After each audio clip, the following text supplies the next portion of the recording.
program in North America, coast to coast, every night, midnight to 5 a.m., right here on WRMN AM 1410 and 96.7 FM.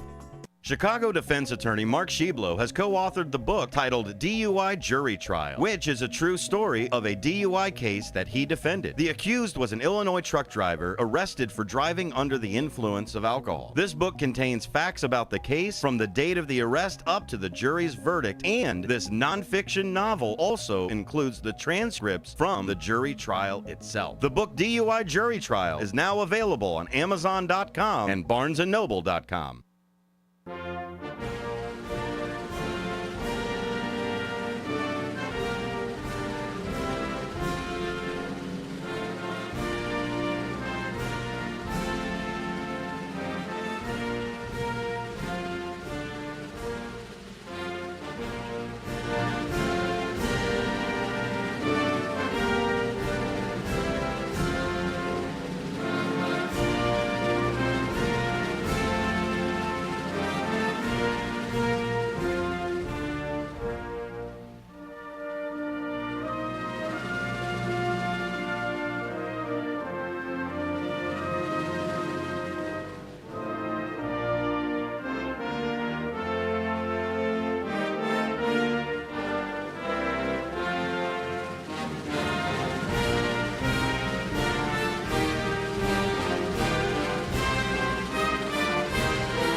The coffee's hot, the mics are on, and Fox River Valley is wide awake. It's the WRMN Morning Show with Marky B and Susie C. News, nonsense, and everything in between. Marky keeps it sharp, Susie keeps it real, and you never know what's coming next. So grab your coffee, crank up the volume, and let's do this.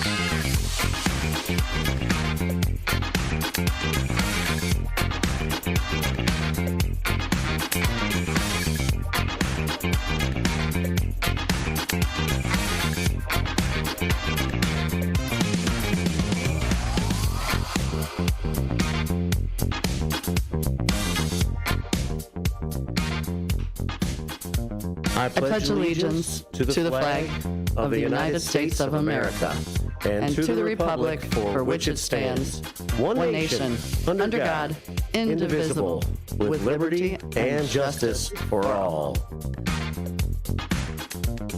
I think we both know the Pledge of Allegiance, Susie C. We just don't know it Our timing. at the same time yet.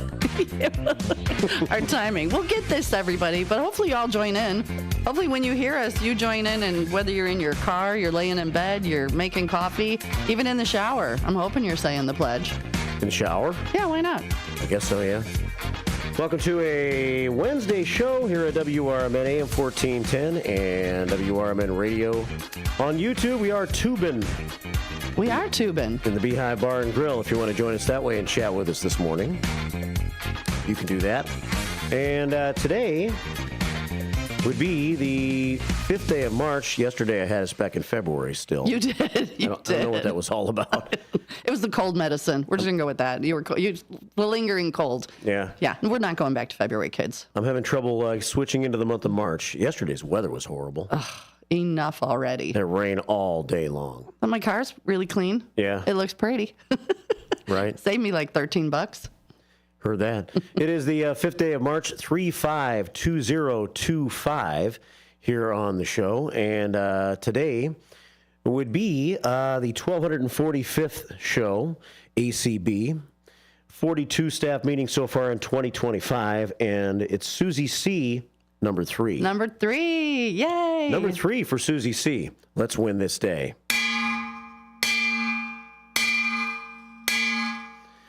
Let's win this day and get this show underway today.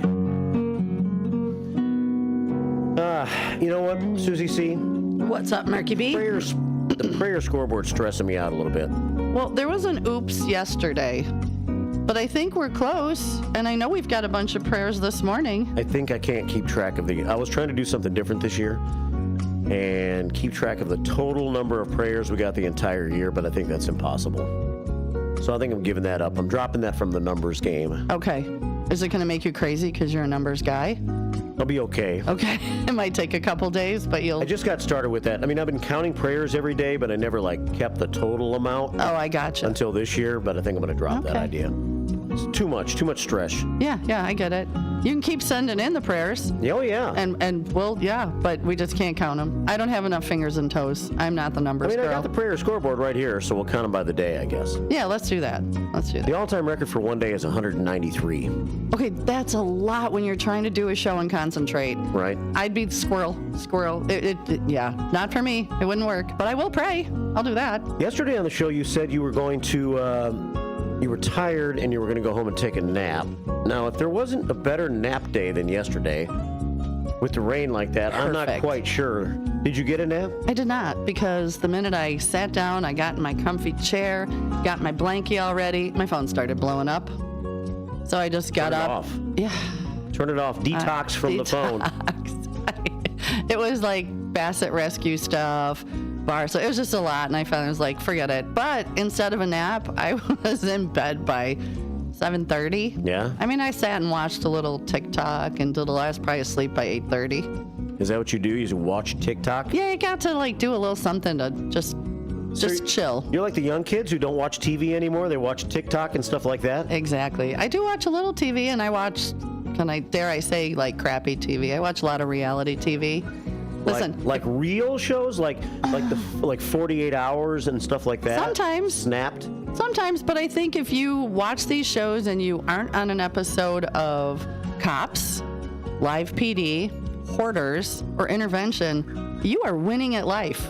You are winning at life. That naked jogger story that you told yesterday? Yeah. That could have put your RV park in an episode of Cops right there, probably, right? That probably could have, but he was outside the park. He was not in the park. Oh. Listen, what people do in the dark while I'm in my fancy RV, who knows? Yeah. But we'll start to notice it as the sun, goes down a lot later. Yeah, it's, today it's going to be another not so good weather day. We have really, dare I say the word warm. But for this time of the year, time of the day, it's pretty warm outside. It's 49 degrees right now. And I don't think we're going to move much from here. In fact, we're going to go the other direction during the day later today. I heard a little bit of the S word. Yeah, a little snow around dinner time. Yeah. So that's kind of weird considering it's 49 degrees right now. Did you see Monday and Tuesday? Of next week? Yes. I'm looking at it right now. Today, possibly rain mixed with snow later as the weather gets colder as the day goes on.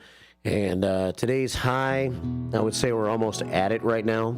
Falling temperatures throughout the day, maybe a little snow by dinner time, and hopefully not as much of a steady precipitation today as we had yesterday. It was pretty relentless yesterday. It was, and it just felt like it was getting colder. It just was awful. Yesterday was just awful. Chalk it up to, we're done. One of those days. How many of those types of days do we have in a year? Like where we have totally rainy, crappy. Because to me, a snowy day is different. Oh, yeah. I would rather have snowy. Festive. Yes. A rainy day is depressing. Yes. I love the snow. It's beautiful till that gray January, February. But to me, snow is it's so, especially if the sun comes up, it's beautiful. It's bright. It's even if it's, even if it's really cold, it still is it's so pretty. Right. So yesterday was one of those half a dozen cold rainy days of the year that we got. So anyway, today dropping temperatures, but let's see, tonight cold, back to 25 degrees for the overnight low. We start to bounce back a little bit with some sunshine tomorrow and a high of about 40. Tomorrow night 30. Friday back to a 50% chance of snow again with a high of 37. Then we get some good stuff starting on Saturday. Temperatures coming around slowly, but at least sunshine. Saturday, sunny with a high of 42. Sunday, sunny with a high of 46. Monday, sunny with a high of 60. And Tuesday, sunny with a high of 65. Right? We need to celebrate. Go out and dance in the sunshine. Soak up that vitamin D. Nice. That'll be really nice. Mm-hmm. So 65 means that we're on our way towards spring. It is the 5th of March right now, and it feels kind of spring-like outside right now. 49 degrees. But we'll have dropping temperatures throughout the day today. And I'm thinking with all this rain rinsing away the salt, how many motorcycles will be out this weekend and Monday, Tuesday? So be careful. Motorcycles will be coming back out. Yeah. Today on the show, we got a kind of a fast show today. We do. You and me, Susie C, are only going to be on like in this form and fashion until about 8:15 this morning. Yeah. We have the Somebody Knows Something podcasts. I look forward to that. You got some catching up to do, right? I do. You got to once you watch that first one, you'll kind of know what is totally going on with Karen Sheepers. Yeah. But today we have podcast episodes. I'm just going to call them because they're on the radio here. Number 4 and 5. Okay. And they're a little longer. If you're just now listening for the first time, the Elgin Police Department has a cold case unit. They're trying to solve, there's 41, I think, unsolved cold cases since the early 1970s that you're trying to focus on. Just in Elgin alone? Yeah. 41? Wow, that's a lot. Yeah. Wow. In like 4 different categories. And so they're spending a lot of time on each one. And so this is totally all about one person, Karen Sheepers. Okay. And her car that came up missing and herself that came up missing April the 16th, 1983.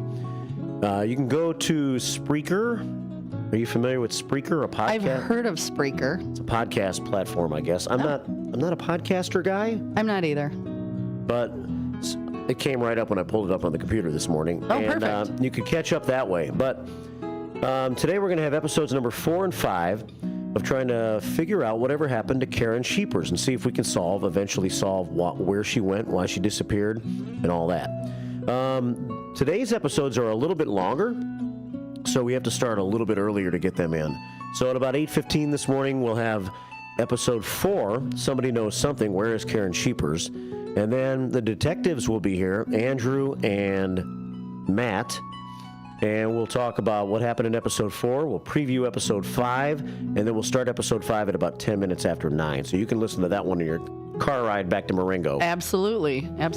I'm very intrigued by this. Come on, somebody's got to know something. Jump in. You worked at Newman's for how long now? Since 2018. Since 28, so quite a while. Yeah.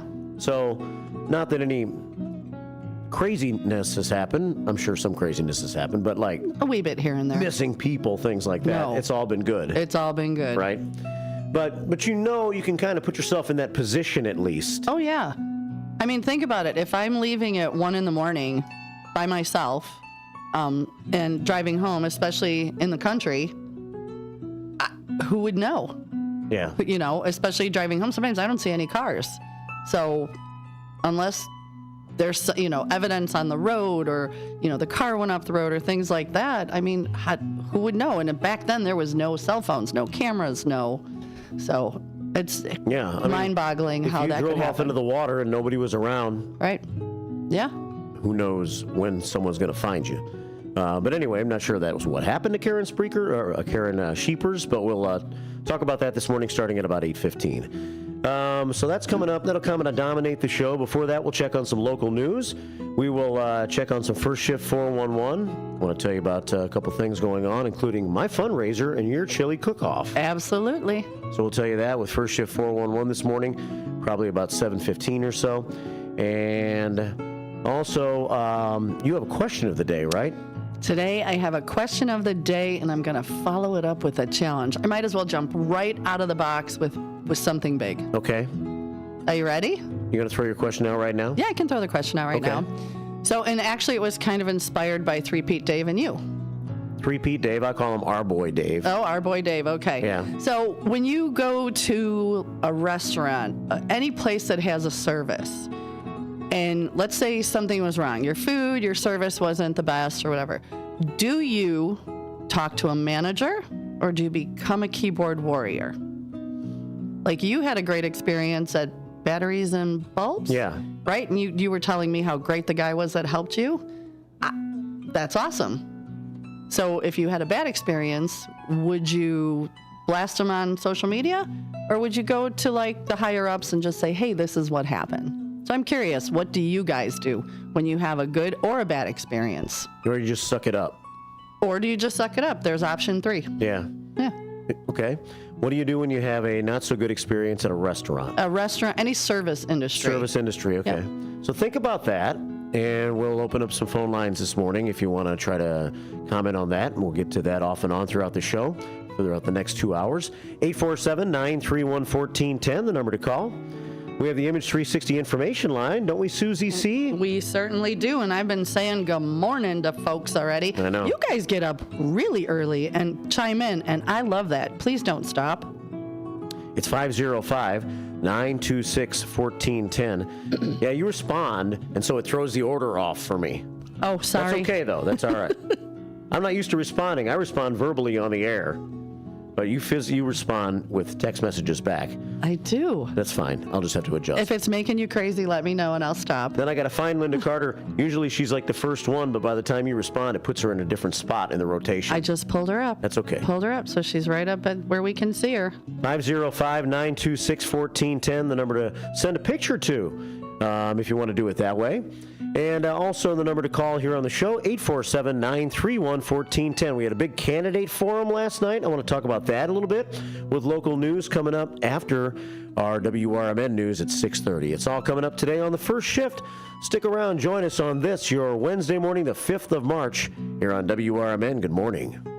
I am a non-attorney spokesperson representing a team of lawyers who help people that have been injured or wronged. If you've been involved in a serious car, truck, or motorcycle accident or injured at work, you have rights, and you may be entitled to money for your suffering. Don't accept an offer you get from an insurance company until you talk to a lawyer. And we represent some of the best personal injury lawyers you can find. Tough lawyers that will fight to win your case. And they're so good they stake their reputation on it by only getting paid if you win. So if you've been in a serious car, truck, or motorcycle accident or hurt on the job, find out today for free what kind of compensation you may be entitled to. Call the legal helpline right now. 800-257-3148. 800-257-3148. 800-257-3148. That's 800-257-3148. Want to read some action-packed, exciting pulp fiction? Read the works of Michael Tooman, now featuring their international crime thriller, I Married a Bot Madam. Available on Amazon in hardcover, paperback, and Kindle editions. The paperback is also available at other book retailers. Check out Michael Tooman's webpage at Scilink.net. That's Papa Sierra Yankee Lima India November Kilo dot November Echo Tango. Listen this Sunday afternoon to Handle on the Law. I know we're at an at-will date, but for making a comment, like, hey, your hair looks good. And then I got a call from HR saying, hey, you know what, you're under investigation. Do I have any recourse? Were you fired? No, not yet. The problem, Eddie, is they can fire you for any reason they want. They literally can wake up in the morning and say, you know what, I'm a little bored this morning. I'll tell you what I'm going to do. I'm going to fire Eddie for no reason. Yep, he can do that. Yeah, that's California. Yep, welcome. It's Handle on the Law this Sunday afternoon from 4 to 7 right here on WRMN. You said you'd never buy your kid candy from the checkout aisle. Or forget extra diapers. And never give in to a meltdown. You'd never lick your thumb to clean their face. Never let them have too much screen time. And never bribe them for just one more bite. You say you'd never let them out in public without their hair brushed. Never, ever become a minivan mom. And you'd never give them your phone for a quiet dinner. Calling boss work phone. So when you say you'd never leave your child in a hot car, no, it can happen. Cars get hot fast, and kids can be at risk in temperatures as low as 60 degrees Fahrenheit. Never happens. Before you leave the car, always stop, look, lock. Brought to you by NHTSA and the Ad Council.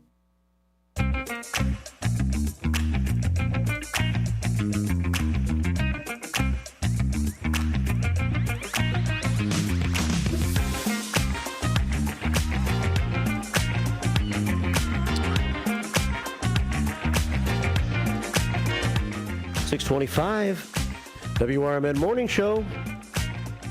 The first shifters joining in on YouTube at WRMN Radio on YouTube, and the Image 360 line at 505-926-1410. My name is Mark. This is Susie C. over here to my left. Good morning. Morning. Everybody. It's let's go to check in with a couple of our shifters to start the day. Let's do it. First up on YouTube this morning is Hector. Hector says, good morning, Mark. And the first shifter is from Hector. Ninny Rose, Jeremiah, Uncle Boom Boom. Boom Boom. In the house early this morning, sending us our first 3 prayers to the prayer scoreboard today. And 3 thumbs up. That's the way I do thumbs up. I like it. By the way. Linda Carter checking in this morning. I'm not sure if I've had enough water. Let's see. Linda Carter, Linda Carter, Linda Carter. Whoosh! Linda Carter. Checking in on YouTube today and says, good morning, Susie. Have a blessed day. From LC, Linda Carter, keeping the faith. Formerly of Jackson, Tennessee. Commander Mark Smith, we saw him last night over at the church Journey of Hope, where we had the forum last night. Nice. He's running for Elgin City Council, and he was one of the panel, one of the council people, or he's hoping to become a council person. Oh, good. He's up bright and early this morning, says a nice city council candidate forum last night, moderated by WRMN. Thanks to all of those who came out. And he wants to hear the Priggy review. Uh-oh. I do too. You said there would be a Priggy review. I saw John Priggy in the audience. He was actually called out by Corey Dixon late in the program last night. Corey Dixon's current city councilman. All the council people, or those who are currently in or those who are running, were asked, the last question I think of the night was, which of the other current city council people or people running would you most like to work with? Or do you see things the same way as they do? Oh. That type of vibe to that question. Yeah. That could go really good or really bad. I know. It puts you on the spot. It sure does. Especially if you're friends with these people. Yeah. Like, hey, right? I put a whole table full. Which of these people is your vision more in line with, kind of, sort of thing? And Corey Dixon, who's been on the council now for 8 years, he's going for his 3rd term. He's a really good speaker. He really is. And he decided to make a joke of it, and he saw John Priggy in the crowd. Oh. And he said, John Priggy. And I'm not sure how John feels about that, but and then he goes, oh, I'm just kidding. So we'll get maybe the Priggy review this morning, and maybe I'll give a little bit of a review. I was taking notes on my phone. Oh, good. As I was sitting there last night. So good job, Commander, last night. I'm glad you are running. And I like what you had to say last night. Captain Keith, senior engineer, Elgin High, class of 1978, back when life was great. I was 8. I was in the Colony, Texas, running around North Texas in 1978. Where were you when you were 8, Susie? In 1978? Well, you might not have been 8 in 78. No, I was not. I was in middle school. Okay. I was probably in 7th grade. Yeah, 7th grade. And went to Marquardt Middle School in Glendale Heights. There you go. Yeah. Susie C., 1978 report. Tomorrow we'll get where she was when she was 8 report. You'll have to think about that. Yeah. On this day in music history, in 1963, tragedy struck when 30-year-old country star Patsy Cline was killed in a plane crash. Aww. Along with Cowboy Copus and Hawkshaw Hawkins. We haven't done much music on the show yet today. So far in our first couple of days. We've done none, actually. I thought I'd try to mix it in just a little bit. We did. Bill Withers, 26 times. That's right. I know. You oopsed. Because we did. That's right. So I got a little bit of music queued up. Maybe we'll get to it. We're out of time right now. We got to get to some news. All right. But maybe some Patsy Cline coming up this morning. I have Michael Jackson queued up. Ooh. I have Andy Gibb from the Bee Gees. I want everybody up dancing. Queued up. Shake that morning blues off. And I got that song that you were talking about yesterday. Brandon Lake Jelly Roll, Hard Fought Hallelujah. Yes. So these are songs we might get to. I'm making no promises. My guess is we won't. We're going to try. Yeah. 1 out of 3. Let's at least aim for 1 out of 3. We'll get to the news right now. It's 6:30, and let's check some WRMN news on the first shift. Good morning.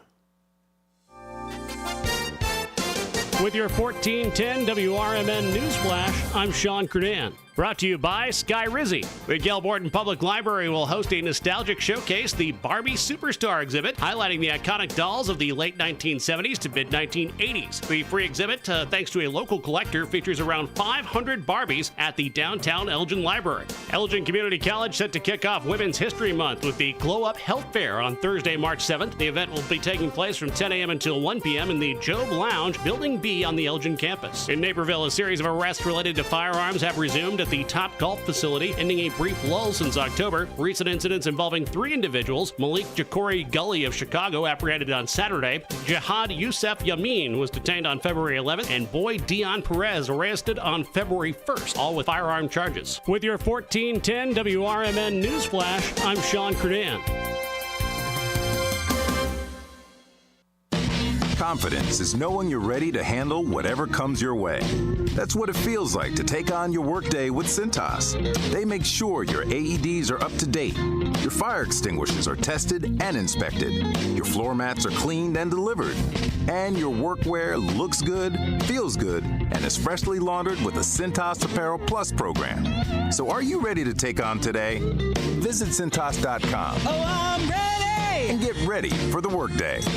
Progressive knows if you have to choose between everyday life and your RV wins. What, are you going to take the RV to the mountains or go pick up your dry cleaning? RV wins! Are we cleaning the gutters or taking the RV camping? RV wins! Are we getting a new passport or cruising up the coast? RV wins! Don't forget, you got that trip to Sweden coming up. Oh, yeah, passport, then RV. With Progressive, you can bundle your RV with your home or auto and save with a discount and spend more time enjoying those savings in your RV. Progressive Casualty Insurance Company affiliates and other insurers not available in all states and situations.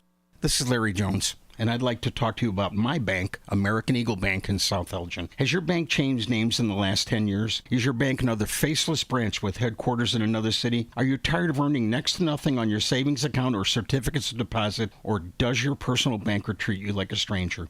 If you answered yes to any of those questions, then you're ready for a new banking experience, and American Eagle is the place for you. American Eagle is a locally owned independent bank that's rooted in the community, and American Eagle customers are greeted by name and treated with the respect that they deserve. American Eagle has an innovative program, Eagle Savings, that teaches your children to save while earning prizes and rewards. American Eagle offers great rates on certificates of deposit. My bank is located in South Elgin on Randall Road between the Target and Caputo's and is open Monday through Saturday. Give them a call at 847-742-7400 and a real person will answer the phone. American Eagle Bank, a place where you matter. This is Sarah Silver with your Fox Valley forecast. Today, showers and thunderstorms before 3 p.m., then rain with a high near 48. Temperatures falling to around 46 in the afternoon. This afternoon, rain likely with continued cloudy skies. Tonight, rain before midnight, then scattered rain showers, mostly cloudy with a low around 45. Currently, it is 44 with slight rain. I'm Sarah Silver on the Talk of the Town, WRMN. At Skechers, we put the S in comfort. Wait. Skechers put the S in comfort? Yes, comfort you have to feel to believe. Skechers, we put the S in comfort. Let me try. Okay, I'm just stepping in and... Oh, wow. Skechers put the S in comfort. Duh, we told you. Find Skechers slip-ins at a Skechers store, Skechers.com, or wherever stylish footwear is sold. More talk, more laughs, and probably more trouble. Yep, it's the WRMN Morning Show. Let's go.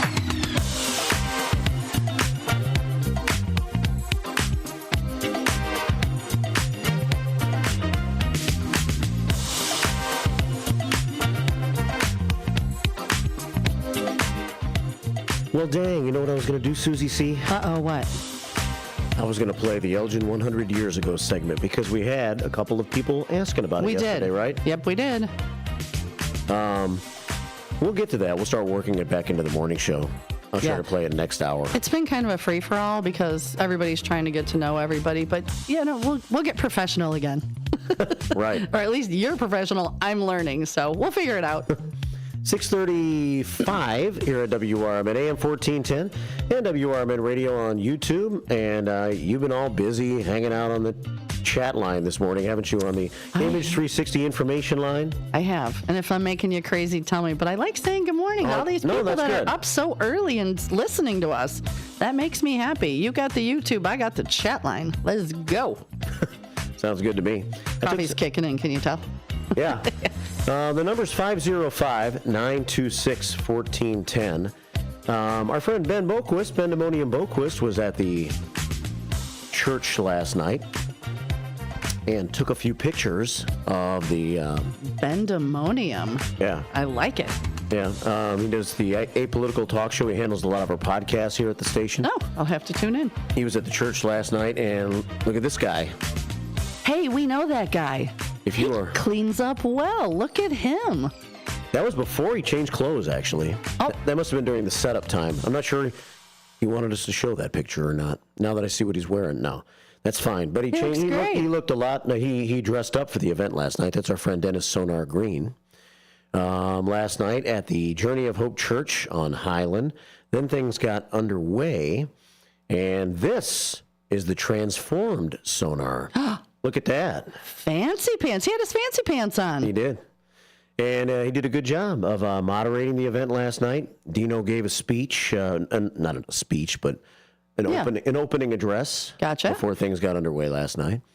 And I just got to be a spectator. I was the moderator 2 years ago, but last night I just got to spectate. Well, he looks very comfortable up there. I like it. Yeah. Way to go, Sonar. So that took place last night. It was on WRMN Radio on YouTube. And also on the Image 360 information line, lots of pictures were taken, including by me. Let's see what pictures. Let's see what you got. I got from last night. Did you have your fancy pants on? No. Your sassy pants? No. Okay. I was just a spectator. All right. Let's see. I'm trying to scroll through all these pictures here and get to the ones that I took from last night from my seat in the crowd. There's Dino giving the opening address. Good morning, Dino. Look at him. He always is fancy. He's always got his fancy pants on. He likes to dress up. He looks good. So there's Dino giving the opening address last night, and then I took one more picture of Sonar and Dino from a distance from where I was sitting with the American flag behind them. So a good forum last night. I thought all the candidates represented themselves well, and a pretty good crowd. Not too bad. Good. That's good to hear. Lots of people were there at the church last night. Nice. So 6:37 here at WRMN. So some of us were at the church. Maybe you went to a restaurant last night. And Susie Q has a question for you today. I mean Susie C. Susie C. But it is my Susie's Q of the day. Yes. So I know I said it a few minutes ago, but here's the deal. When you go anywhere that you like, let's say you walk out of there and you're like, God, that was great, or that service person was fantastic, or not so much. They sucked. Do you go to the keyboard and put them on blast, or you go to a manager and say, hey, things were kind of off? Because let's face it, we're all human. We're not perfect. Food may not be a 10. Your service may not be a 10. But what do? Do you blast them, or you try to find a resolution? Because it's, to me, when you go to the keyboard, it's awful. So come on, tell me what you do. Tell me what you do, because I want to hear. Yeah, I think going home and blasting them on social media is not a good idea. No. That's not very nice. Especially small business. Yeah. You know, why? Things happen. None of us are perfect.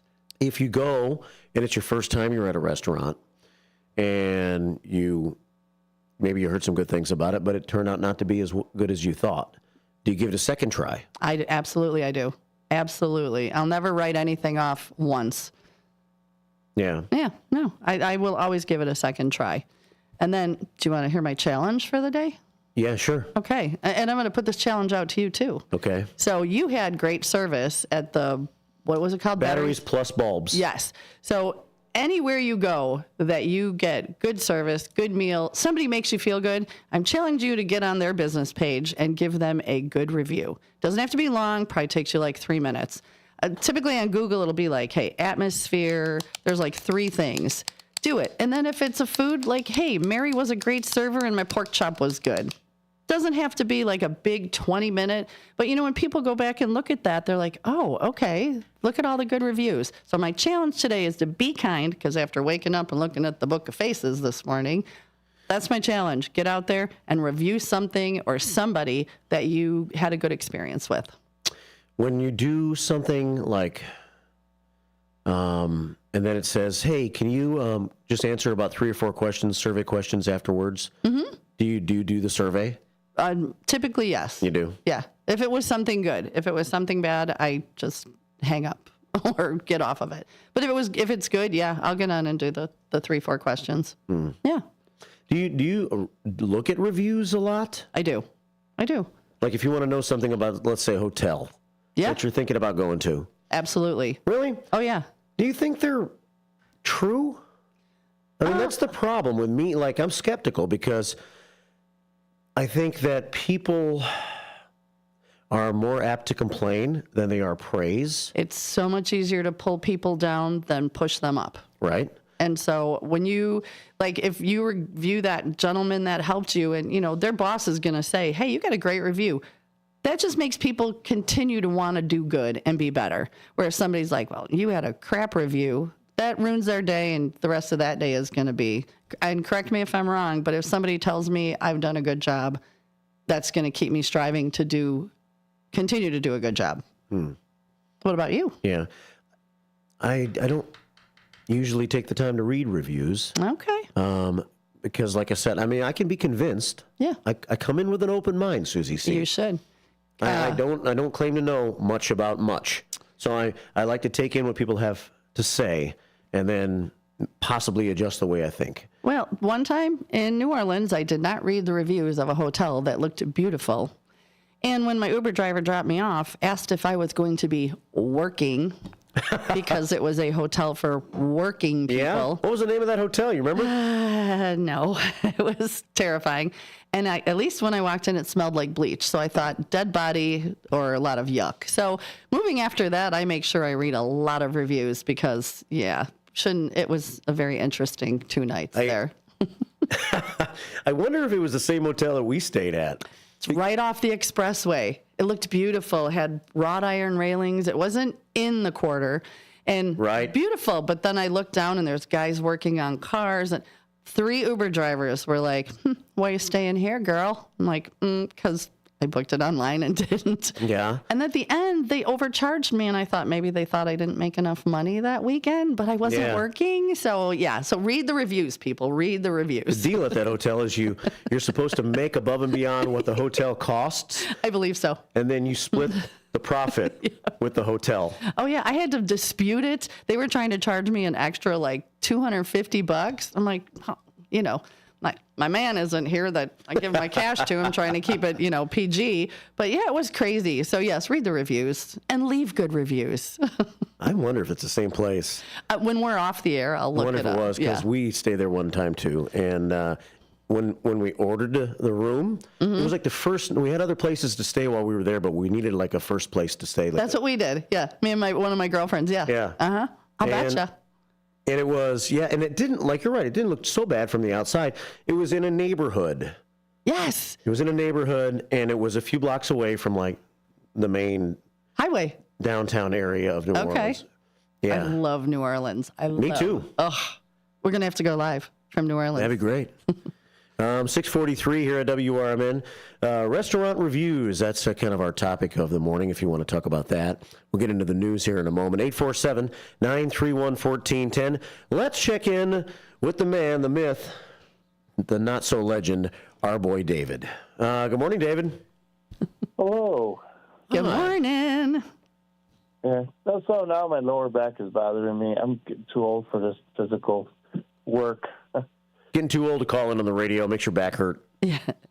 If you don't use it, you lose it. So keep working that back. But I think I use it too much. But it doesn't help falling on the snow in the slippery concrete when I was helping load up some stuff. That jars things around. So I don't know. It might be time for a career switch. Yeah. But anyway, so get a desk job or a vacation. Yeah. I don't know. Or a vacation, Maybe I can get back into computer programming. I have some experience with that, but then you got to get training, and it's discouraging, but we got to do what we can do. What else is happening, David? So my comment about the restaurant reviews, an favorite Mexican restaurant that I ate at in the area. I won't name the name, but I used to get the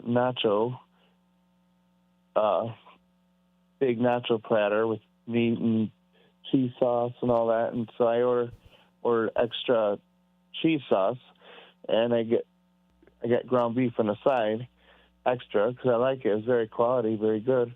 And when I got it delivered to my table, it was very watery, like the cheese sauce. So I ate everything, and I complained afterward that it was watery. Even the waitress, when she saw it, she didn't charge me for the extra ground beef because she noticed that it was, diluted. Not up to par. No, and I think someone in the back, they don't want to figure, this guy again, he wants extra this, extra that. So, yeah, I was hopefully it was water. We're hoping it was, when I think about it after, that hopefully it was water they diluted with, not a form of... Well, can I just ask why, if you weren't sure, you didn't message and ask about it before you ate it? Well, I didn't think of it. I just figured, they. Oh, I gotcha. Yeah, and I was a good customer there, and so then I end up telling the manager and saying why I'm not coming there anymore. And yeah, of course they'll tell the kitchen people, I don't know. So, well, at least you tried for a resolution. Did you get on Facebook or any other and leave a horrible review? No, because then it could turn into a so-called shouting match, or not shouting match, but just the restaurant may respond, sorry to hear that, and then it will come in next time, and we'll rectify it. But you're at their mercy, right? Well, here's my challenge. Are you ready? Have you found a new favorite Mexican restaurant? Yeah. Okay. So my challenge today is get on their Google page, their website, whatever, and leave them a good review. Take you like 3 minutes. Tell them what you love about them, the service, whatever it is, because it really boosts people. And like I said, when people are doing good and they hear they're doing good, they're going to strive to keep doing good. Right. That's true. Yeah. So thank you for not blasting them on Facebook. The last thing we need to do is make our small businesses, lose business or close up. Make our small businesses smaller. Smaller. Exactly. There you go. Yeah. I like that. Well, yeah. And again, it's sad, but true, as Metallica would say. The, businesses, it's not totally this way, but you're really, as a business, only as good as the people who work for you. And that's why you need to tell them. Yeah, ultimately, simple physics. They're going to, and if someone wants to, if you have too many requests or this or that, if they want to get back at you, they could, in their own way, like that, maybe, him. So what's your new favorite? Where's your new favorite? Oh, well, it's been an old favorite. El Niagara in Woodstock. That's a good one. Oh, okay. What is it called? El Niagara. El Niagara. Okay. I'm close to Woodstock. Now, see, you say it's good, so I'm going to have to go try it. Oh, yeah, that's not, and again, of course, that's obviously not the place. The place I was saying it was closer than that. And another one, and Westside Freddy says it's good, too. We agree on one thing. That's about it. But El Molino in Carpentersville, near me. One more thing. So on the way home from work, I was trying to drive home the speed limit, and this impatient car, he drove in front of me, and he put on his brakes and deliberately slowed down, sped up a little bit, and I think probably to teach me that I need to speed up, and eventually he got ahead of me. But just smile and wave as they drive by. Smile and wave. You'll get where you're going when you need to be there. No, but shoot him. That's an aggressive. That's a frightening behavior, actually. Well, and that's why I say don't shoot them. Don't flip them off. Just smile and keep going. Do your thing, because people will go around you. People today are crazy, and that is the whole point of this conversation is let's not be crazy. Let's be positive. Yeah. So, yeah. People are going around me. I hear music. Does that mean we have to? I'm trying to play David off the show, yeah. Oh, okay. I think we have news, sports. Yeah, what do we got? Got a lot of things, all right. Have a good day. Sorry, David. Bye. Have a good rest of your day, hon. You too. Bye. Bye. I'm going to have to try one of those restaurants because that sounds very nice. Yeah. El Niagara and El Niagara and El Molino, is that what he said? Yeah, I think it was El Molino. Yeah. Okay. Write them down at 6:50, first shift on this overcast but dry at the moment Wednesday morning on WRMN. We'll be right back. Do you own an annuity, either fixed rate, indexed, or variable? Are you paying high fees and getting low returns? If so, Annuity General would like you to have this free book to learn the pitfalls and mistakes of buying an annuity. The Annuity Do's and Don'ts for Baby Boomers contains the little-known truths about annuities, like how to help reduce your fees and increase retirement income. And it's free. That's right, free. As a bonus, we'll also throw in a free annuity rate report just for calling. We researched over 1,000 annuities and summarized rates and benefits from financially strong insurers. You get Annuity Do's and Don'ts for Baby Boomers and the Annuity Rate Report, both absolutely free for calling Annuity General today. Hurry, supplies are limited. Call now. 800-760-1845. 800-760-1845. 800-760-1845. That's 800-760-1845. Here's the deal. We gotta set ourselves up. See, retirement is the long game. We gotta make moves and make them early. Set up goals. Don't worry about a setback. Just save up and stack up to reach them. Let's put ourselves in the right position. Pre-game to greater things. Start building your retirement plan at thisispretirement.org. Brought to you by AARP and the Ad Council.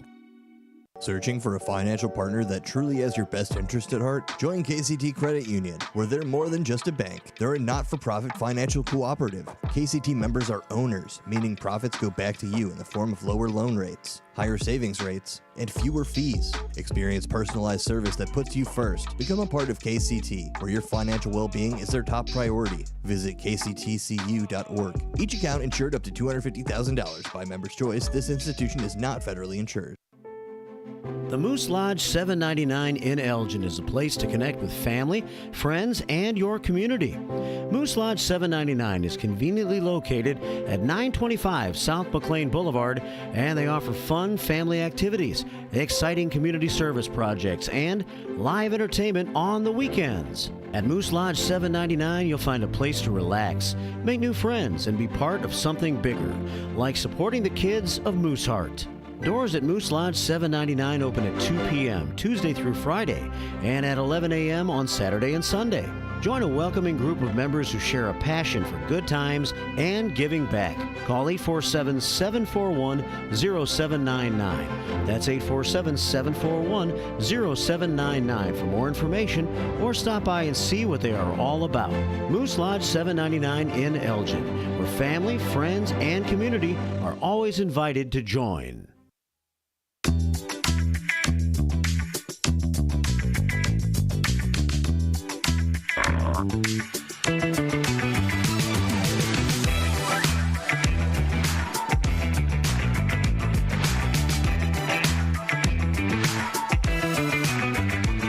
$6:54.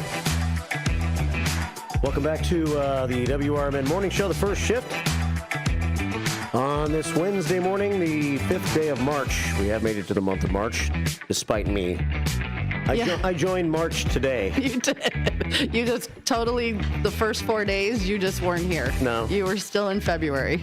Well, I think it was because of the flip happened like from Friday being the last day of February. And then when we came back Monday, it was already March 3rd. Yeah, it was a weird thing. It was. Yeah. So that's my excuse, and I'm sticking to it. That's your story, and I'm sticking to it. 6:54. Welcome back here on WRMN. Thanks for all the comments. Our friend Becky Blue is in this morning. Mm-hmm. Good morning, Becky Blue. Did you notice a new sign in your yard yesterday, Becky Blue? Good morning, first shifters. Have a great day with plenty of sunshine from Becky Blue Eyes. Sending a bunch of rays of sunshine, which we will need because we ain't getting none today. We are not getting any today. We're not going to get any till tomorrow. But then starting Saturday, it all starts getting better. I can't better wait. And better and better and better. Better and better and better. And the fourth better on Tuesday means 65 degrees. Here comes the sun. 6:55 here at WRMN. So thanks for checking in, Becky Blue. Cartman Dan checking in from the West Coast says, good morning, shifters. I'm heading to Phoenix with Dora's son. Have a safe trip, Cartman Dan. The construction man is in. He says, good morning, Marky B and Susie C and all the first shifters from Antulo, the construction man. Ooh, good morning, Antulo. You ready for No Nickname John today? I'm ready for No Nickname John. And the bad joke of the day. I'm ready. Good morning, first shifters. This is National Multiple Personality Day. Someone is spreading a rumor that I have a multiple personality disorder, says No Nickname John. Well, 3 can play that game. 3 can play that game. Please be quiet. This needs to stop now. Shut up! What do you think? I think It's think okay. It's good. It's good. That's not classic. I'll give him a 7. Yeah. Oh, you're going that high. Okay. Oh. Yeah. Okay. Well, I'm pretty lenient. Okay. Yeah. I'll agree with you, 7. I'm lenient. I'll agree with you with 7. Okay. Yeah. Certainly no 10 today, though. No Nickname John, who has registered 110 so far this week to give us our third of the year. We have 44 prayers right now on the prayer scoreboard today. The construction man sends 15 more, so now we have 59. Cartman Dan says, I'm heading for Arizona, I guess Phoenix, for some spring training. Nice, yeah. Baseball getting ready to get set. What's your favorite sport, Susie C? Probably football. I like hockey. I like baseball, but I think football the best. Are you much of a sports fan? No, not huge. Yeah. I like what comes with the sports. Like if we have football at the bar and everybody brings snacks and just the camaraderie that we have a woman, Leanne. Good morning, girl, if you're listening, and she has a swear jar, and people, as they're screaming at the Bears and saying naughty words, put money in, and at the end of the season, she takes that money and donates it to the Burlington, Hampshire food pantry. And I know this year it was, I think, around $180.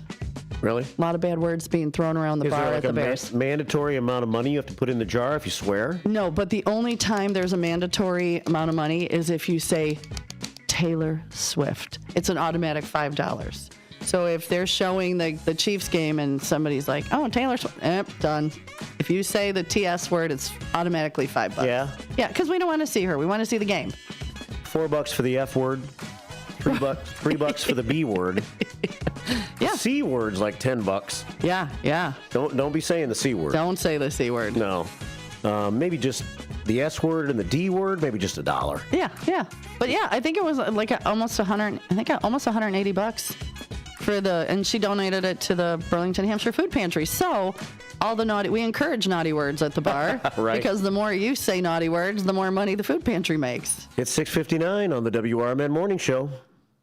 If you turned 65 recently like me, it's important you find a Medicare Advantage plan that gives you the coverage you're looking for. But finding one can be difficult. The best thing I did, and I suggest you do the same, is call a licensed insurance agent and let them walk you through your Medicare Advantage plan options. There are so many benefits you have access to, so make the call now and let the representatives explain everything to you. Our licensed insurance agents can offer you a variety of Medicare Advantage plans. Plus, the call is free, the information is free, and there's no obligation to enroll. We're here to make it easy for you to select a Medicare Advantage plan that may work for your needs. Finding a Medicare Advantage plan can be easy if you do what I did. Make a quick call right now to learn more. Thank you. 800-433-3082. 800-433-3082. 800-433-3082. That's 800-433-3082. Your hometown radio station since 1949. We are WRMN AM 1410, Elgin time, 7 o'clock.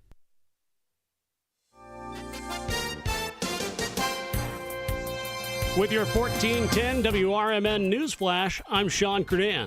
Brought to you by Sky Rizzi. The Elgin Police Department is set to face off against Elgin High School in a charity basketball game, proceeds from which will go to support Food for Greater Elgin and the Special Olympics. It's happening Friday, March 7th at 7 p.m. at Elgin High School. The Naperville Police Department is reminding residents to lock up their properties. The city witnessed 57 residential burglaries in 2024, according to the Naperville PD, with nearly 60% happening due to unlocked properties. The League of Women Voters of Naperville collaborating with the Indian Prairie Parents Council to organize a virtual forum on March 6th at 5 p.m. for the Indian Prairie School District Board candidates. 5 individuals are vying for 4 spots in the election scheduled for April 1st. With your 1410 WRMN News Flash, I'm Sean Credan.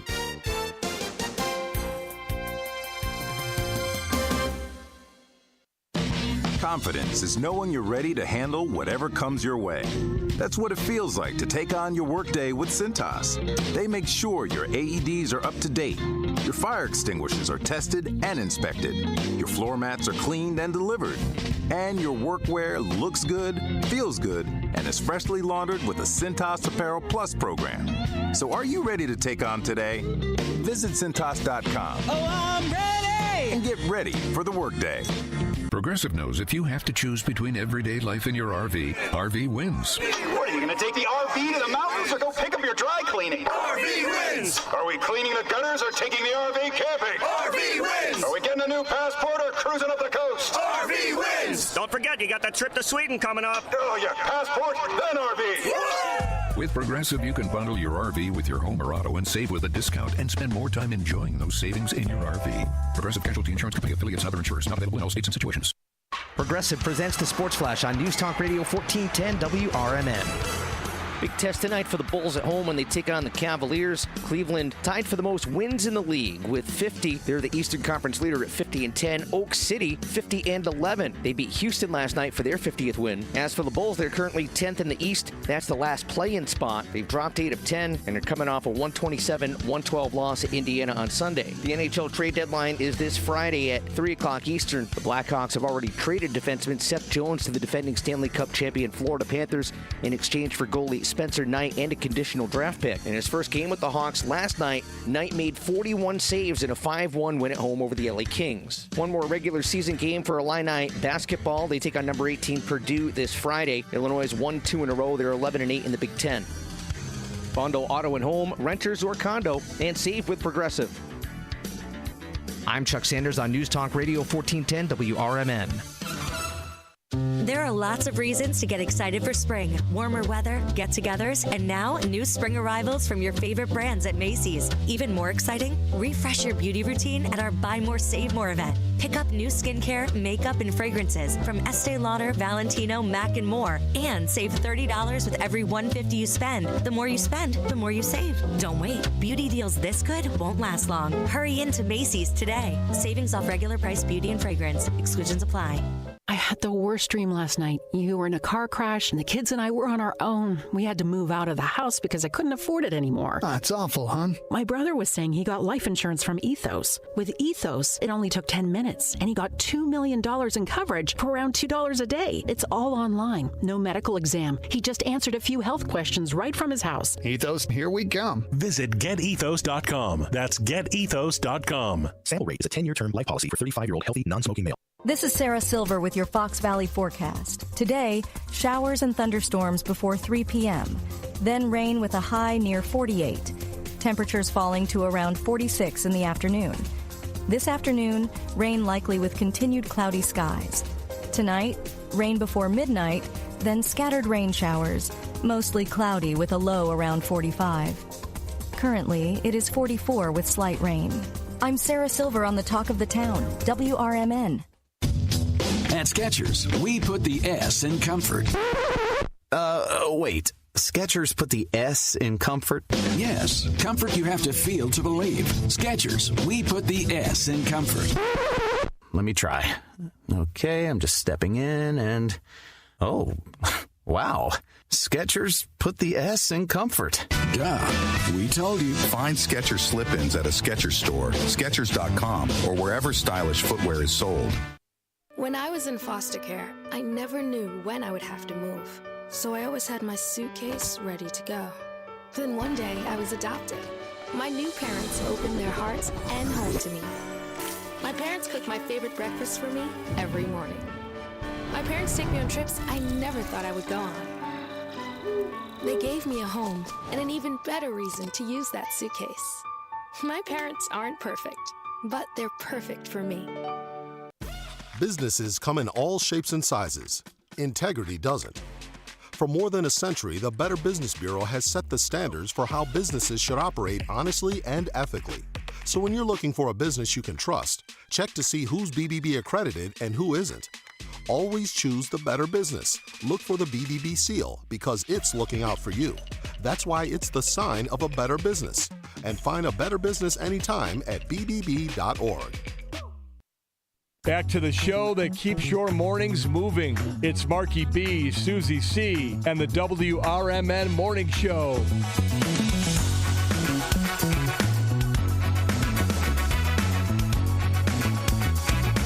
And you and I are going to be up dancing. What are you saying over there? I said one morning we're going to pop up and they're going to catch us in here dancing, like full-on dance party. Yeah. It could happen. Thanks to this amazing music. I like it. 7:06 here on the first shift, WRMN Morning Show on the 5th day of March, 2025. We're keeping hope alive. Oh, I like that. You know, you're kind of like the Cat in the Hat. Like, you're good. You rhyme well. Sometimes it just flows. Well, maybe, were you a rapper in another life? No, but I think I could be. I think you could. You're a wordsmith. Wow, really? Wordsmith. Which we do have the word of the day. We do have the word of the day. You want to throw it out there? Yeah, and then we got to do some news. You were really into it. I was. Then we got to do some news. I know. The word of the day and then news? It's like a plan? Or previews? Something like that. We got something going on. Yeah. All right. You want to take the word of the day? Because I know before the show you were kind of into it. Okay, but I need you to do the haiku because I'm not the haiku. And that is Blackhawks Brad, correct? Yes. Okay, I got it. I don't have a haiku written yet. Okay. Should we move along and come back to it? Yeah. Okay. Well, no, I can do the word of the day. I just don't have a haiku for it. Okay. Okay. So the word is wily. Wily. And that is someone who is skilled at taking advantage of, especially deceitfully. So you're a little bit wily. Could be. You're a little bit coy. You're sneaky. Yes, sneaky. A little bit deceitful. Well, if you want to be an emergency haiku technician, you can construct a haiku for us this morning. Yeah, send it in. Somebody send it in. Otherwise, I'll try to get one, next chance I get. 7:08 here at WRMN AM 1410 and WRMN Radio on YouTube. A prayer from Blackhawks Brad. And the American flag flies. The eagle flies over the fabulous Fox River. BHB checks in this morning. Speaking of prayers, Hector is on YouTube, and he says, no, don't stop the prayer total count for the year. You got this, Marky B. Well, where do you want me to start, Hector? Because I've kind of lost track a little bit. I know I'm somewhere between 4,500 and 5,000 for the year. Ooh. But the way the show has gone the last couple of days, it's been hard for me to continue to keep track of all that. So let me know where you want me to start, and I'll try. Carol with a K checks in, and she and the legendary Tim Skoning listening to the show this morning, and they say on YouTube that Tim and I love the PD show. And that's the show that we're going to have next hour for you, called Somebody Knows Something. And today we will have Where is Karen episodes 4 and 5. Somebody Knows Something. And if you know something, email coldcasetips@elginil.gov. The tip line is 847-289-COLD. Matt and Andrew will be here about 8:50 this morning. At about 8:15 this morning, we'll start the first of two podcasts that we're going to play today. They're a little longer this time. That's why we have to start a little bit earlier. 38 minutes for the first one. And then we'll discuss it for a couple minutes at the top of the hour, break at 9. Come back and set the stage for episode 5. Play that. It'll be about 34 minutes long. And that'll give us about 10 or 15 minutes at the end of the show for any phone calls, thoughts, comments on what you think based on what you hear today, where we are on trying to figure out whatever happened to Karen Sheepers, who disappeared April the 16th, 1983. It's 10 past 7 here at WRMN. We will get to the news here in just a second. What's the question of the day again, Susie C? The question of the day is, when you have a good service or a good experience at any type of business, or you have a bad experience, do you become a keyboard warrior? No. Or do you try to become like a problem solver and go to management and say, hey, I had this? So I would hope that you would all go to a manager as opposed to the social media, because once it's on the interweb, it's really hard to remove. And also, my challenge for today is I want to see everybody get on their favorite place, no matter what that looks like, and throw out a good review. Simple, what kindness. What would that place be? For me, I guess in the last few days, it would be batteries plus bulbs. Yeah, you had a good experience. Yeah. I would probably, and I've rated them before, Main Street Bar and Grill in Genoa. I had a delicious burger and martini last night before I went home and went to bed. You did? Yeah, I did. It was good. A lemon blueberry. I usually get pear martinis, but they were out. So I got a lemon blueberry, and I had a patty melt, no onions. I even ate some fries. They were really good last night. Really? Mm-hmm. They have great food there, great martinis. So if you're ever in Genoa, check out Main Street Bar and Grill. Do they have the porn star martini? Probably not, but, we can make that happen. That's going to be a new Newman special. It's got to be. It's got to be. Created I've by- already had people ask, so. Yeah.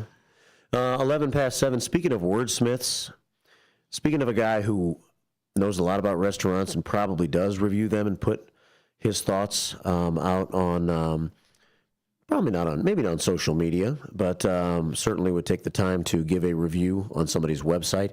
It's our friend Genius George. Ooh, and he's Genius on the George. line this morning at 847-931-1410. He's certainly a wordsmith, and he's taught me a lot of what I know. Welcome to the show, George. Good morning. Good morning. So I would never in a million years leave a negative review on Facebook for anyone. Thank you. It's too hard to make a living. It's too hard to keep a business open. I wouldn't go to a manager if I had an issue with anyone. I would try to talk to that person directly. Mm-hmm. At this point in my life, and you had mentioned this earlier, Sue, I would rather be kind than be right. Everybody wants to be right. Everybody on anti-social media, which is a phrase I got from you yesterday. You do listen close. I love it. Everybody wants to be right. Yeah. I just want to be kind. Just kindness matters. And you're my kind of people, George. So, I do. If I try to focus on positive reviews, when I do review something, which I'm apt to do, I just sent. I was in the hospital for almost half of February, and the nursing staff at Northwest Community Hospital in Arlington Heights, they were wonderful. I mean, they became friends, family, caring, compassionate, and I sent a letter to the Director of Human Services complimenting those nurses. So those are the things that make a difference, or we try to make a difference. But enough of that. I called Mark. I would be remiss if I didn't compliment WRMN and thank WRMN for that great broadcast last night of the candidate forum. I watched the entire thing on YouTube. There may have been one small glitch or another, I don't think WRMN related, but it was really, really good. I heard that there may have been an issue with the app I was watching on YouTube. I thought it was really, really well done, well orchestrated. So kudos to everyone. Kudos to Dean Delaley, especially for going out and helping make this happen. And to Sonar. Sonar did a great job, I think. Sonar's very, very smart. There's no question about that. And he did a great job moderating the panel. I thought it was good. The incumbents were all good. Yeah. Steve Thoren, Corey Dixon, and Dustin Good, and all three received the Daily Herald endorsement yesterday, as a matter of fact. They're just really well prepared and thoughtful and caring. I thought that was good. And the challengers, I mean, you got the candidates, I shouldn't say challengers. The other candidates, this is a really strong field of candidates. Mark Smith, great. Maggie Beyer, great. Diana Alfaro, great. I tell you who really impressed me was Cecilia Brooks. I don't know if she's going to be elected, but she's 24 years old. She's well-intentioned. She's idealistic. 24 years old, Mark. I know. She's out there running for city council. If you don't love that kind of civic engagement, then, go somewhere else. Yeah, she was very well spoken, and I thought Diana Alfaro spoke well. Like you said, everybody sounded pretty strong last night. Right. The young man from Danny's Pizza, I think he said he's the manager. Yeah. Maybe a little discombobulated. Yeah. But, again, well-intentioned. A little bit all over the map. Maybe he lacked a little bit of focus. Not criticizing him, because that is not an easy place to be sitting up there in front of a group of people. Mm-hmm. And I would guess, Mark, because I saw some of the longer shots from the camera, my guess is there were about 100 people there. And I have to tell you, given the weather, that's a really, really good crowd. And kudos to Chuck Kaiser. Chuck could be a micromanager. Yes. I love him to death. He is, again, somebody who's community committed. He's engaged in his neighborhood. He's engaged in the city of Elgin. He put a lot of time, because I was privy to a lot of the emails that were back and forth with all the coordinators, and Chuck put so many hours in on this thing, and he's not getting paid for this. He does it because he loves Elgin. It's his hometown. It's where he grew up. So kudos to everyone involved. So just really, it was great. Now, I have to switch gears here quickly, and I know you've got a time limit. It was 43 years ago today that John Belushi passed away. Yeah. And, Belushi was a comedic genius, one of the 7 original cast members of Saturday Night Live, and actor, musician, and what a perfect fit. I know you can't do it today, but the Blues Brothers, he headed up the Blues Brothers with Dan Aykroyd. What a perfect song to play for Sue Castle, Hey Bartender. Oh, yeah, I love it. Love it, love it. So on my day 3 of getting to know Sue Castle, here are a couple of quick questions. So okay, I'm ready. Answer them at your convenience if you'd like. What was your favorite food to eat growing up? Do you have a favorite food today? And also, if you had you were talking about New Orleans earlier, if you had a dream vacation, anywhere you can go in the world, where would that be? You're knocking a lot of questions out in a hurry here, George. I love these. Yeah. I love these. Trying to, you know what? We love Sue. We love the energy and enthusiasm she brings. So this just personalizes who she is a little bit more. I love this, and I can answer those really quickly. Okay. Growing up, macaroni and cheese with ketchup in it. No. Not a lot, just a little. So sorry. Okay. Sorry. At this age, the macaroni and cheese, you had me there, but the ketchup, just a little. If you haven't tried it, don't knock it. Don't knock it. You're absolutely right. And then at this age, I'm just a foodie. I like trying new foods. I like seafood, all of that. And dream vacation, Greece. I want to go to Greece. I don't want to do a resort. I kind of want to backpack around and go. When I love to travel alone, and when I go places, I always like to ask the bartenders or the waitresses, where do you like to go? Yeah. Because that's more where the locals go and not the touristy. So I think right now on my bucket list is definitely Greece. And then maybe like Iceland over that way. So those are on my bucket list. Well, I've been to Greece, Santorini, which is an island, not too terribly far from Athens, is just spectacular. I mean, the water is bluer than the bluest sky. Just beautiful. Love it. And the only issue I had there was there's a mountain. To get to the top of the mountain, you either take the funicular, which scares me to death. I don't like heights. But worse than that, and I took option 2, which was 1,000 times worse than the funicular was. You go up by donkey, and you go up this mountain. And I had this donkey. I was trying to befriend the donkey on the 15-minute walk up to this mountaintop, and I kept calling the donkey Seabiscuit. But the donkey, these things are trained. It's almost like you're on an assembly line. They go up, they come down. They go up, they come down. And they take the shortest route, which is generally like on the edge. I want to get close to the mountain where if I fall off, I can at least fall on some rocks. Yeah, I'm scared of heights, too. 5,000 feet. Oh, my God. Well, So, and I've been to Iceland. Iceland is just absolutely, it is some of the most interesting topography, such a varied geography from geysers to waterfalls to salt fields. It's just spectacular. Awesome. Really, I will be there soon. Developed. I will be there soon. It's on my list, and I'm going. Rent a car. When I went, I rented a car in Reykjavik, and I drove the entire island. You could do it in 3 days. They call it the Ring, and it's their national highway. And when you get up north to the Ring, their national highway is actually a cobblestone street. Oh, wow. So that tells you how undeveloped parts of that country still are. Wow. That's awesome. That's cool. Well, thank you, George. Thanks, George. Okay. Thank you, Sue, and thank you for the information, and thank you for your continued goodwill, and good luck going forward. Bye, hon. Have a great day. You too. Bye-bye. Thanks. That's George. He's the best. I like it. I just, talking about traveling, on my way home yesterday, I had a commercial for now is the best time to travel internationally because of how much the U.S. dollar is worth. Yeah. In other countries, like, it's crazy right now. Australia, I believe they said it was worth like 9 or 10, whatever their money is, $1. And I want to say in Argentina, it's like our $1 is worth like 20 or 25. I didn't write it down, but They're like, now is the time to internationally travel. All right, keep that in mind. More bang for your buck. What about the airline prices, though? Well, there's that. There's that. Yeah. I don't know. I haven't looked those up. The donkeys need to calm down. The donkeys are excited this morning. They are. Great donkey story told by George. Great call, George. Thank you.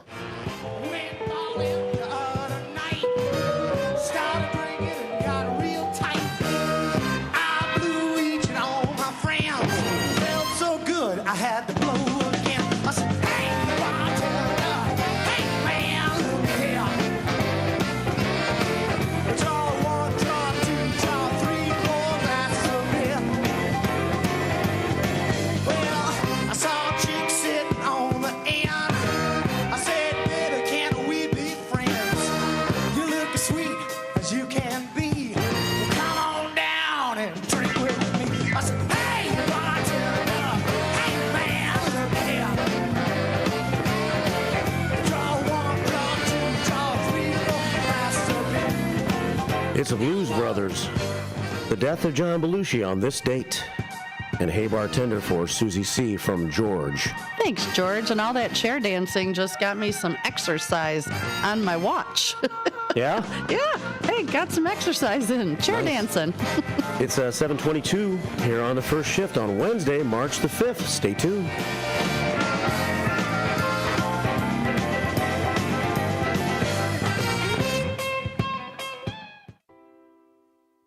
Hi, this is Mark Bialek, and I am running for re-election to be an Elgin Township trustee. As an elected official, I understand that it's my job to represent the entire community, whether you lean to the left, to the right, or view yourself as independent. Left starts with the letter L, and I use this letter to let you know that I listen, learn, and lead. Right starts with the letter R, and I like to use this letter to describe myself as resourceful, responsible, and real. Finally, independent begins with the letter I, and there is no I in team, but I know that it takes a team to build a successful community, and that team consists of you and me. You let me know what you think and how you feel, and I take those thoughts with me to board meetings, where I try to make the most sensible, common sense votes that I can to help Elgin Township remain a great place to work and live. So when you cast your ballot this spring, please consider me, Mark Bialek, Marky B for trustee, and follow me on Facebook at Mark Bialek for Elgin Township. Paid for by Friends for Mark Bialek.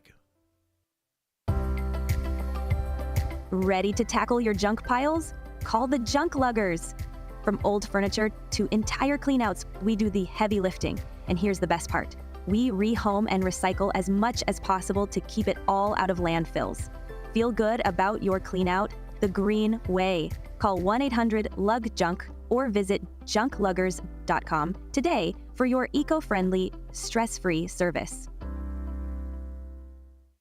For a little lighthearted lawlessness on Sunday afternoons, listen to Handle on the Law from 4 to 7 p.m. Handle on the Law is a unique combination of useful legal advice and outrageous handle remarks. Whether you're talking about Big Brother, big business, big legal problems, or Big Macs, you'll rarely find Bill without an opinion. His rapid-fire commentary gives listeners the information they crave in the way they crave it. It's Handle on the Law, Sunday afternoons from 4 to 7 p.m. right here on WRMN, AM 1410 and 96.7 FM.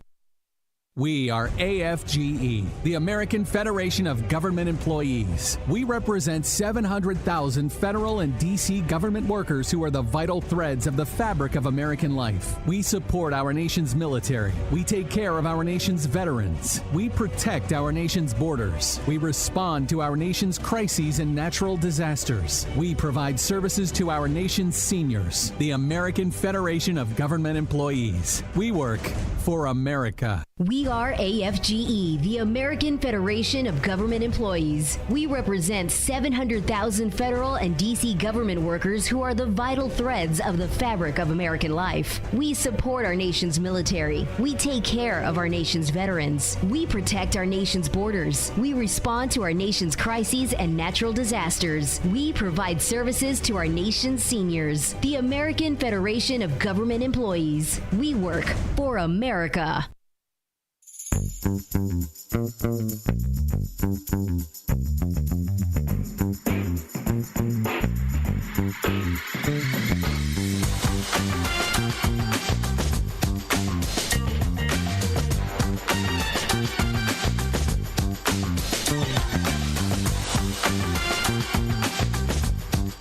Welcome back, 726. Now I turned your mic on, Susie C. Sorry. Oh, hey, it's getting a little light out there. It is. Yeah, not horrible. No sprinkles, no drizzles so far. Yeah, it's wet. It's damp. It's moist. It's moist. A lot of rain yesterday. It was foggy on my way in today. It was froggy. Yeah. But overall, today is going to be a weird day. We're probably at the warm end of it right now. At about 50 degrees this hour. Throughout the day today, it's going to drop, the temperature is, and actually by late afternoon, early evening, maybe a little bit of snow. So a backwards day today. Oh, well, a backwards day, a little bit of snow around dinner time.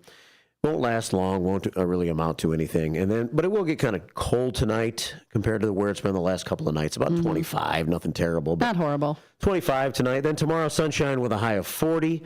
And Friday, a 50% chance of a snow shower, high 37. But then things get considerably better starting on Saturday. 42 Saturday, Sunday 46, Monday 60, Tuesday 65. Sunshine all 4 of those days starting on Saturday. 727 here at WRMN. I wanted to show you this, as we haven't mixed in much first shift 411 so far. But I have my fundraiser coming up on Saturday at Arcades, if you can make it. Would love to see you there. It's starting at 3 o'clock that day. And we're going to have Deacon Frost playing some live music. Our friends Terry and Taylor and Jay and the boys from Deacon Frost. Live music in the tent outside. Going to be sunny on Saturday. That's the good news. $20, all-you-can-eat buffet. We'll have raffle baskets and a 50-50 drawing. And we're going to try a little karaoke, maybe starting at about 6:30 that night. Rumor is you might be singing a little bit. Yes, I will. I will if you will. You not being Sue, because she's not going to be there. Yeah, I can't be there this time. You being you, whoever you are. So come on out and hang out. Make a donation if you can. If you can't, to just have a good time. We want to see you. We want to remind everybody that it's just about time to vote. March 17th, early voting begins. April the 1st is actually Election Day. So that's coming up on Saturday. And then on Sunday, if you're out past the corn curtain, you can see Susie C. because she's having her own shindig, right? I am having a shindig. So, Saturday we draw our Queen of Hearts, and our pot is at 2,416. It's $5 a ticket, and we're doing a March Madness. So if you purchase a ticket starting today, you get entered in a drawing for a trip to Texas in a $2 million house for a 6-night stay. Really? But I will pull in more of that as that gets bigger. And then Sunday, we've got our chili cook-off at Newman's. I believe right now I have 10 entrants. The voting starts at the judges start at 1, and as soon as the judges go through all theirs, then we put it out for the popular vote. And we're sneaky. We're wily. Yeah. We're wily. We take the crocks out of the pots, put them in beer boxes. So nobody knows really whose crock is whose. That's good. So we're a little deceitful, but we don't want you to go like, ooh, I know that's my best friend's, and I'm going to order it or vote for it. Right. So there's cash prizes, bragging rights, a big trophy. It's always a lot of fun. This is our 6th annual Mama Newman's Memorial Chili Cook-Off. Everybody's welcome. It doesn't cost to get in. $15 if you're going to drop a chili, if you're going to surprise me and drop a chili, but let's go. Come on out. I believe Dean is bringing a chili, so come on out. 7:30 here on the first shift. It's Newman's on Sunday. Off Women's History Month with the Glow Up Health Fair on Thursday, March 7th. The event will be taking place from 10 a.m. until 1 p.m. in the Job Lounge, Building B on the Elgin campus. In Naperville, a series of arrests related to firearms have resumed at the Top Golf facility, ending a brief lull since October. Recent incidents involving 3 individuals, Malik Jakori Gully of Chicago, apprehended on Saturday. Jihad Youssef Yamin was detained on February 11th, and Boy Dion Perez arrested on February 1st, all with firearm charges. The Gail Borden Public Library will host a nostalgic showcase, the Barbie Superstar exhibit, highlighting the iconic dolls of the late 1970s to mid-1980s. The free exhibit, thanks to a local collector, features around 500 Barbies at the downtown Elgin Library. With your 1410 WRMN News Flash, I'm Sean Kernan. Confidence is knowing you're ready to handle whatever comes your way. That's what it feels like to take on your workday with Cintas. They make sure your AEDs are up to date, your fire extinguishers are tested and inspected, your floor mats are cleaned and delivered, and your workwear looks good, feels good, and is freshly laundered with the Cintas Apparel Plus program. So are you ready to take on today? Visit Cintas.com. Oh, I'm ready! And get ready for the workday. Progressive knows if you have to choose between everyday life and your RV wins. What, are you going to take the RV to the mountains or go pick up your dry cleaning? RV wins! Are we cleaning the gutters or taking the RV camping? RV wins! Are we getting a new passport or cruising up the coast? RV wins! Don't forget, you got that trip to Sweden coming up. Oh, yeah, passport, then RV. With Progressive, you can bundle your RV with your home or auto and save with a discount and spend more time enjoying those savings in your RV. Progressive Casualty Insurance Company affiliates and other insurers. Not available in all states and situations. In this next Elgin City Council election, you'll have a choice to make, not just between political philosophies or even the candidates on the ballot. Your choice involves supporting someone who has always been there for Elgin, who has always been there for you, as a longtime community volunteer and a lifelong resident. Elgin City Councilman Steve Thorne, running for re-election, is a name you know and a leader you can trust. His pledge is to maintain secure neighborhoods by continuing to support Elgin's police officers and firefighters. And Steve will work, like always, to protect your tax dollar. He's accessible and accountable. He's a friend, my friend, and your friend on the Elgin City Council. He's one of us for all of us. I'm asking that you vote to re-elect Steve Thorne to the Elgin City Council. Paid for by Friends of Steve Thorne. This is Sarah Silver with your Fox Valley forecast. Today, rain and patchy fog are likely before 2 p.m., then rain and snow in the afternoon. Cloudy with a high near 49, temperatures falling to around 33. Tonight, a chance of snow before midnight. Mostly cloudy with a low around 25. Tomorrow, sunny with a high near 40. Currently, it is 47 and overcast. I'm Sarah Silver on the Talk of the Town, WRMN. Confidence is knowing you're ready to handle whatever comes your way. That's what it feels like to take on your workday with Cintas. They make sure your AEDs are up to date, your fire extinguishers are tested and inspected, your floor mats are cleaned and delivered, and your workwear looks good, feels good, and is freshly laundered with the Cintas Apparel Plus program. So are you ready to take on today? Visit Cintas.com. Oh, I'm ready! And get ready for the workday. Still loud, still wondering how this is our job. It's the WRMN Morning Show on WRMN 1410 AM.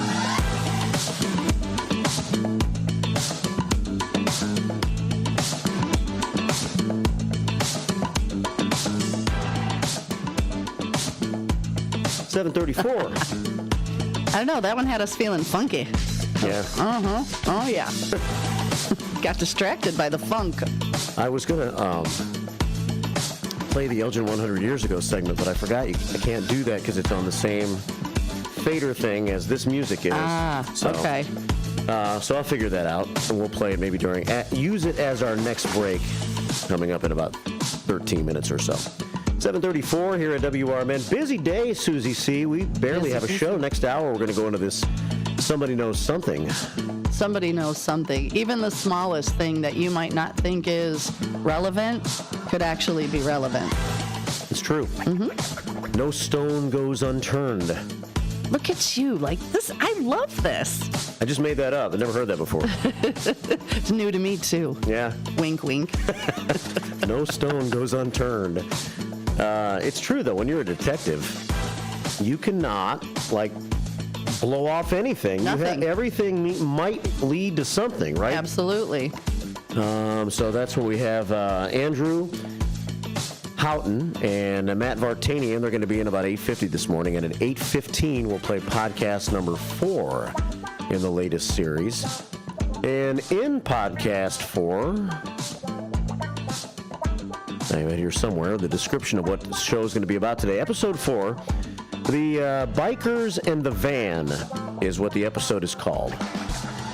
Detectives Andrew Houghton and Matt Vartanian from the Elgin Police Department Cold Case Unit travel to the site where PM Bentley's, the bar, was in 1983, with the owner of the bar at that time, as they investigate theory number 2 that something happened at PM Bentley's.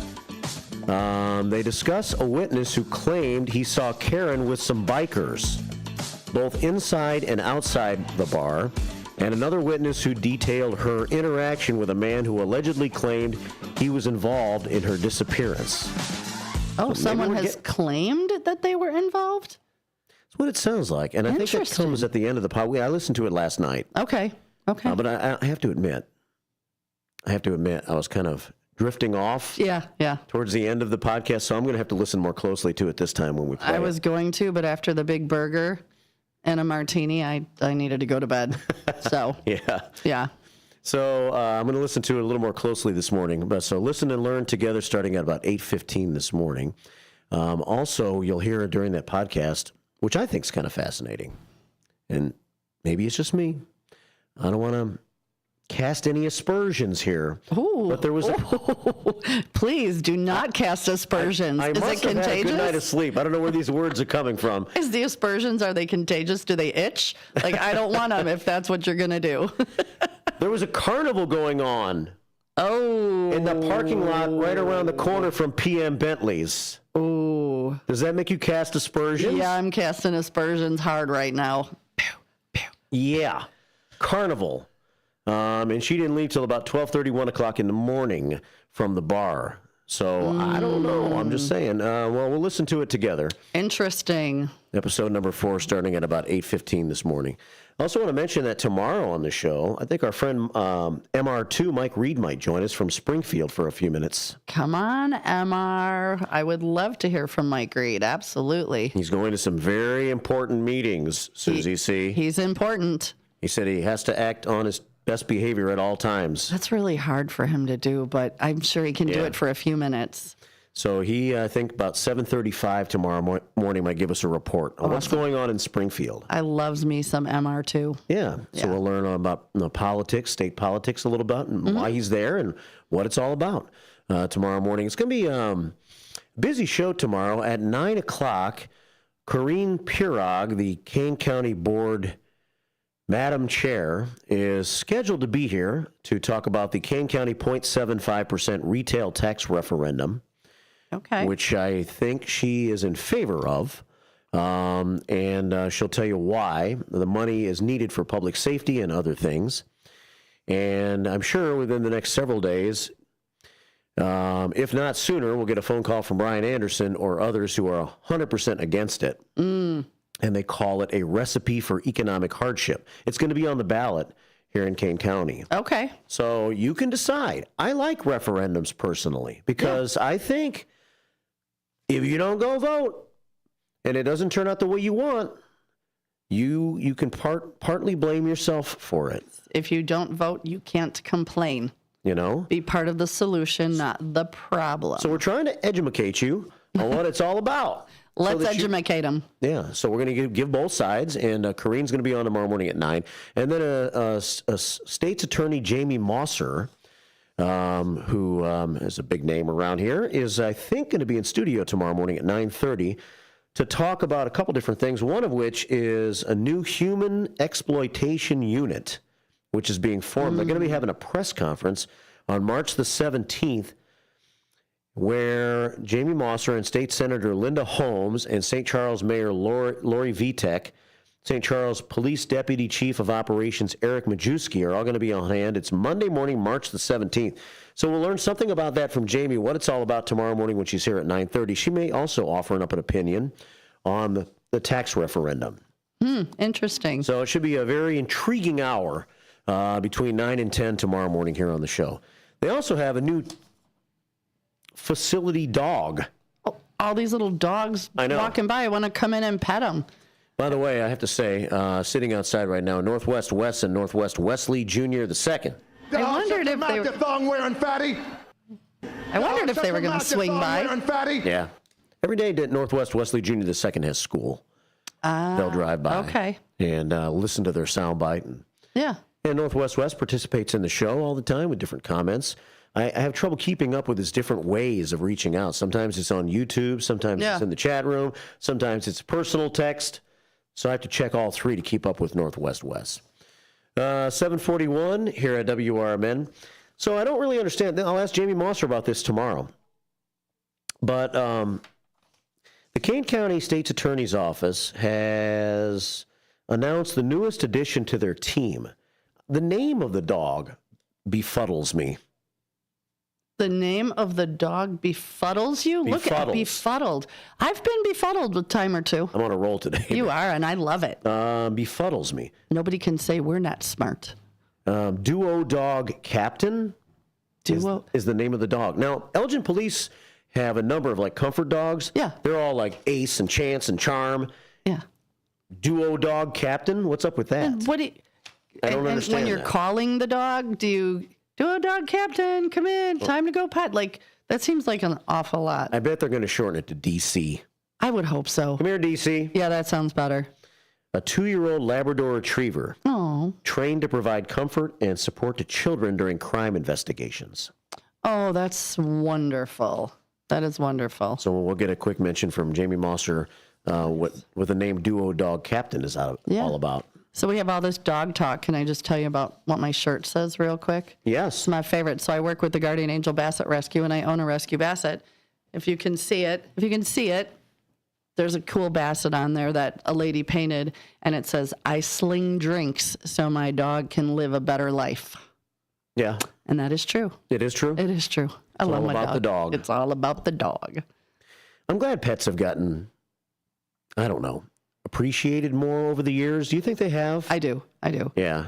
And now working in rescue, and I see where mine came from. She was an Amish puppy mill breeder out of Oklahoma. And the things when I got her, thunder, lightning, none of that bothered her. Closing my glasses, that click, run for the hills. Really? She never heard it growing up. She spent 4 years making puppies. And now she hates puppies. Don't bring a puppy by her. Hates. But yeah, after working in rescue, you start to be like, whoa, there's a lot. But yeah, I love them. Yeah, I mean... Do you own a pet? Not at the moment. Okay. No. Have had dogs over the years. Love doggies. I can get like you a a big basset. dog. I can get you a basset. Really? I know somebody who's an adoption coordinator. But I like big dogs. How big? Big dogs, like Irish setters. Oh, nice. I love an Irish setter. Yeah, that was my first 2 dogs as a child. There's Mark Cool, Black and Blue, by the way. Okay. Driving by the radio station right now. His soundbite is, because he says, just hang loose, bro. Oh, I got you. With his hands every day. Do we add him to the honk? Do we add him to the honk log? Yeah. We got a couple. I think we've had like 2. Northwest Wesley Jr. II. We may have missed a couple.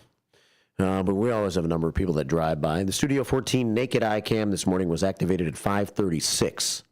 By the way. Ooh, 5:36. That's early. That's when I sat down. That's when I walked in the door. I gotcha.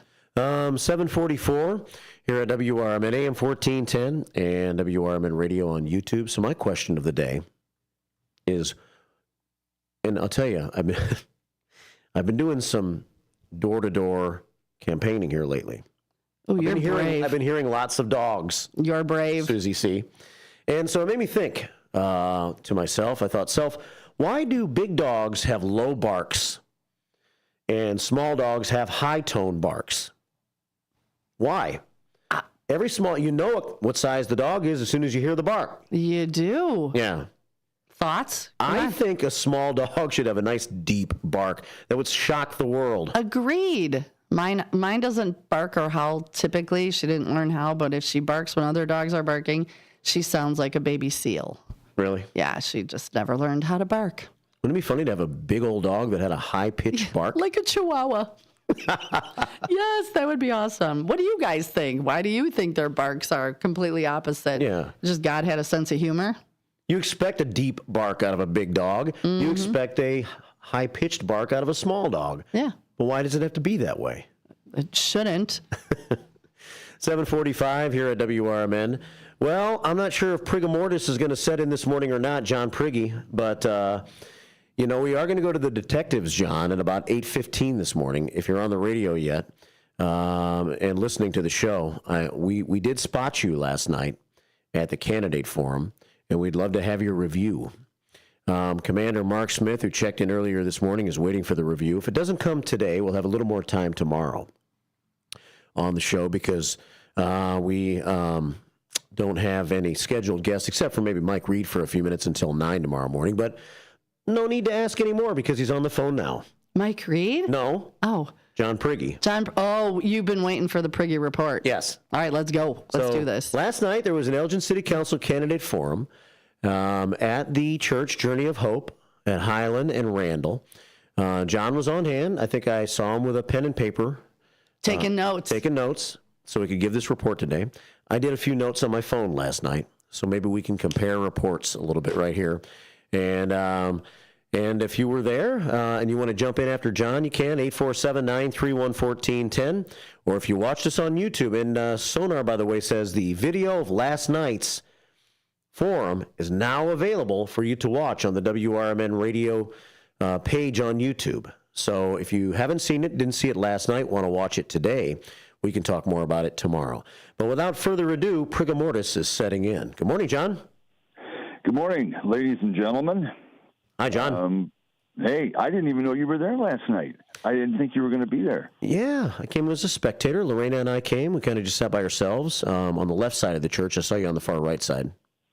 I miss Lorena, too? Yes, you did. I hate to have to just keep relying on pictures. That's just not But, no, I'm sorry I missed you. I apologize. I just... No, it's my bad. Settled in and, but I'm glad you were there, too, because you would have some feelings and reactions, I'm imagining, to what you heard. I took a few notes, yeah. Yeah. I can, just a general thing, I wish there were at least one more, just like the one last night. I think, the way it was conducted, I think for the first time out of the box for you guys at the station, that was great. Yeah, it was the second time because I did one 2 years ago, but Maybe. Oh, I'm sorry. Yeah, that's right. Yeah, I did it 2 years ago. But Sonar and Dean did a great job. I thought it was similar last night to what it was 2 years ago. But last time we also had the mayor's race going on at the time. So we had Corey Dixon and Dave Captain as a part of it last time. That's right. That's right. Yeah. But, the one thing I can tell you is that I wish there would have been another one scheduled, just because there are so many other topics besides the general ones. I would love to have seen a focus on another one. But I understand they're tough to plan. Yeah. And you really have to, that's just like, ordering an Uber driver to your house. It's more involved than that, Yeah. But I thought that I was impressed with Mark Smith again. I like the fact that he's got activity in his wheelhouse in Elgin.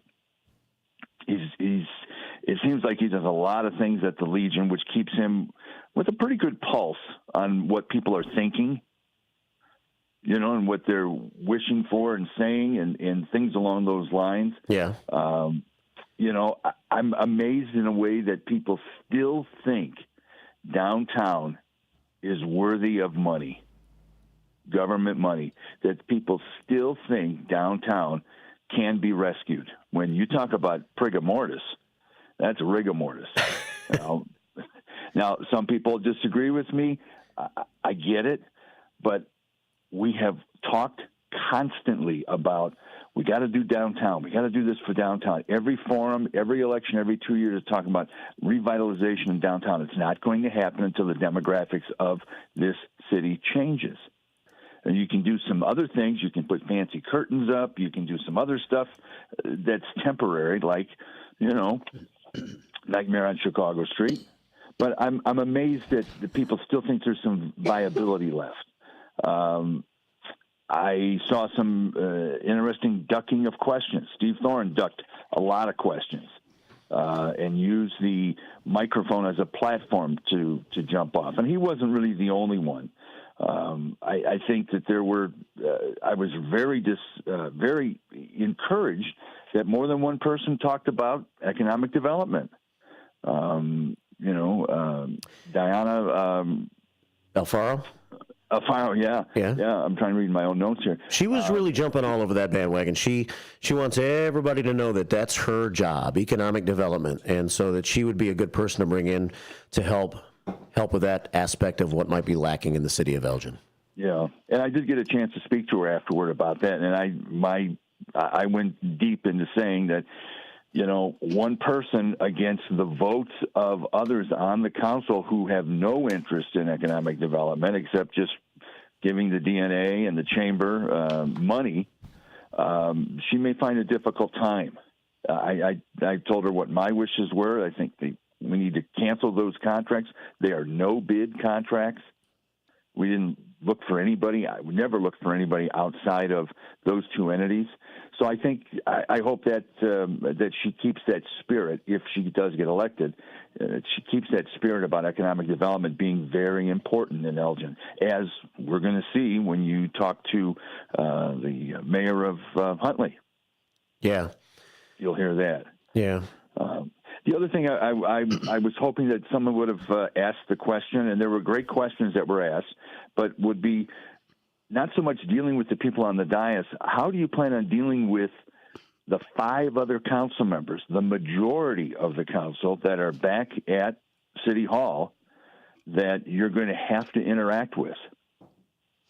I think that's, you can shrink it down to a table with 8 or 9 candidates, but no one asked the question, how do you plan on working with people that, for some, clearly have a different view of where Elgin should be?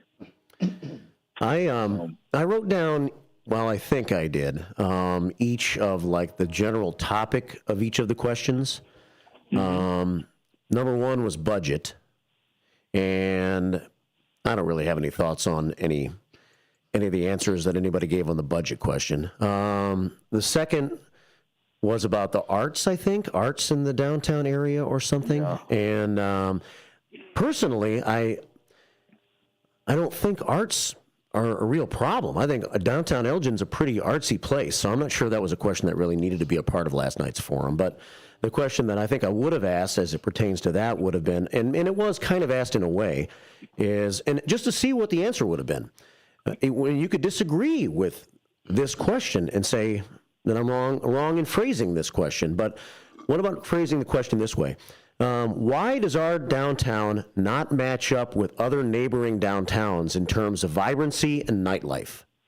And perfect. You could say, because this, that, and the other, we're not along a main drag, whatever. Or you could say, well, I think we do. And I think that's a dumb question. But I think that's a question, it would have been interesting to see the reaction of the different city council candidates and current council people had that question been asked as one of the questions. I agree with you. I just said the word perfect. I agree with you that, we're really the only ones. I am convinced that this is not an economic driver. Arts is dessert. Okay, we have to take care of the steak and the potatoes and everything prior to the dessert. But we have too much dessert, and we've shelled out in a month, $1 million for rehabbing a building for the arts, for the art scenario that's happening on South Grove. It's too much. It's too much, and it's not an economic driver. Mm-hmm. It's not. Because it's been proven not to be an economic driver in Elgin. Other cities, other towns with a higher demographics, higher income per household, maybe. But I was slightly disappointed to hear that almost everybody was praising the arts, and nobody had a problem with that money being shelled out, $1 million. Yeah. So, I mean, that's always a little disappointing for me. The homelessness issue, nobody really said anything to impact me one way or another on that. Immigration, I thought everybody didn't really want to kind of dance. Everybody kind of danced around the immigration issue a little bit for the most part. They praised Centro de Información, but nobody made a strong statement. Most of them supported the job that the city of Elgin is doing and the way that they're handling the so-called immigration crisis or whatever. Those were my thoughts. As far as the presentation goes of the different candidates that were there last night, I thought everybody sounded nice and professional and spoke well and looked good. I think, except for the write-in candidate, Marcellus Day, and I'm sure he's a nice guy, and I'm sure he has good intentions. He was a little bit short on things that he said, but everybody else sounds good. That's one thing about Corey Dixon. John, is that some people don't like Corey and they think that he's not really going to do what he says, and that's his problem. But the man speaks a very good game. Oh, yeah. Yeah, no question about it. But when you get when the light is turned on and now you have to cast votes and now you have to explain things and now you have to produce, that's where I think he's fallen short.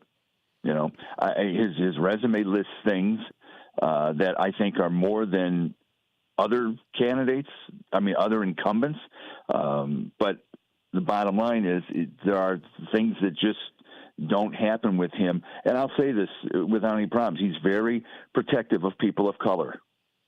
And sometimes that can bite you in the back. And I think to the expense of others. And I think that's the truth. I believe in that. I think that when it came down to dealing with Tent City and the homeless, I think they all took they all did the curly shuffle, the three of them, the three incumbents. They proved to me that they didn't do anything before the fires. Nothing. Yeah. And they had the opportunity to. They all had the opportunity to. I think Steve Thorne said the only thing he did was walk down there weeks after the fires and after the Lexington opened up with Fire Chief Sagan. That's not enough. That's not enough. It was more about what's being done now than what maybe never got done fast enough. Which was in violation of the question. The question was, what have you done for the incumbents? What have you done in the last 4 years to deal with Tent City? Yeah. It's too late. It's too late. That's going to hang on them. And it should. You just can't just keep turning your head for 30 years in the last 4. Yeah. Well, John, we'll talk more about it tomorrow if you want to. We're out of time right now. Yeah, I understand that. I hear the music. Take care. Good program, and thanks for coming to work, Sue.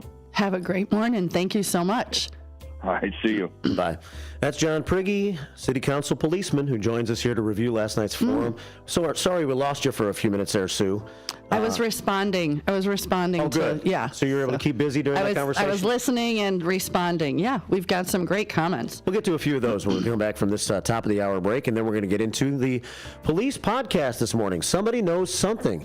It's the WRMN Morning Show with me, Marky B, and Susie C. It's Wednesday morning. It's 7:59. First shifters, good morning. Hump day. Hi, I'm Ryan Blaney, a third-generation race car driver, and we dedicate a lot of our time to going as fast as possible. My grandpa Lou is the reason why my dad and I started racing, and I'm really proud to follow in his tracks. But when my grandpa was diagnosed with Alzheimer's, it was a very unexpected bump in the road for us. I've learned a lot on this journey with my grandpa Lou, and the memories of my grandpa will always be with me. It's important to notice if older family members are acting differently, experiencing problems with their memory, or having trouble with routine tasks. Talking about Alzheimer's can be really tough, but if you notice something, have a conversation with your loved one. Encourage them to see a doctor or offer to go with them. Early detection of Alzheimer's can give your family time to explore support services, make a plan for the future, and access available treatments. The Alzheimer's Association provides care, support, and research to help you take control of the situation with your family and manage the disease together. If you or your family are noticing changes, it could be Alzheimer's. Talk about seeing a doctor together. Visit alz.org/time-to-talk. A message from the Alzheimer's Association and the Ad Council.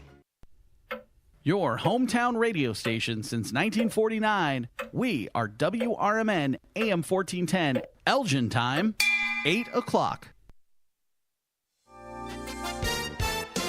With your 1410 WRMN News Flash, I'm Sean Kernan. Brought to you by Sky Rizzy. In Naperville, a series of arrests related to firearms have resumed at the Top Golf facility, ending a brief lull since October. Recent incidents involving 3 individuals: Malik Jacori Gully of Chicago, apprehended on Saturday; Jihad Youssef Yamin was detained on February 11th; and Boy Dion Perez arrested on February 1st, all with firearm charges. The Gail Borden Public Library will host a nostalgic showcase, the Barbie Superstar exhibit, highlighting the iconic dolls of the late 1970s to mid-1980s. The free exhibit, thanks to a local collector, features around 500 Barbies at the downtown Elgin Library. Elgin Community College set to kick off Women's History Month with the Glow Up Health Fair on Thursday, March 7th. The event will be taking place from 10 a.m. until 1 p.m. in the Job Lounge, Building B on the Elgin campus. With your 1410 WRMN News Flash, I'm Sean Kernan. Confidence is knowing you're ready to handle whatever comes your way. That's what it feels like to take on your workday with Cintas.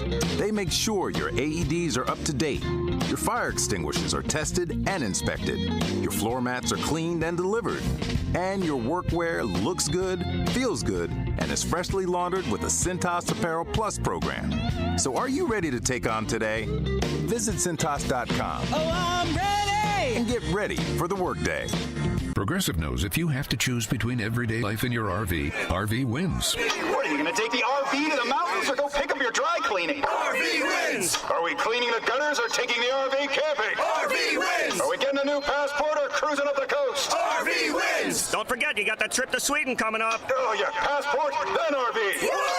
With Progressive, you can bundle your RV with your home or auto and save with a discount and spend more time enjoying those savings in your RV. Progressive Casualty Insurance Company affiliates and other insurers. Not available in all states and situations. From the pages of the Elgin newspapers of 100 years ago today, these are the headlines brought to you by the Elgin History Museum. This is Linda Rock, sharing stories that were in Elgin newspapers on March 5th, 1925. Despite the fact that salary increases have been tabooed and actual operating expenses cut to the limit, City Council members announced as they went into sessions again this afternoon that the 1925 appropriation will be almost as large as the 1924 budget, $472,850. Commissioners were plainly disappointed in their efforts to slice the measure, but declared there is little possibility that it can be reduced materially under last year's appropriation. Exclusive of the $35,000 bond issue voted to meet the cost of building the new municipal swimming pool and field house at Wing Park. Elgin Public School teachers are exempt from filing income tax returns or paying government tax on their incomes. All school teachers paid out of county, city, or state taxes are exempt from taxation. Private teachers, however, are subject to the tax. Earl Weeks, Division Chief of Internal Revenue, explained today. The last day for filing is March 15th, and citizens are urged to file at once and escape the possibility of a penalty for laxity in filing returns. Elgin 100 Years Ago is a presentation of the Elgin History Museum. Be sure to visit the museum located at 360 Park Street in Elgin, open Wednesday through Saturdays 11 to 4. You can also listen to Elgin 100 Years Ago at www.elginhistory.com. This is Sarah Silver with your Fox Valley forecast. Today, rain and patchy fog are likely before 2 p.m., then rain and snow in the afternoon. Cloudy with a high near 49, temperatures falling to around 33. Tonight, a chance of snow before midnight. Mostly cloudy with a low around 25. Tomorrow, sunny with a high near 40. Currently, it is 47 and overcast. I'm Sarah Silver on the Talk of the Town, WRMN. Confidence is knowing you're ready to handle whatever comes your way. That's what it feels like to take on your workday with Cintas. They make sure your AEDs are up to date, your fire extinguishers are tested and inspected, your floor mats are cleaned and delivered, and your workwear looks good, feels good, and is freshly laundered with the Cintas Apparel Plus program. So are you ready to take on today? Visit Cintas.com. Oh, I'm ready! And get ready for the workday. Do you owe the IRS $10,000 or more in back taxes? Are you being audited or investigated? Has the IRS sent you a letter demanding payment? You may not owe what they claim. Make this free call to the tax doctor now. Let them negotiate with the IRS on your behalf. 800-234-0316. 800-234-0316. That's 800-234-0316. Looking for an affordable dentist close to home? Bender Dental Care in Elgin offers new patient specials from $29, including x-rays, a regular cleaning, and exam. Senior discounts, a no insurance discount plan, and care credit financing. Bender Dental Care is a full-service family dentist with an outstanding 5-star Google rating. To find out more, call us at 847-888-4333. Bender Dental Care, affordable dentistry, close to home.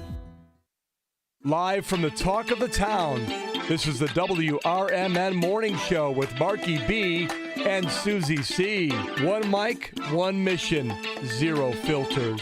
From local buzz to wild headlines, Marky's got the takes, Susie's got the comebacks, and you never know what's coming next. Buckle up, Fox River Valley. It's your morning, your show.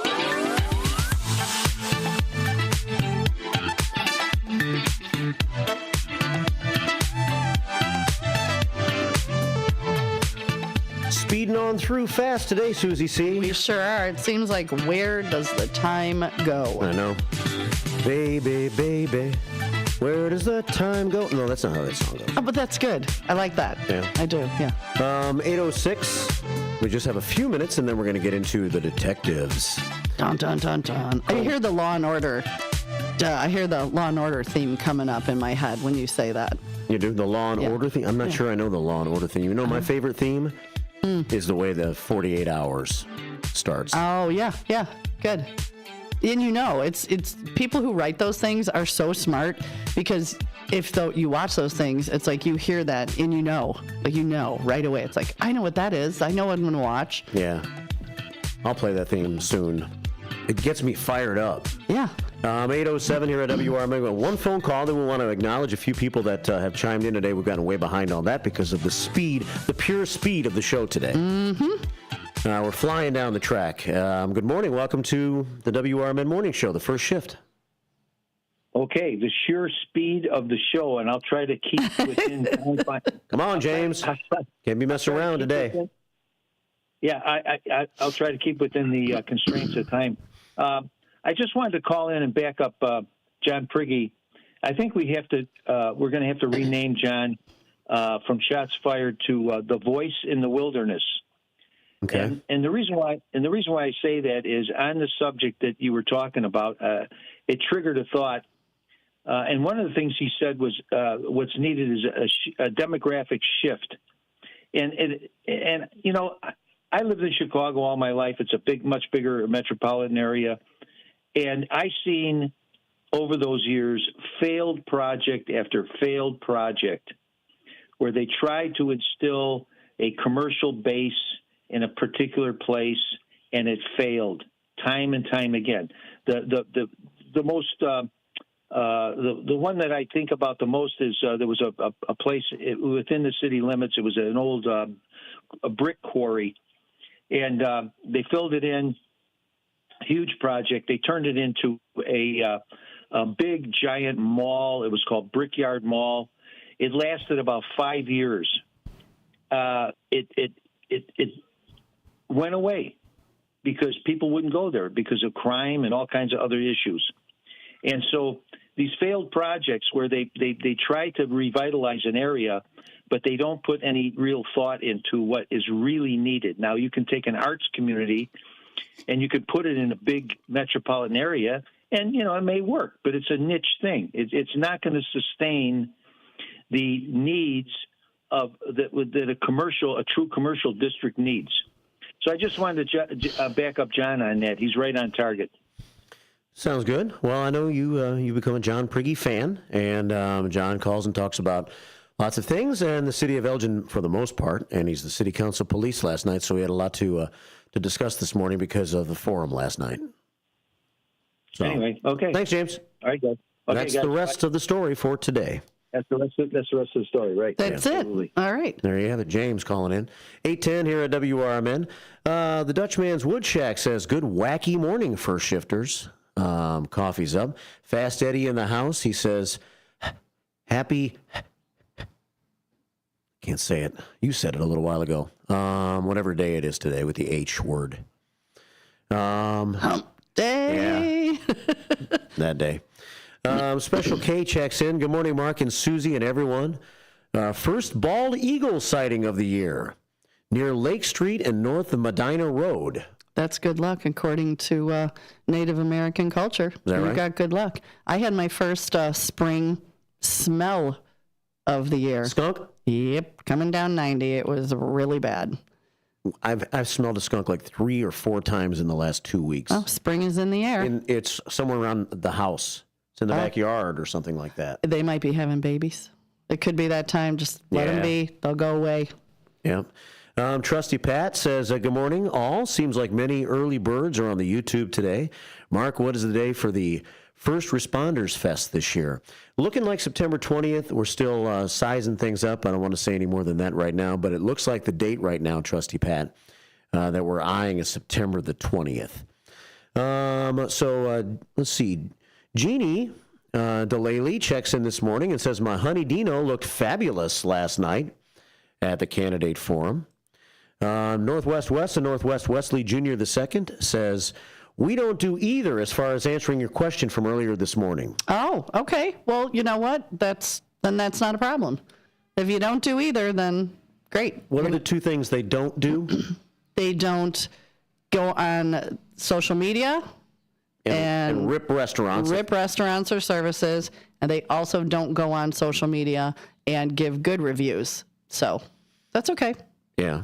He says, we give it a second chance. And if it repeats again, then we don't go back. Perfect. That's exactly how it should be. Yeah. Kimmy D says, happy day, Marky B and Susie C and all the first shifters. Thank you for the YouTube broadcast last night. Thanks to Sonar and Dino for putting all that together. And Ben Demonia Boquist, I'm sure, had a role in that. And Matt. He worked a long day yesterday. He puts in the hours. Magnificent Matt did his show, produced Tammy's show, I think, stuck around for the 4 to 6 show with David Tees yesterday, and then I think stayed around and did the evening show, making sure that everything was running well from the church last night. So thanks to Matt. I got chat line shout outs. What you got? Let's see. Blackhawks Brad checked in. Becky Blue Eyes checked in. Comforting Kathleen checked in. Sensational Shelley checked in. South Elgin Santa came in. Who else? We got West Side Fred, Northwest West, Steve Thorin. I even got pictures of dogs. I got his handsome dog, and I believe there was one other dog named Axel, and I believe that was South Elgin Santa. No, not his. I'll have to find it. But we got dog pictures today, so that's everybody who checked in. I know I don't have time to read everything they said, but you guys, thank you so much for making me feel welcome and sending out shout-outs and good mornings and doggy pictures. Is that the doggy picture you're talking about? That dog picture. That's George. That's Steve Thorne's dog, George. Okay, and then there was a husky named Axel, or a husky mix. And that somebody sent in? Yeah, I had it keyed up, and then I lost it. It's here somewhere. I will find it, and I will shout it out. Okay. So, yeah, sweet-looking little Axel boy. Oh, I found it. Oh, you did? Okay. There we go. There's Axel. Oh, and this is on a no name. That's why it's on right? Isn't this a it was private? A phone number without a name. So who sent this picture? Let us know who this is. It's a mystery. And we'll put your name in the system so we don't have to guess every time. Very handsome Axel. Yes. And also you mentioned Sensational Shelley. She did. Yeah, she popped checked up. in earlier this morning. She's the queen of positivity here on the show. Oh, her and I will be great friends. Yeah. She said, good morning. What a beautiful day it's going to be. I hope you all have a great day.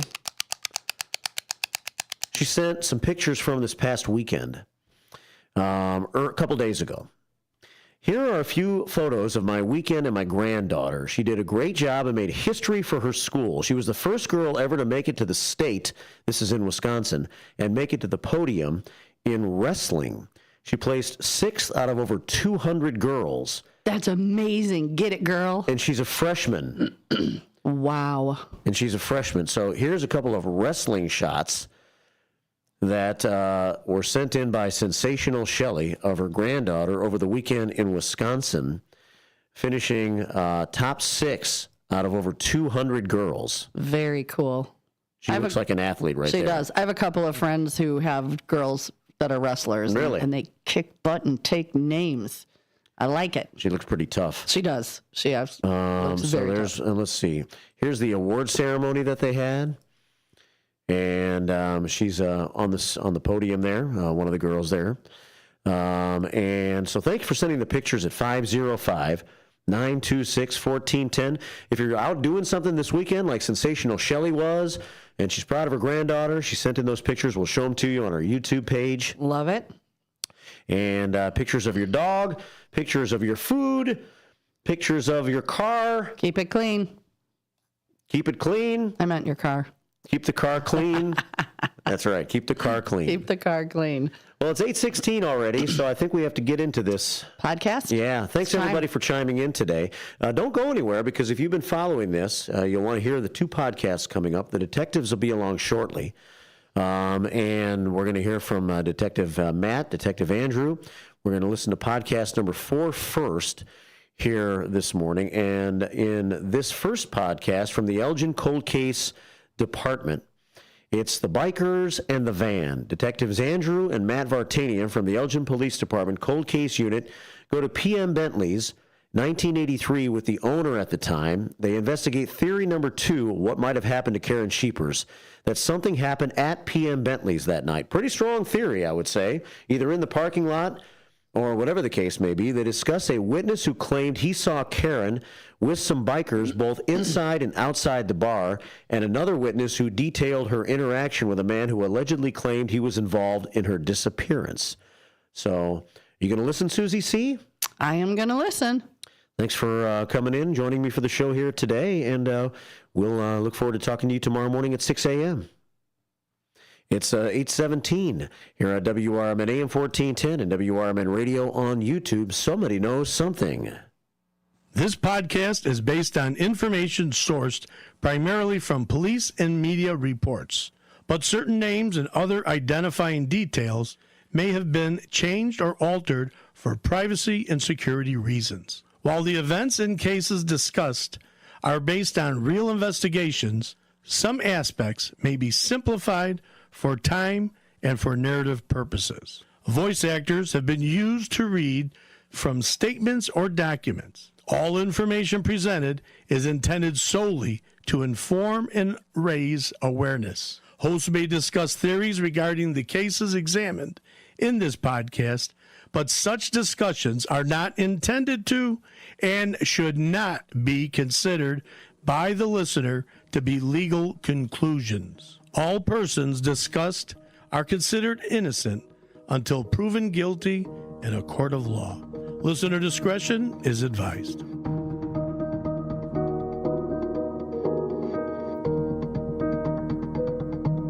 This is Chief Anna Lally. Welcome to Somebody Knows Something, a podcast from the Elgin Police Department's Cold Case Unit. In this podcast, we will shed new light on cold cases in the city of Elgin by sharing untold details and by encouraging anyone with information to come forward. You will come along with real cold case detectives as they investigate active cold cases in real time and seek justice for the victims and closure for their families. We believe that the Elgin Police Department and our community can work together to bring closure to cold cases, because we know that in these cases, somebody knows something.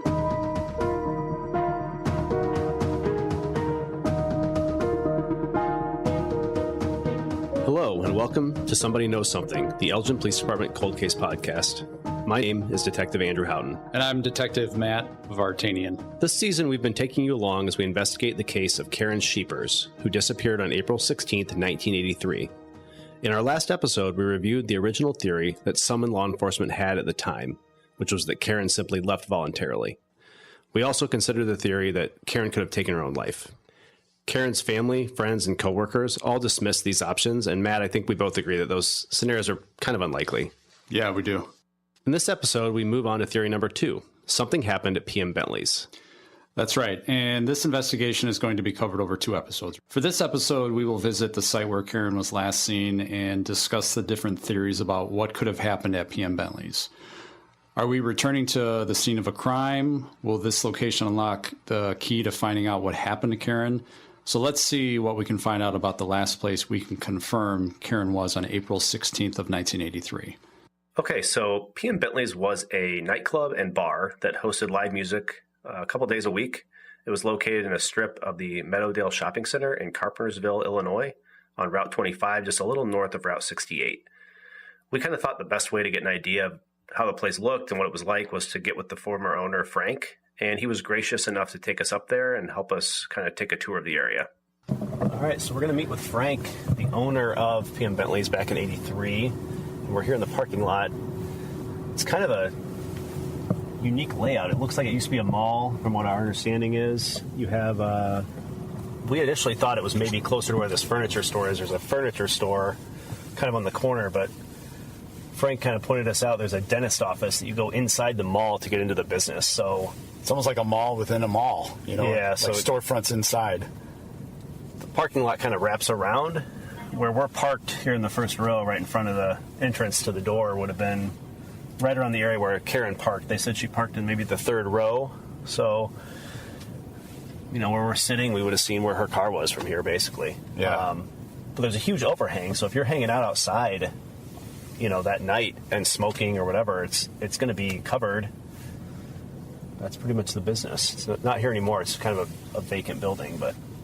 A dentist office is now in the location of where PM Bentley's would be located, or would have been located. There's a cell phone store, a couple other, you know, there's a pawn shop, a couple other locations, a salon that's tucked inside too. Yeah, it looks like the only thing that was here in 83 was probably the Ace Hardware. Everything else has kind of changed over the time. Yeah. So, but it seems like the layout is the same as what it was. Layout looks like the same from the aerial photos we've had and from other conversations we've had with Frank on the phone. So the building is basically identical. It's just different tenants. But, all right, let's head in and talk to Frank. Sounds good. We headed inside the building and met with Frank and his son. We spoke at length with him, and he walked us around the building, showing us where the bar was located and describing it to us. I guess could you kind of just take us through, like, your history with PM Bentley's? Like, how did you come into owning it? Like, how did you know about it? I had a restaurant in East Dundee called Family Inn, and we sold the Family Inn. About a year later, this place became available. Okay. And the owner of the shopping center, Greg Biesinger, at that time, asked if we'd be interested. Okay. Had a partner as well. And He told me, yeah, we would be. Okay. And that's how we... What year did you open? Do you remember? I think it was 1981 or 82. Okay. And it was here when we walked in. It's like a dentist office now, it looks like. Yeah. But you would come in this side door, and then how far did it go back? It went back pretty far. When you walked in, can you just describe like what it would have looked like when you walked in? So you walk in the front door, and when then you walk in this door, you can either go straight ahead into the area where you dance and sit at the stage, or you can go right into the bar. Okay. And into the bar, there was a rectangle bar in there, about 30 seats. where were the bathrooms at? When you walked into the bar, how would you get to the bathroom? Right there on your left. Right there. Okay, so you'd walk in the door and right up. As soon as you came in, the bathroom was right there. Yeah, women's washroom and then the men's washroom. Was there a payphone in the business? No, there's not a payphone. Yes, there was. That was on this wall. Right up on the wall right here, so right outside the bathroom? Yeah, but these walls weren't here. See, this is all open. Yeah. All right, so you would walk in, straight ahead would be like the stage and like the This is where you're booths and sitting stuff, and area, off to the right dance would be a floor. separate bar. And the bar is separate, right? So if you were sitting watching the band and you went to get a drink at the bar, could you see the bar from your seats, or was it in a separate room? No, you could see the bar. Most of the seats you could see the bar from. Okay. Most of the seats. This side of the room, you couldn't see it. Okay. But if you were in the center and in the other wall, you had a good shot at the bar. If we're sitting over here and we're watching the band, would we have waitresses that would come to our table and like serve us, or would you go to the bar? How would that work? Either way. We had girls running drinks back and forth. Okay. And they could also come and sit at the bar or get their own drink. Yeah. Either way. And so this area out here was like this back then, right? Exactly. So you would walk out and Exactly. you'd still be inside the bar. So if you were gonna like stand out here and talk, you could do that. If you're gonna smoke, could you smoke in the bar? In those days, right? you could, yeah. So you could smoke in the bar, you could smoke out here. Yeah. Like there'd really be no reason to stand out in the elements in the parking lot if it's cold. Whereas Nobody we've got this was huge outside. area Everybody where was it's, in here. you know, you could stand out here and like shoot the shit and have a cigarette and whatever. Yeah. All right, so Matt, this place was pretty big. I mean, I think it was bigger than what I kind of anticipated in my mind thinking about it. I'd driven past the site, and I just didn't realize how big it was going to be inside. There were, at least how he described it, quite a few tables, a stage, a bar. The bathrooms were up front, and there's a payphone right there, which is basically just how Eloise had described it to us in a previous episode. Yeah, I mean, the location and the layout, was intriguing. It's not really anything that I thought it would be. I mean, when you walk out of the bar, there's this big covered area before you exit the parking lot. And the vestibule, I guess you would call it, is well lit, and so is the parking lot. I almost kind of describe it as like a mall within a mall. So there's a lot of area inside where people could hang out, and stay out of the elements. And Frank even told us that the guy who checked IDs at the door would often walk girls, who were in the bar alone out to their car just to make sure that they were safe. Yeah, speaking of safety, another thing we kind of want to talk about is the patrons the bar had back in 1983. So when we asked Frank, his reaction kind of told us a lot. Yeah. What type of clientele did you guys typically get for the bar? Well, you guys know that. I know. I wasn't here in 83. Basically, it was bars from everywhere else. Okay. We had a pretty good young crowd. Okay. Young clientele. It was pretty common to have live bands play? We had live bands. Okay. Correct. Were you guys open every day during the week, or was Every it day, every 7 day? days a week, and we had entertainment 6 nights a week. Okay. And what time did you guys open, like on an average night? 4 o'clock every day. 4 p.m. And then what time was closing time? 2 o'clock. 2 o'clock. 3 on Saturday.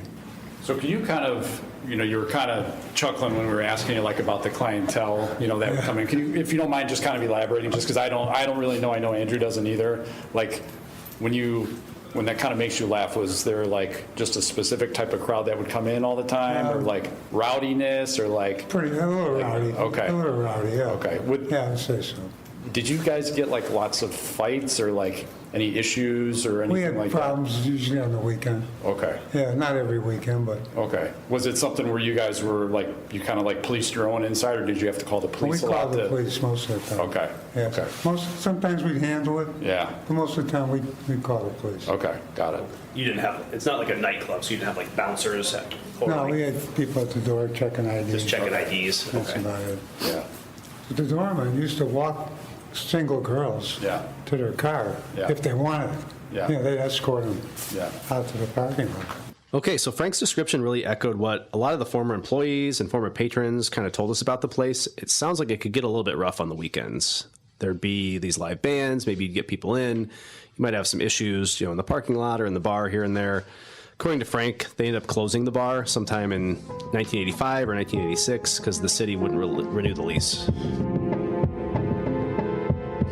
There was something that Eloise told us about what had happened, which was not in the original case file when we had talked to her recently. She told us about an event in the adjacent parking lot that night that Karen disappeared, and we thought that it might or could be relevant to this investigation. Yeah, that's right. When I got to the bar, I was kind of surprised because the parking lot was very crowded. Okay. And part of it was there was a carnival going on. Yeah. And the carnival was very noisy. And then, so people were parking there to go to the carnival and then, of course, go to the bar and whatever else, stores or whatever that were there. This carnival was never mentioned in the original reports, the newspaper articles, or statements that we have in the original case file. But it made us at least consider that this carnival could be related or that someone from the carnival might have witnessed something or even had done something to Karen. When we interviewed Frank, this information about the carnival was pretty new, and we decided to ask him about it. Is the parking lot pretty much the same how it was then? Yeah. Structure? Yeah. Okay. We were told by somebody that there was maybe a carnival the weekend that this girl went missing. Do you remember any carnivals being... Every year the carnival came to town. Do you remember any in the spring? I know there was like a fall carnival for Seaville that we could find at Dundee, but do you remember any spring carnivals? I remember the spring carnival, and it came to Carpentersville every year, and every year it came to Carpentersville, the crime rate went up. Okay. Do you remember, like, as we're standing in the bar looking out the door, like where the carnival would be in relation to where we were at, if you remember? It was on the other, you see, it's just, the small used to go all the way back. Yeah, where all the way post down. office is at. Used All to the way go all north? the way, yeah. Okay. So the carnival was in that area back there, all the way back. Okay, so to the north end of the parking lots here. Did you get a lot of patrons from the carnival that would come to PM Bentley's and drink and hang out and everything? Did they ever cause problems for you or anything like that? No. Okay. Do you remember the company or who put on the carnival from back I then? don't remember that. Well, with this new information from both Frank and Eloise, we got to take a nice fun dive back into the world of newspaper archives. So we went through microfilm, microfiche, digital archives, hard copy newspapers. A lot of the listeners might have never even heard of things like microfilm. Yeah. The clarity is really tough. It's, you're going through these reels on a machine. It's really time consuming. I think we both wanted to make sure that we thank the Gale Borden Public Library and the Daily Herald. The library staff was really helpful. They got us access to these different reels. They've gotten us access to old yearbooks, other documents. And the Daily Herald pointed us to a great online archive that we've used to track down a lot of old newspaper articles from the 80s. A lot of those hard copies just don't exist anymore. So it was really great to get their help on that. After, a dozen hours going through all these newspapers, we finally found an article in the 1983, April 4th, 1983, to be exact, Cardinal Free Press, which confirmed that there was a carnival in the Meadowdale Shopping Center that spring. Yeah, the carnival was called the Greater American Carnival, and it was sponsored by the Meadowdale Businessmen's Association. The carnival ran from April 14th through April 24th, right? Yep. And that was in the Meadowdale lot. Now that we can confirm that Eloise was correct and there was, in fact, a carnival that weekend, we wanted to ask any listeners who have information about that spring carnival to please contact us. If you have, any information, if you worked it or if you attended it or helped plan it and could shed, some light on things like where the workers might have stayed, in relation to PM Bentley's or any other information that might be relevant, please call us or contact us. Yeah, and like Frank said, it would have been just north of where she was located. So the parking lot, was attached to where she would have parked her car. So we're curious about people coming and going, maybe where workers would have stayed if they were living on site for the weekend, things like that. Yeah. So in our first few episodes, we had discussed the hours leading up to Karen's disappearance, and we discussed that Karen made a phone call from inside the bar, then participated in a hula hoop contest.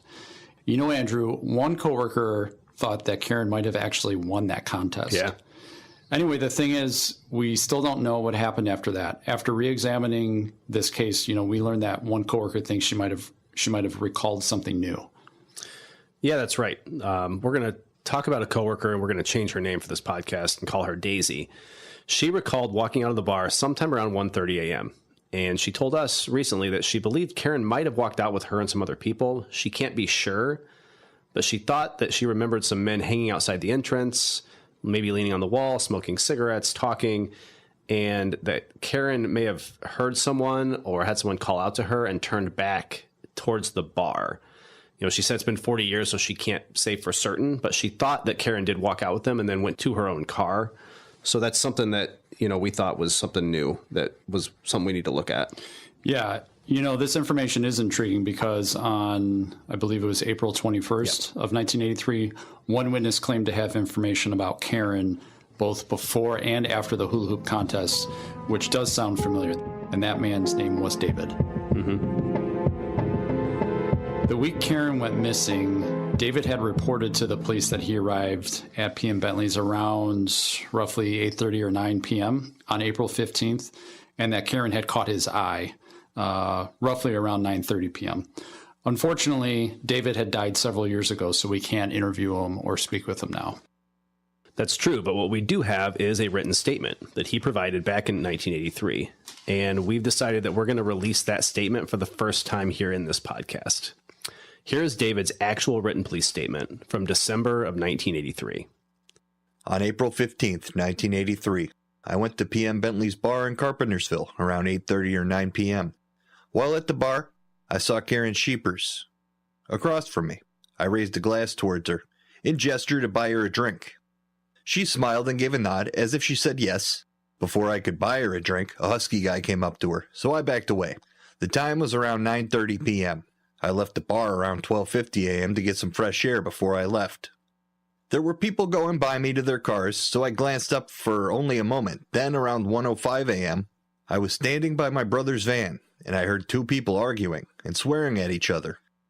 I could hear the girl calling him a bastard a few times. Then the guy kept calling her an ass.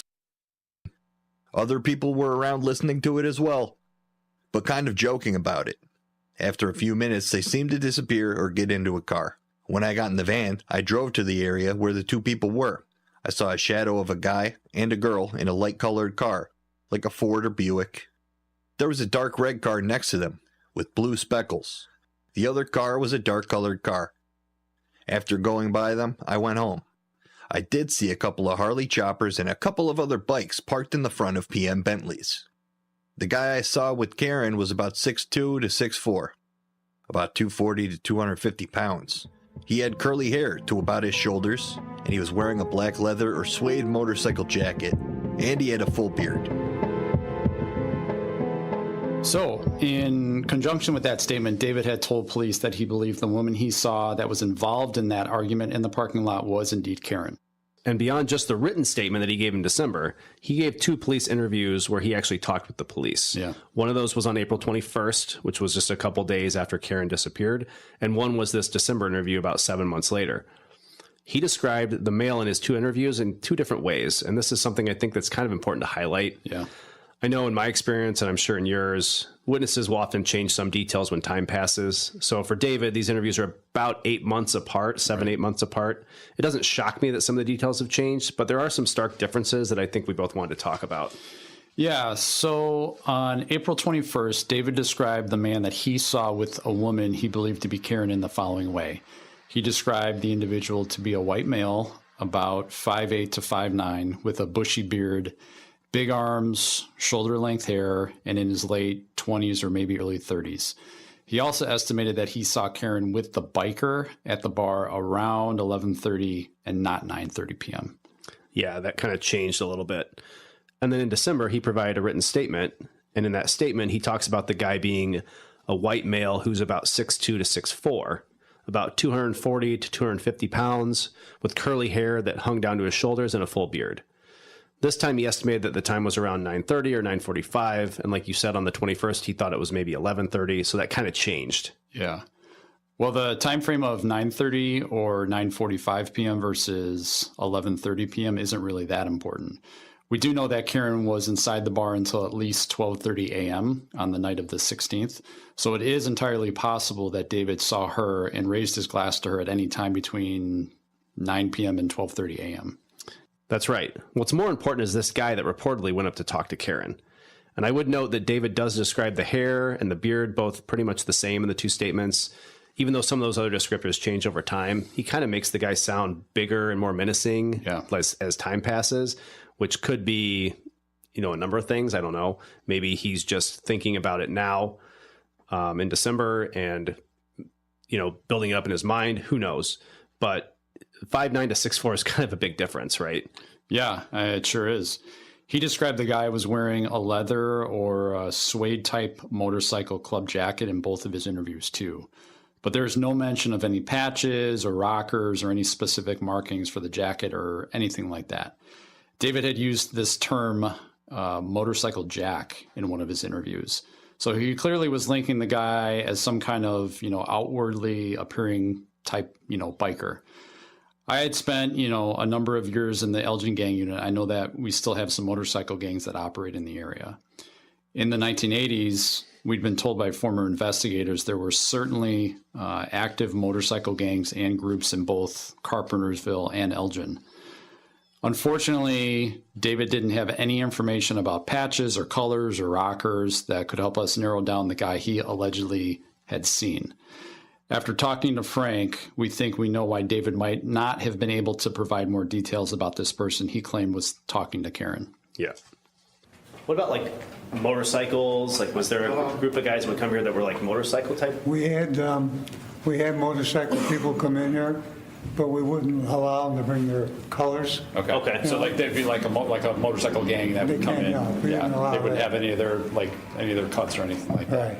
Okay. And we had we had one guy that owned a motorcycle shop in McHenry or somewhere. Yeah. And he was a pretty big company. Yeah.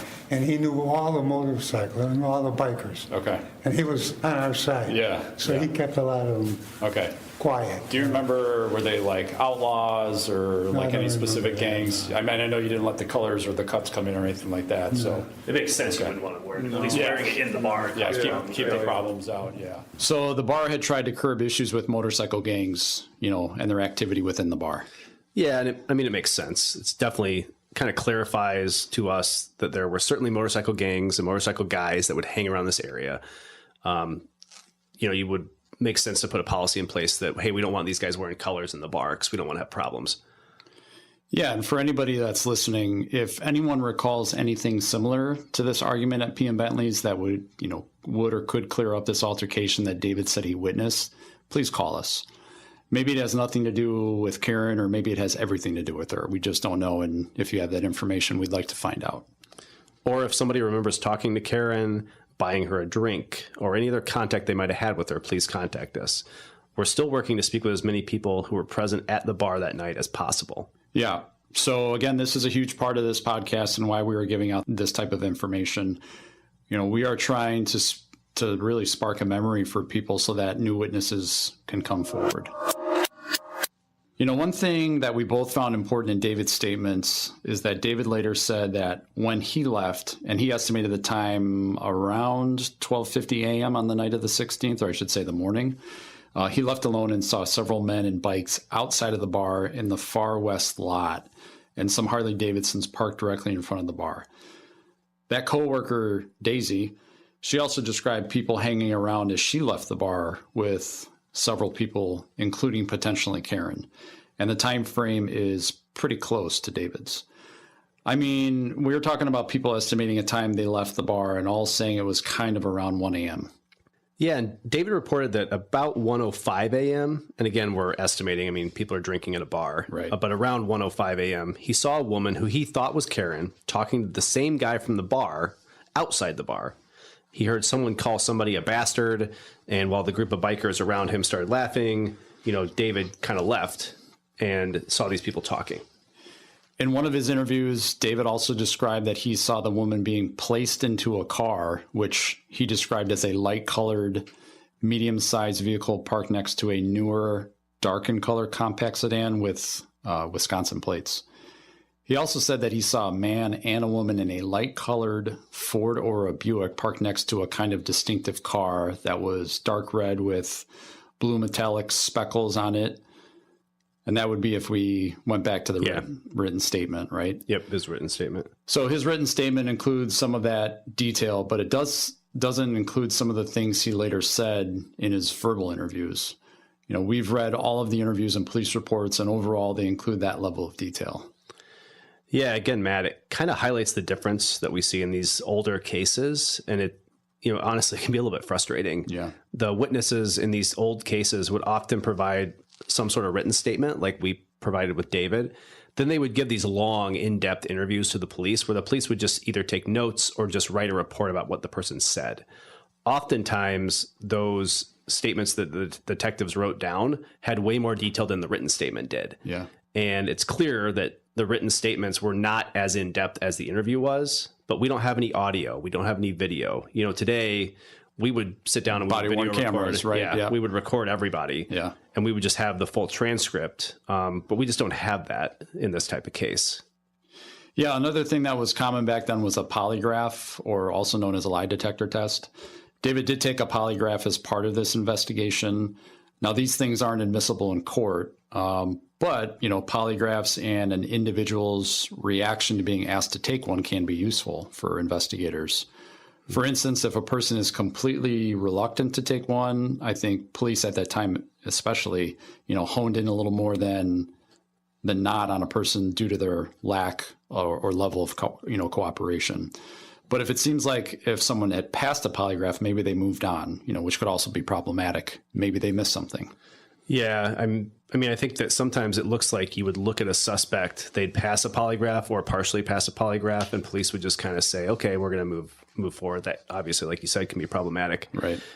We've heard from a number of law enforcement sources that worked in the 80s and used polygraphs. And I think we both kind of would agree. What they kind of tell you is, you know, you want a really accomplished practiced examiner. And they said that the examiner is almost as important as the test itself because they can really drive those results, which is probably why some of these things aren't admissible in court. Yeah, like, you know, I had said David did take one in December of 1983, and here's the actual polygraph questions and the answers from the original case file that we had found. On April 16th, 1983, did you talk to Karen Sheepers in the parking lot of PM Bentley's? No. Did you harm Karen in any way? No. Do you know what happened to Karen? No.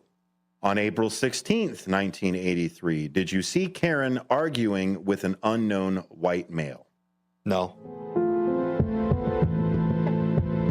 You know, Matt, I'm not sure why he said he did not see Karen arguing in the parking lot when his statement says that that's what he saw. Yeah. Maybe the question was too broad or he wasn't sure it was actually Karen who he saw, but the examiner's findings for all the questions were as follows.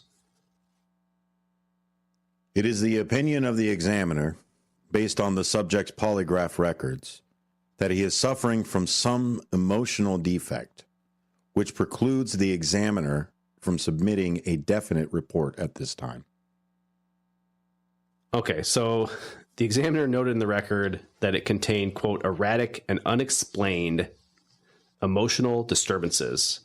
I think it's basically just a fancy way to say David's test was inconclusive. Yeah, I'd love to know more about that, right? Well, at least we know that there were certainly bikers who were around that night. And to be honest, David inserting himself into this investigation might be very important too. Yeah. Maybe he did see Karen or talk to her, or maybe he actually did try to buy her a drink. Yeah, it's obviously hard to know at this point. I mean, he claims that he made eye contact with her and wanted to buy her a drink. One thing we do know from his interviews and for our interviews with different coworkers is that David claimed that Karen went off with this burly kind of biker guy to a booth and sat and drank with this guy. Now, all the coworkers we've talked to said they were very, very confident that Karen was with them the entire night. Their group didn't mingle with other people. They had someone waiting on their tables. They could have gone up to the bar, but the way Frank described the bar, it would have been kind of a hike from where they were sitting to go all the way around to the bar to do that. Yeah. And they had a girl who was waiting their table. So their account, the woman might just not be Karen. Right. That might be the reality. Yeah. Well, we do have other witnesses who recall seeing motorcycles parked in the lot and things like that. We had talked to some local law enforcement from around that time period, and they described the bar as kind of a blue collar and a working class bar. There were bikers in the area at that time, and it would not have been uncommon for motorcycles to be at that bar too. Some of Karen's coworkers echoed that description when we had talked to them. So it's hard to rule out the fact that David could have made contact with Karen, or also some biker, whether it was inside or outside the bar. Yeah, and those same law enforcement people we talked to from that time, they said the bar had a bit of a reputation with bikers, and that goes along with David's statement. It also goes along with some things that Frank was telling us about having bikers there, making sure they didn't wear their colors in the bar, stuff like that. But I think for a biker to have taken Karen and then her car to disappear, there's just a lot of moving parts to that maybe make it a little bit less likely. Yes. And again, Karen's car is a huge part of this case. Either someone would have had to have hidden it or forced their way into a car, be allowed into the car by Karen, or if she left with some biker in some other car or on a bike, someone would have had to have come back to the bar and then taken care of the car. Yeah. And we did talk to Frank about towing, and they said they didn't really have a situation where, like today, you would have a posted sign that says, ABC Towing will tow this car to this location if it stays here overnight. Right. He basically said that if something like that were to happen, they would just call the owners of the bar and they would say, hey, there's a car parked in the lot. Like, do you know whose car it is, kind of deal. Yeah. So we don't have any record of her car being towed out of there. Right. And like we talked about before, it was a manual transmission, so someone would have to be able to drive that. I mean, that's pretty common back in 83, but it's still just something to remember. Exactly. Then you would have had to have disposed of that car somewhere, and it has never been found for over 41 years. Yeah, I mean, it is possible, I suppose. We can't say one way or the other, and we can't really determine if this biker that David says he saw actually talked to Karen or if it was some other person. It's certainly possible that something happened at the bar and that this biker or something else at the bar could have been what caused Karen to disappear. So we have to keep that option kind of on the table now. But, we got to kind of keep moving forward and looking at other things too. That's right. And there was another person that came up regarding PM Bentley's a few days after Karen's disappearance that we also need to talk about.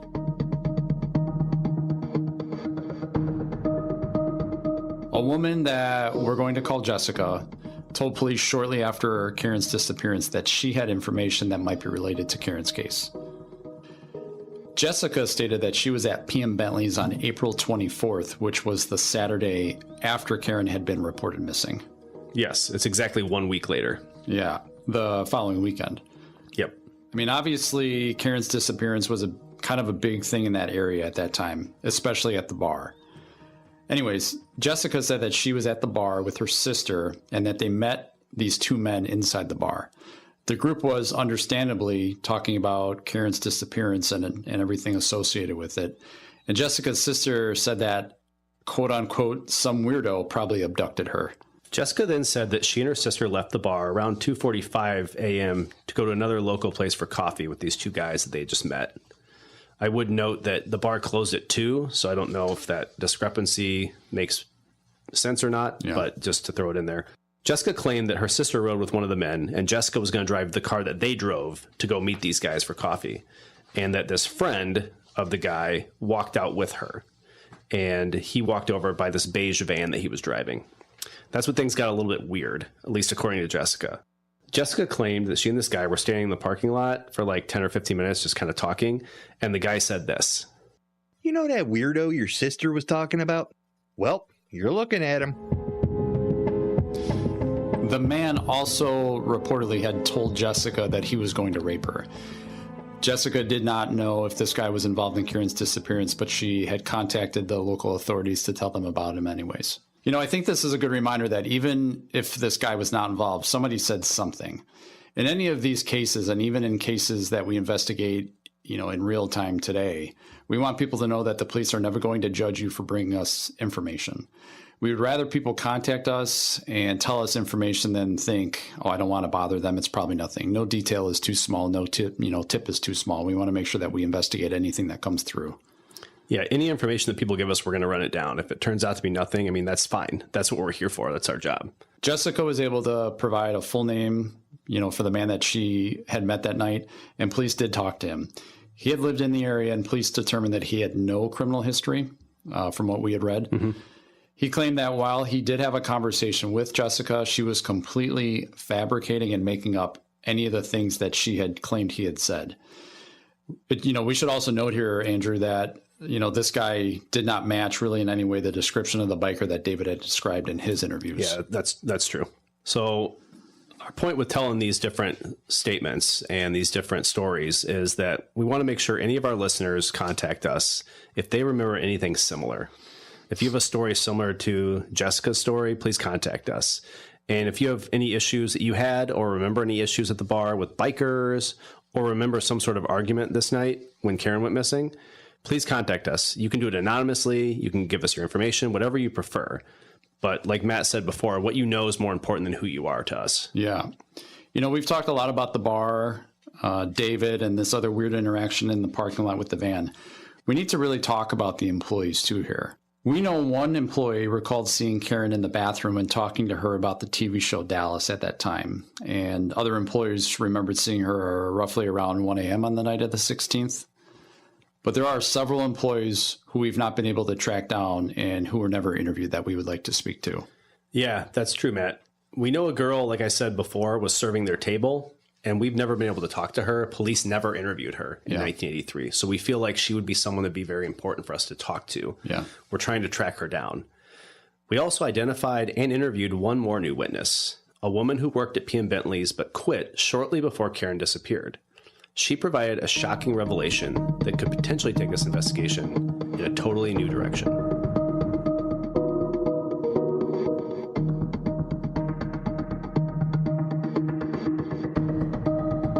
Next time on Somebody Knows Something, we continue our investigation into the last place that Karen Scheepers was seen alive, PM Bentley's in Carpentersville, Illinois. During the initial investigation in 1983, PM Bentley's owner provided the police with a list of employees who worked that night that Karen disappeared. He also told police that just 2 months before Karen vanished, a female employee reported that a man followed her home from the bar after she got off work. That employee was never interviewed, and when we recently tracked her down, she told us that someone did a whole lot more than just follow her home.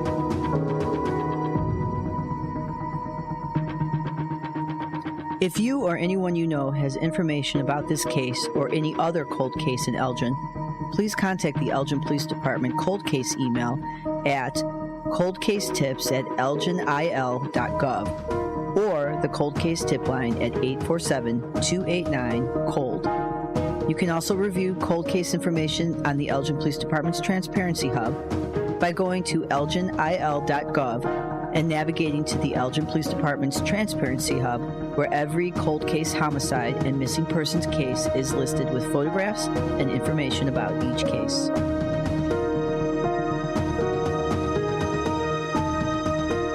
So there you have it, episode 4 in the series of Where is Karen Scheepers? Somebody Knows Something.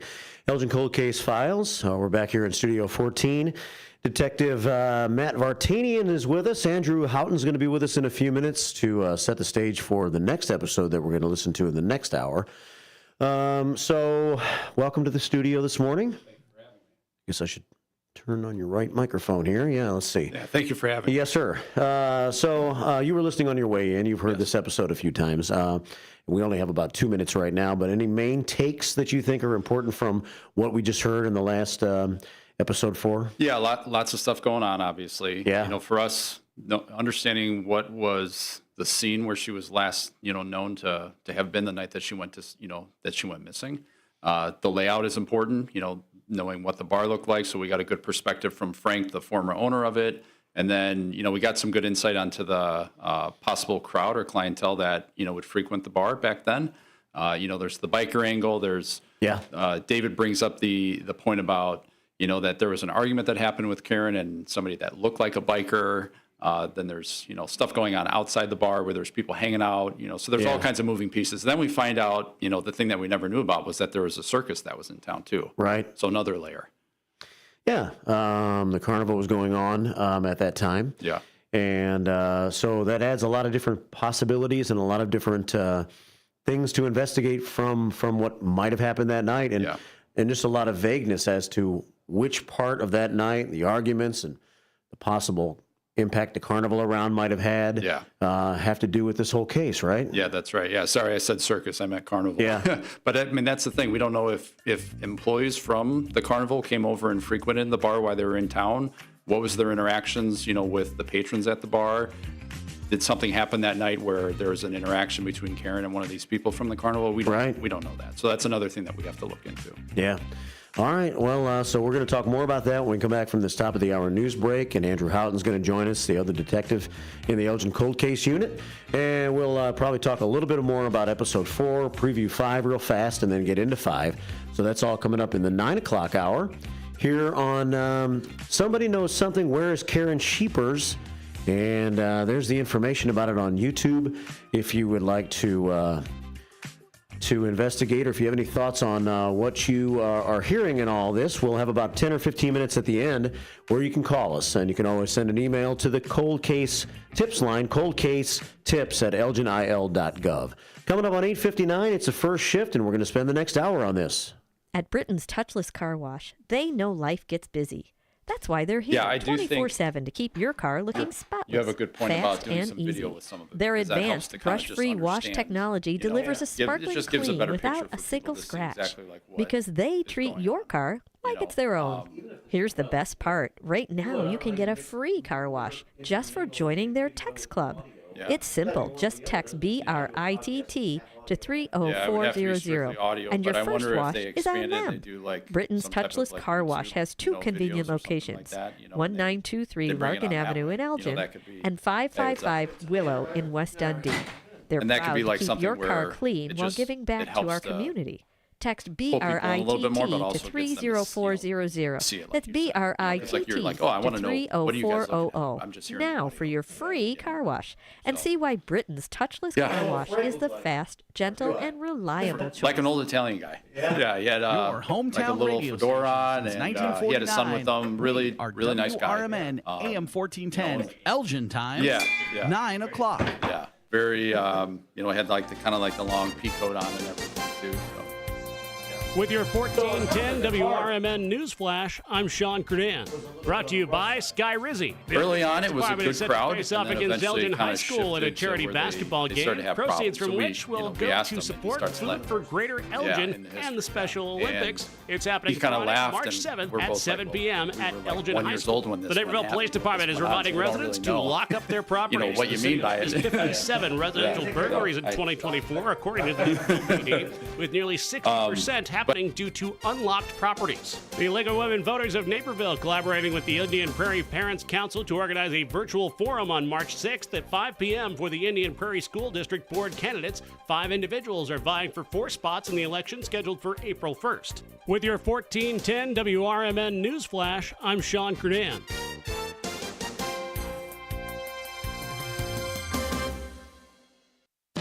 Confidence is knowing you're ready to handle whatever comes your way. That's what it feels like to take on your workday with Cintas. They make sure your AEDs are up to date, your fire extinguishers are tested and inspected, your floor mats are cleaned and delivered, and your workwear looks good, feels good, and is freshly laundered with the Cintas Apparel Plus program. So are you ready to take on today? Visit Cintas.com. Oh, I'm ready! And get ready for the workday. Progressive knows if you have to choose between everyday life and your RV, RV wins. What, are you going to take the RV to the mountains or go pick up your dry cleaning? RV wins! Are we cleaning the gutters or taking the RV camping? RV wins! Are we getting a new passport or cruising up the coast? RV wins! Don't forget, you got that trip to Sweden coming up. Oh, yeah, passport, then RV. With Progressive, you can bundle your RV with your home or auto and save with a discount and spend more time enjoying those savings in your RV. Progressive Casualty Insurance Company affiliates and other insurers not available in all states and situations. Progressive presents the Sports Flash on News Talk Radio 1410 WRMN. One more regular season game for Illini basketball. They take on number 18 Purdue this Friday. Illinois has won 2 in a row. They're 11-8 in the Big Ten. Big test tonight for the Bulls at home when they take on the Cavaliers. Cleveland tied for the most wins in the league with 50. They're the Eastern Conference leader at 50-10. Oak City 50-11. They beat Houston last night for their 50th win. As for the Bulls, they're currently 10th in the East. That's the last play-in spot. They've dropped 8 of 10 and are coming off a 127-112 loss at Indiana on Sunday. The NHL trade deadline is this Friday at 3 o'clock Eastern. The Blackhawks have already traded defenseman Seth Jones to the defending Stanley Cup champion Florida Panthers in exchange for goalie Spencer Knight and a conditional draft pick. In his first game with the Hawks last night, Knight made 41 saves in a 5-1 win at home over the LA Kings. Bundle auto and home, renters or condo, and save with Progressive. I'm Chuck Sanders on News Talk Radio 1410 WRMN. There are lots of reasons to get excited for spring. Warmer weather, get-togethers, and now new spring arrivals from your favorite brands at Macy's. Even more exciting, refresh your beauty routine at our Buy More, Save More event. Pick up new skincare, makeup, and fragrances from Estee Lauder, Valentino, MAC, and more. And save $30 with every $150 you spend. The more you spend, the more you save. Don't wait. Beauty deals this good won't last long. Hurry into Macy's today. Savings off regular price beauty and fragrance. Exclusions apply.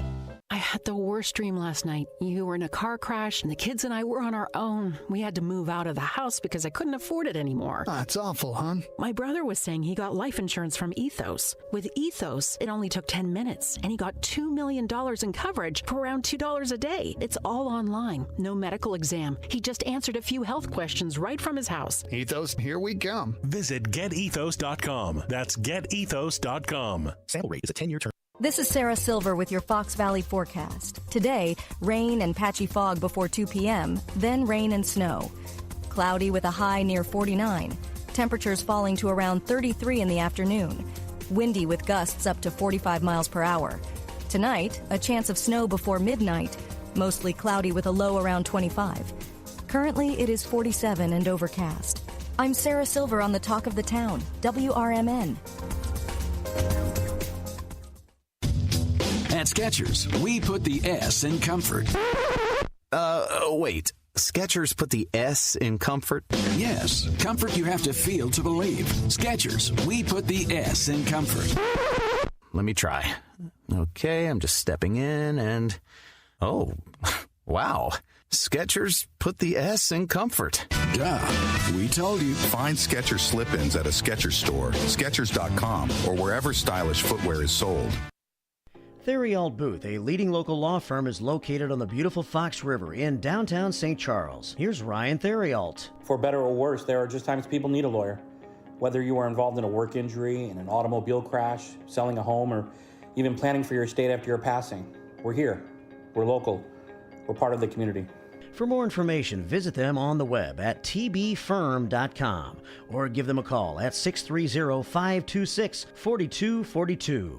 Hi, this is Sue with Newman's Corner Pub in Hampshire, Illinois. Are you looking for the perfect hangout spot? Swing by Newman's Corner Pub right at the corner of 72 and State Street in Hampshire. Enjoy fantastic drinks, live music, and a fun crowd that makes every visit special. Test your luck with our hot slots and our Queen of Hearts drawing every Saturday at 3 p.m. Challenge your friends to darts or pool while you're here. Newman's Corner Pub, where every day feels like a weekend. Visit us at Route 72 and State Street in Hampshire. That's Newman's Corner Pub, your new favorite spot.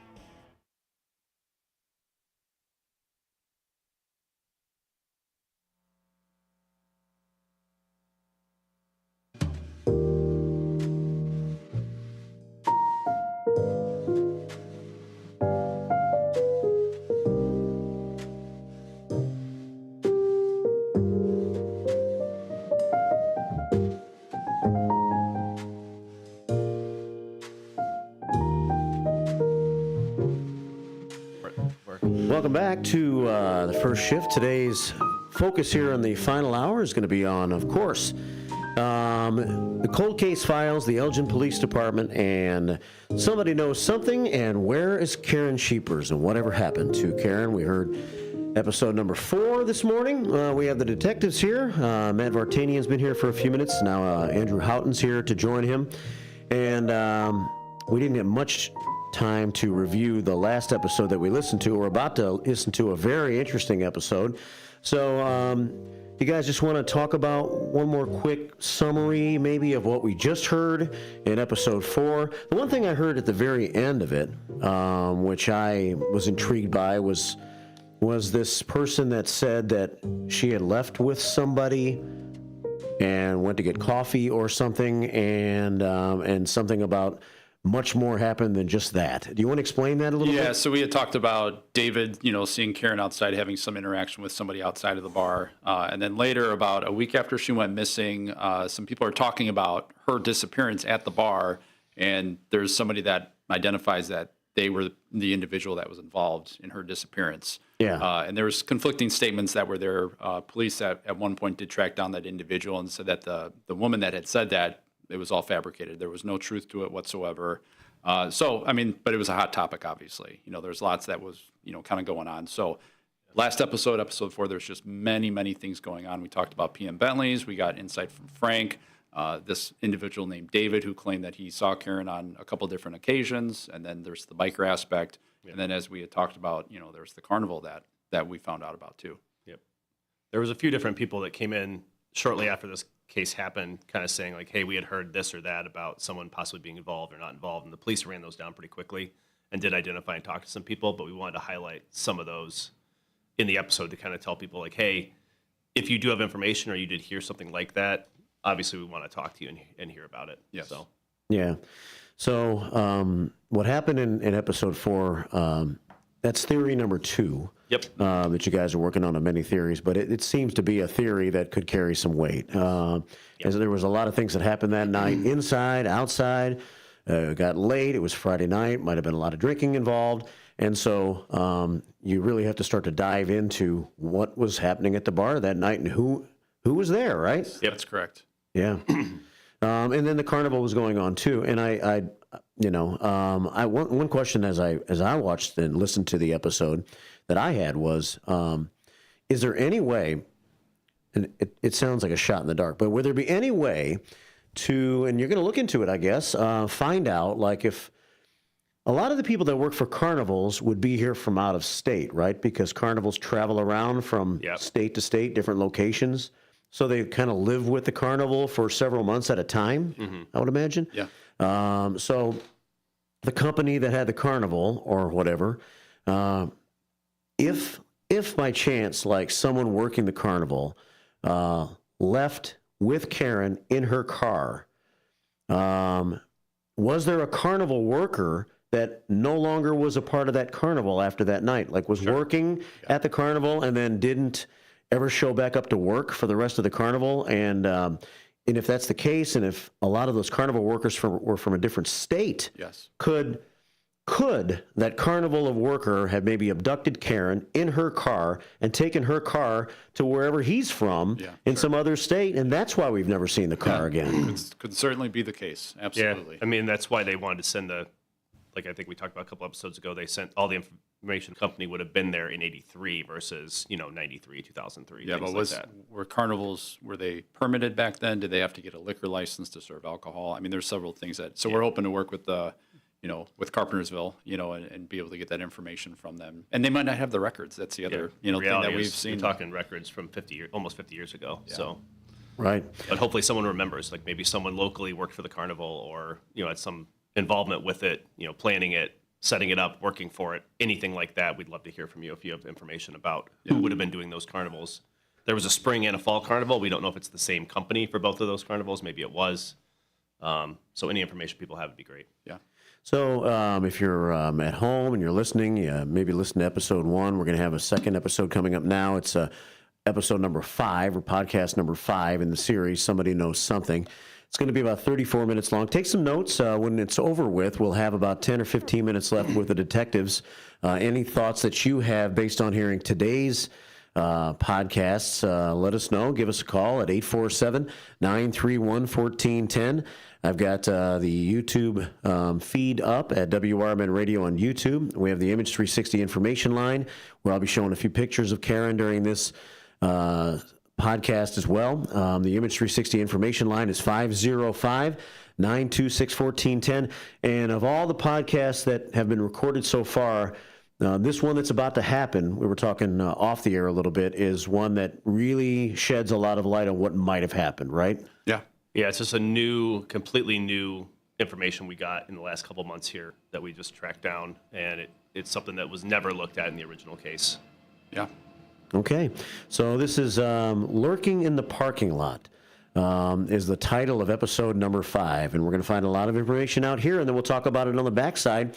It's first shift here on this Wednesday morning, and it's time for Somebody Knows Something, podcast number 5, episode 5 here on WRMN. First, primarily from police and media reports, but certain names and other identifying details may have been changed or altered for privacy and security reasons. While the events and cases discussed are based on real investigations, some aspects may be simplified for time and for narrative purposes. Voice actors have been used to read from statements or documents. All information presented is intended solely to inform and raise awareness. Hosts may discuss theories regarding the cases examined in this podcast, but such discussions are not intended to and should not be considered by the listener to be legal conclusions. All persons discussed are considered innocent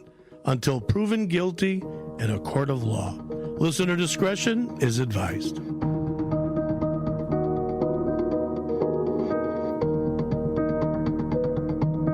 This is Chief Anna Lally. Welcome to Somebody Knows Something, a podcast from the Elgin Police Department's Cold Case Unit. In this podcast, we will shed new light on cold cases in the city of Elgin by sharing untold details and by encouraging anyone with information to come forward. You will come along with real cold case detectives as they investigate active cold cases in real time and seek justice for the victims and closure for their families. We believe that the Elgin Police Department and our community can work together to bring closure to cold cases, because we know that in these cases, somebody knows something.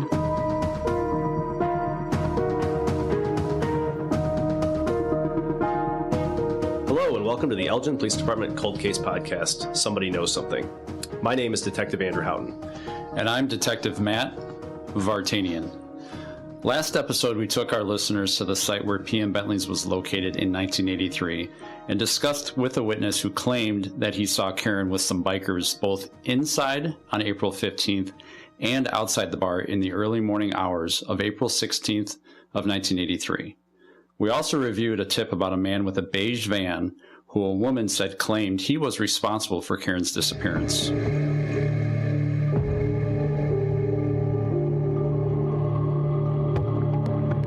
Since we began our investigation, we tracked down a new witness who was never interviewed by police for this case. In this episode, we will hear directly from her and her new information, which could point this investigation in a totally new direction. Okay, so we visited the site where PM Bentley's was located, and we spoke with the owner, Frank, who's been really helpful regarding the history of the bar, things like that. Back in 1983, Frank cooperated fully with police, was interviewed, and he gave a list of numerous employees who were working the night that Karen went missing. He also gave another piece of potentially valuable information that was never fully fleshed out until now. That's right. The original report from April of 1983 included a list of employees, and the original officer at that time wrote 3 sentences in his report that we felt could be very, very important. The owner advised that he had a former employee that worked for him in January 1983. He advised of a particular incident that happened with her that month. She advised him that one night after leaving the tavern, a subject followed her home in a car. That former employee was no longer working at PM Bentley's on April 15th of 1983, but that information certainly piqued our interest, especially when we realized that no one ever had talked to her. Yeah, absolutely. Well, as we've talked about in the past, tracking people down almost 4 decades later can be really difficult, and it took us some time to find out who this employee actually was, given that her last name had changed since 1983, and there wasn't a date of birth provided for her in the report. But we were able to do it. And when we did, man, Matt, she had some really interesting things to tell us. Yeah, the former employee's name is Susanna. When we first spoke to Susanna on the phone, she had no knowledge of this case whatsoever. She had never even heard about Karen or that anyone had gone missing. In fact, she asked us how we even got her name.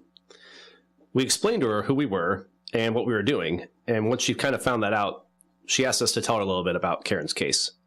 Once she understood what our goals were and what this case was all about, she was more than happy to help us in any way that she could.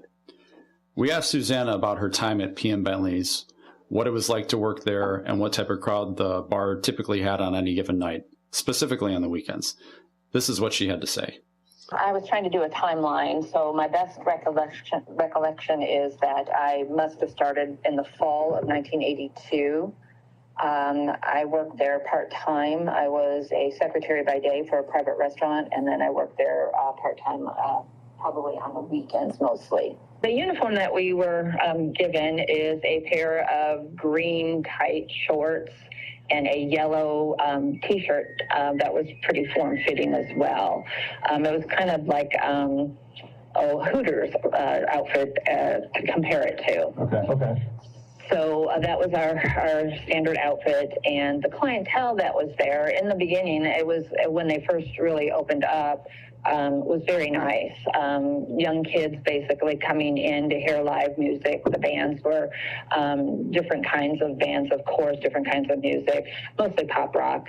And people could come in, have a cocktail, dance, and it would be open till 2 a.m. in the morning, and then go on their merry way for breakfast. You said that the clientele initially was pretty good, like younger kids coming in to hear bands. Was there a change in that during the time you worked there?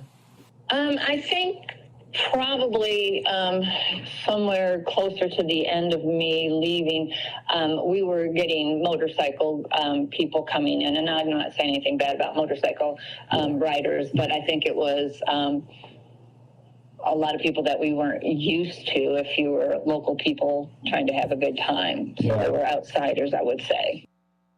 Obviously, because this biker angle is something that has come up in the investigation, we wanted a little bit more information about that. This is an off-the-wall question with this, but do you ever remember them wearing black leather vests with colors on the back of them that would signify, maybe belonging to a gang or anything like that? I know that there were, in the summer, I think they were wearing the vest with the T-shirt type thing. Mm-hmm. And then I can't remember if there was anything on the back of their vests or anything. Okay. And do you remember them ever causing problems, for you guys at all? I think there was some times where they were asked to leave. Yeah. I don't know if they were happy about that. Everybody's wanting to have a good time and, not be kicked out of a bar. But I do know there was some kind of confrontation a couple of times that when they were asked to leave. Okay. And when you say confrontation, did they get into it with the bouncers or just other clientele, or did the police have to be involved?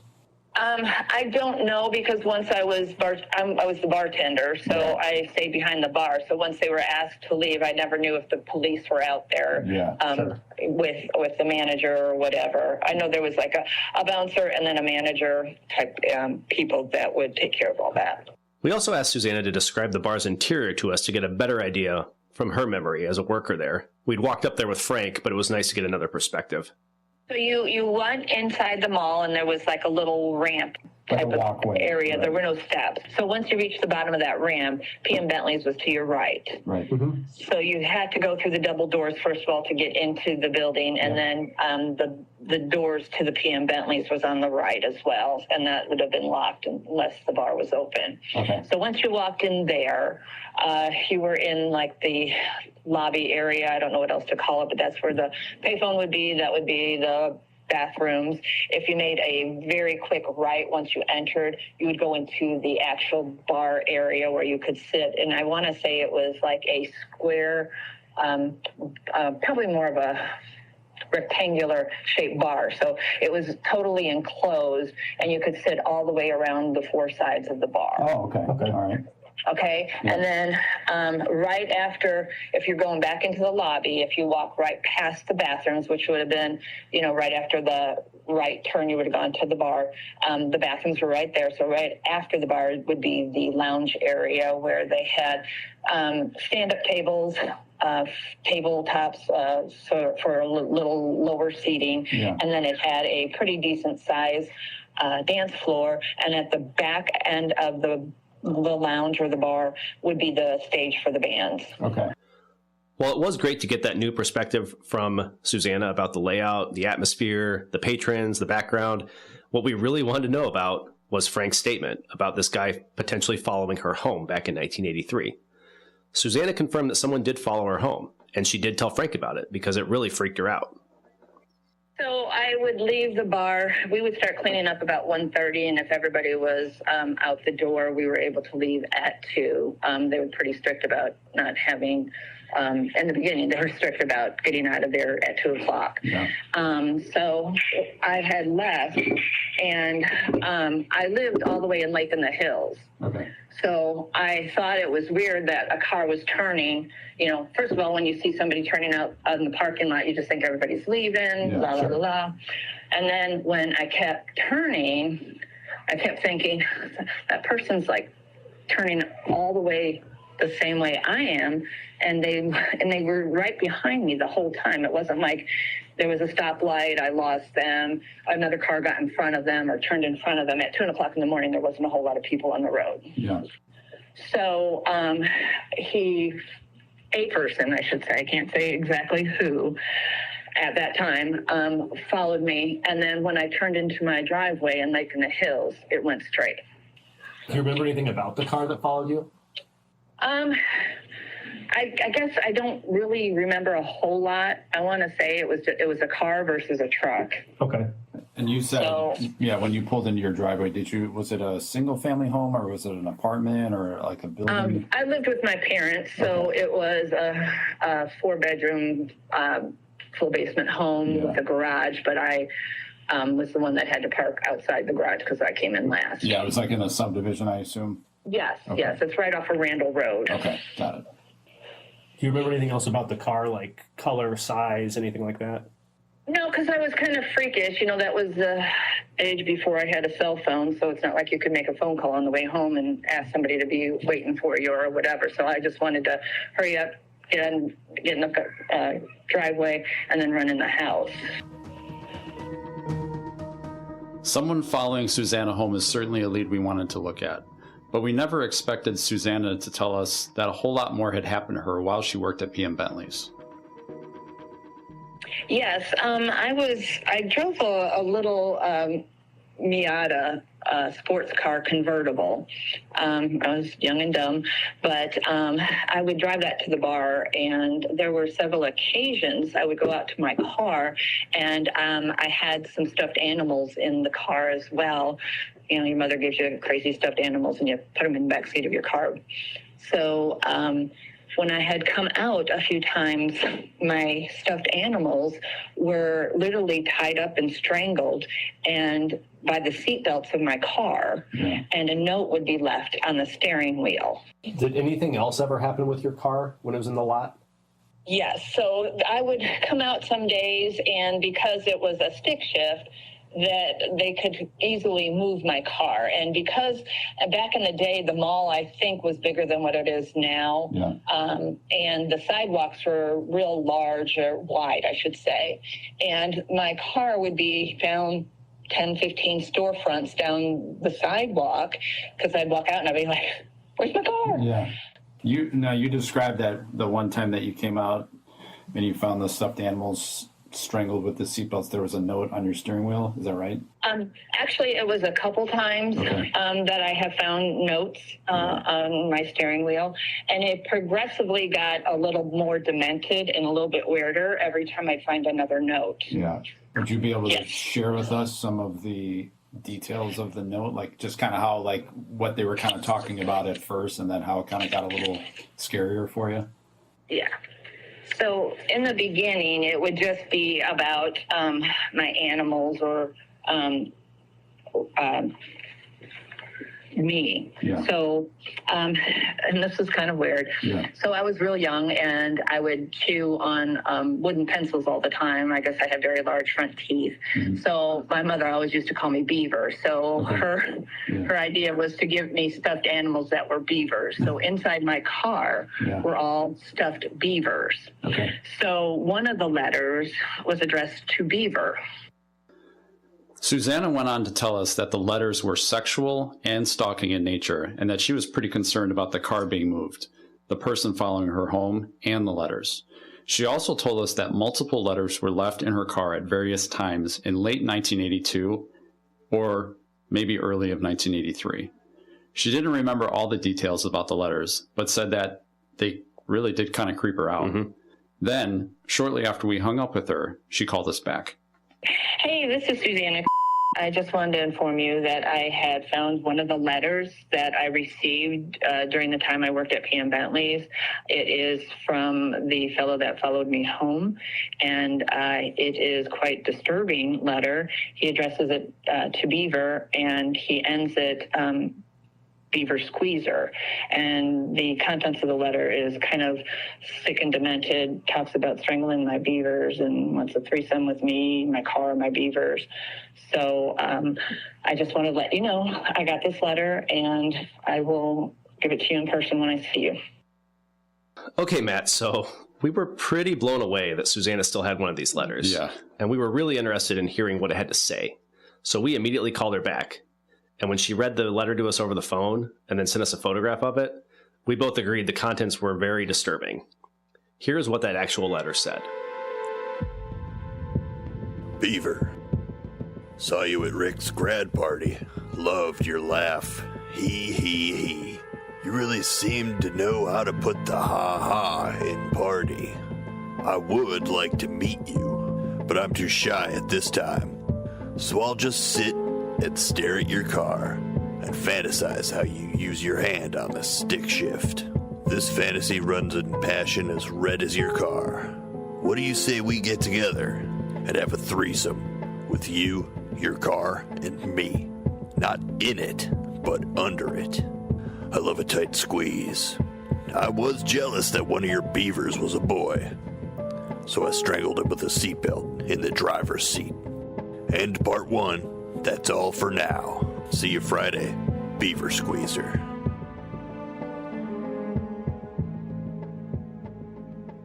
Okay, so I don't know about you. I mean, I was pretty shocked about the contents of this letter. Yep. It was written and placed in Susanna's car in the months leading up to Karen's disappearance, and she disappeared from the same place, the same, location. Someone had clearly stalked Susanna's car, stalked Susanna, entered her car, strangled her stuffed animals on multiple occasions. We both think, and Susanna did too, that it's likely that the same person that left these notes and entered her car is the same person that also moved her car across the parking lot. And she thinks it's probably the same person that also followed her home. Yeah. Susanna also provided us with a picture of herself in 1982, and she looked very similar to Karen. Both women are white. Susanna was almost 22 years old when Karen vanished. And then, as people remember, Karen was 23. And Susanna was similar in height, weight, and had a pretty similar hairstyle to some of the early 80 photos that we have of Karen. She fears that this same person could have potentially had something to do with Karen's disappearance. Susanna went on to tell us that this Beaver Squeezer letter was the first letter she got in a series of 4 or maybe 5 letters. While she didn't remember the exact contents of the subsequent letters, she did say they progressively got more sexual and more intense. And this first letter we felt was sexually and pretty intense in the first place. Yeah. So according to Susanna, this first letter was the most tame one. They must have gotten pretty graphic moving forward. Yeah. Susanna was understandably concerned about all the actions in the parking lot with her car. And with the fact that the author of the letters referenced her as quote unquote Beaver, something that only people who were around her would have known about. She also said that the subsequent letters talked about things at the bar. So she felt that the author was certainly someone who was around PM Bentley's at the time when she was working. Kind of like someone who was maybe a regular customer or maybe even an employee. Susanna did report the letters to Carpentersville police either in late 82 or early 1983, a little before Karen's disappearance. According to her, the police did some extra patrols around closing time, and she turned in a couple of the letters to the police department. Unfortunately, when we went back and tried to look for those records from 82 and 83 just don't exist anymore. Yeah. The retention periods for that type of case is different because it's not a homicide or some other case where you would keep those records. Thankfully, she was able to come across this one letter in her storage unit, and it gives us a really good idea of the content of these letters. As we discussed the actual letter with Susanna, she had one more really big piece of information she wanted to share with us. She believed that she knew who was sending the letters. Was there ever an occasion where you discovered who was writing these letters to you? Yeah, so I didn't say much to anybody else. I was told to try to keep it as minimal as possible, just in case that we had to reference something down the road, that I wasn't telling everyone about what was going on. So we had a fellow that was working behind the bar. He would stock the bar. He would go for ice. He would fill the empty liquor bottles, that type of thing, kind of a bar back, I guess is what you call them now. Yeah. So one day he was saying something, and he just happened to be the nephew of John Wayne Gacy. And he made it known that this was the time that John Wayne Gacy got caught, and that he felt like his uncle was innocent, that he would go see his uncle. And I think he referenced something about the situation with his uncle, and then something about one of the notes, something that was in one of the notes that he had left. I can't remember what it was specifically about, but I do know I didn't tell him anything about those letters. Okay. So when I started thinking about it, my brother had just gotten home from the Marines, and I was sitting at our table talking about what's been happening to me and how I'm kind of getting more scared to go to work and what I'm going to find once I get out of work. So I guess my brother was very protective of me, and had shown up at the bar unexpected. I didn't know what he was doing there because I'm like, don't normally do this. He had made a comment, and they stepped outside for a minute. And then after that, I never got any more letters. I wasn't ever really spoken to. The problem was taken care of. Yeah, it kind of disappeared. This guy that your brother confronted, can you just describe what he looked like or what you remember? I want to say he was probably about 5'8" to 5'10", extremely short, dark hair. I want to say he wore glasses like Clark Kent, the black framed glasses, kind of squared. And then he would always wear a green vinyl jacket that said PM Bentley's on it. Did you ever come to an occasion where you would know like where he lived or anything like that? I didn't know where he lived. I assumed he lived somewhere in the area because he would go to visit his uncle several times. And then when his uncle was in prison, John Wayne Gacy, he would visit him a lot and get napkins or papers of his pictures he doodled in prison. And then he would actually bring them back to the bar, trying to get money for the artwork so he could help pay for attorney fees. So I'm assuming that he was somewhere in the area so he could do all of this. It sounds like Susanna's Marine Corps brother basically told this guy, knock it off. And lo and behold, the letters had stopped. The following stopped, and the car getting moved around had stopped also. I mean, everything stopped. Yeah. This made Susanna feel pretty confident that she knew who was responsible for stalking her and moving her car. Susanna didn't remember the guy's name, but as you would imagine in the Chicagoland area, specifically in the 1980s, anything that was associated with the name John Wayne Gacy was pretty memorable.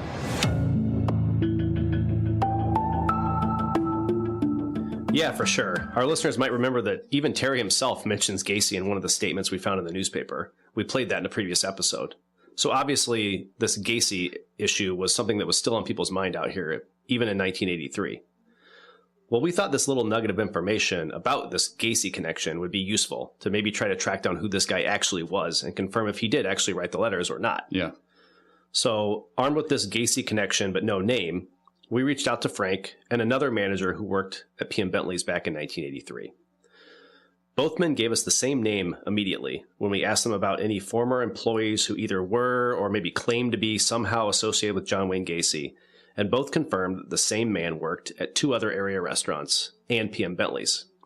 Those 2 restaurants were Cattleman's Restaurant in Algonquin and the Family Inn in East Dundee. This guy also worked primarily weekends at PM Bentley's, but was kind of an off-the-books employee. Here's Frank talking about him. There was an employee that was not on the books with you guys here that I called and I talked to you about on the phone. I'd asked you about a guy that maybe was related to or claimed to be related to John Wayne Gacy. Oh, yeah. Yeah. He was, he used to come in and clean up, just do stuff for, he worked for me at the Family Inn as a busboy. Yeah. Okay. And when we came here, he just kind of hang out, you know. When he would hang out here, like, what did he do for you? Just clean up. Okay. Sweep the floors. Would it be common for him to be there on a weekend, like not as a paid employee or like kind of off the books employee helping out like the weekend that she could have been there? Is it possible he could have been? He could have been there. Once we figured out who this person was, we realized that he was not included on the original list of employees that Frank had provided back in 1983. So obviously we wanted to track him down to talk to him about this case and to determine if he was responsible for the letters that were found in Susanna's car. This employee no longer lives in Illinois, but we did track him down and spoke with him. That's right. The employee, who we will not name in this podcast, told us that he did work at PM Bentley's, but he did not recall anything about Karen's case. He did remember Susanna and even described what she looked like to us. And he said he would sometimes walk Susanna to her car because she was afraid. He remembered that she had stuffed beavers in her car too. And he also thought that he might have gone dancing with her at some point, but he wasn't sure. The employee confirmed that he knew John Wayne Gacy, but denied ever bringing any letters into the bar or drawings and denied ever talking openly about Gacy. He also denied writing any letters that were left in Susanna's car, and he denied any other actions surrounding Susanna or her car. He even offered to provide a handwriting sample if necessary. The employee also mentioned that he believed PM Bentley's did not open until the spring of 1983, so we're working to track down some of those exact dates.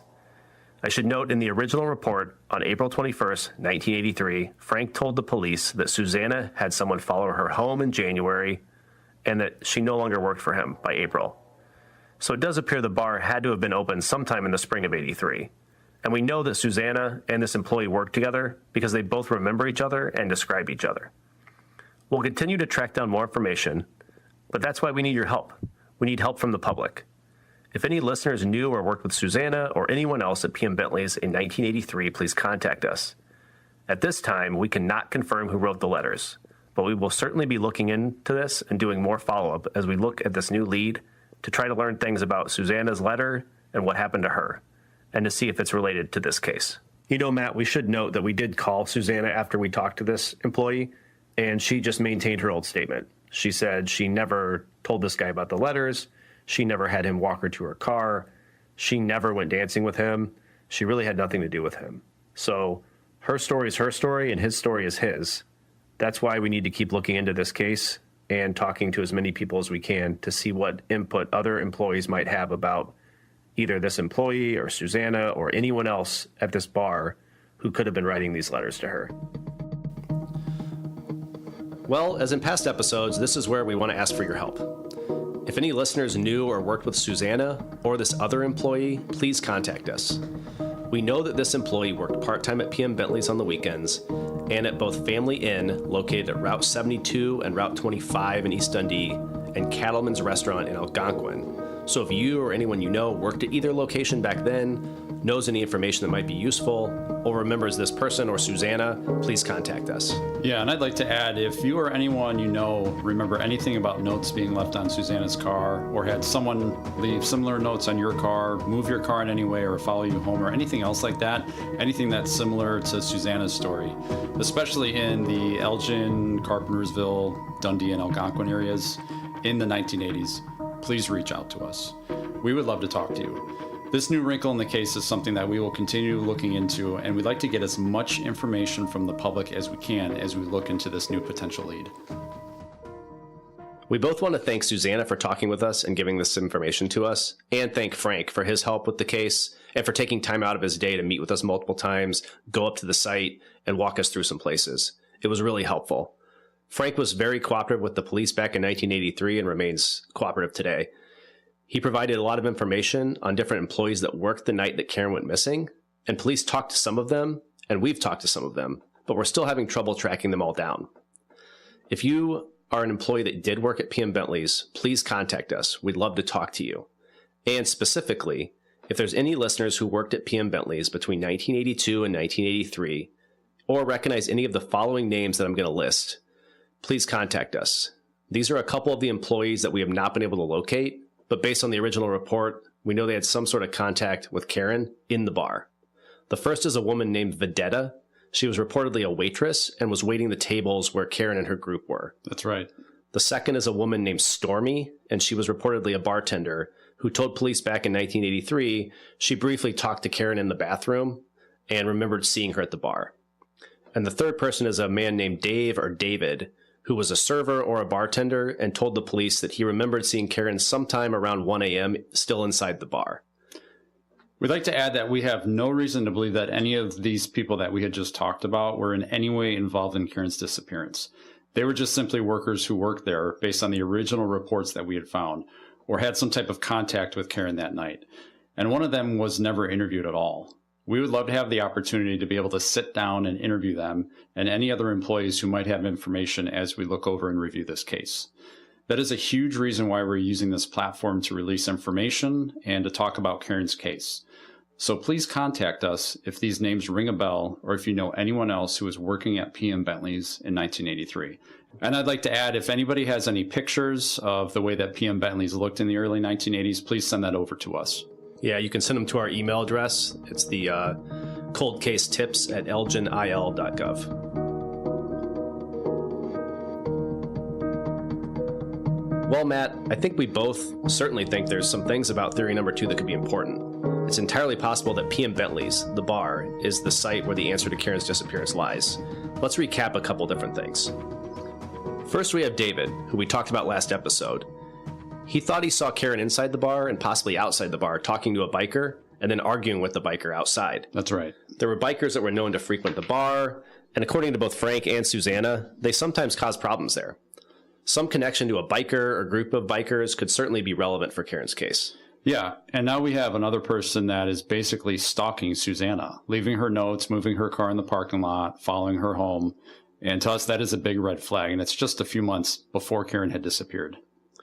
Given all the possibilities, I don't think either of us are ready to write off this theory just yet. We have some more work to do regarding this part-time employee or some other employee who's possibly leaving these letters on Susanna's car. We also briefly mentioned there was a carnival nearby at the time. We're still looking into that. Plus some other tips have come in about bikers in the area and things of that nature. Hopefully, as we continue the season, more people will come forward with more new information that will help us keep looking at theory number 2. Something happened at PM Bentley's. As always, you can provide your name or provide information anonymously.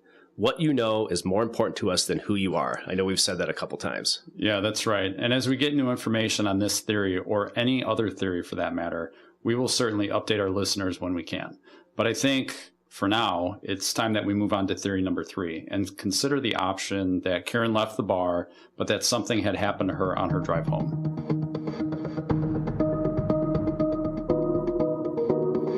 Next time on Somebody Knows Something, we look at the option that Karen safely left PM Bentley's, then something happened to her on her drive home. Did Karen stop somewhere for some reason? Did she meet someone? Did somebody hurt her?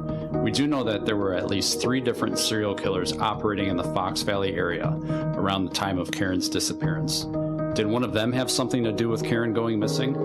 We will answer these questions and more. So please join us next time as we discuss theory number 3, Karen's drive home.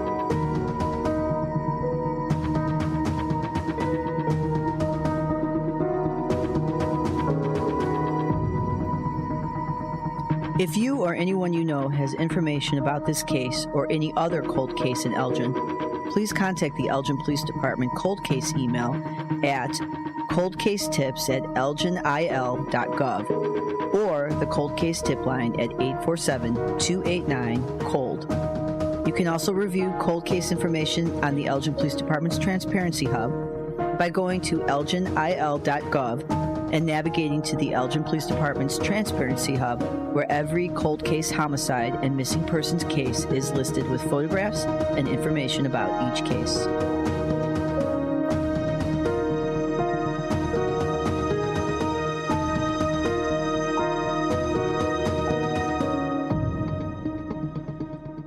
So there you have it, episode 5. And before that, we heard number 4, podcast number 4. And where is Karen Sheepers? Somebody Knows Something. 2 slightly longer episodes that we heard today on the radio station. And so what'd you think? If you have any thoughts, give us a call at 847-931-1410. We have the detectives with us. We're on YouTube, Detective Andrew Houghton and Matt Vartanian with us, and 2 pretty important episodes with a lot of different variables that happened that we just heard over the past hour or so, right? Yeah. Yep. Absolutely. Yeah. So some of the things that we heard back in the first episode that we heard today was the fact that the clientele maybe changed a little bit from the time the bar first opened to the time the bar finally closed. Got maybe more seedier as time went on, for lack of a better way of coming up with it. Police were called to the bar more often, so maybe there were some troublemakers that would hang out there from time to time, right? Which lends to the possibility that something bad could have happened. Yeah, that's definitely correct. Yeah, a lot of people talked about biker type people hanging out there and having some issues, to the point where the owner said that he made a rule, basically they couldn't wear their different colors into the bar because they didn't want to have issues inside the bar with different biker groups. Yeah. There was also carnival going on at the same time, and I mentioned a little while ago that there's always that possibility that maybe there was a carnival worker that possibly was from another state who strayed away from the carnival, could have possibly abducted Karen in her own car and taken her back to wherever he was from or to some other state and never returned to the carnival for the rest of the time it was there. Yep. That possibility can't be ruled out, right? Yeah, that's correct. Yeah, I mean, that would take care of the car aspect for sure. Somebody would have knowledge of the vehicle and be able to take care of the car also, for sure. And so that's why you guys are actually trying to check all 50 states to see if any car similar to Karen's at that time has ever been located or, you know, is cited, right? That's correct. Yep. Yeah, they sent the VIN out and the license plate of the vehicle at the time that this had occurred, and no record has ever come back of the vehicle showing up anywhere, of the title, you know, being, you know, sold or, you know, retitled in a different state or anything like that. It's not happened. That's such a needle in a haystack, though, isn't it? Yeah. I mean, you would think if it was a carny that it would probably be not too many states away. Sure. Right? Yeah. But who knows? I mean, if a car ended up in a junkyard, or maybe it never even left somebody's backyard. Yes. Sure. Yeah. Just sitting back there sitting somewhere. in a barn somewhere for 40 years. Yeah. Yeah. Absolutely. So that's kind of crazy. Yeah. So, and then we got to the second episode, and that's where we get a little bit more from Susanna. Yes. And the fact that she had some issues. She had worked there at the same place where Karen came up missing. And Susanna was kind of freaked out by this guy who was kind of stalking her a little bit. Yeah. Yep.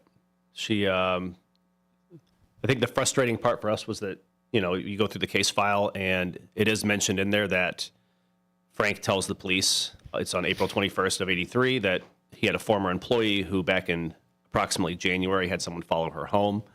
And so when we went through the case file to see, you know, did she provide a statement, anything like that? You know, she was never interviewed. So when we tracked her down, it took us some time to find her. She was living not in Elgin anymore, a couple hours from here.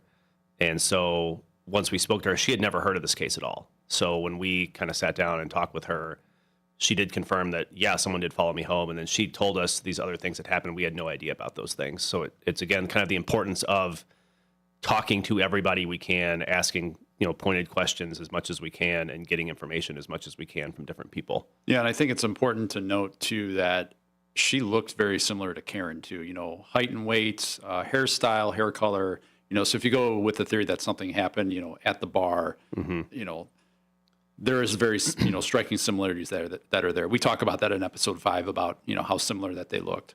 Yep. Yeah. So, and this, but the following of this, of Susanna took place in late January. Yes. Yes. Yeah. That was right. And then Susanna continued to work at PM Bentley's for a while longer, but she had already not been working there for a little while by the time Karen disappeared. Yeah, we do know that she stopped working at PM Bentley's before Karen had disappeared. Yep. You know, we had talked about this incident where she was followed home, happened roughly around January of '83. And she was very distinct about that. You know, sometimes you get confused thinking a car's following you, but she's like, no, it was late at night. There wasn't a lot of cars out there, and you can tell when someone's following you all the way up until she got home into her subdivision. Yeah. To go from here to Lake in the Hills, or go from Carpersville to Lake in the Hills, is a bit of a ways, and then especially to go into her actual subdivision. It's not like they just got on Randall Road and went north. Yeah, we wanted to make sure or went south. Yeah, They that just she didn't kind of live, followed her all the way past her house. Yeah, wanted to make sure she wasn't going to an apartment building or anything like that, because sometimes somebody could be pulling in that way too. But it's a single family, residential subdivision. I mean, I think luck was on our side in the fact that she was preparing to move from where she's living currently the day that we called and talked to her. So we had kind of a long conversation with her, and then she said, I'm in the process of moving right now. I have a bunch of stuff from the 80s in my storage unit of, paperwork and all these different things that traveled down here with me when I moved down here. Let me just take a look and see if I have anything from that time period. And she calls us back, and lo and behold, she has this. She found one of the 4 or 5 letters that she had. Yeah. So we're lucky in the fact that we have at least some example of what these letters looked like. So we thought that was a big win for us. That's pretty helpful. Yeah. And that was apparent. She said that was apparently the first of the series of letters that she got. Yeah, it seemed that way. Maybe 4 or 5 letters is kind of what we gathered from it. But that was, I would say, and obviously we played it on episode 5. It was pretty weird. Pretty weird. Yes. Yeah. Pretty detailed. Creepy. But she did. Creepy. Yeah. She mentioned that they got more sexually explicit in nature and more detailed about her, as the letters went on. She believed it was number 1 because it says into part 1, and she's like, I think that this was one of the tamer letters I got, and I think this, if I remember correctly, was the first letter that she got. So maybe it was number 2 that she got, but it was one of the earlier letters that she had received in her car. Yeah, you combine that with the vehicle being moved several times in the parking lot. Yeah, things happening to her stuffed animals in the vehicle as well. That's very strange. Yeah, it's all very odd. Yeah, so at that point, obviously, you find out about this guy, and who I guess was not really an employee of PM Bentley's, was just kind of helping out in the back from time to time, late at night, cleaning up, whatever. Right. Mm-hmm. And he had also worked at a couple of other bar restaurants in the area in the same time frame. Yes. Yeah. Yeah. Prior to working there, or in conjunction with working there, depending on which bar we're talking about or restaurant. He worked at Cattleman's Restaurant, which is in Algonquin, and then he worked at a place called the Family Inn, which was in East Dundee. I believe it had closed by the time PM Bentley's opened, but that's how the owner kind of knew who he was. He had worked for him at other places, so he let him come in as a sort of off-the-books employee to help do bar back, to help kind of clean up, and he would give him cash, on the side, kind of help him out as a additional employee. Yeah. And then when we realized, hey, this guy's not on the original list that we were given in '83, we obviously wanted to talk to him, and see if he was, in fact, the person leaving these notes or not. Susanna seemed to feel like he was, based on a lot of the information, but we can't confirm that at this point. It is something that we want to continue looking at, though. Yeah. And so you also wanted to find out, maybe you want to find out about the other places he worked in case there were any kind of creepy incidents. Yeah, any other similarities, people maybe that were followed home, or letters, or any other odd occurrences that had happened. So if there's anybody that's listening that has any information or knowledge or remembers anything like that, if this jogs your memory, please reach out to us. We'd love to talk to you. Or if you worked with Susanna and you remember anything about this, like maybe she did mention it to you, or you walked her to her car. She said she would sometimes have the bouncer or the door guy walk her to her car, which is something Frank talks about too in episode 4, that was common for him to walk people out to their cars. Yeah. If anybody remembers anything like that, we'd love to hear from you. Yeah. So, and the different ways to reach out, of course, are by going to cold case tips at elginil.gov. Cold case tips at elginil.gov. And the tip line is 847-289-COLD. 847-289-COLD as it transfers into numbers. And those are the best ways to reach out. We have about 2.5 minutes left. So based on what we heard today, then, what do today's episodes help you to know that you have to do next in this case to follow up on some of what suspicions may have come from episodes 4 and 5. Yeah, I think the carnival aspect that we talked about in episode 4 is obviously very important. That's the layer that we didn't know about. We had maybe heard that there was something, but we actually got confirmation of that while we were working on this. So we have to track that down. We have to find out, who was the carnival company that was involved?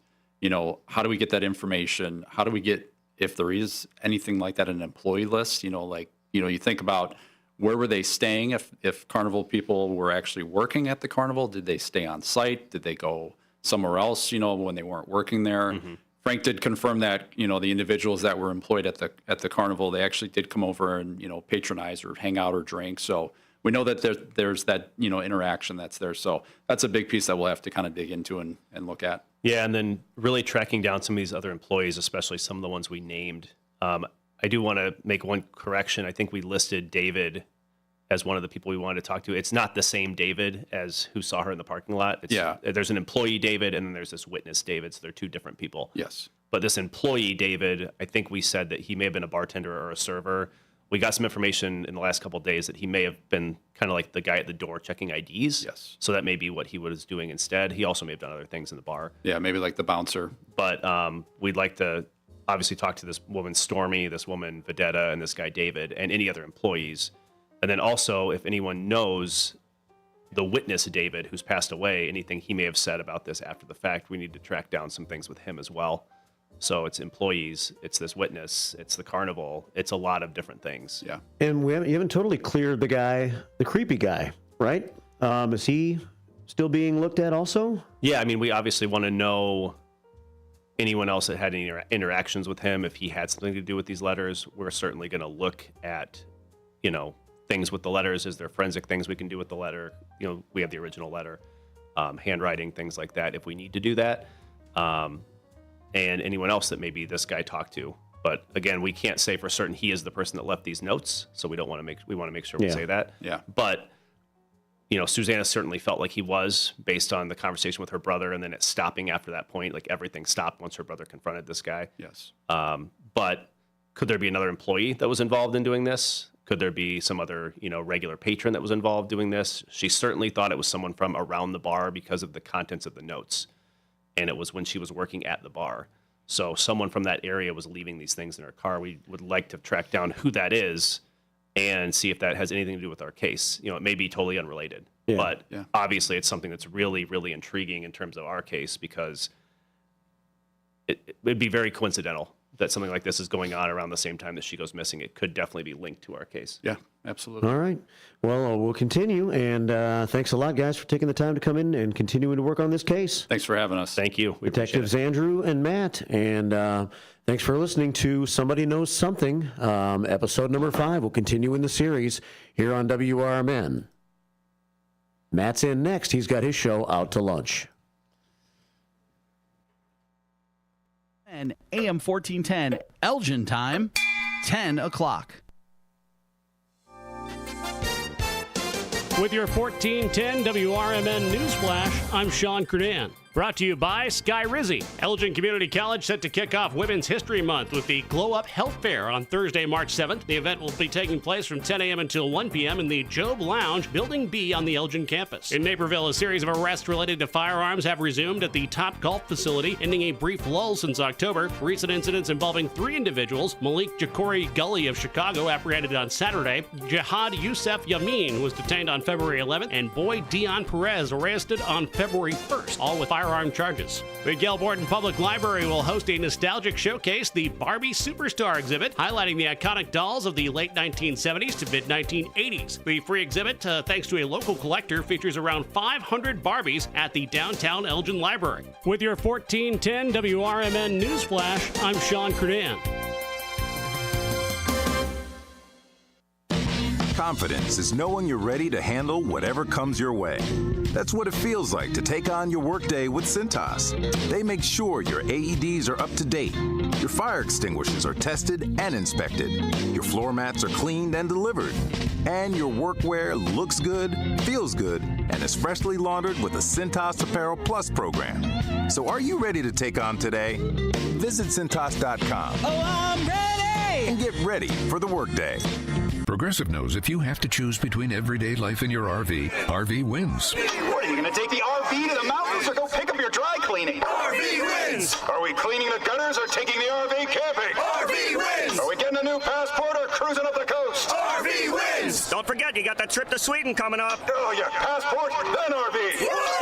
With Progressive, you can bundle your RV with your home or auto and save with a discount and spend more time enjoying those savings in your RV. Progressive Casualty Insurance Company affiliates and other insurers. Not available in all states and situations. From the pages of the Elgin newspapers of 100 years ago today, these are the headlines brought to you by the Elgin History Museum.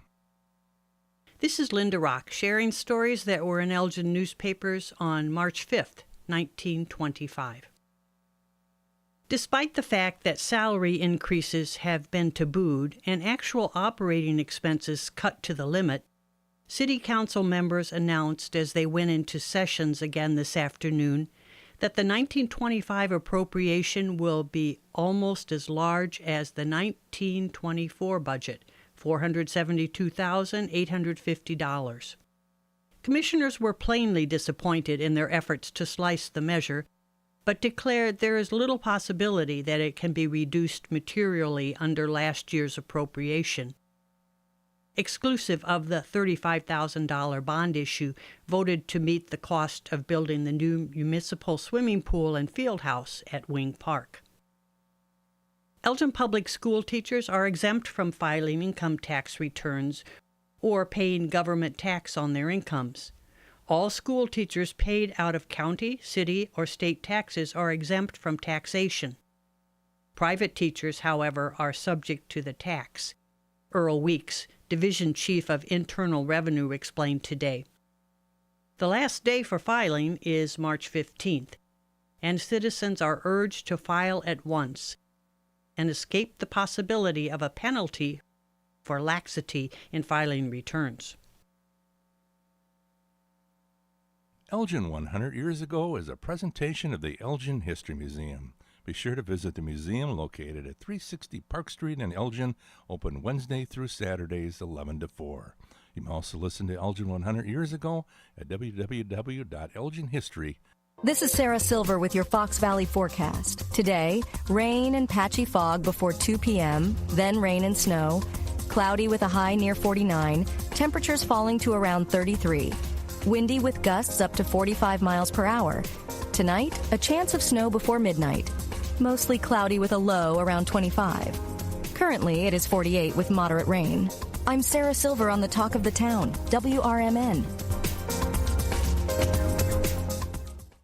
There are lots of reasons to get excited for spring. Warmer weather, get-togethers, and now new spring arrivals from your favorite brands at Macy's. Even more exciting, refresh your beauty routine at our Buy More, Save More event. Pick up new skincare, makeup, and fragrances from Estee Lauder, Valentino, MAC, and more. And save $30 with every $150 you spend. The more you spend, the more you save. Don't wait. Beauty deals this good won't last long. Hurry into Macy's tomorrow. Savings off regular price beauty and fragrance. Exclusions apply. Are you prepared for an emergency or disaster? Because it's not a matter of if, but when.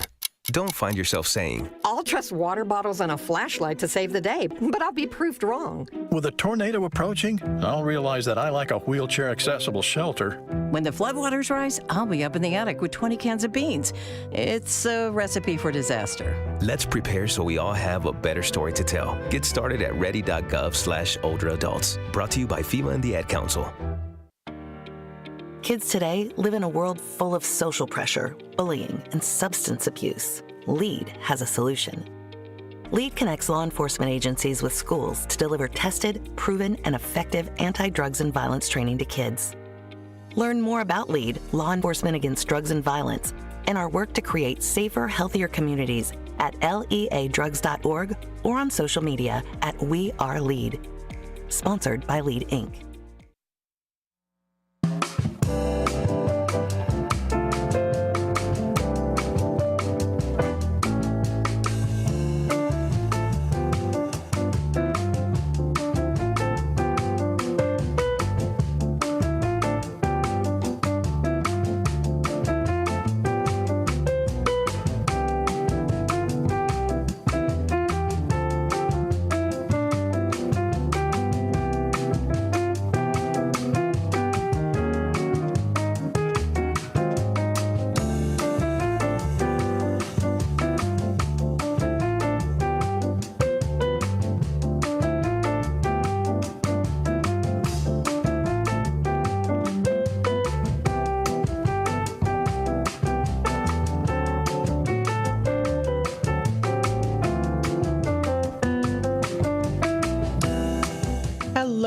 everybody. Welcome to Out to Lunch with WRMN AM 1410. We're broadcasting live here from downtown Elgin, serving the Fox River Valley area. We hope that you are enjoying the day so far today. It's another overcast day outside. The Elgin City Council candidate forum went very well last night. Of course, thank you everyone for tuning in here. If you were able to go out to the Journey of Hope Church, I hope you did. If not, it was available on youtube.com at WRMN Radio and also on facebook.com at WRMN 1410 Radio. Of course, it was also streaming on the AM 1410 dial. You could tune in also through the app too. It came in nice and clear. So thank you everyone for watching last night and participating as well too. Always greatly appreciated. And that was yesterday. And we wish everyone, of course, all of the candidates the best of luck.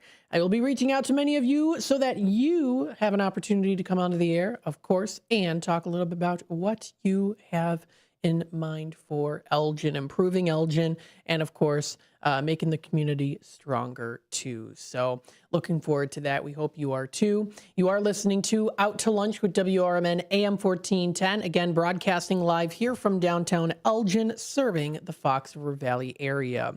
Again, it's an overcast day that we are seeing here today. Now, looking at the weather and temperatures, we do see showers this morning. Currently, right now, it has become a little bit more still. It did rain quite a bit last night, still right now, but we are going to be seeing that chance of rain at about a 60% chance currently happening. That is, it's not, from what I'm seeing, raining right now, but it is definitely a little mucky and wet outside. Now, we do have, it does say today, a high of 48. Currently, right now, at 48 degrees. We are at our high with temperatures falling near freezing. So it looks like as of right now, until, I guess, throughout the day, we are going to start to see those temperatures actually drop. So we're going to be seeing them drop throughout the day instead of rise and then go down. We're already at the rise top point here, and then eventually going down to 25 for tonight. So windy, and then chance of rain is only about a 15% chance, so it's going to go down a little bit. That'll be for Wednesday. Thursday rolls around here for tomorrow. A few clouds from time to time, but we are going to be seeing a little bit more sunshine. A high of 42 degrees is predicted. Winds of about 10 to 20 miles per hour. We're going to be seeing it dropping down to a low of 32 degrees for Thursday night. That will be Thursday, March 6th. Heading on into Friday, as we get closer to the weekend, temperatures are dropping again. We are going to be seeing a high of only 37, clouds and snow showers. High of 37, about a 60% chance of snow. Snow accumulations less than 1 inch, and then that does drop down to a low of 22 degrees for Friday night, partly cloudy skies. As we head on into Saturday, officially the weekend, we do see a few clouds from time to time. We have a high near 45 degrees, wind speeds 10 to 20 miles per hour, a mostly clear sky night for Saturday with a low of 30 degrees. Heading on into Sunday, March 9th, mostly sunny skies and a high near 55 degrees. As we start to see those temperatures rise more, we see some clouds, though, dropping down to a low of 35 degrees, giving way to a generally clear conditions overnight for Sunday. Then we get into next week. Now, next week is going to start off here mainly sunny. We have a high of 65 degrees coming up for Monday, March 10th. And it's going to be a very nice day, only about 10 miles per hour for the wind speed. So Monday's going to be a good day. A mostly clear sky night for Monday with a low of 45 degrees. Heading on into Tuesday, intervals of clouds and sunshine, a high of 68, almost hitting that 70 mark. With a low of 45 degrees, few clouds from time to time. That is for Tuesday, March 11th. For Wednesday, March 12th, some more sun in the morning. Then we start to see the increase of clouds. So in the morning here, a high of 68 again with our high. Low of 38 degrees. So that 30-degree difference sometimes can cause some allergy problems. But just throwing that out there. About a 25% chance of rain with a low of 38. Next Thursday, a high of 54 and a low of 35, partly cloudy. And then for Friday, we have a high of 57 and a low of 46. That will be not this coming Friday, but the next Friday. So we are going to start to see those temperatures, of course, getting into the 60s. Now, if you do kind of go a little bit further ahead in the schedule, the prediction here, we are going to start to see the temperatures drop a tad bit here into middle March, and then eventually start to rise up again. So there's a little section there where we're in the 30s on Monday the 17th, and then in between that in the 50s, the 40s and 50s is what we're going to be seeing. So that is for the weather and temperatures for the rest of this week and also into next week. So giving you that little sneak peek on what's going to be happening. Don't forget, of course, you are listening to WRMN AM 1410. We are the voice of the Valley, your local radio station, talk of the town. As we broadcast here from downtown Elgin, we serve the Fox River Valley, and we, of course, always look forward to being a part of the conversation here, talking about a lot of things that are happening in the area, as well as two things that have happened.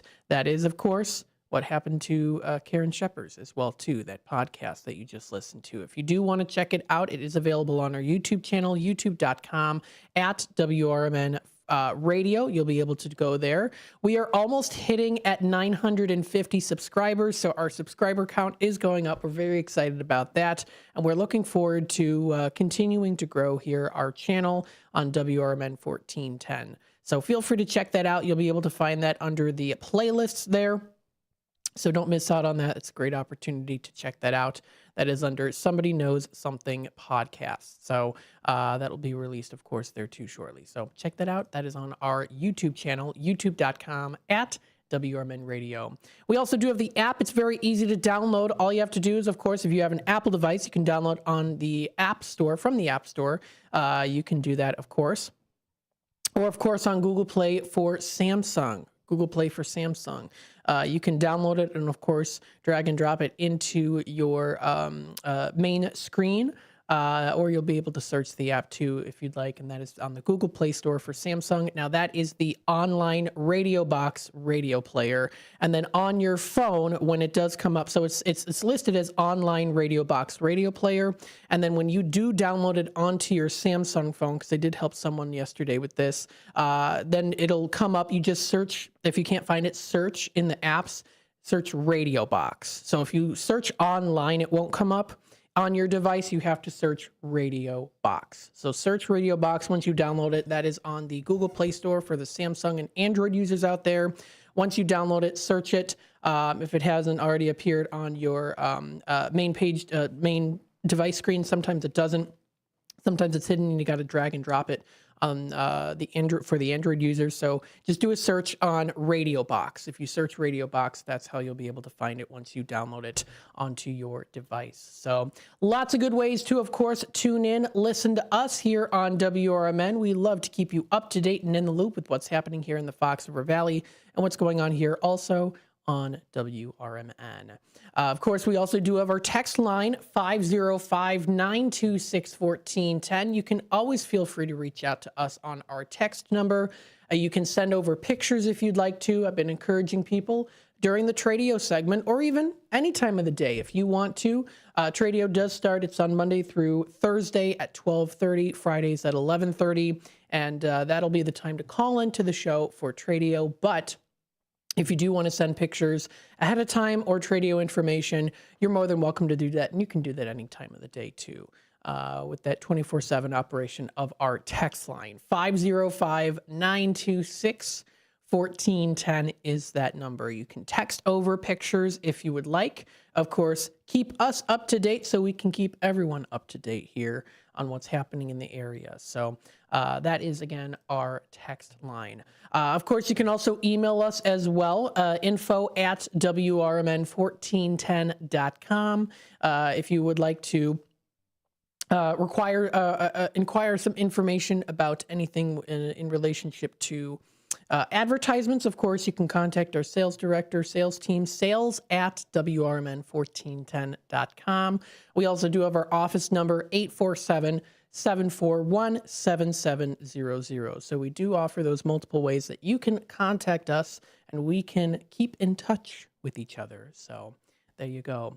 The time is approaching already 10:17. We are going to take a quick time out. When I come back, we'll go through, of course, a nice story here on sunnyskies.com, and then we'll talk a little bit more about some local news. We'll talk a little bit about that here, too. Today, I also want to do is I'll bring up an interesting article about clouds. Yes, we'll talk a little bit about that on a cloudy day today. Stay tuned. We'll be back with more Out to Lunch with WRMN here in just a bit.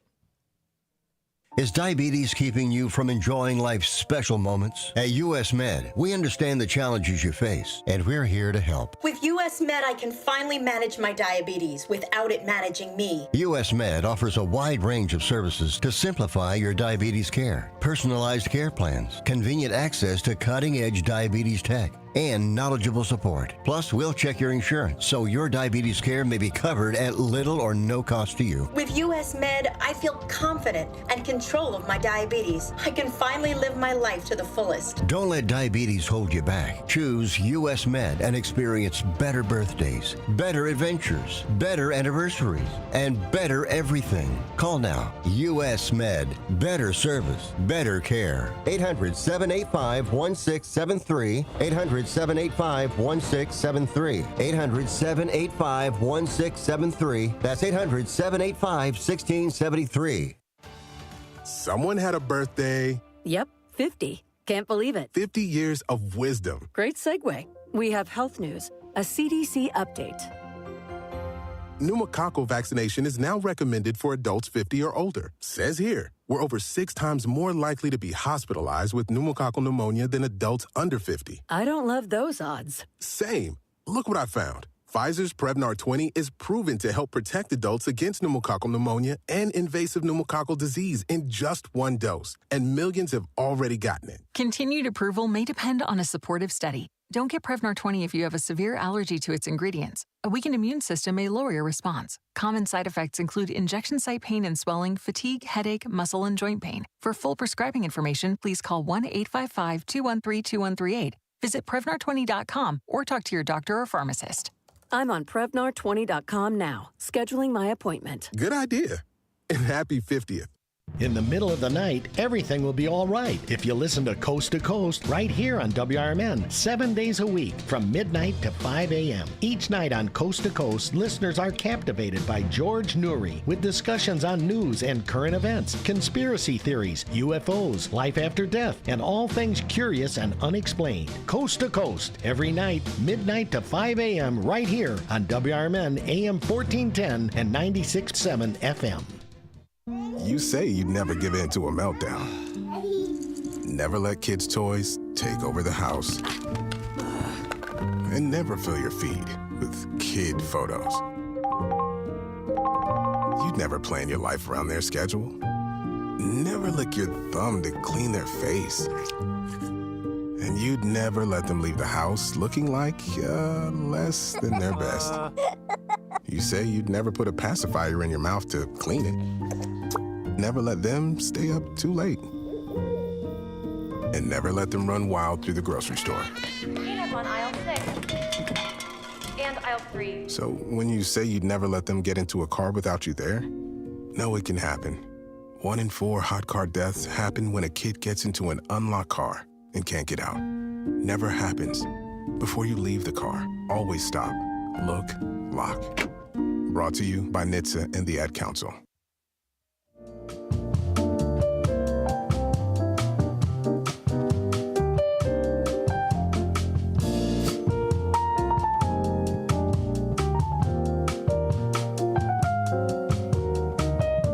All right, welcome back, folks, to Out to Lunch with WRMN AM 1410. Happy Ash Wednesday. That is recognized today. We'll talk a little bit about that, of course, into the 11 o'clock hour.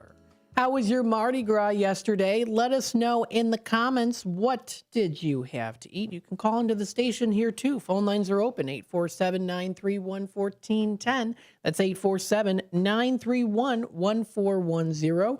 What did you have? Did you have some good things? I know that some people do like to have breakfast for dinner, a little tradition. Last night I had a burger. It was very, very good, very delicious out at Old Republic. So some good places around the area, too, that you can go to. of course, within the Fox River Valley area. So with that being said, yes, I'll talk a little bit about punchkis and how they did fly off the shelves yesterday. And a little interesting article on that too, because as we know, of course, egg prices, the concern for bakeries making them. We'll talk a little bit about that coming up later here. Starting off, we do have a nice inspirational story on sunnyskies.com. This is posted today, titled, "Conductor Stopped the Train for Me After I Was Laid Off." So I was laid off and I had to go into the office this morning just to drop off equipment. I commute by train out of the city, so there's only one train down and one back I could catch in the morning. Over the past several months, I've become friends with the staff and conductors, and since I am a reverse flow commuter, I'm one of the few on my route. It was tight getting back onto the train, to the train station from my office, and by the time I made it back, the train was pulling out. But the conductor saw me and stopped the train so that I could get on. The same conductor that helps me on the train almost every morning because it's a big step up. Same conductor that says hi every morning, fills me in on stories, etc. Having to go to your old office and drop off equipment just to come back and miss your train is sad. Him stopping the train for me made my day. So a nice inspirational story there that is on sunnyskies.com. You can also check out, of course, other fun stories as well, too. Some interesting ones that you can also find. Here's one. This is kind of an interesting one. Scientists create adorable woolly mice in their quest to revive the mammoth. Oh, my goodness. So it's a breakthrough that sounds straight out of a science fiction movie. Researchers at Colossal Laboratories in Biosciences have successfully created the, quote, woolly mice. They are tiny, fluffy creatures that carry DNA inspired by the long extinct woolly mammoth. Interesting. And they do have a picture here, too, of this woolly mouse, of the woolly mice. What the fur kind of reminds me of a dog fur, kind of, in a way. I don't know. Colossal, a Dallas-based biotech company, is leading the charge in efforts to bring back lost species. In 2021, the company announced its ambitious plan to resurrect the woolly mammoth using advanced gene editing technology. This week, they revealed a major milestone, editing 7 genes in mammoth embryos to create long-haired, thick-furred mice with fat composition similar to that of the mammoth. These adaptations allow the mice to thrive in cold environments, mimicking traits that help the ancient giants survive icy landscapes. Very interesting here. Colossal's ultimate goal is to restore species that once played vital roles in balancing fragile ecosystems. Along with the woolly mammoth, they have also set their sights on bringing back the dodo bird. While whether such efforts will have long-term ecological benefits or unintended consequences is still up to debate. That was the thing, of course, my brain led to at first. Is this, there's a whole, again, a whole nother conversation on that. Is this really something that we want to do? For people who might be animal activists, is this morally right to be doing to animals? So there are, of course, a lot of up debate. But however, the latest development proves that genetic revival is not just theoretical, it is actually happening. So quite an interesting conversation there. If you want to read more in the article, you can find it on sunnyskies.com. That's sunnyskies.com. Hi, Matt says the Dutchman's Wood Shack, and hello to you. Good morning. Coffee's up. We hope that you are enjoying the day today. Hopefully you're having a good day, Dutchman. Thanks so much for always tuning in and being a part of the conversation. Now, yesterday, of course, was Fat Tuesday. It was Mardi Gras, so hopefully you did enjoy some good food, maybe even some punchkis. And there's even an interesting article about punchkis here, as they did fly off the shelves yesterday, but egg prices are concerned for bakeries making them. This was posted by Sharda Gray of CBS News Chicago. Yes, so serving punchkis on Fat Tuesday, of course, very popular thing to do, but those prices have risen a little bit just due to the cost of eggs. People were rushing to pick up punchkis this Fat Tuesday, and bakers had to adapt this year due to rising egg prices. For example, here the article writes, quote, at Creative Cakes Bakery located in Tinley Park, punchkis were flying off the shelves. Cherry, strawberry, Dutch apple. What are the filling? Customers were all over it. Owner Becky Palmero had been in business for 35 years and started selling punchkis 22 years ago. She told CBS News, quote, we did put a we kind of put a spin on it and did extreme, but then they got a lot of like custardy ingredients and things just made them more interesting, she said, end quote. The bakery is known for its custom cakes, but was set to sell up to 3,500 punchkis on Tuesday alone. But there is the problem. The rising cost of eggs made the production more expensive. Each batch of punchkis requires 32 egg yolks and 16 egg whites. And she does continue to say here, quote, every week it goes up and up. So the margins are getting smaller and smaller and smaller. To couple that with labor and everything else, there's no room for this egg increase. The 2025 food price outlook from the U.S. Department of Agriculture said egg prices will, quote, continue to experience a month-to-month fluctuations due to the bird flu. The USDA said retail egg prices increased nearly 14% in January. Palermo also went on to say, quote, honestly, with eggs, we're paying more because we buy in bulk than the customers in store that are limited to 2 dozen per customer. But because we have to buy more, we're getting charged more. She continued to also say here that she raised punchki prices last year to adjust to higher cost, and she hasn't made any changes yet this year, but if egg prices don't drop, cakes could cost her customers more. The USDA said egg prices are predicted to increase 41% this year. So that is in recent news on CBSnews.com. So there you go. We've got the Dutchman's here. I was wondering if people would be interested in a woodworking environmental type of program. Hey, feel free to reach out to us, or a model trains show. That would be really cool too. I'm sure you've got some really interesting model trains. For those of you out there who, of course, like model trains, hey, this is a great opportunity, Dutchman. Feel free to reach out to any of us here. If you do want to email me personally, of course, feel free to do so. My email is mattmcneil@WRMN1410.com. We'll figure something out. That's pardon me. That's MATTMCN as in Nancy, EIL at WRMN1410.com. Or, of course, you can call our office number, 847-741-7700, or also info at WRMN1410.com. There you go.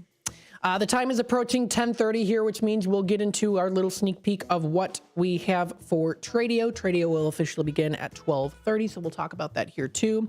And then we'll also go through some other local news as well, and then kind of touch base on an interesting article about clouds. It is a cloudy day today, and this is on theconversation.com under Environment and Energy on how are clouds' shapes made. And a scientist explains the different cloud types and how they help forecast weather.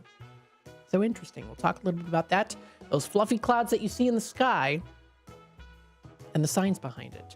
Stay tuned. We'll be back with more Out to Lunch with WRMN AM 1410 here in just a bit. Voice of the Valley, Talk of the Town, your local radio station, broadcasting live here, serving the Fox River Valley. We'll be back.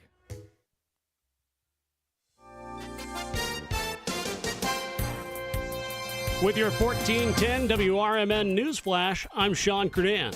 Brought to you by Sky Rizzi. The Naperville Police Department is reminding residents to lock up their properties. The city witnessed 57 residential burglaries in 2024, according to the Naperville PD, with nearly 60% happening due to unlocked properties. The League of Women Voters of Naperville collaborating with the Indian Prairie Parents Council to organize a virtual forum on March 6th at 5 p.m. for the Indian Prairie School District Board candidates. 5 individuals are vying for 4 spots in the election scheduled for April 1st. The Elgin Police Department is set to face off against Elgin High School in a charity basketball game, proceeds from which will go to support Food for Greater Elgin and the Special Olympics. It's happening Friday, March 7th at 7 p.m. at Elgin High School. With your 1410 WRMN News Flash, I'm Sean Kernan.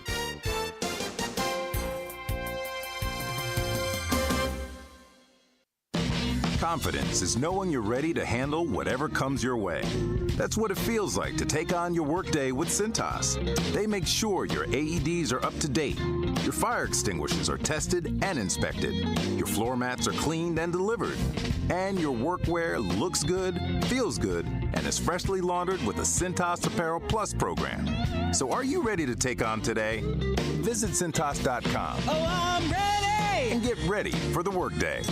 Program Progressive knows if you have to choose between everyday life and your RV wins. What, are you going to take the RV to the mountains or go pick up your dry cleaning? RV wins! Are we cleaning the gutters or taking the RV camping? RV wins! Are we getting a new passport or cruising up the coast? RV wins! Don't forget, you got that trip to Sweden coming up. Oh, yeah, passport, then RV. With Progressive, you can bundle your RV with your home or auto and save with a discount and spend more time enjoying those savings in your RV. Progressive Casualty Insurance Company affiliates and other insurers. Not available in all states and situations.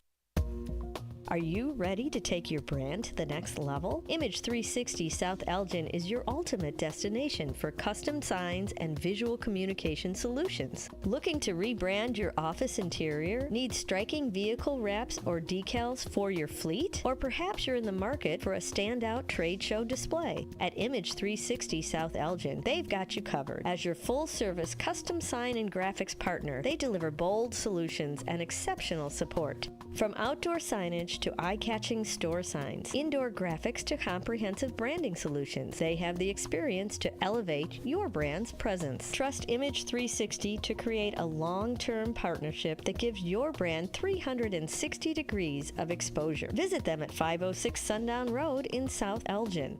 Image 360 South Elgin. Bold solutions, exceptional support. This is Sarah Silver with your Fox Valley forecast. A wind advisory is in effect from 2 p.m. this afternoon to midnight tonight. Today, rain showers before 3 p.m., then rain and snow showers. Cloudy with a high near 50. Temperatures falling to around 33 in the afternoon. Gusty winds up to 45 miles per hour. Currently, it is 49 and overcast. I'm Sarah Silver on the Talk of the Town, WRMN.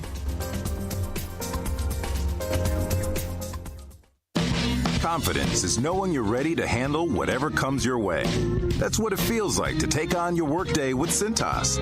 They make sure your AEDs are up to date, your fire extinguishers are tested and inspected, your floor mats are cleaned and delivered, and your workwear looks good, feels good, and is freshly laundered with the Cintas Apparel Plus program. So are you ready to take on today? Visit Cintas.com. Oh, I'm ready! And get ready for the workday.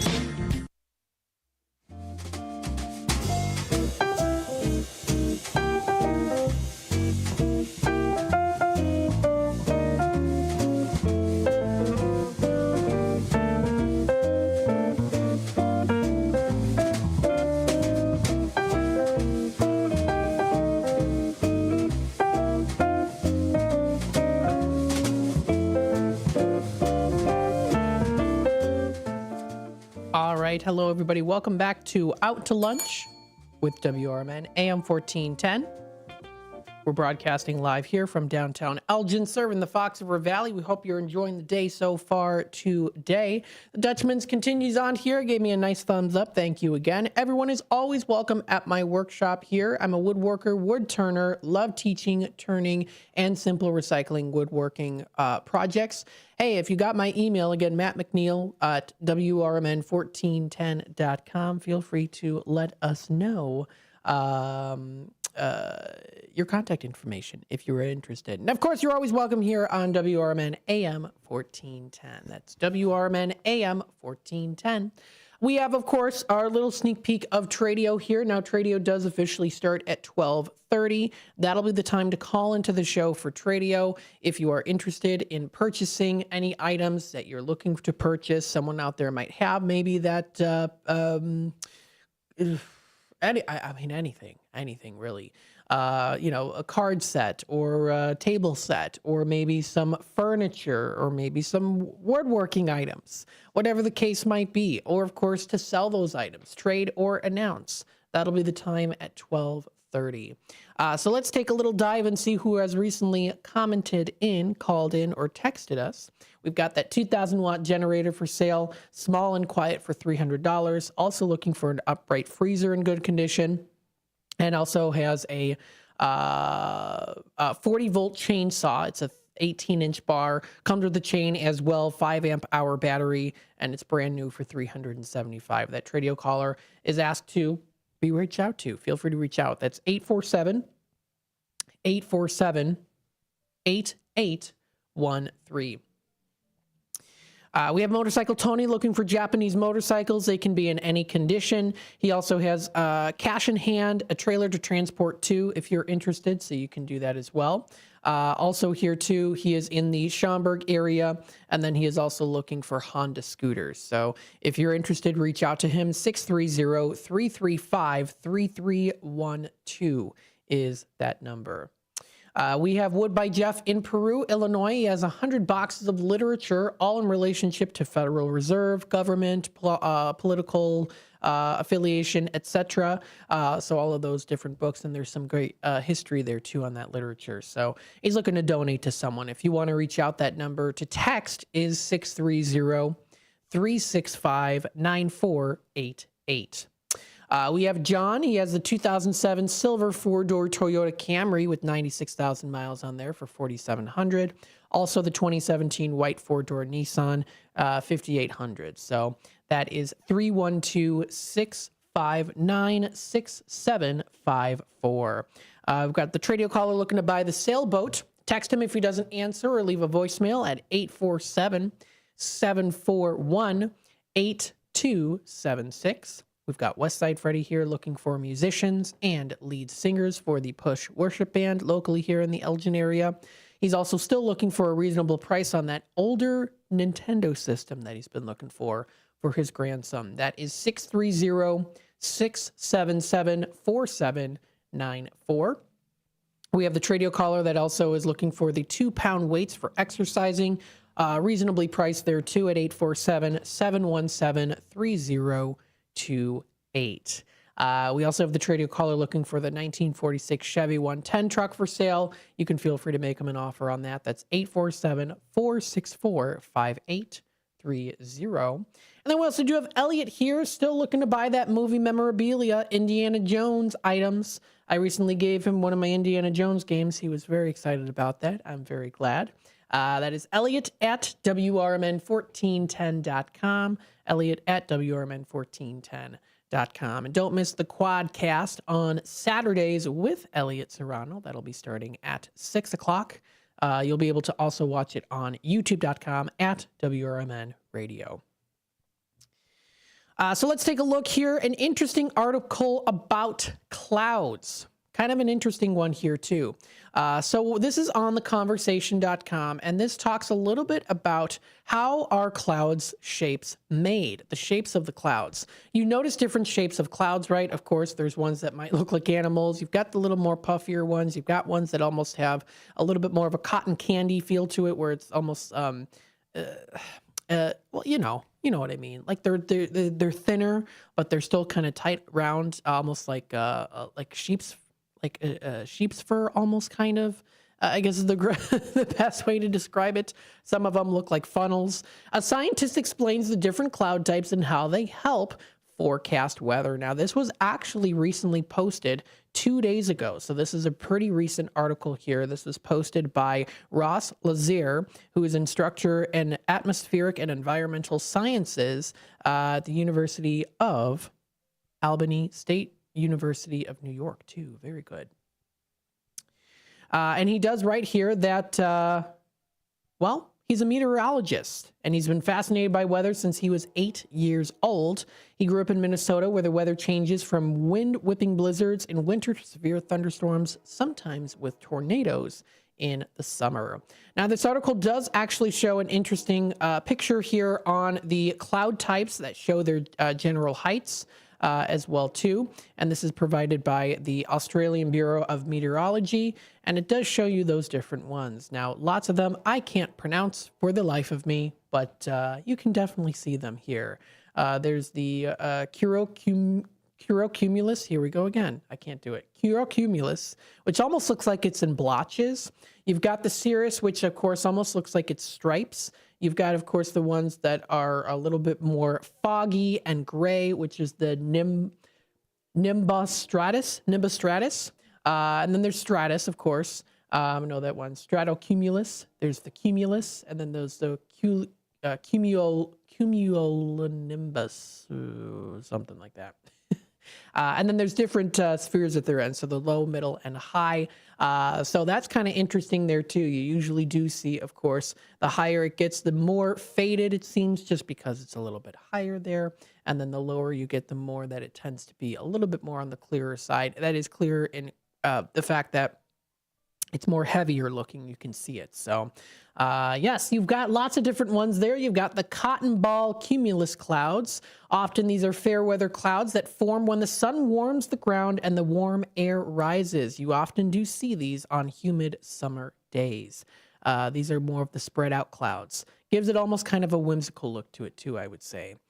You do get here the wispy cirrus that are ice clouds.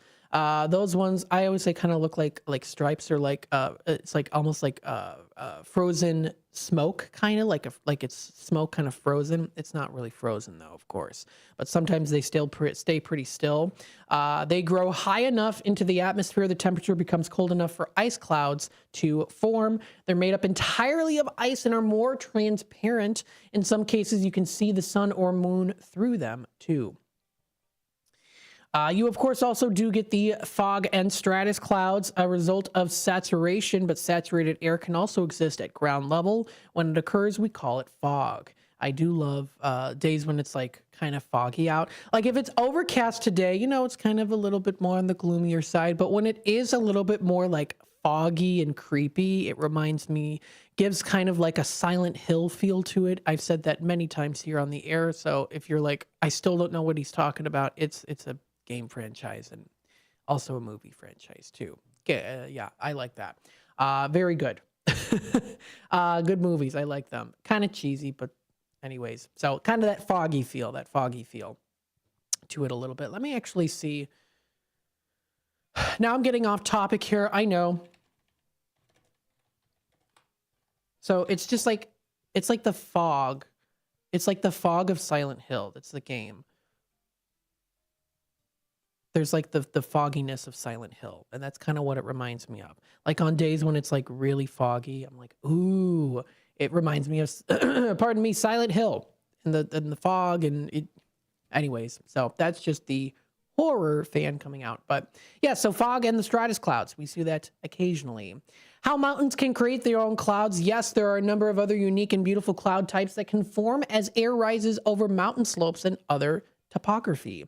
Lenticular clouds, for example, can look like flying saucers hovering just above. Flying saucers there, folks. Or near mountaintops. Lenticular clouds can actually form far from mountains as wide as wind over a mountain range creates the effect like ripples in a pond. Of course, wind does play a big role in this. You might have looked up at the sky, noticed one layer of clouds moving in a different direction from another. Yes. Clouds move along the wind, so what you're seeing is the wind changing direction with height. One particular height, it might be going one way, another one is going another way. And then sometimes you can notice that too, I think it just kind of depends on the clouds, but sometimes they might look like they're at the same level, but they're actually not.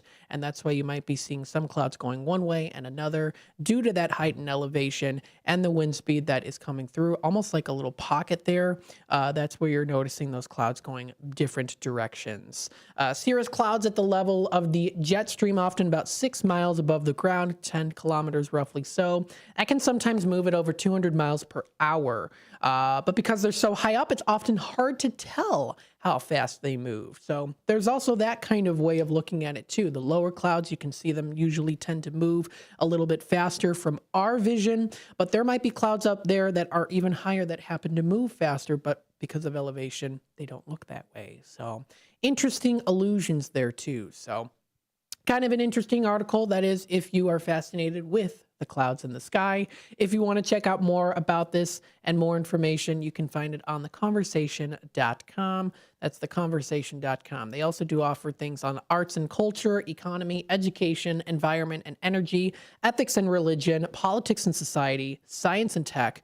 There's tons of different ones out there too that you can check up on. They offer a wide range of different articles to talk about when it comes to, of course, a lot of different things. For example, they talk about the Oscars. They talk about generative AI. They talk about brutalism. They talk about sports-related things, movies, gladiators, different crime stories, activism. There's just tons of different things. They have something for everyone there. So feel free to check it out. That is theconversation.com, theconversation.com. And we here at WRMN like to have the conversation and like you to be a part of the conversation here in the Fox River Valley. Voice of the Valley, talk the town. Talk that conversation. Stay tuned. We'll be back with more Out to Lunch with WRMN. We'll continue on. There's still some local news I do want to talk a little bit about here too. And then, of course, we'll also talk a little bit later into the day about Ash Wednesday, kind of give you a little insight on that too. And then, of course, whether you do celebrate Ash Wednesday or not, we'll talk about some good places that you can go to out to lunch, because you can always enjoy some good places to go to and get some good prices for those as well too. Stay tuned. We'll be back with more Out to Lunch in just a bit. This is Larry Jones, and I'd like to talk to you about my bank, American Eagle Bank in South Elgin. Has your bank changed names in the last 10 years? Is your bank another faceless branch with headquarters in another city? Are you tired of earning next to nothing on your savings account or certificates of deposit, or does your personal banker treat you like a stranger? If you answered yes to any of those questions, then you're ready for a new banking experience, and American Eagle is the place for you. American Eagle is a locally owned independent bank that's rooted in the community, and American Eagle customers are greeted by name and treated with the respect that they deserve. American Eagle has an innovative program, Eagle Savings, that teaches your children to save while earning prizes and rewards. American Eagle offers great rates on certificates of deposit. My bank is located in South Elgin on Randall Road between the Target and Caputo's and is open Monday through Saturday. Give them a call at 847-742-7400, and a real person will answer the phone. American Eagle Bank, a place where you matter. Finding a reputable business shouldn't require luck or chance. But how can you tell who you can trust? Pro tip, the BBB connects people with businesses they can trust. So think of the BBB as the better, check with the BBB first, because better businesses are honest and commit to High Ethical Standards Bureau. That's why they're better. Always look for the sign of a better business and find a better business anytime at bbb.org. Join your co-hosts Mike Tooman and Paul Burvitt on our weekly radio hour, Chief Guard of the Republic, where we talk about all things national security, defense, personal security, safety, and dealing with law enforcement situations. Call in 847-931-1410. Ask us questions. We will get you answers. Every week, Saturday, noon to 1 on 1410 AM WRMN Elgin. Streaming on WRMN1410.com. Chat with us on WRMN's YouTube live channel. If you turned 65 recently like me, it's important you find a Medicare Advantage plan that gives you the coverage you're looking for. But finding one can be difficult. The best thing I did, and I suggest you do the same, is call a licensed insurance agent and let them walk you through your Medicare Advantage plan options. There are so many benefits you have access to, so make the call now and let the representatives explain everything to you. Our licensed insurance agents can offer you a variety of Medicare Advantage plans. Plus, the call is free, the information is free, and there's no obligation to enroll. We're here to make it easy for you to select a Medicare Advantage plan that may work for your needs. Finding a Medicare Advantage plan can be easy if you do what I did. Make a quick call right now to learn more. Thank you. 800-433-3082. 800-433-3082. 800-433-3082. That's 800-433-3082.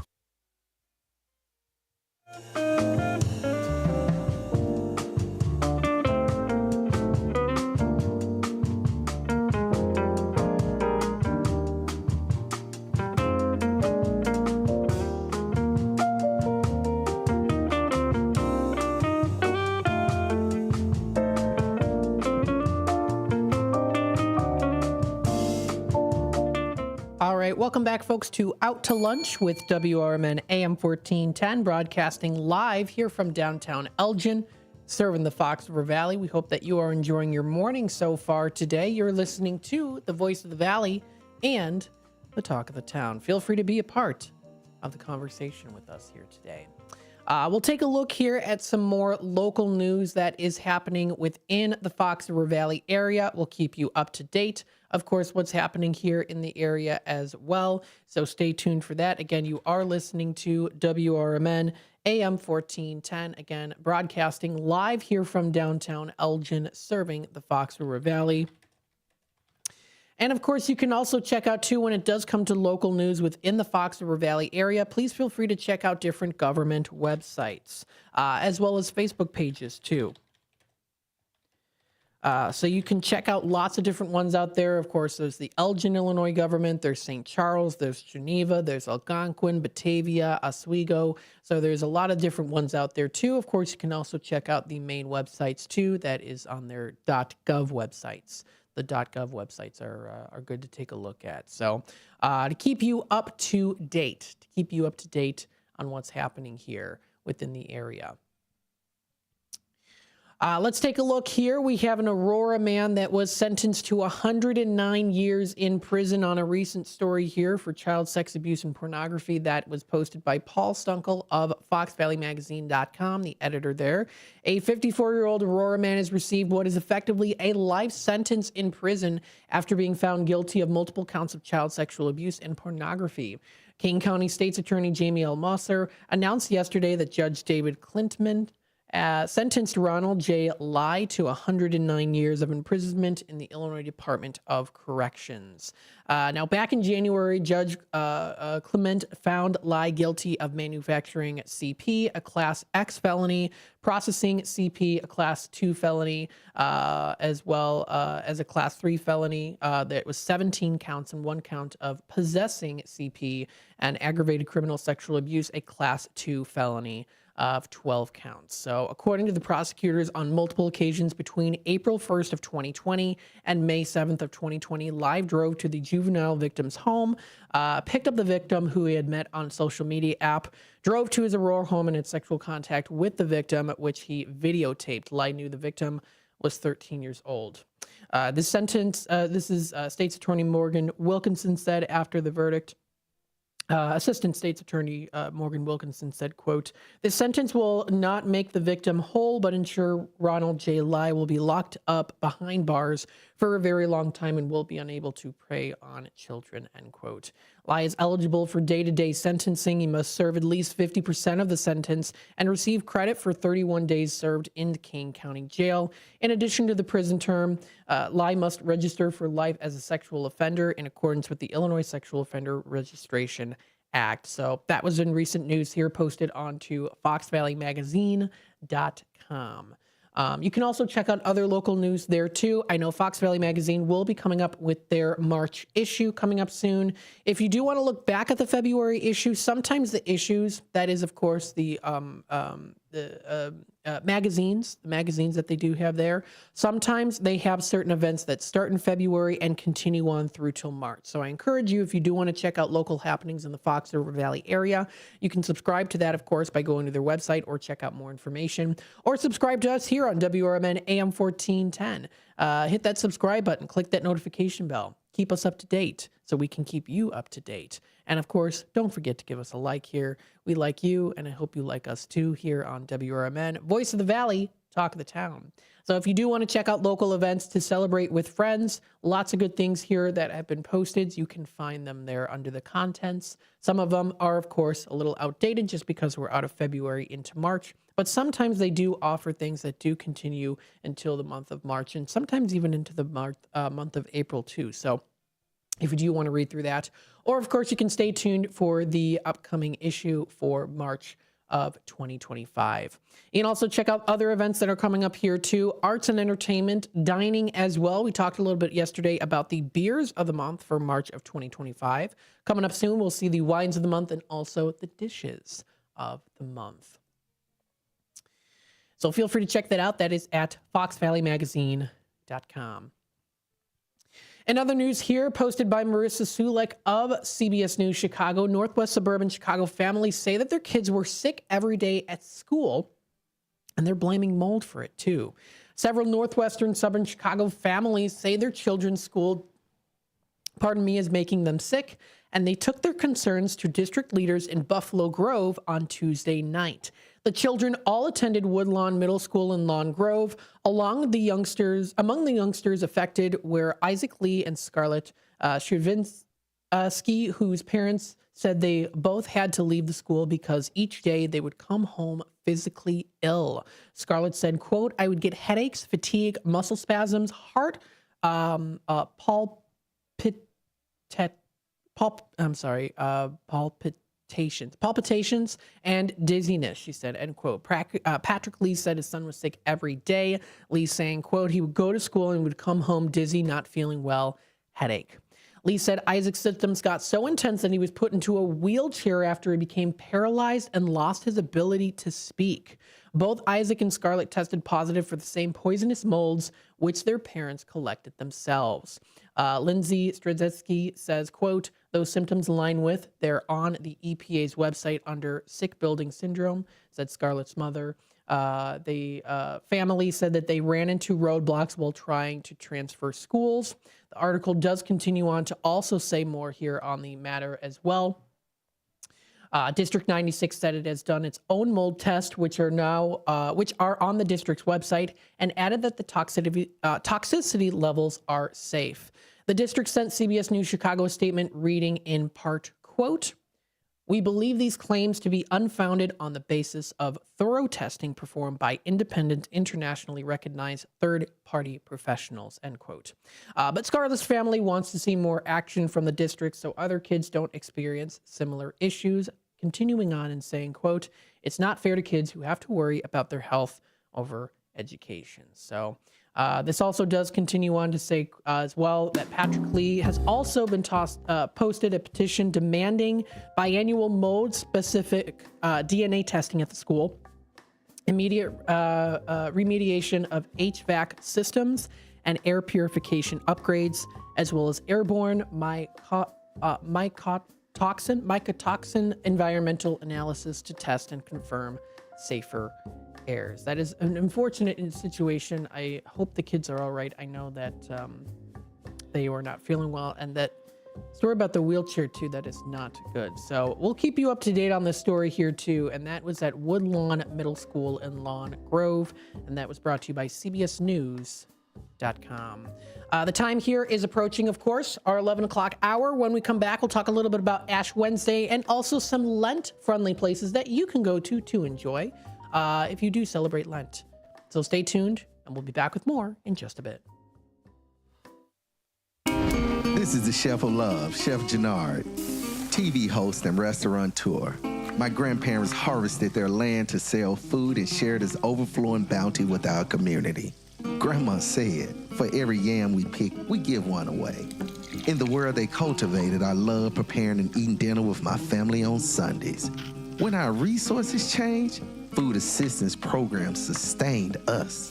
They gave me fuel to start my first culinary business at 16 years old, and inspiration to donate the extra food in my community.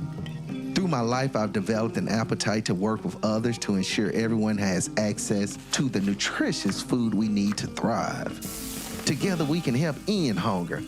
Come on, join the movement with Feeding America by volunteering, donating, and advocating. Learn more at feedingamerica.org/act now. Brought to you by Feeding America and the Ad Council. Your hometown radio station since 1949. We are WRMN AM 1410. Elgin time, 11 o'clock.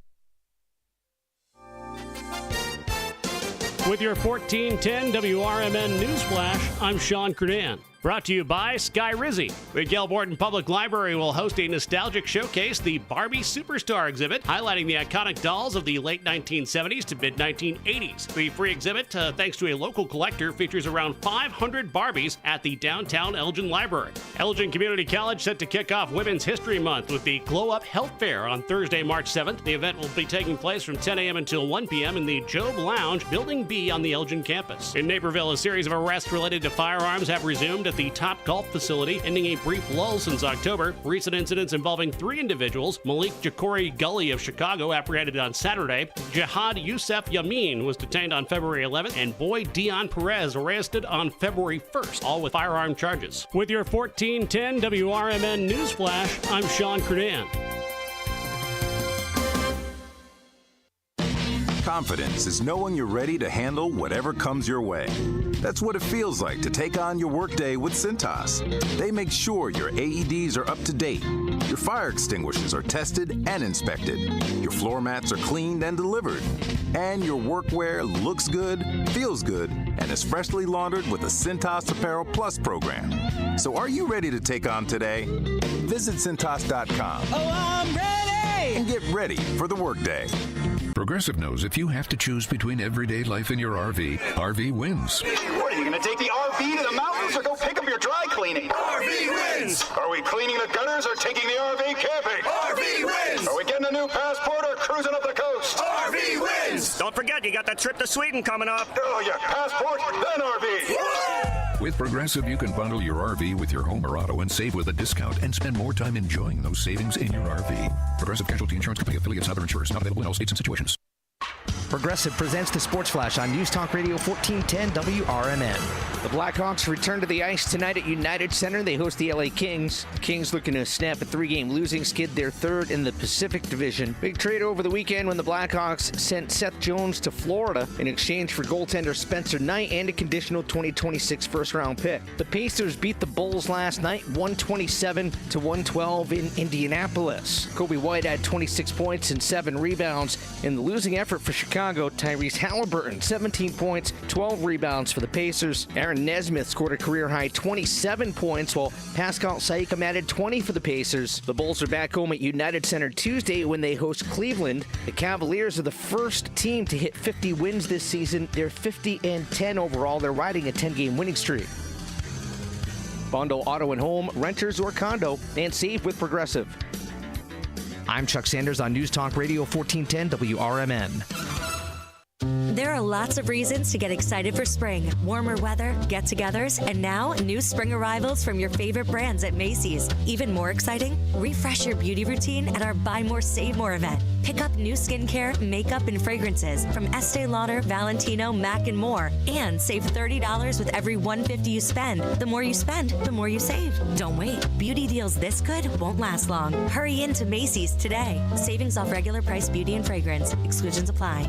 I had the worst dream last night. You were in a car crash, and the kids and I were on our own. We had to move out of the house because I couldn't afford it anymore. That's awful, hon. My brother was saying he got life insurance from Ethos. With Ethos, it only took 10 minutes, and he got $2 million in coverage for around $2 a day. It's all online. No medical exam. He just answered a few health questions right from his house. Ethos, here we come. Visit GetEthos.com. That's GetEthos.com. Sample rate is a 10-year term life policy for 35-year-old health. This is Sarah Silver with your Fox Valley forecast. A wind advisory is in effect from 2 p.m. this afternoon to midnight tonight.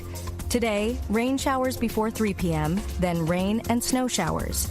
Cloudy with a high near 50. Temperatures falling to around 33 in the afternoon. Gusty winds up to 45 miles per hour. Currently, it is 49 and overcast. I'm Sarah Silver on the Talk of the Town, WRMN.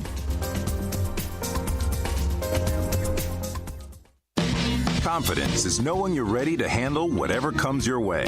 That's what it feels like to take on your workday with Cintas. They make sure your AEDs are up to date, your fire extinguishers are tested and inspected, your floor mats are cleaned and delivered, and your workwear looks good, feels good, and is freshly laundered with the Cintas Apparel Plus program. So are you ready to take on today? Visit Cintas.com. Oh, I'm ready! And get ready for the workday. Want to know what the shepherds did after they visited the Christ child? Read the short novel, The Good Shepherds, Christmas combat story by Michael Tooman. Available on Amazon in hardcover, paperback, and Kindle editions. Check out Michael Tooman's webpage at Scilink.net. That is PSYLINK.net. Papa Sierra Yankee, Lima India November Kilo, November Echo Tango. Clutter happens, but junk doesn't have to weigh you down. At the Junk Luggers, we're your full-service junk removal and hauling pros, tackling everything from single-item pickups to major cleanouts. We handle the heavy lifting, and with our commitment to the green way, we rehome and recycle to keep your unwanted items out of landfills. So, whether you're clearing out the garage, downsizing, or saying goodbye to old furniture, we make the process eco-friendly and easy. Call 1-800-LUG-JUNK or visit junkluggers.com today. Let's save your space and the planet together.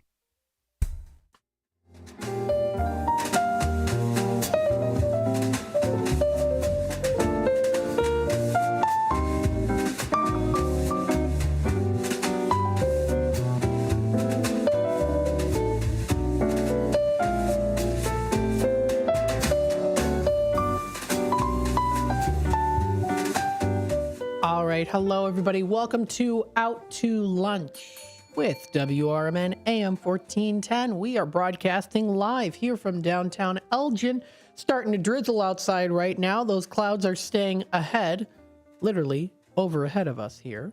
But we are going to see those temperatures rise eventually once we get into next week and a little bit more sunnier skies. We'll talk a little bit about that here too. Of course, don't forget to tune in WRMN AM 1410. Multiple ways that you can stay up to date on what's going on in the area of the Fox River Valley by tuning in to WRMN AM 1410. We are your local radio station providing news, entertainment, interviews, talk, discussions, all of that. And we've got that all put together here. And we're looking forward to, of course, continuing on here in the future. We hope that you are too. So, of course, feel free to be a part of the conversation here on WRMN AM 1410. Multiple ways you can tune in through the YouTube channel, youtube.com/WRMN Radio. Hit that subscribe button, give us a like, and click that notification bell so that you can keep in tune with what's going on here in the area. We also, of course, do have our app that you can download on the App Store. And then if you look up online Radio Box Radio Player on the Google Play Store, you'll be able to download it from there. All you have to do is go into the search engine. You look up WRMN 1410. It will come up, and it'll come up as WRMN AM 1410 AM radio station, it'll say. So, and then you'll be able to listen to us. So definitely do so. And it's with the touch of a button. It's with it'll come up as, it most likely will be like maybe a little orange button. It'll come up on the Samsung device, and just press on it and you'll be able to listen to us. And then of course, on the Apple device here too, you'll be able to listen to us. It's just that regular little button there that you'll be able to find. And of course, easy to press. It's blue. So, and it always comes in nice and clearly here. On the Apple device here too. So it does come nice and clearly. And if you do want to, of course, nice thing about the app too, which I really like, is you can exit out of the app and you can do whatever you'd like to do on your phone. And then you can still, of course, listen into the station. So you can technically exit out of the app and it'll still be playing there. What will stop it from playing is if you, of course, go in and you just kind of remove the page from it working in the background as well too, or you just hit that stop button. So let's go through the weather and temperatures again for you folks out there. Of course, currently right now, again, we do have the high of 48. It is definitely drizzling. It's like a light drizzle here where it's not heavy, but it's kind of, in a way, I don't know how to explain it. I'm trying my best to explain this as best as I can when it comes to this type of a drizzle. It's like where the drizzle, the raindrops are more clumped together, but they're light. If you get it, you get it, I guess you could say. They're like clumped together, and they're it's like a light drizzle, but there's more of it versus sometimes a little bit more of the heavier raindrops that tend to be a little bit more separated. I'm getting very technical with this, but that's kind of what it is. It's almost like a little bit of a tight mist. A tight mist is what we're seeing right now. High of 48, low of 25 degrees for tonight. We're going to be seeing it dropping down to a low of, so 25 for tonight. Tomorrow, mostly sunny, high of 42 and a low of 32. We see a high of 37 for Friday, so it is going to drop a little bit in temperatures. Snow showers, about a 60% chance, less than 1 inch. Low of 22 degrees coming up for Friday night. Saturday for the weekend, a high of 45 and a low of 30 degrees, mostly clear. Sunday, we see a high of 55, mostly sunny skies, with some clouds early giving way to general clear conditions overnight with a low of 35 degrees. And then we also do have here mainly sunny skies, a high of 65. That'll be coming up on Monday. Mostly clear skies with a low of 45 for Monday night. Tuesday, we see a high of 68 and a low of 45. Wednesday, also a high of 68, dropping down to 39 as our low, partly to mostly cloudy. So that'll be Wednesday, the 12th, a week from today. Happy hump day, everybody. We are in the middle of the week. We are halfway there. We're at the top of the hump as it is hump day. If you think of the week, of course, as kind of like a hump, then you get you go up into the middle, the top of the hump, middle of the week, and you go down and we get into the weekend. So let's talk a little bit here about the National Day calendar or National Today. What is the National Day? What are the national days? The big one here is Ash Wednesday. Now, Ash Wednesday is the Wednesday 6 weeks before Easter Sunday. It's a Christian holy day of fasting, sacrifice, and prayer. Followers of Jesus of several sects of denominations as well, too, often forgo a regular meal schedule instead of eating only one normal-sized meals and two very small ones over the course of a given 24-hour period, especially on Good Friday. The most devout Christians are known to eat even less than that, limiting themselves to bread and water to signify their recognition of Christ's 40 days, 40-night fast, where he was tempted in the wilderness in the desert by Satan, and recounted in the Gospels there too. Abstinence from alcohol is also stressed on Ash Wednesday and throughout the Lenten period. So there you go. I did a couple times. We did have the ashes on our forehead. We go to church. My dad is Catholic. My mom grew up kind of Lutheran, I guess. So she went to St. Paul's Lutheran Church. But then I think the denomination changed a little bit. It was like Church of Christ. I can't remember. It was kind of Lutheran. So I grew up mixed, kind of a mixture of both with Episcopalian. That's how I grew up, was Episcopalian. It was kind of a mixture of both the Lutheran denomination and also the Catholic denomination. They also do say in the Nicene Creed that we believe in the Holy Catholic and Apostolic Church. They say that's Episcopalian. So I grew up with that as well too. So, and I also grew up in with the Catholic Church as well. St. Catherine's in West Dundee. I do believe that's what it's called. St. Catherine's. I did go there here and there too. We had our grandma live with us for about a year before she passed away, and we'd take her to church. We get Ash Wednesday. Also at the church that I went to, which was St. Hugh of Lincoln, which is actually right near Journey of Hope Church. St. Hugh of Lincoln. That's the church that I actually grew up going to pretty much as a kid. And then I also went to St. Mark's Church in Geneva as well too. So I always kind of went to the more older traditional churches. So there you go. That's something I used to do when I was a kid, get the ash on my forehead there. So this is Ash Wednesday. Now, there is a little bit of history here when it does come to Ash Wednesday. We know that the idea that believers must repent for their lack of misdeeds goes back over 2,000 years, many, many years. But the custom of ashes on the head is a little bit more recent. So what it is, it actually, according to National Today, it's attributed to Pope Gregory the First the Great, which is circa 545. like 604 AD, who accompanied the ceremonious symbolism with a verse that loosely translates to, quote, "Remember that you come from dust, and to dust you shall return." In the 20th century, it became more common for a priest to intone, repent, and believe in the gospel. I think I remember, because we did do that, dust you shall return, at the church I went to growing up as a kid, St. Hugh of Lincoln. And then I do believe repent and believe in the gospel also was, if I remember correctly, I think it was also incorporated into St. Catherine's Church when I was younger. I went to St. Catherine's a little bit more later, when my grandma was living with us. In modern times, some clergy have also seen Ash Wednesday as a chance to do some guerrilla evangelism, going out to the cities and offering ashes to passengers on the sidewalks, even to drivers stopped at traffic lights. Now, I haven't actually seen that a whole lot. What's interesting, though, is I do briefly remember when I was maybe around 14, 15, that I actually did see that. Maybe it's just a false memory. I don't know, but I'm pretty sure I do remember seeing that when I was like in my teens, that did happen. but I haven't seen it in the more recent years. If you do want to check out information on the timeline here, of course, you can feel free to do so. They do talk a little bit about the length of Lent. There's Martin Luther and fasting in the 1500s, which Martin Luther specifies that although it's a good thing to repress the body's urges, one should never fast to curry favor with God or the church. That was in the 1500s. And then you get into the Roman Rite in 1970, which delineates the period of Lent to end on Holy Thursday evening, 44 days after Ash Wednesday. So there you go. Again, whether you follow it or not, there are lots of good places that you can go to that do have the Lenten style of foods that you can try out. And we'll go through that here too. Some Lent specials that are within the area of the Fox River Valley. Stay tuned. We'll be back with more Out to Lunch with WRMN here in just a bit.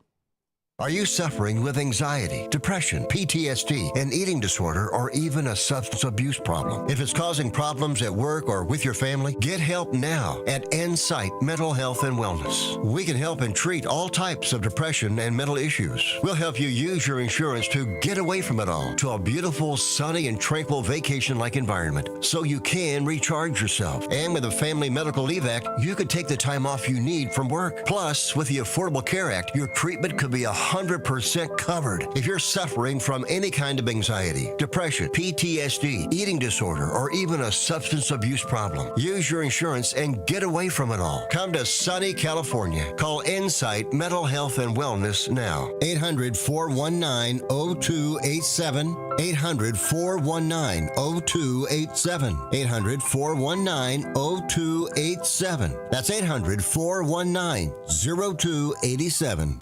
What's the best way to get rid of a timeshare that you don't want? Call the Timeshare Exit Hotline. We're a group of attorneys that help customers legally exit their timeshares. It's an easy process. We guarantee results or you pay nothing. Exit your timeshare today. Call now. 800-890-5957. 800-890-5957. That's 800-890-5957. I always had to be so good, no one could ignore me. Carve my path with data and drive. But some people only see who I am on paper.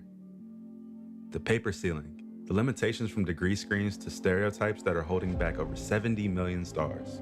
Workers skilled through alternative routes, rather than a bachelor's degree. It's time for skills to speak for themselves. Find resources for breaking through barriers at tearthepaperceiling.org. Brought to you by Opportunity at Work and the Ad Council. We are AFGE, the American Federation of Government Employees. We represent 700,000 federal and D.C. government workers who are the vital threads of the fabric of American life. We support our nation's military. We take care of our nation's veterans. We protect our nation's borders. We respond to our nation's crises and natural disasters. We provide services to our nation's seniors. The American Federation of Government Employees. We work for America. We are AFGE, the American Federation of Government Employees. We represent 700,000 federal and D.C. government workers who are the vital threads of the fabric of American life. We support our nation's military. We take care of our nation's veterans. We protect our nation's borders. We respond to our nation's crises and natural disasters. We provide services to our nation's seniors. The American Federation of Government Employees. We work for America.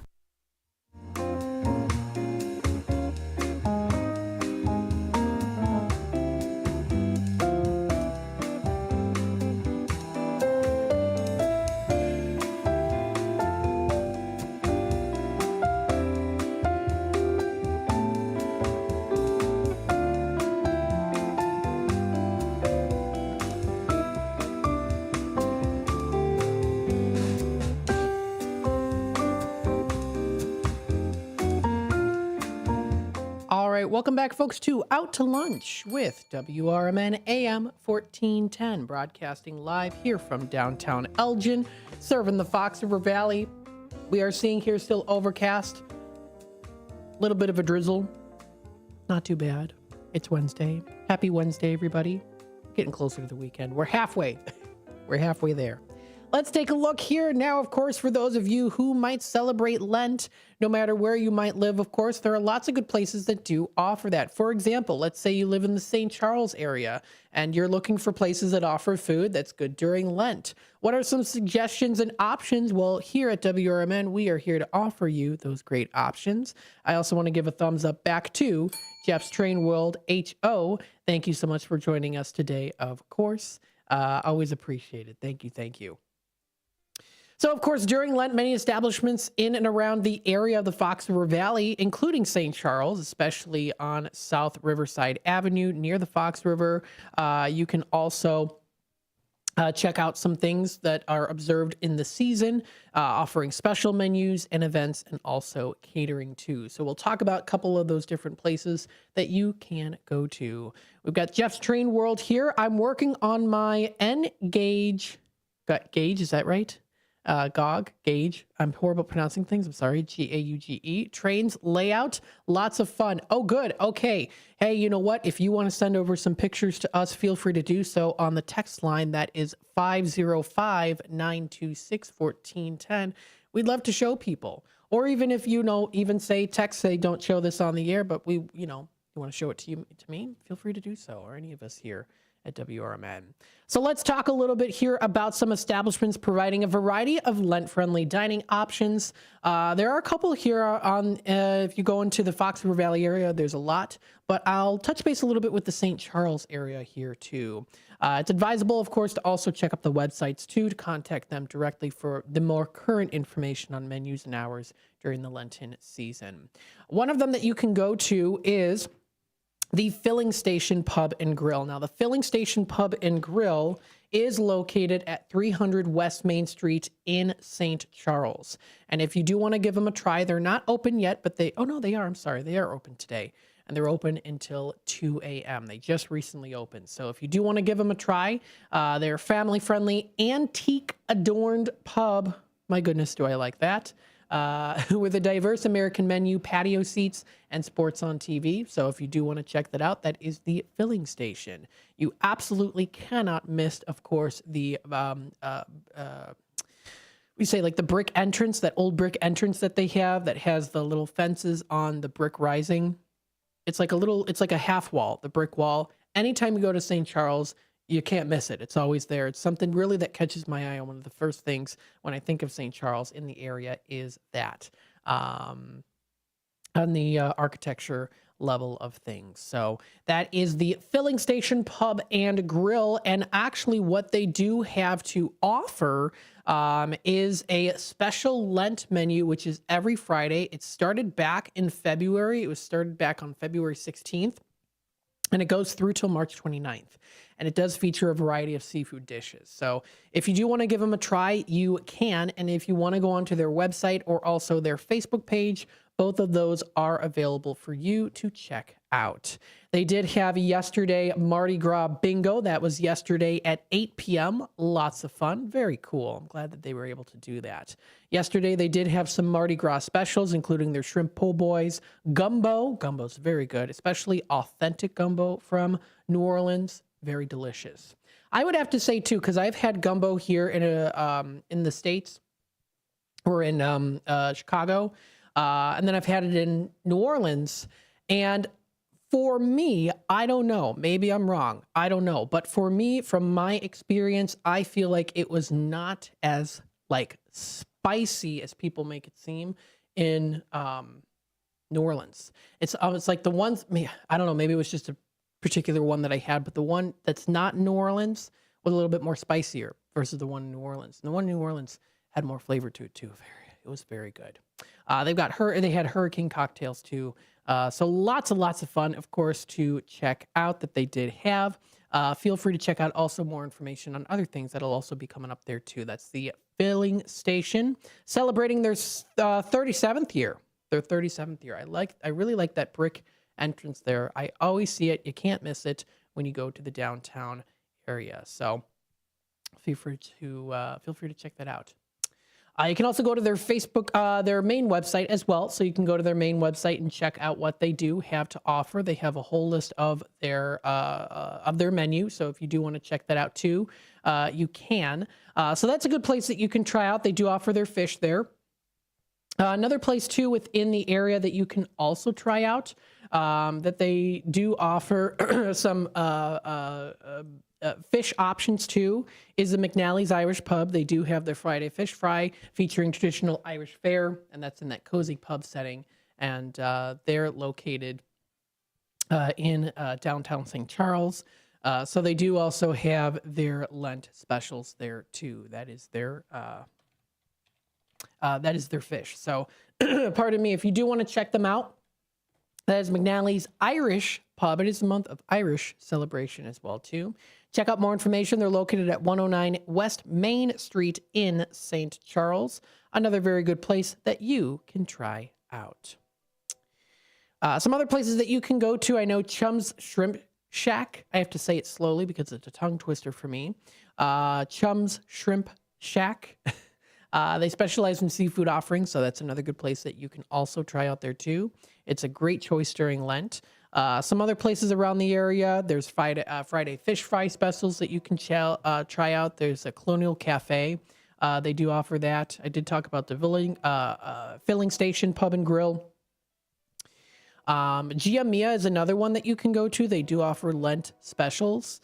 So if you want to check that out, that's Gia Mia in St. Charles. There's lots of other good places that you can also go to. And if you are in the Chicagoland area, there are some places that you can actually try out. On a recent article posted literally actually yesterday on the Chicago Tribune, you can check out Lent restaurant specials, 20 places for fish fries, pepper and egg sandwiches, and seafood dinners in Chicago. So even if you go out a little bit further beyond the Fox River Valley area, you can check this out. It's a good article written by Samantha Nelson of Chicago Tribune. Does talk a little bit about some good places that you can go to. Dolce Arte is one that you can go to, or Dolce Art on the south side and near the south side too. The Pleasant House Pub, they do offer their triple fried chips and their beer battered dipped fish that you can try out. There's also some other places too. Shaw's Crab House offers their 3-course lunch menu offered from 11:30 to 3:30, and that's starting today through till April 17th. They featured fried shrimp with French fries, shrimp fettuccine, and pan-seared Alaskan cod too. And that's located at 21 East Hubbard Street. So you can also check out their menu there too. That's at Shaw's Crab House. So another good place it does look like that you can go to for those specials. Some other ones, there's a lot of different ones. Fat Cat Bar is one that offers their $16 Friday fish fry. You can go to Lark, that is on Halstead. They offer their Friday all-you-can-eat fish fry, which will be starting in a couple days. That will be March 7th, and that goes until April 18th. So they offer those there too. You can try the Uwe Kitchen and Wine Bar has their shrimp and oysters that they've got right now too. It's kind of a leveraged item during Lent. You can also try the West Side and near West Side areas. So there's Heritage Restaurant and Caviar Bar. You can try their Filet-O-Fish that they have, which is accompanied by a quarter tin of caviar. That's on West Chicago Street, or West Chicago Avenue. Lots of other good places that you can also check out. If you do want to view this article, whole list of good places to go to, check it out. That is chicagotribune.com for places to get some good Lent food, fish fries, oysters, seafood, sandwiches, and more too. So feel free to check it out. The time is approaching here, 11:30. We are going to take another quick time out. We'll be back with more Out to Lunch with WRMN AM 1410 here in just a bit, so stay tuned. I'll also talk about some other Lent-friendly places to go to within the Fox River Valley area. And then, of course, we'll also touch base a little bit more here, too, especially into the 12 o'clock hour on a little bit more on what is happening in the area, too. So stay tuned for that. You are listening to Out to Lunch with WRMN AM 1410. We'll be back.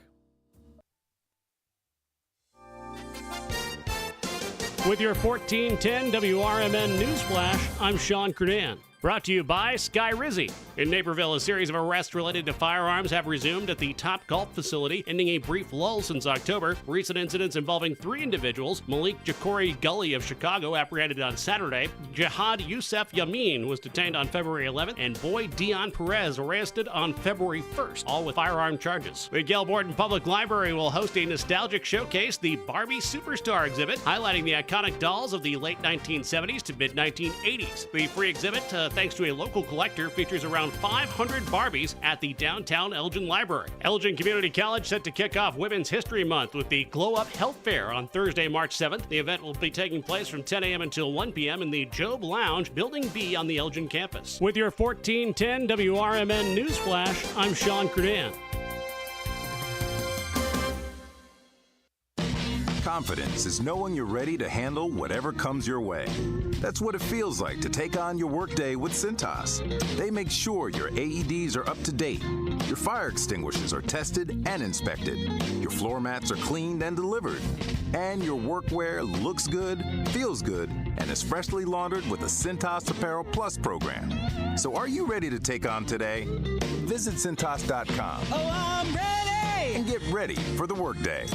Progressive knows if you have to choose between everyday life and your RV wins. What, are you going to take the RV to the mountains or go pick up your dry cleaning? RV wins! Are we cleaning the gutters or taking the RV camping? RV wins! Are we getting a new passport or cruising up the coast? RV wins! Don't forget, you got that trip to Sweden coming up. Oh, yeah, passport, then RV. With Progressive, you can bundle your RV with your home or auto and save with a discount and spend more time enjoying those savings in your RV. Progressive Casualty Insurance Company affiliates, other insurers, not available in all states and situations.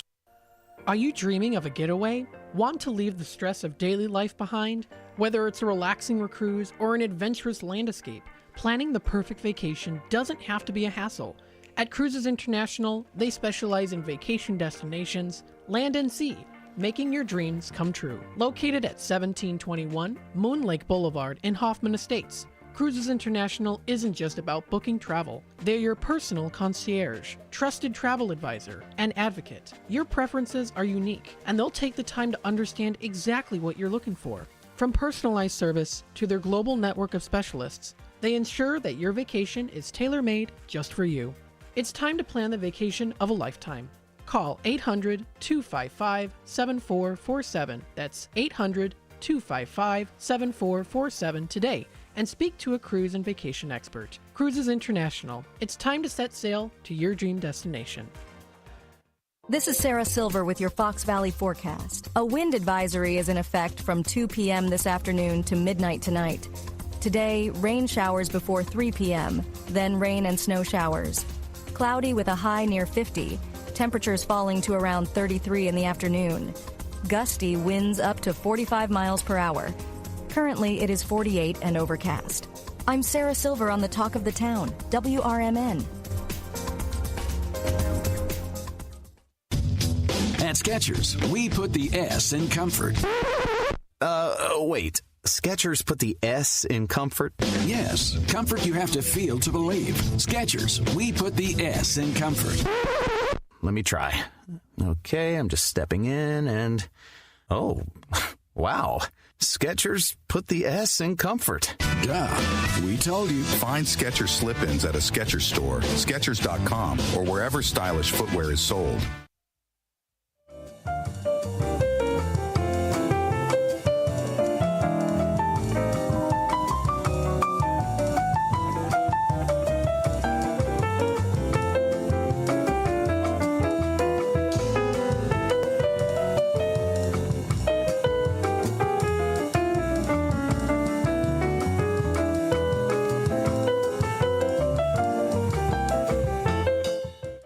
All right, welcome back, folks, to Out to Lunch with WRMN AM 1410, broadcasting live here from downtown Elgin, serving the Fox River Valley. We hope that you are enjoying the morning so far here today.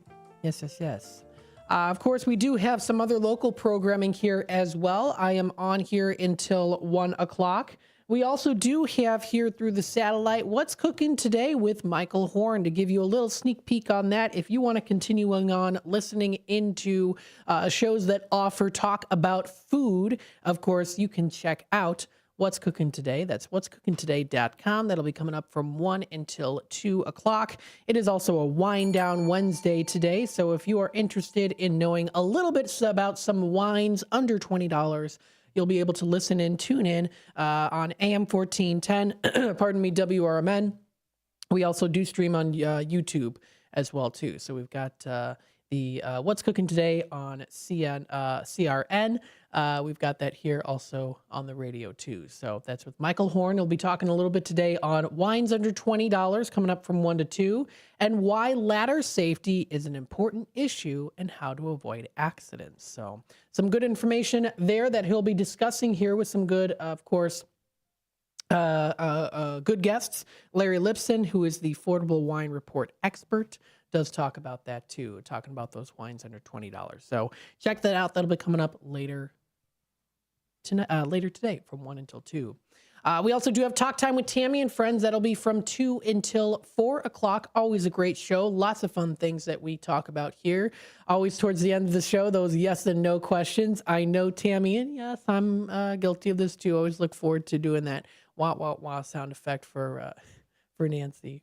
We get a kick out of it. It's fun. It's just a little playful fun there. But it's a good show. Feel free to tune in. That'll be from 2 until 4 o'clock. From 2 to 4, Tammy will be in the station today. Yes, she is actually leaving now. Her flight from Nashville is leaving now. I do believe I remember her correctly saying yesterday that it either leaves now at 11:30 or she'll be back here at 11:30. So she'll be here at the station. And then we also do have a political talk show from 4 until 6 o'clock. So stay tuned, of course, for that.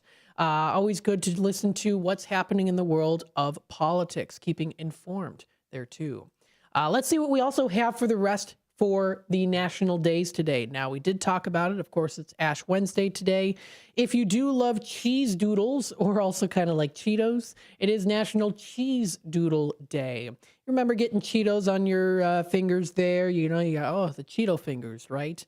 Well, it is National Cheese Doodle Day, so you can get some of the Cheeto dust on your fingers and lick them off your fingers in a way of celebration. On March 5th today marks an annual celebration where fingers turn a cheesy orange when we snack on these flavorful treats. Found all across the country, these cheddar cheese-coated snacks come in puff or crunchy as well, too. Fried or baked, they also come in single serving or jumbo-sized packaging, too. So if you want to check that out, there's lots of places that offer that. We have a comment here. We've got Kenneth. Thank you, Kenneth, for joining us today. Asking Jeff about what kind and size layout do you have? Is it in your house? Okay. So this is for the train layout. So having a conversation here. Hey, you absolutely feel free to do so in the YouTube comments, going back and forth, saying, "Hey, I want to, let's see what we can do." There you go. Thanks for joining in.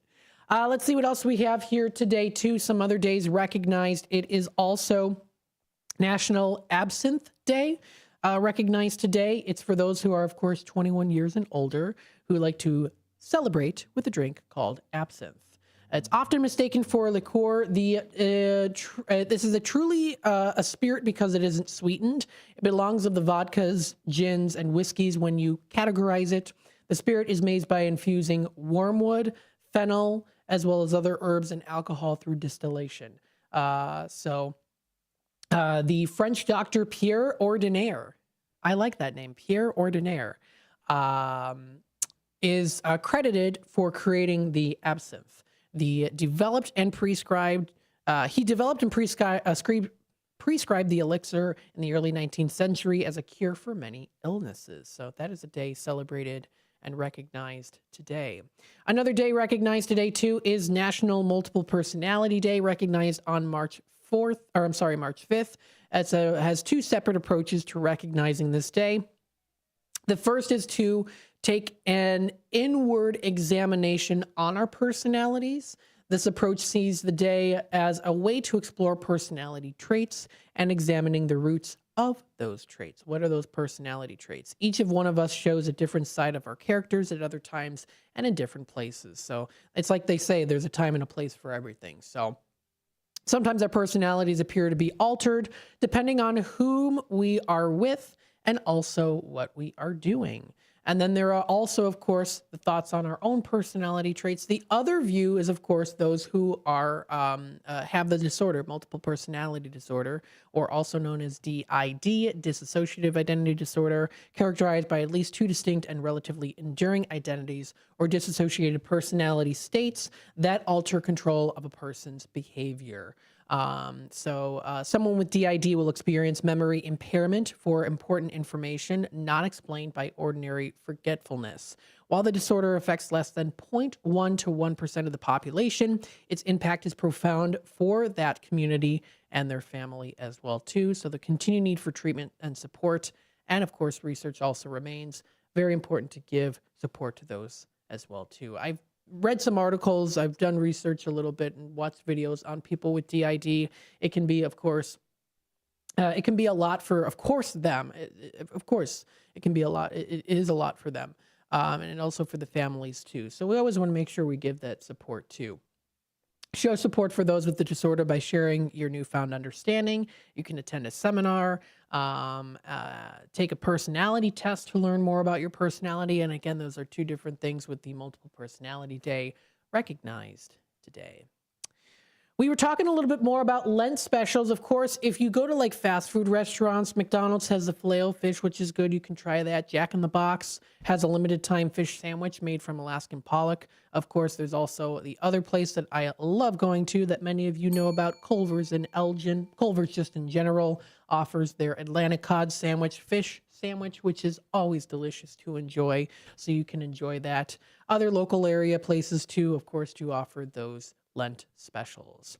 You can also check out Elgin Public House, popular fish fry special every Friday. You can enjoy their beer battered mahi-mahi, which is served with pub fries. They've got their black beans, hush puppies, coleslaw, and lemons. They also do offer fish sandwiches, including a potato crusted cod and seared ahi tuna. So if you want to check out their full menu, you can find them. That is at the elginpublichouse.com. So you get their great food there. Always good food. Another place that also offers a fish fry is the Elgin Turners Club. If you go to elginturners.org, you'll be able to find information on it. They offer carry-out fish fry that can be ordered by phone or online. So if you are interested, it serves 5 until 8 on Friday only. Regular Fish Friday has resumed in their dining room. It does say here too on their website at 112 Villa Street in Elgin. Feel free to try them out. You can order by their phone, 847-697-4431. Call when you arrive and we'll bring it out to you to your car. So that's the Elgin Turners Club. They do offer that Friday fish fry. Lots of other good places too. American Legion Post 57 has their award-winning fish fry, which you can enjoy. That'll be coming up on Friday. That is ALElginpost57.com, located at 820 North Liberty Street. So they do offer also offer their fish fry. They also do have Danny's Pizza. Danny's on Douglas has their Danny's fish fry, which is good. It's a little bit more, I think you can get it lightly breaded or a little bit more heavier breaded there too. So they have that. If you go around the corner here, there's Jimmy John's. They have their Totally Tuna sandwich, which is an 8-inch. It's on a whole grain bread, so it's, you can get it freaky fast. Kubo Sushi, of course, has a lot of those options that you can go to. Mamali's Gourmet Popcorn is always Lent friendly too, so you can stock up on that. Lots of good ways to, of course, enjoy. Blue Box Cafe also does have veggie sandwiches. They have their Veggielicious sandwich. You can try it. It's got their roasted zucchini. It has eggplant, Swiss cheese, avocado, lettuce, tomato, red onion, and it's drizzled with a balsamic dressing. It's on their toasted multigrain bread. And you can also customize your order there too if you'd like. So lots of good places that you can go to when it does come to those Lent specials on Ash Wednesday. Of course, you can find more information posted onto National Day and National Today Calendar.com for more info. Taking a look at the time here, the time is approaching 11:45. We are going to take a quick time out. When we come back, We'll talk about the word of the day here, and we'll also go through what is happening locally here within the Fox River Valley area. There are also some other places here, too, that I did bring up that do offer some Ash Wednesday, Lent specials, too. A couple other places with some postings. So we'll talk a little bit about that here. Stay tuned. We'll be back with more Out to Lunch with WRMN in just a bit. Hi, everybody. This is Steve Thorne, running for re-election to the Elgin City Council. So many of you already know me, and you know that my many years of volunteer work and ongoing service are all about helping the residents of our great city, especially our seniors and military veterans. We certainly have had our challenges, past and present, but Elgin owns my heart, and it always has. We are a strong city, a safe city, a city of neighborhoods, a city where people feel the touch of community connection, and that's part of our greatest strength. We look out for one another here in Elgin, and as your city councilman, I pledge to look out for you. I've been endorsed by both the Elgin Police and Firefighters Unions. I'm respectfully asking for your vote to continue serving you on the Elgin City Council. Paid for by Friends of Steve Thorne. When I never graduated from high school, I realized I wanted to go back to school because I didn't want to work these back-breaking jobs the rest of my life. With the help of my father and having my son, that was all the motivation that I needed to come back to school. I felt accomplished, made me feel that I could take on whatever challenges life throws at you. Find free adult education classes near you at finishyourdiploma.org. Looking to set sail on your dream vacation? Cruises International has you covered. Specializing in land and sea getaways, they're here to make your vacation unforgettable. Located at 1721 Moon Lake Boulevard in Hoffman Estates, they offer personalized service with a global network of specialists to ensure your trip is tailor-made just for you. Call today at 800-255-7447 to speak with a cruise and vacation expert. And don't miss Travel Tuesdays on WRMN AM 1410 every first Tuesday of the month from 11 to 12 p.m. on Out to Lunch. That's Cruises International. Your vacation, your way. Hey, Tammy, I just made an AI fact checker for the show. Do you want to try it out? Sure. Talk Time with Tammy and Friends is the best show on WRMN. Oh, Talk Time with Tammy and Friends is the best show on WRMN, huh? What a bold, subjective opinion masquerading as a fact. Sure, I bet you and all 12 of her fans feel that way. While I can confirm the show exists, yay for reality, its best status is completely debatable. And yes, congratulations, it does air Monday through Thursday, 2 p.m. to 4 p.m. Let me know when Tammy wins an Emmy or something. Until then, this is a hard nope on objectivity. Grade 310. Fact, Talk Time with Tammy and Friends airs weekdays, Monday, Thursday, 2 p.m. to 4 p.m. on WRMN. Try again when you want to talk about facts, not fangirling. I'll work on it. You better.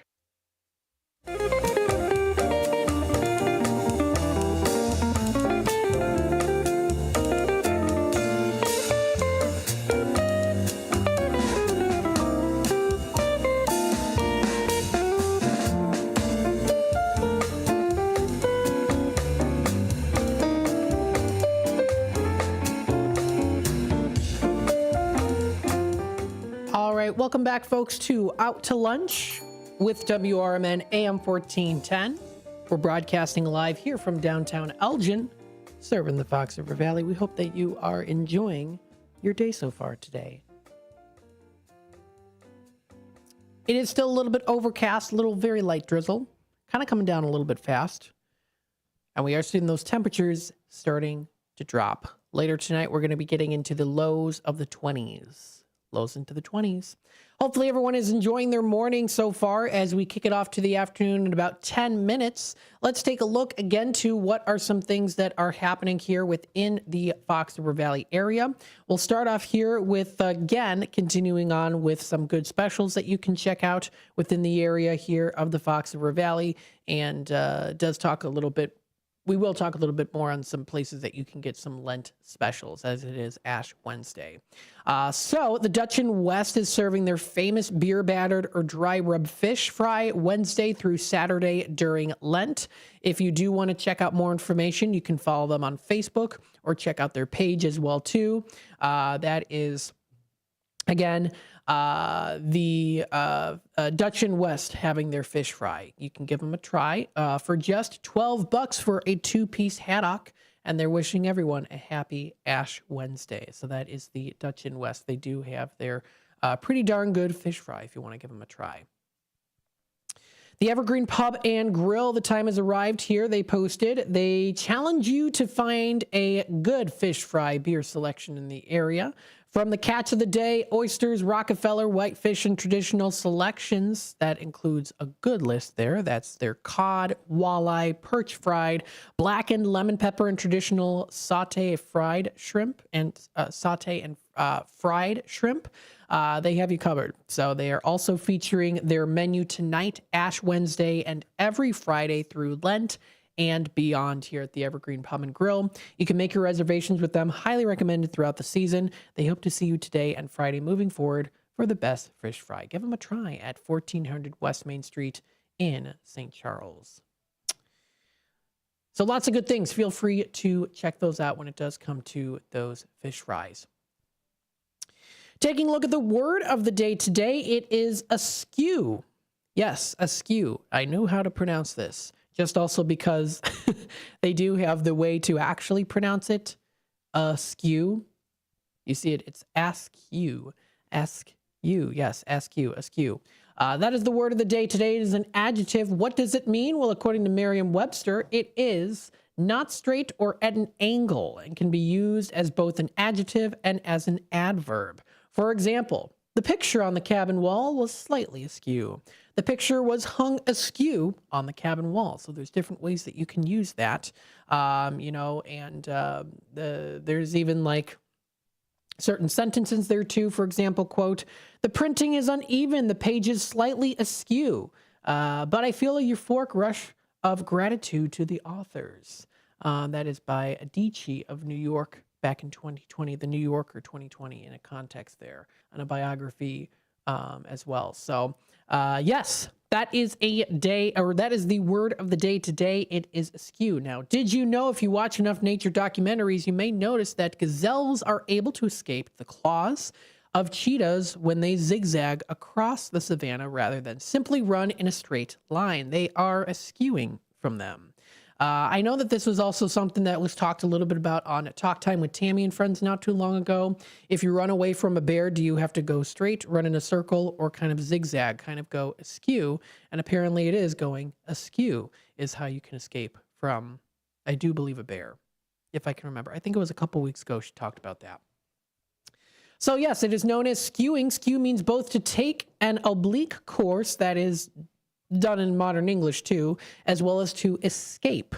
And it comes from the Anglo-French word esquiver, meaning to escape or avoid. It's the skew with its suggestion of crooked lines that forms the basis of the adjective askew. It's used both as an adjective and as an adverb to describe things or actions that are a little off, not straight, or at an angle.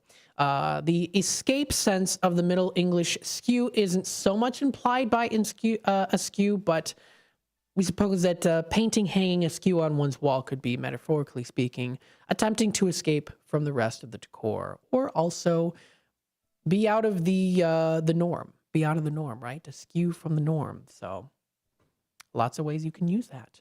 That is the word of the day today. It is askew. Now, of course, you don't want to go askew when it comes to voting. Yes, the elections are coming up very, very soon, April 1st, for the local elections. We did have, of course, the Elgin City Council candidate forum last night. It went very, very well. It was very well put together, of course, as well, too. Journey of Hope Church and us here at WRMN working hard together to put that together for the Elgin City Council candidate forum. If you do want to rewatch it, it is available also on YouTube, youtube.com @ WRMN Radio. If you do want to go out and vote, of course, always good to do so. If you do want to check out the consolidated general election under the municipal election information on the Elgin's website, it's elginil.gov. What is listed there too is a list. So you've got the Kane County and also the Cook County there too. That's the complete list of important voting dates, deadlines, candidates, polling places. So feel free to check it out. All you have to do is click on it. It will take you to that information. So feel free to do so. You've got the candidate list there. It is listed there. So you can also find it in Espanol. You'll be able to find that for 2025. You can even look at the consolidated election all candidates list. So the entire list has been posted on there too. It is a printable list, so you can literally go in and print it. Very good. Share it with others as well too. So that list is there. It's a 32-page list if you do want to take a look at it. You've got, of course, candidates for the 2025 consolidated election, City of Batavia, Elgin, Geneva. We've got here St. Charles, who's running for clerk, treasurer, City of Aurora, different wards in Batavia, as well as other cities, towns, and villages too. Check out the entire list. That is under applications.kanecountyil.gov. Again, if you do want to check that out, you can find it under clerk.kanecountyil.gov for more information. So feel free, of course, to take a look at that candidates list, and also good to research too. And if you had a chance to yesterday afterwards, the Elgin City Council Candidates Forum, we're able to talk to the candidates too. So that is coming up just around the corner very, very soon. Stay tuned for more here on WRMN AM 1410. That's WRMN AM 1410. Broadcasting live here from downtown Elgin, serving the Fox River Valley.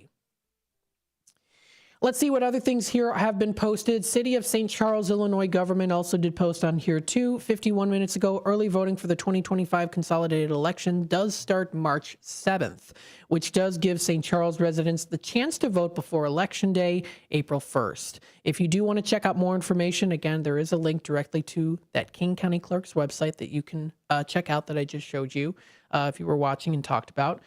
St. Charles voters will choose candidates for mayor, alderpersons in wards 1 through 5, clerk, and treasurer. The Kane County Clerk Elections Department is available to also assist with questions about precincts or standard election inquiries.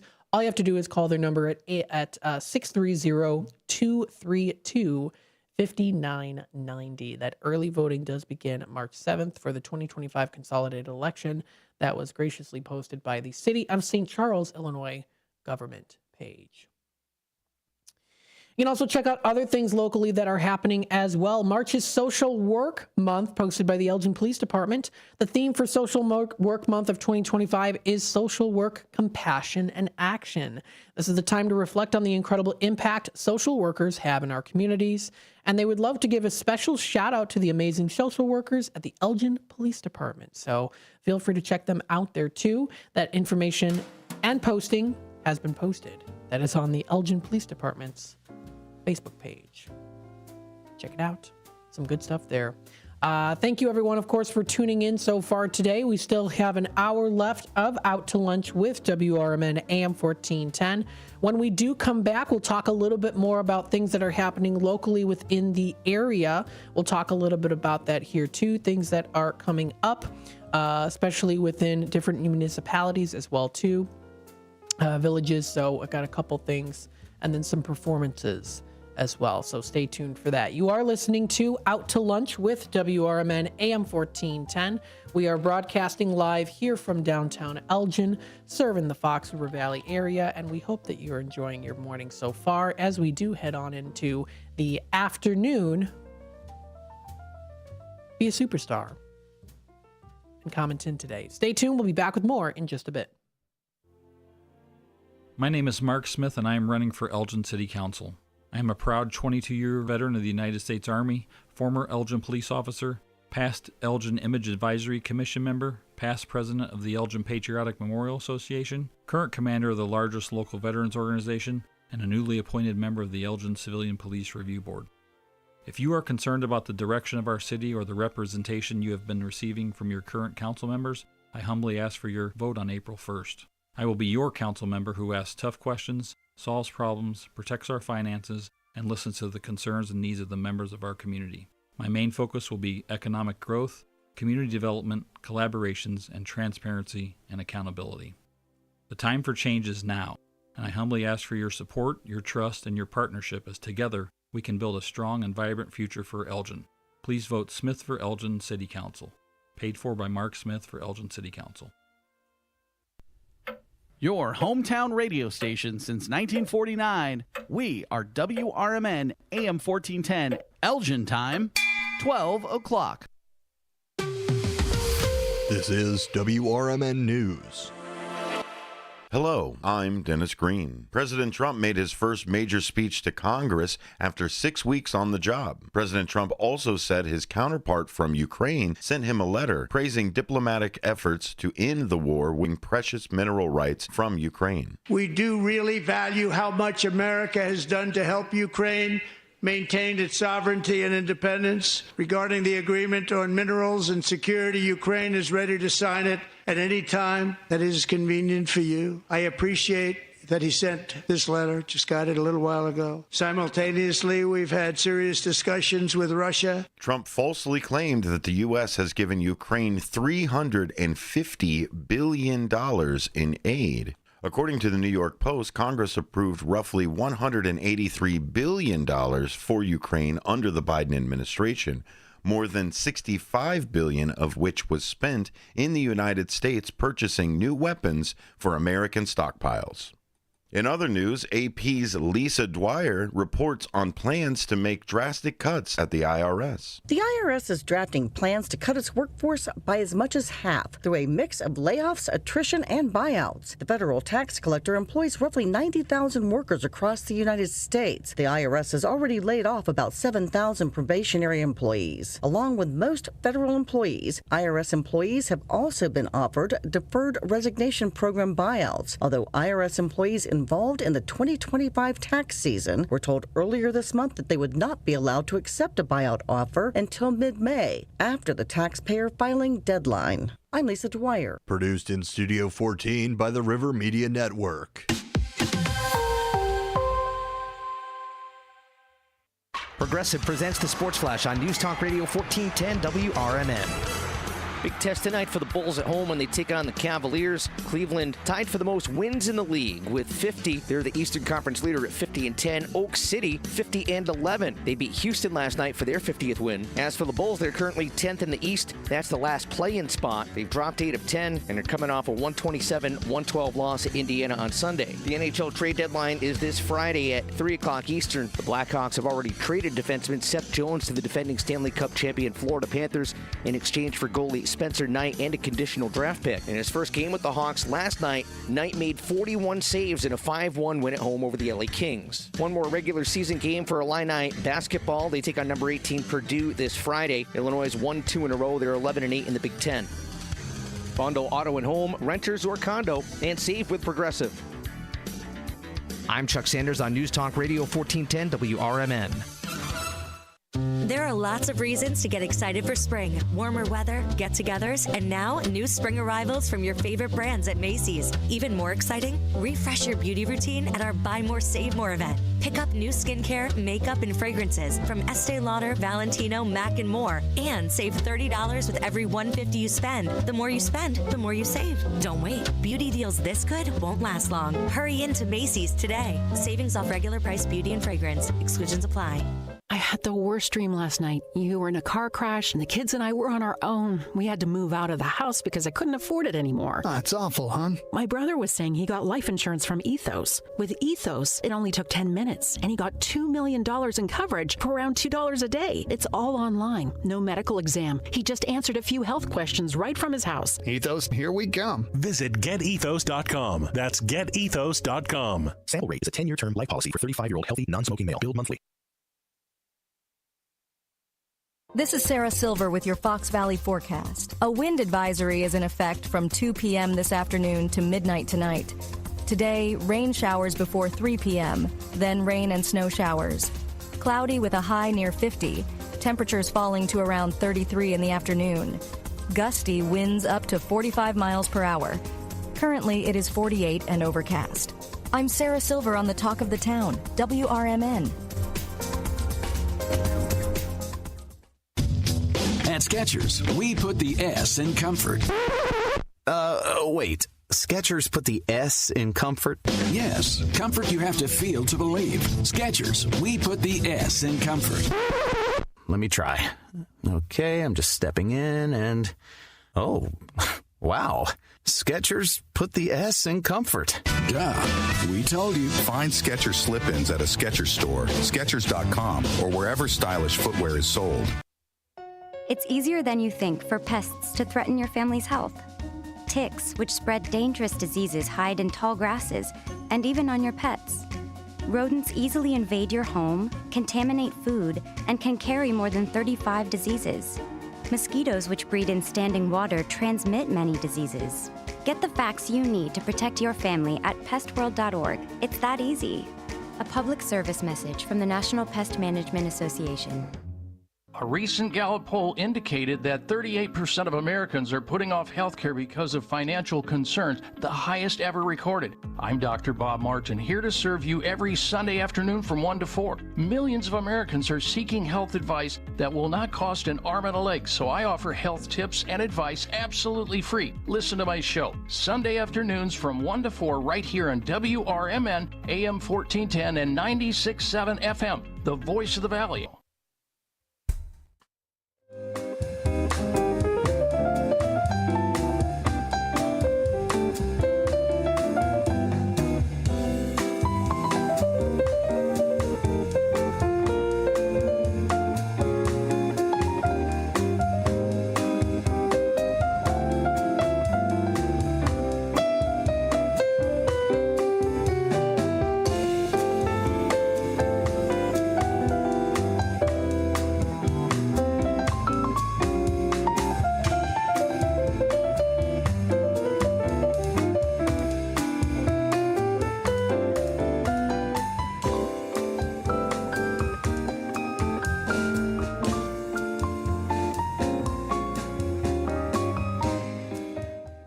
Hello, everybody. Welcome to the 12 o'clock hour of Out to Lunch with WRMN AM 1410.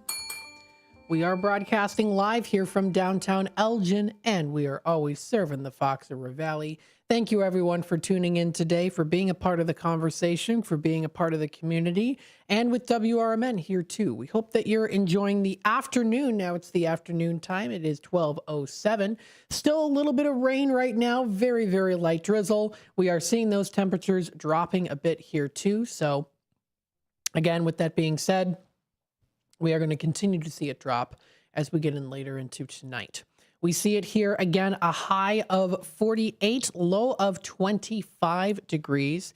Now, what's interesting here is if you happen to be within the Chicagoland area, there is a little bit of a wind advisory currently happening now until 2 p.m. through till starting, it says from Wednesday 2 p.m. So it's not there yet, but eventually we might be getting up to a little bit more higher wind speeds. I am noticing that even right now here in the Elgin area, and that will last until Thursday 12 a.m. CST. So there is that little wind advisory that we could be seeing remaining in effect from 2 p.m. this afternoon to midnight CST tonight. It's northwest winds 20 to 30 miles per hour. Gusts up to 45 miles per hour expected. Portions of central, east central, north central, and northeast Illinois. It impacts, of course, the gusty winds blowing around unsecured objects there. Tree limbs could blow down, and a few power outages could be a result. So just like to inform you on that too. So winds can, of course, also make driving difficult, especially if you're on like the highway or the tollway and you're driving fast and it's going in your direction that you're going towards. That can kind of cause that too, could cause a little swing. So just be careful on that, especially for high profile vehicles too. So use extra caution.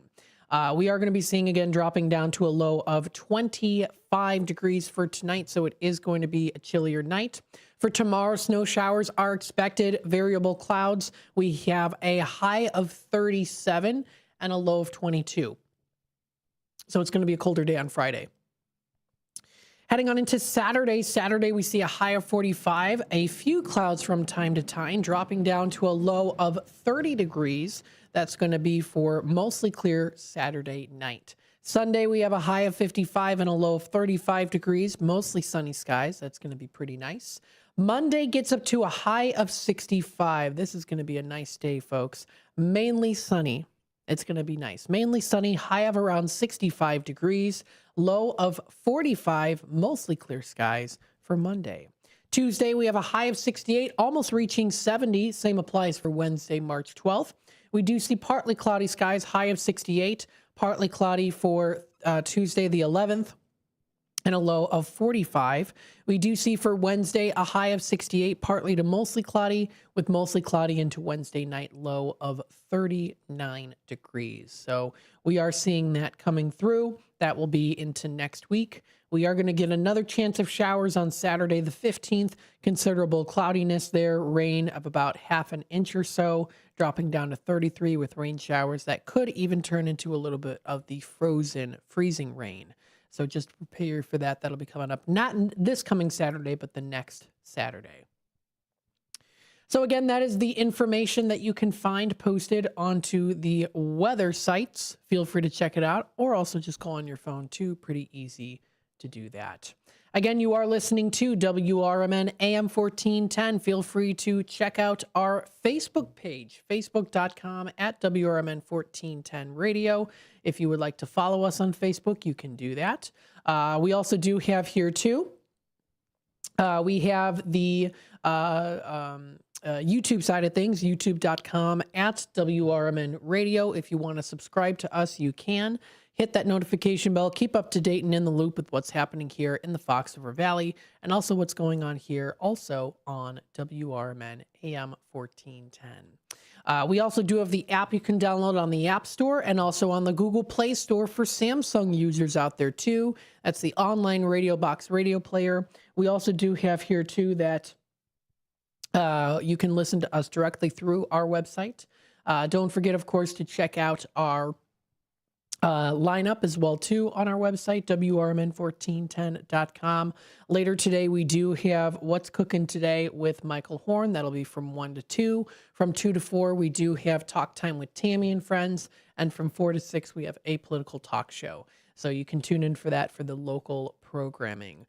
We also do have other programming too from 6 to 9, Brian Kilmeade, Tom Hartman from 9 until midnight. So check out that list and more found on our website, WRMN1410.com. That's WRMN1410.com.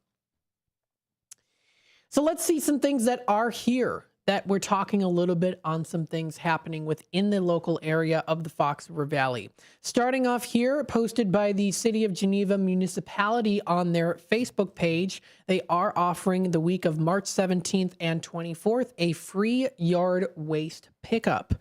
Now, this is really great for the Municipality of Geneva, City of Geneva, because what it allows for you to do is, of course, free yard waste pickup. I mean, who doesn't like that, right? You've got maybe some yard that waste that needs, extra pickup. And, sometimes those stickers can be a little bit pricey there too. With the calendar turning into March, spring yard work is around the corner for the spring season. Spring cleaning, not just inside, but outside. Geneva IL's yard waste program starts with 2 weeks free of collection later this month. So if you want to check out more information on that release, you can find it. It was posted 2 days ago onto their City Hall page. That is City of Geneva Municipality. You can find it on their Facebook page. They recently did post that. They also are looking to hire as well. They're looking for a utility locator and maintenance worker, paid on-call firefighters, fire inspector part-time, finance director, preservation planner and public works internships, and seasonal help too, especially with the warmer weather coming up there. That public works will also be, or the preservation planner is good too, because you'll be able to physically go outside more. So check out that information. It's under the city jobs there, under governmentjobs.com. They do have a link if you are within the City of Geneva. So they have that list there that you can feel free to view yourself. Some other things here, too. You don't need a real ID if you have a valid U.S. passport and you are under the age of 18. There is a real ID update for Illinois residents. This was posted by the Village of Algonquin, Illinois. Now, this is back on February 27th, so not too long ago. Not all Illinoisans will need a real ID before the May 7th federal enforcement deadline, but to help residents determine their needs, the Illinois Secretary of State office has launched a new Get a Real ID portal at ilsos.gov. So if you follow that link onto their website, you'll be able to find that information posted on there. How to get a real ID, online services, renewing your driver's license, and more. Check out their DMV appointments and facilities so they can help you out with that. That was recently posted onto the Village of Algonquin's Facebook page. If you want to find out if you need a real ID before May 7th, then you can also check out a way to locate a walk-in center or schedule an appointment too. The Real ID is not required to drive, vote, or prove citizenship. If you do plan to fly after May 7th and don't have a passport, you can use the interactive checklist that is on reallid.ilsos.gov. So that was recently posted on there. You can also check out other local postings as well there too. Some other things as well. Fox Valley Park District Performing Arts is having their auditions coming up March 11th. That is at the Prisco Community Center. That is for Moana Jr. So it's their Spring Kids Stage performance of Disney's Moana Jr. Auditions for Moana Jr. will be coming up on March 11th. Check out more information. That is at fvpdauditions.org. That's the Fox Valley Park Districts. So feel free to check it out. They've got that going on here. For spring, teen, and adult stage, they've got Descendants of the Musical. If you want to go even further into the summertime, second summer stage, junior will be Anastasia Youth Edition, and then the teen edition, that's the Anastasia 55th summer stage. So lots of good things coming up there when it does come to theater and music. Check out more information posted on the following sites. We'll also go through some other local theater performances as well, too. And I also want to remind you, if you are interested on some fun weekend plans when it does come to going to some good theaters and live stage performances, I highly recommend you listen to Dino's Night Out on Fridays from 2 until 4 o'clock. He's always in the groove and letting you know exactly what is going on within the area, and he always does it with style too. So that is on Fridays from 2 until 4 o'clock. That is Dino's Night Out. So very good. And I always love his really classy intro song. Is really cool. It's really catchy. It makes you snap your fingers. I like it. Stay tuned. We'll be back with more Out to Lunch with WRMN AM 1410 here in just a bit. Don't go anywhere. Now available on Amazon.com and BarnesandNoble.com is the book called DUI Jury Trial, which is the true story of a truck driver in Illinois who was charged with driving under the influence of alcohol. Not only was he facing a revocation of his driver's license, but also a lifetime disqualification of his CDL, which would prevent him from ever driving a semi-truck again. This book includes backstories of the truck driver, the lawyers that defended the case, and the DUI expert witness who analyzed the case and then testified at trial as to the proper protocol procedures of the field sobriety tests as well as the breathalyzer test. This nonfiction novel also includes the actual court transcript from the jury trial, a courtroom showdown in which the final verdict would determine the fate of the defendant's livelihood. The book DUI Jury Trial is now available on Amazon.com and BarnesandNoble.com. Fitting in shouldn't be hard, whether in life, on the court, or in the classroom. At Elgin Community College, you could find your place alongside those expanding their horizons, exploring rewarding careers, and achieving their dreams. A place for doers, thinkers, and believers. At ECC, we see you, we believe in you, and you'll fit right in. Learn more at elgin.edu/belong. It's always exciting to hear Elgin business owners like Tanner Melvin of Side Street Studios share positivity about the local community. Elgin is on its way, and it has been, and sometimes, we got set back, the pandemic, and it's been rough. Everyone has felt it, and in so many different ways. What we're trying to do is a lot of hand-holding and shoulder rubbing and being like, it's okay, it's okay. Mm-hmm. We're trying to get this town a lot more money. We're very lucky to live in this community right now. There's nothing like this around here. Feel the positive power of the first shift with me, Marky B, weekday mornings on WRMN. You said said you'd never buy your kid candy from the checkout aisle. Or forget extra diapers. And never give in to a meltdown. You'd never lick your thumb to clean their face. Never let them have too much screen time. And never bribe them for just one more bite. You say you'd never let them out in public without their hair brushed. Never, ever become a minivan mom. And you'd never give them your phone for a quiet dinner. Calling boss work phone. So when you say you'd never leave your child in a hot car, no, it can happen. Cars get hot fast, and kids can be at risk in temperatures as low as 60 degrees Fahrenheit. Never happens. Before you leave the car, always stop, look, lock. Brought to you by NHTSA and the Ad Council.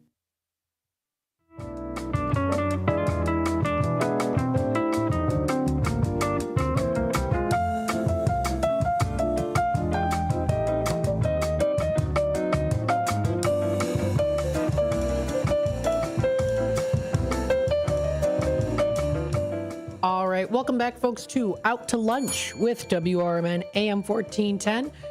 Pardon me, we're broadcasting live here from downtown Elgin, serving the Fox River Valley. On today's show, we talked quite a bit about some good places to go to for those Lent specials. The real popular item when it does come to those Lenten specials, of course, is fish. Absolutely. Fish. We think of fish, right? You know, Jesus feeding the fish. You know, not feeding the fish. I don't remember. It was that the crowd of 5,000 with this.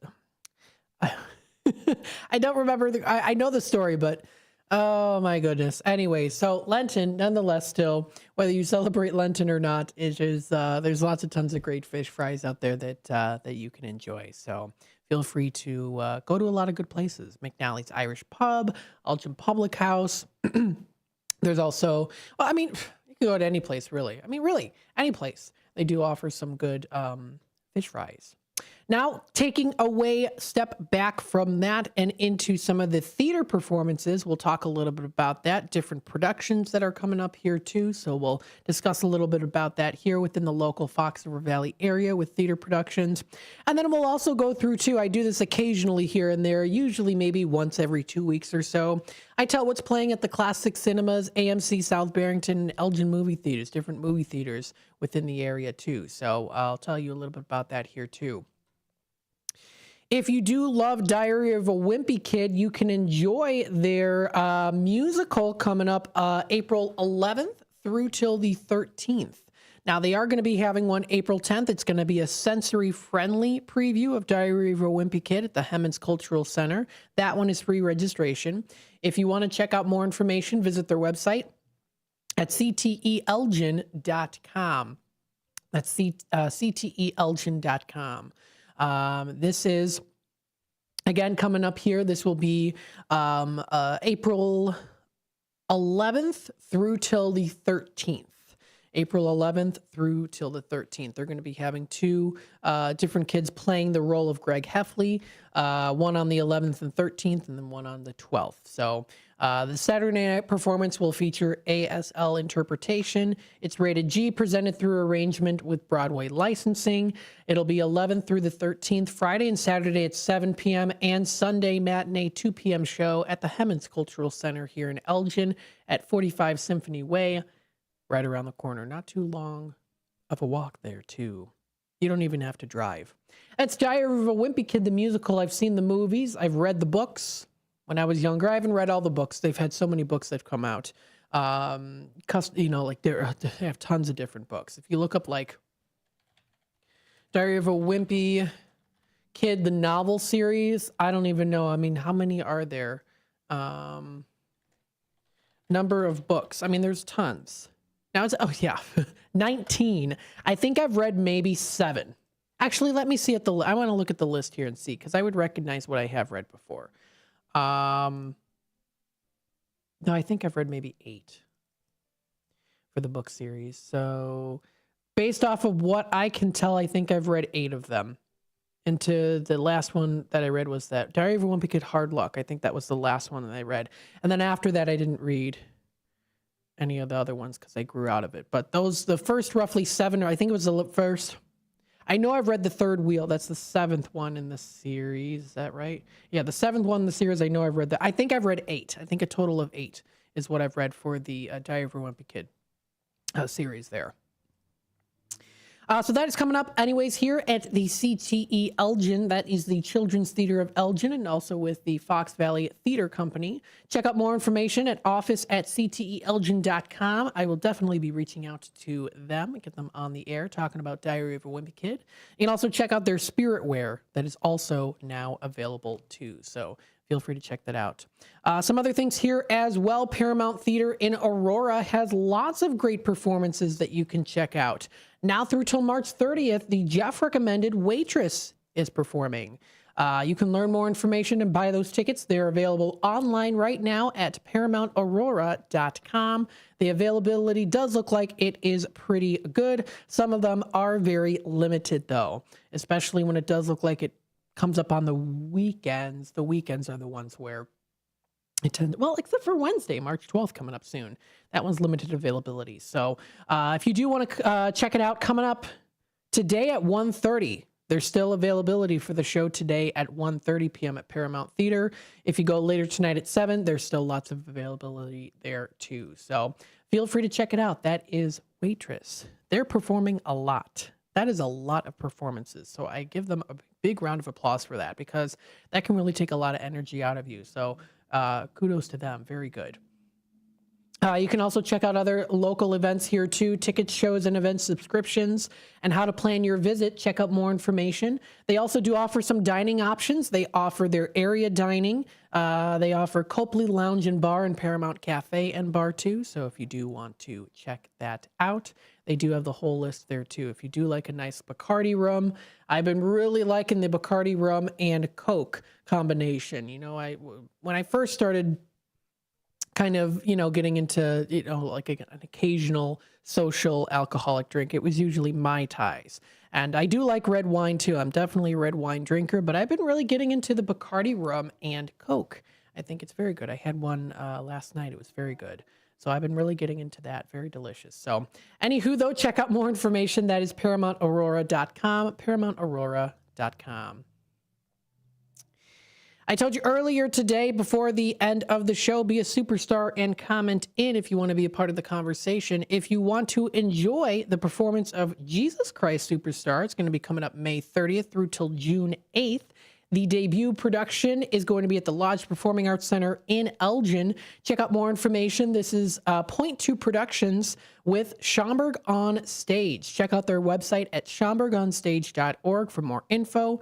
If you want to know what the buzz is up with that, of course, you can feel free, of course, to do that. Definitely feel free to check it out. That'll be coming up May 30th through till June 8th is when that will be. You can also check out the Moonlight Theater in St. Charles in a very classical 1920s building. It's a historical building that does embark you on a journey of not just entertainment, but also some good food too. You can try their improv in the Moonlight coming up tonight. That will be at 7:30, and it's going into 9 p.m. So if you want to check that out, that'll be coming up. And that one does say improv in the Moonlight. It does say starts May 15th, tickets at 15, but it does say here that, well, we're not in May. So it's March 5th. It does say that they have that.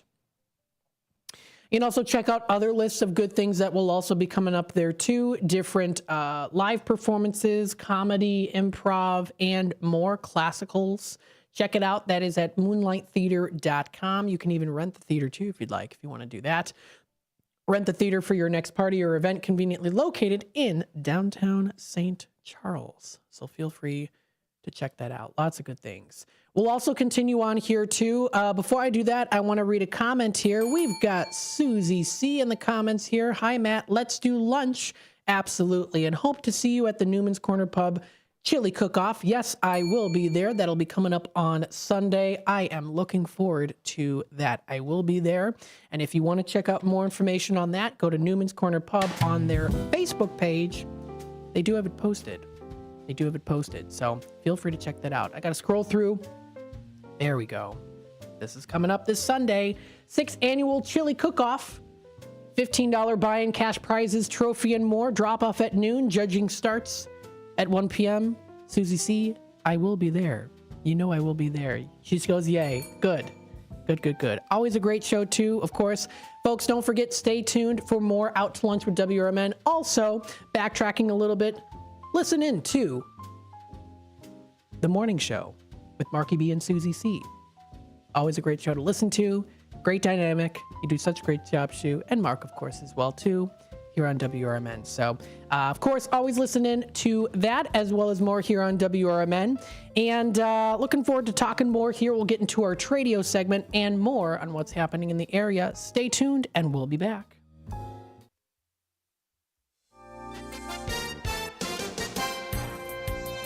With your 1410 WRMN News Flash, I'm Sean Kernan. Brought to you by Sky Rizzi. The Naperville Police Department is reminding residents to lock up their properties. The city witnessed 57 residential burglaries in 2024, according to the Naperville PD, with nearly 60% happening due to unlocked properties. The League of Women Voters of Naperville, collaborating with the Indian Prairie Parents Council to organize a virtual forum on March 6th at 5 p.m. for the Indian Prairie School District Board candidates. 5 individuals are vying for 4 spots in the election scheduled for April 1st. The Elgin Police Department is set to face off against Elgin High School in a charity basketball game, proceeds from which will go to support Food for Greater Elgin and the Special Olympics. It's happening Friday, March 7th at 7 p.m. at Elgin High School. With your 1410 WRMN News Flash, I'm Sean Kernan.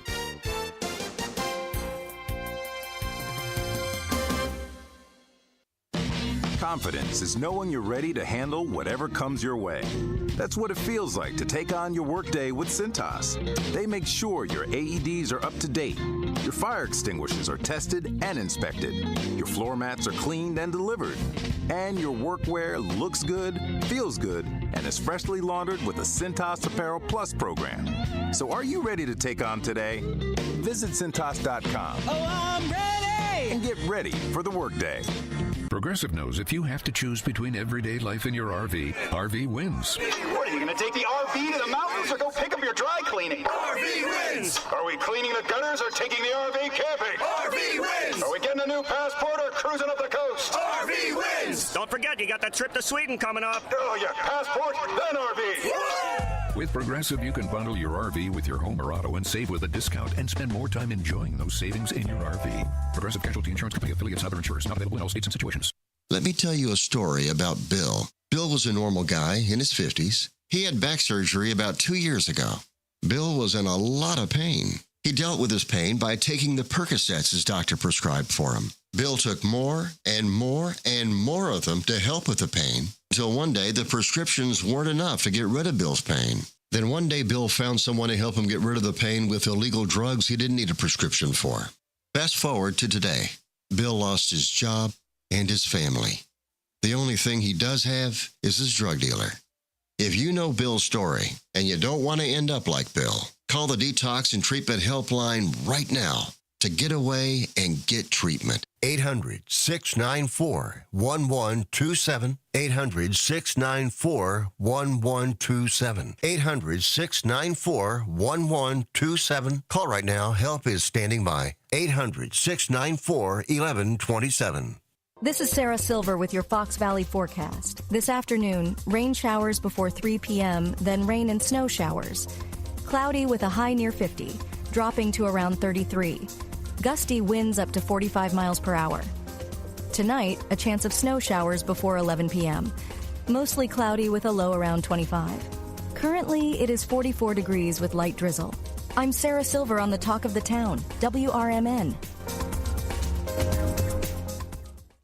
There are lots of reasons to get excited for spring. Warmer weather, get-togethers, and now new spring arrivals from your favorite brands at Macy's. Even more exciting, refresh your beauty routine at our Buy More, Save More event. Pick up new skincare, makeup, and fragrances from Estee Lauder, Valentino, MAC, and more. And save $30 with every $150 you spend. The more you spend, the more you save. Don't wait. Beauty deals this good won't last long. Hurry into Macy's tomorrow. Savings off regular price beauty and fragrance. Exclusions apply.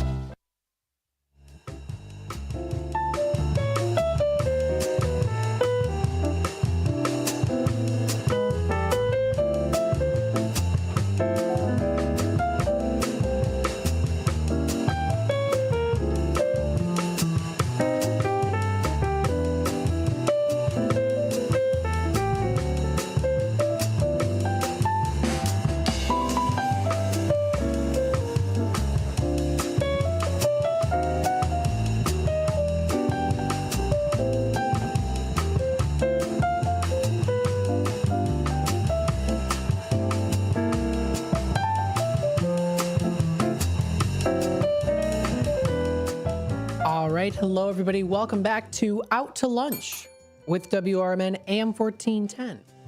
We're broadcasting live here from downtown Elgin, serving the Fox River Valley. We hope that you are enjoying your day so far today. We are in the afternoon time. We'll definitely, of course, go through what people have been listening here on Tradio. It's the Tradio segment. If you are looking to buy, sell, trade, and or announce to the Fox River Valley area, now is the time to call into the show. Give me a call, 847-931-1410. You can also reach out at 505-926-1410. So there are those multiple different ways that you can, of course, reach out to us. If you do want to, text line 505-926-1410. That's 505-926-1410 is that number to reach out to us to. So let's take a look here and a listen. We do have some Tradio callers. Tradio caller from a couple days ago. Actually, I think, it was yesterday. We had one here. The 2,000 watt generator for sale by this Tradio caller for $300. It's small and quiet. Also looking for an upright freezer in good condition, not something that is rusty. 40 volt chainsaw, 18-inch bar is also something that they have there too. Comes with the chains as well. 5 amp hour battery, brand new for $375.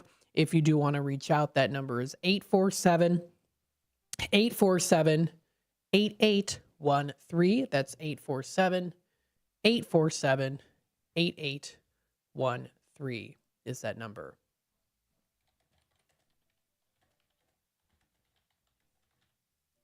Another Tradio caller here also.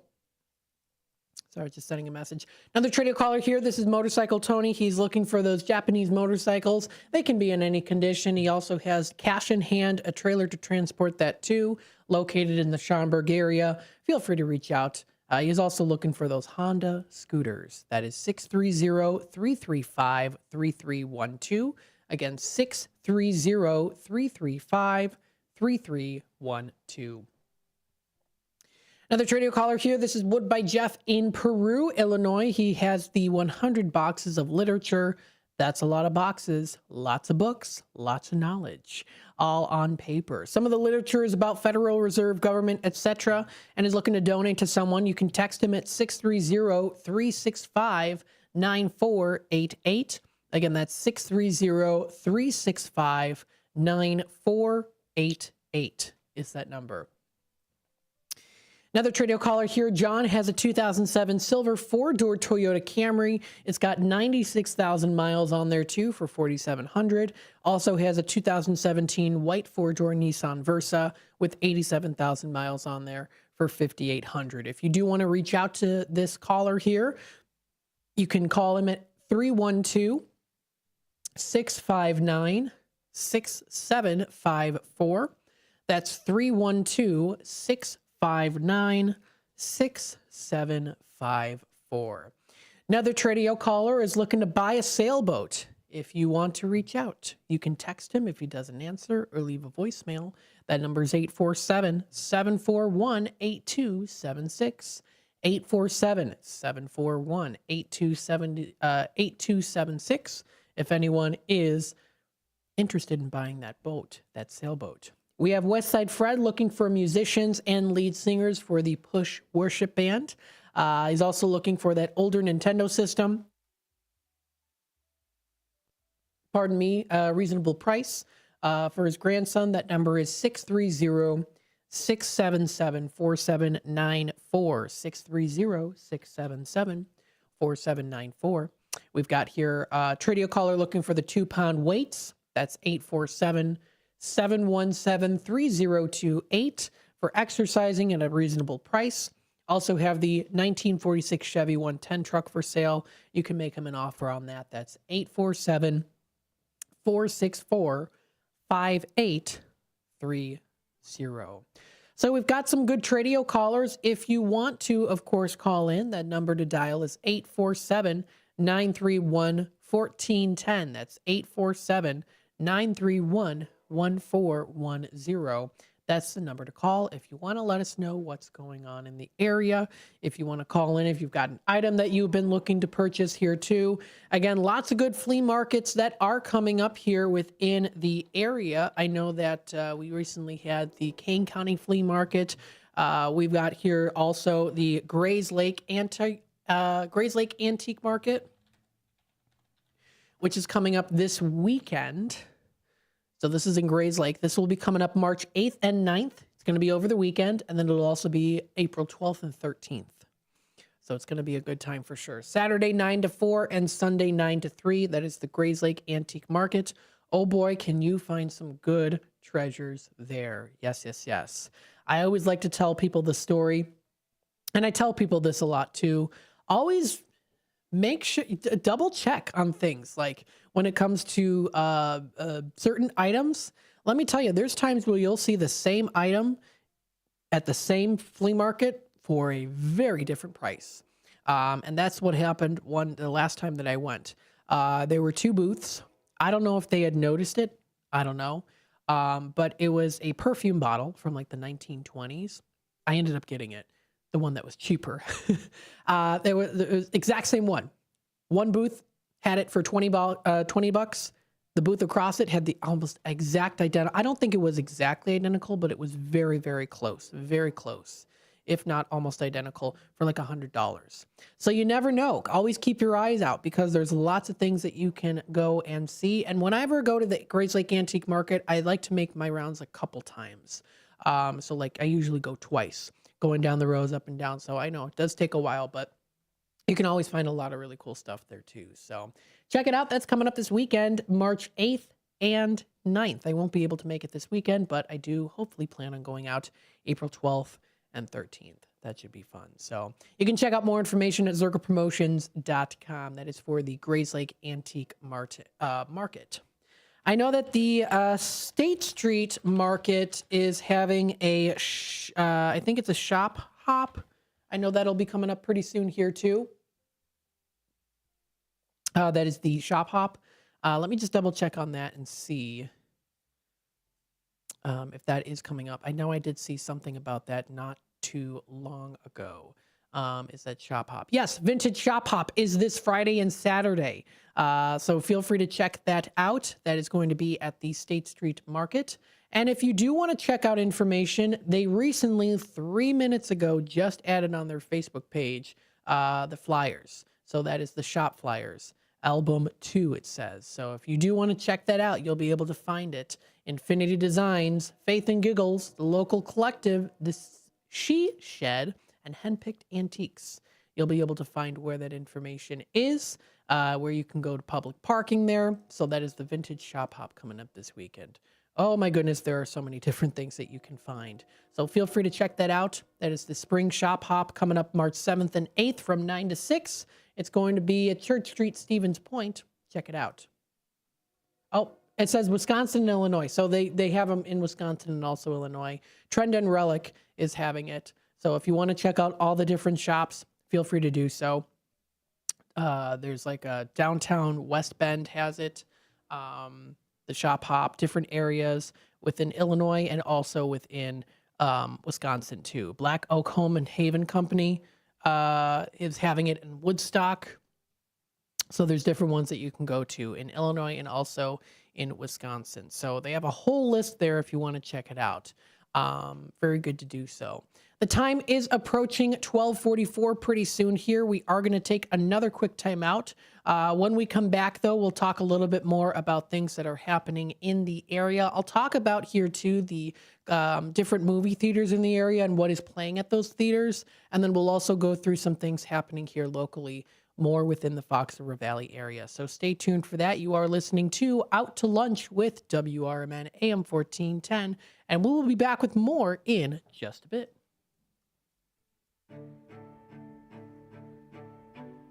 In this next Elgin City Council election, you'll have a choice to make, not just between political philosophies or even the candidates on the ballot.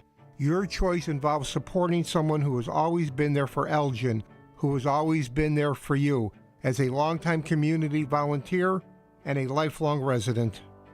Elgin City Councilman Steve Thorne, running for re-election, is a name you know and a leader you can trust. His pledge is to maintain secure neighborhoods by continuing to support Elgin's police officers and firefighters. And Steve will work, like always, to protect your tax dollar. He's accessible and accountable. He's a friend, my friend, and your friend on the Elgin City Council. He's one of us for all of us. I'm asking that you vote to re-elect Steve Thorne to the Elgin City Council. Paid for by Friends of Steve Thorne. Ever tried balancing a dozen eggs in one hand while hopping on one foot? Or maybe juggling cats while riding the unicycle? Sounds ridiculous, right? But guess what? That's exactly what texting while driving is like. Your human brain only has the capacity to focus on one thing at a time. So when you're behind the wheel, give driving your undivided attention. Don't drive distracted. A message brought to you by the National Highway Traffic Safety Administration, Project Yellow Light, and the Ad Council. My name is Maggie Beyer, and I'm running for Elgin City Council. I am someone who spent a career in healthcare, helping patients find solutions to their problems. And now I want to help Elgin find common sense solutions to the issues facing our city. I'm an active volunteer and a concerned resident for over 30 years. I love Elgin, and that's why I'm running for office. I'm respectfully asking for your vote, and I promise to serve you and be your voice for the community on the Elgin City Council. Paid for by Citizens for Maggie. Hi, this is Mark Bialek, and I am running for re-election to be an Elgin Township trustee. As both a trustee and as your morning show voice on WRMN, I have always taken pride in connecting with the residents of Elgin and Elgin Township on a one-on-one basis. And it's this connection with the local community and its feelings and thoughts, combined with relationships that I've been able to form with many local leaders, that give me the balance of views that I need to use to help form my opinions, decisions, and votes at our board meetings. I also understand that as an elected official, it's my responsibility to represent people of all beliefs and cultures, and I take that responsibility seriously, priding myself on taking on all issues with an open mind. I am also proud to say that over the past 4 years, I've been able to spearhead America's First Responders Fest, an annual local festival that brings local people together with our great first responders. So please consider me, Mark Bialek, Marky B for trustee, and thank you for taking the time to vote in your important local elections. Paid for by Friends for Mark Bialek.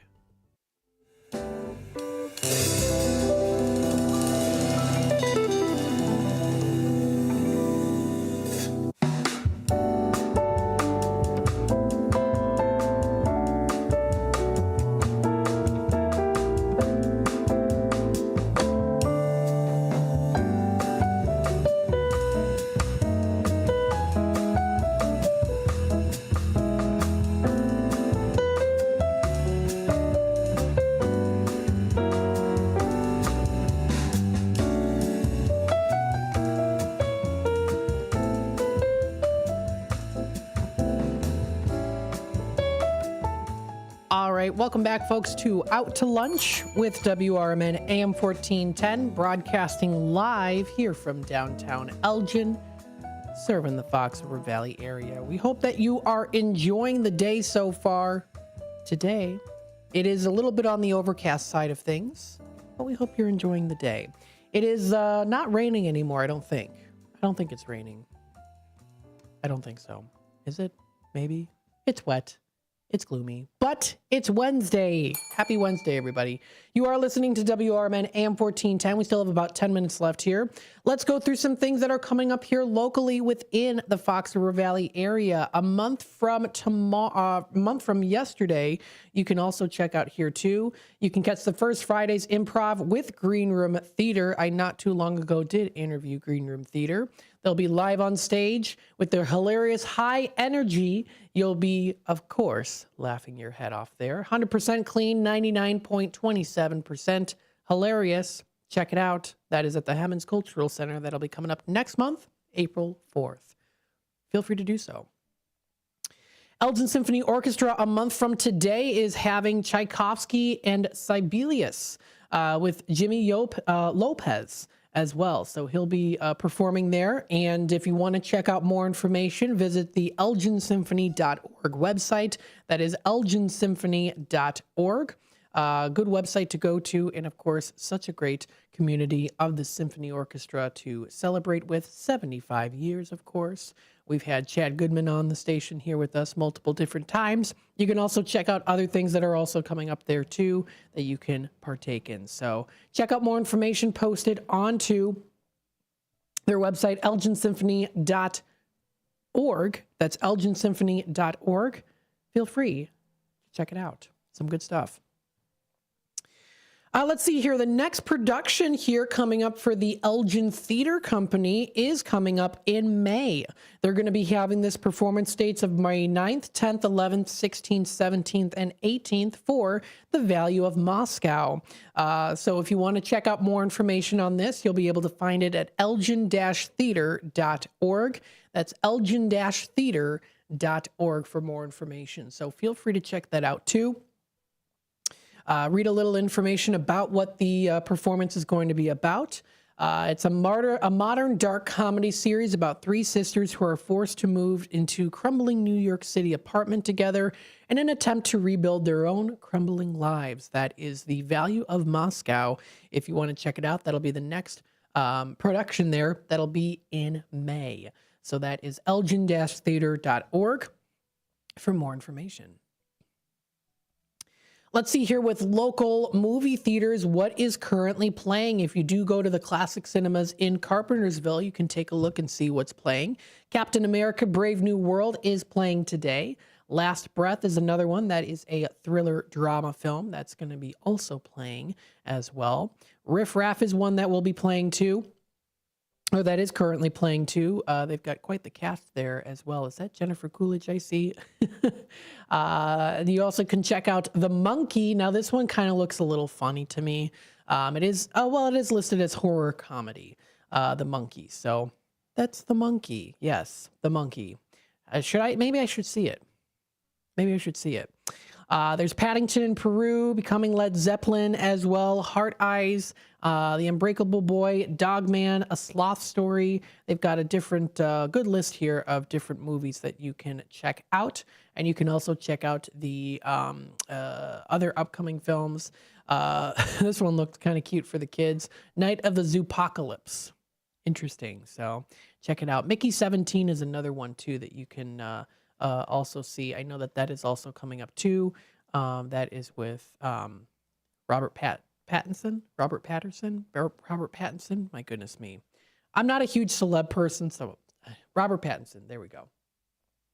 AMC South Barrington also does feature different movies here too. Sometimes different movie theaters will feature movies that aren't at other movie theaters. So that's always good to take a look at that to see if there's anything that might be playing. That companion one looks creepy.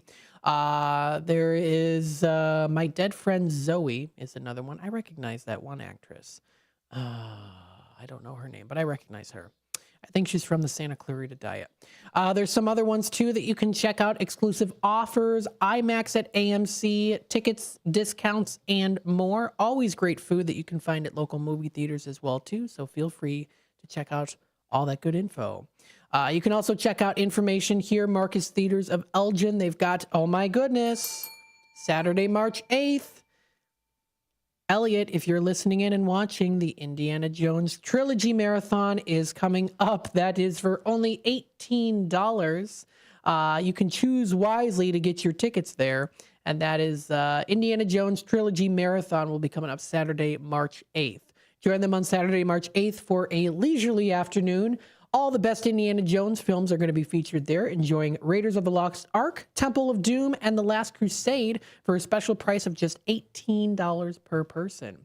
So for those of you who do love Indiana Jones things, especially I know Elliot does too, Elliot Serrano, our sales director here, and also member of the panel on Free Speech Fridays for a political talk show, check it out. That's Indiana Jones Trilogy Marathon. I like it.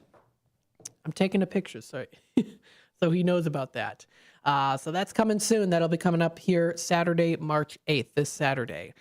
They also do offer something called the Movie Mystery. So Marcus Mystery Movie, every month they have a mystery movie that you can just go into. And they usually do give brief details on the rating of the movie too. So if it's like a horror movie, if it's a comedy, and the rating of it too. Is it G, PG, PG-13, or R? They will tell you that. So it's not like, I don't know, like a kid going to an R-rated movie and it's like mystery movie. I don't know what it is. Like they tell you the rating and what kind of genre the movie is. So they make sure they better. You can check out other locations as well here too. Check out more information at marcustheaters.com. I haven't been to the movie in a while, but I'm going to be going maybe Monday for my birthday. I got the day off. Thank you again, everyone. I appreciate that. Let's see here. We also do have some things happening here. Of course, themed family bingo night will be held at the Bartlett Community Center coming up tonight, 6 to 7:15. If you want to test your luck with this month here of bingo night, that's at St. Patrick's Day bingo night coming up tonight. That is at the Bartlett Community Center at 700 South Bartlett Road in Bartlett. There's also different trivias that you can check out, other things too. The Arts in Bartlett is having an artist reception for Winter 2025 exhibit. That'll be coming up tomorrow from 5 to 7. They're going to be discussing a new exhibit, Winter 2025. All are welcome and complimentary refreshments and open to discussions are going to be there too. Check the event organizer's social media for all of those updates. So feel free to check that out. That's Arts in Bartlett on South Main Street in Bartlett. There's other things too that are coming up, trivia nights as well. The Ella Johnson Memorial Public Library is having a presentation. It is called Ireland is Calling You Home. It is a concert. Adults 18 and older are welcome to join them for a beautiful Irish program called Ireland is Calling You Home. That'll be coming up tomorrow from 6:30 to 7:30. It's going to be a mix of old Irish and Irish American ballads and up-tempo, semi-contemporary music will be incorporated there too. The show includes a slideshow and commentary. Music Ian Gold is a guitarist, and he is from Belfast, Northern Ireland too. So he will share that Irish history and that kick into step when it comes to music. So check it out. Find more information. 109 South State Street in Hampshire. That's the Ella Johnson Memorial Library. Gail Borden Public Library is introducing tomorrow their History of the History of America's Most Famous Doll. We know Barbie, right? The History of America's Most Famous Doll program will be coming up tomorrow, 6:30 to 7:30, and they will have tons of different Barbies that will be on display. Lots of other good things as well here too. Rookies Rock House has some fun things coming up here in the very near future. Fish fry at the Carpentersville Moose Lodge will be coming up on Friday. So that's also good for those of you who are partaking in Lent. There's lots of other good things. Soy candle pouring class will be at the Vintage Hammer. Very cool place to go to. That'll be coming up March 7th from 6 to 8. And a lot of other good things here too coming up in the near future. So feel free to check out that information and more at exploreelginaria.com. Enjoyaurora.com is another one to go to. The St. Charles Business Alliance website, Algonquin, Batavia, all within the Fox River Valley. Fox Valley Values is another one that you can go to. You can check out those different specials and deals to partake in. Lots of good ways to help you save money that way too. And get yourself some fun activities to do during the upcoming weekend. This does wrap it up here for Out to Lunch with WRMN AM 1410. Thank you everyone for joining in today. Stay tuned. We're going to be on with Michael Horn. It is for What's Cooking Today. That's What's Cooking Today on the airwaves. So you'll be able to listen to that. We also do have Talk Time with Tammy and Friends. That'll be coming up here from 2 until 4 o'clock. Tammy should be here in the station, ready to go. And then we also do have a political talk show later today that'll be happening from 4 until 6 o'clock. We are the voice of the Valley, the talk of the town, broadcasting live here from downtown Elgin. We serve the Fox River Valley area. Thank you everyone for joining in. Enjoy the rest of your day and have a happy Wednesday. If your idea of therapy involves a fishing rod, a tree stand, or a campfire, then you need American Outdoors Radio. Host John Cruz speaks your language, whether it's about the best lures, tracking game, or that one buddy who always forgets to bring the beer. John's got the tips to sharpen your aim, the hacks to pack lighter, and the stories to keep you entertained. Again, that's American Outdoor Radio with John Cruz. Saturdays at 7 a.m. on WRMN 1410. Or stream it at WRMN1410.com. Get ready to outfish, outhunt, and outcamp them all on American Outdoor Radio with John Cruz.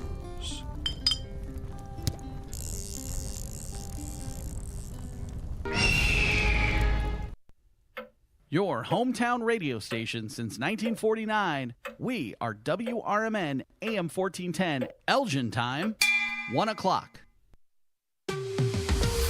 This is WRMN News. Hello, I'm Dennis Green. President Trump made his first major speech to Congress after 6 weeks on the job. President Trump also said his counterpart from Ukraine sent him a letter praising diplomatic efforts to end the war with Russia, while also securing precious mineral rights from Ukraine. We do really value how much America has done to help Ukraine maintain its sovereignty and independence. Regarding the agreement on minerals and security, Ukraine is ready to sign it at any time that is convenient for you. I appreciate that he sent this letter, just got it a little while ago. Simultaneously, we've had serious discussions with Russia. Trump falsely claimed that the U.S. has given Ukraine $350 billion in aid. According to the New York Post, Congress approved roughly $183 billion for Ukraine under the Biden administration, more than $65 billion of which was spent in the United States purchasing new weapons for American stockpiles.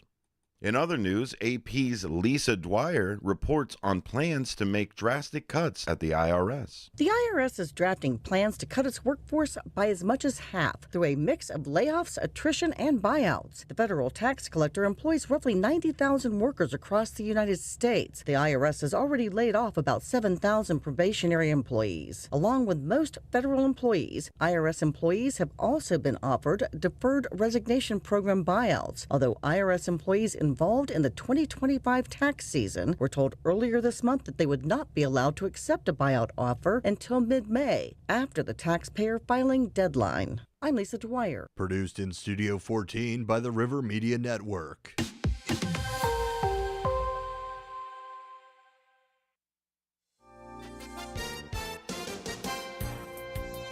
With your 1410 WRMN News Flash, I'm Sean Credan. Brought to you by Sky Rizzi. The League of Women Voters of Naperville collaborating with the Indian Prairie Parents Council to organize a virtual forum on March 6th at 5 p.m. for the Indian Prairie School District Board candidates. 5 individuals are vying for 4 spots in the election scheduled for April 1st. The Elgin Police Department is set to face off against Elgin High School in a charity basketball game, proceeds from which will go to support Food for Greater Elgin and the Special Olympics. It's happening Friday, March 7th at 7 p.m. at Elgin High School. The Naperville Police Department is reminding residents to lock up their properties. The city witnessed 57 residential burglaries in 2024, according to the Naperville PD, with nearly 60% happening due to unlocked properties. With your 1410 WRMN News Flash, I'm Sean Credan.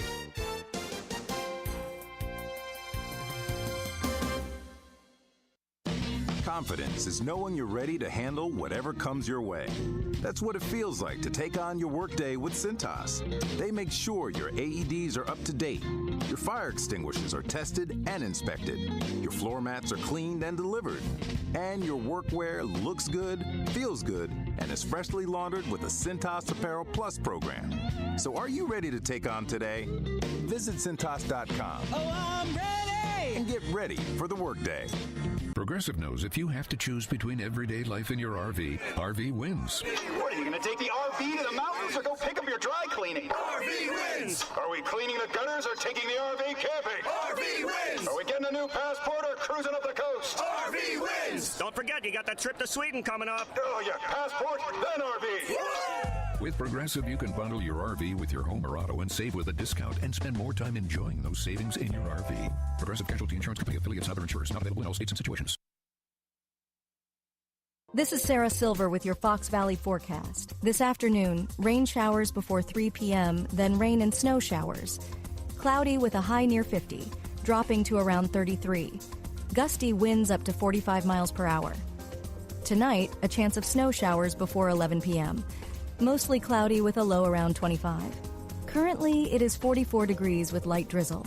I'm Sarah Silver on the Talk of the Town, WRMN. There are lots of reasons to get excited for spring. Warmer weather, get-togethers, and now new spring arrivals from your favorite brands at Macy's. Even more exciting, refresh your beauty routine at our Buy More, Save More event. Pick up new skincare, makeup, and fragrances from Estee Lauder, Valentino, MAC, and more. And save $30 with every $150 you spend. The more you spend, the more you save. Don't wait. Beauty deals this good won't last long. Hurry into Macy's tomorrow. Savings off regular price beauty and fragrance. Exclusions apply. Are you prepared for an emergency or disaster? Because it's not a matter of if, but when. Don't find yourself saying, I'll trust water bottles and a flashlight to save the day, but I'll be proved wrong. With a tornado approaching, I'll realize that I lack a wheelchair-accessible shelter. When the floodwaters rise, I'll be up in the attic with 20 cans of beans. It's a recipe for disaster. let's prepare so we all have a better story to tell. Get started at ready.gov/older adults. Brought to you by FEMA and the Ad Council. When I never graduated from high school, I realized I wanted to go back to school because I didn't want to work these back-breaking jobs the rest of my life. With the help of my father and having my son, that was all the motivation that I needed to come back to school. I felt accomplished, made me feel that I could take on whatever challenges life throws at you. Find free adult education classes near you at finishyourdiploma.org. EPS.com, 310-873-4422. Hi, everyone. This is Ron Say. I played baseball for the Los Angeles Dodgers, Chicago Cubs, and Oakland A's. My Dodger teams won 4 National League pennants and a World Series. Now I am tackling a new challenge. I am hosting a new sports show called We'll See About That. We will look at the aspects of sports, baseball, football, basketball, hockey, soccer, and much more. Plus, you will be able to get my honest opinions on the big stories of the day. Join me for We'll See About That, Saturdays at 11 a.m. Pacific Time right here on crntalk.com.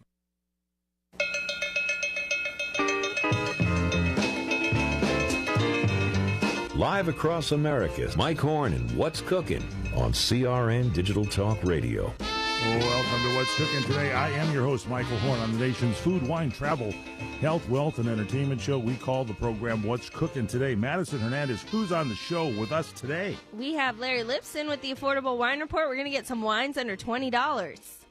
He always talks about it. You don't have to spend a lot of money to drink great wines, and I got to tell you, we'll prove it once again today when Larry gets on the air with us. Who else? Then we have Mike Van Bree telling us why ladder safety is an important issue and how to avoid accidents. Ladder safety. This is, we got kind of a special month here for this that we want to talk about a little bit. So, how to avoid serious accidents, and ladder safety month continues all this month. You get a new ladder for Christmas? I did, by the way. I bought one for myself. I had it on sale at Lowe's. I love them. They're good, but you got to make sure you're safe, flat. Put the all 4 of the legs there down on a balanced and evenly textured ground. So, because do you climb on ladders? Do you, Madison? The last time I was on a ladder was to hang up the Christmas lights, and it was very scary. Oh yeah. Do we have good ladders at CRN? We got to check them out. They're pretty tall. I know that. Maybe Mike can help us later and tell us if our ladders are good or not. Yeah, we have to check them out. All right, we got Ash Wednesday. We're getting into the Easter season now, and today marks the start of Lent, the Christian season of fasting, sacrifice, and prayer. Christians often limit meals to 1 regular and 2 small times daily, and some fasting to bread and water. Alcohol abstinence sometimes also observed. People give up things for Lent, like alcohol, like meat, whatever it might be. The tradition of ashes on the forehead dates back to Pope Gregory the First, back at 540 to 604 AD, symbolizing repentance and mortality. Today, the clergy may even offer ashes in public places. You've seen the crosses on the forehead, everything. They have the ashes serve as a reminder of Christ's sacrifice and encourage reflection on past sins. So Ash Wednesday, Easter season getting underway. It's also National Cheese Doodle Day today. Nothing I like better to do on a cold spring night than to doodle with cheese. Actually, it's much more than that. This is the day we honor that cheesy snack in all of its forms. Cheese puffs, curls, balls. Cheese doodles actually accidentally created back in 1948 when Old London Foods, it was led by a guy named Maury Yohai. Yohai! Hello! That's what they used to say on Maury. His last name, Y-O, there's your yo, H-A-I. Maury Yohai processed cornmeal-based animal feed under high pressure. It really was really something there. He had it pressurized right there, and it was, well, you can take a listen to it. It's boiling. We have a recording of it back. I recorded it in 1948. Presto, cheese puffs. That's it right there. That was the creation of the cheese puff. You get the cornmeal. It's cornmeal-based animal feed under high pressure. Results in the signature shape. After perfecting the cheese flavor, the snack gained big popularity but was overshadowed by Cheetos. Yeah. Okay, that's enough, Maury. Thank you. Maury is making cheese puffs for our audience today. In 1965, the Borden Condensed Milk Company bought out Old London Foods and later introduced crunchy cheese doodles, and they made those also. I don't know why they made these things out of animal oatmeal, cornmeal-based animal feed. It seems to me I don't want any kind of animal food or feed in my cheese puffs. But all right, Maury, knock it off, okay? Thank you very much. Everybody give a round of applause for Maury. Cheese puffs for everybody, too. Go buy some cheese puffs today. It's Cheese Puff Day. Nothing better. We'll continue straight ahead as what's cooking today.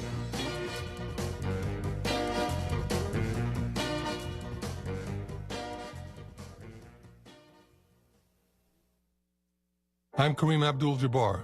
I learned about atrial fibrillation the hard way. My symptoms would come and go. Shortness of breath, fatigue. I kept going. Then I got so lightheaded, I couldn't. My doctor said I have AFib, so I'm about 5 times more likely to have a stroke. Other symptoms, irregular heartbeat, heart racing, chest pain can come and go, but the risk of stroke stays. If you have symptoms, tell a doctor. Visit notimetowait.com. Sponsored by Bristol-Myers Squibb and Pfizer. Madame Giselle senses something big coming. Is it a career change? Everything looks red. I'm gonna be a swim teacher. There's a roof. A swim teacher who also does roofing. No, the roof of your RV has a leak and it's ruining the furniture. Oh, that's okay. I'm covered by Progressive. But maybe I'm a swim teaching roofer who makes furniture. Customize your coverage with Progressive's Roof Protection Plus and be prepared for the unexpected. Progressive Casualty Insurance Company and Affiliates. Roof Protection Plus available for RVs less than 6 years old. $250 deductible applies to any claim.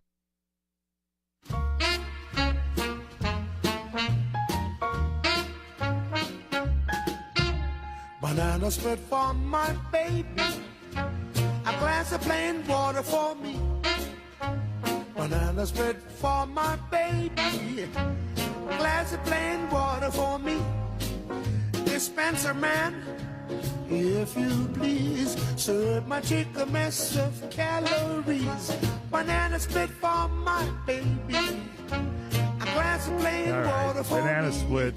For your baby, let's get rid of him if we can a little bit. All right, we got a lot of good things to talk about. We want to play a lot of good tunes here for you today on the big show. It's a big day here at the What's Cooking Today broadcast because Larry Lipson is here. Larry, a little birdie told me that it was your birthday yesterday. Is that correct? Welcome to the show. Yeah, I had a birthday. What did you do? Tell us what the day was like. Well, I played tennis in the morning, and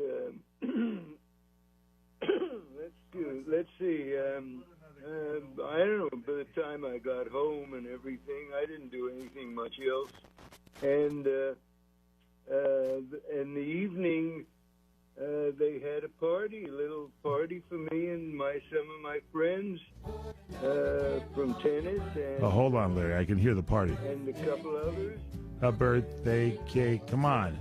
Come on, Madison. Sing along if you know the words. Sidney Hubbard. Sing it to Larry. Old what? Today. Okay, here we go. All right. Put another candle on your birthday cake for Larry Lips. I'm sorry, Larry. So they had a surprise party for you, did they? Turn him up. He's very low there. Larry, can you speak up a little bit there? We're getting a real buzz there. But is this the best we can get from Larry on his birthday? Older than I did 2 or 3 days ago. Yeah. Yeah. All right. Well, so did you get gifts? No, I said I didn't want them to bring any gifts. Okay, so you knew about the Wait a party. minute. Yes, wait, I did get some. I got a can of tennis balls, and what else did I get? I don't know what else. Larry's I don't amazing. know. You're still playing tennis. You've been, since I've known you, you've kept on playing tennis. What's the secret to a long and lasting and fabulous life? Is it the exercise, eating the right things? I mean, you drink wine, obviously. You got any secrets for our audience? No, I think it's keep your sense of humor. Yeah. Don't be on this show. We haven't had a joke on this place in years. Madison, any questions for Larry Lipson on his 900th birthday today? I mean, the guy's 900 years old, for God's sakes. What is the best birthday present you've ever gotten, Larry? Yeah. Larry, what's the best birthday gift you've ever gotten? Oh, jeepers. What kind of question is that? You want me to remember the best birthday? It's a good question. It comes from Madison, for gosh sakes. Don't insult her. That's what people want to know.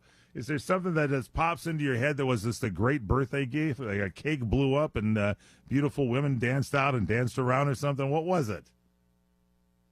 I don't know. Probably was a good bottle of wine. There you go. I knew he'd say it. Larry with his affordable wine. But happy birthday, Larry, and many, many more. We love you, and a great happy birthday to you. What are we doing today? What wines are we checking? Well, Larry always looks at wines under $20. Says you don't have to spend a lot of money to drink good wine. What do we got? I got a wine from Argentina and one from California. All right, what are we going to start with? What are you going to start with? We'll start with the Californian. The Californian wine. What? I thought I switched this off. What happened? Switch what off? Wait. Hello? I did. I thought I switched off my phone, and it's still going. We can't hear a thing, Larry. Here. We can barely hear you today. So what can I tell you? The party, but the house must be a mess. All right. So what are we going to start with? Which wine? Okay, the Bonterra is the one from California. This is with organic grapes, and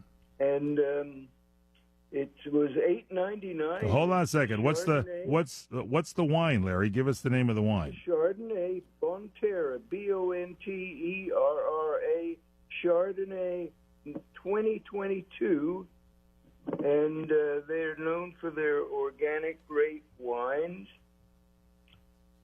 And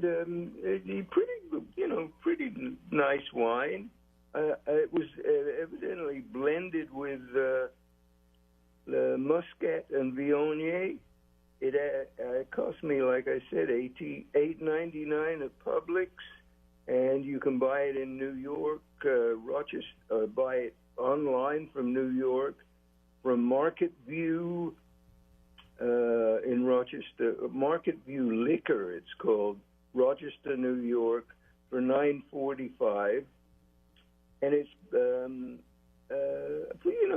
nice. It's a nice wine, but it's not. I don't know. Somehow or other, I expect more.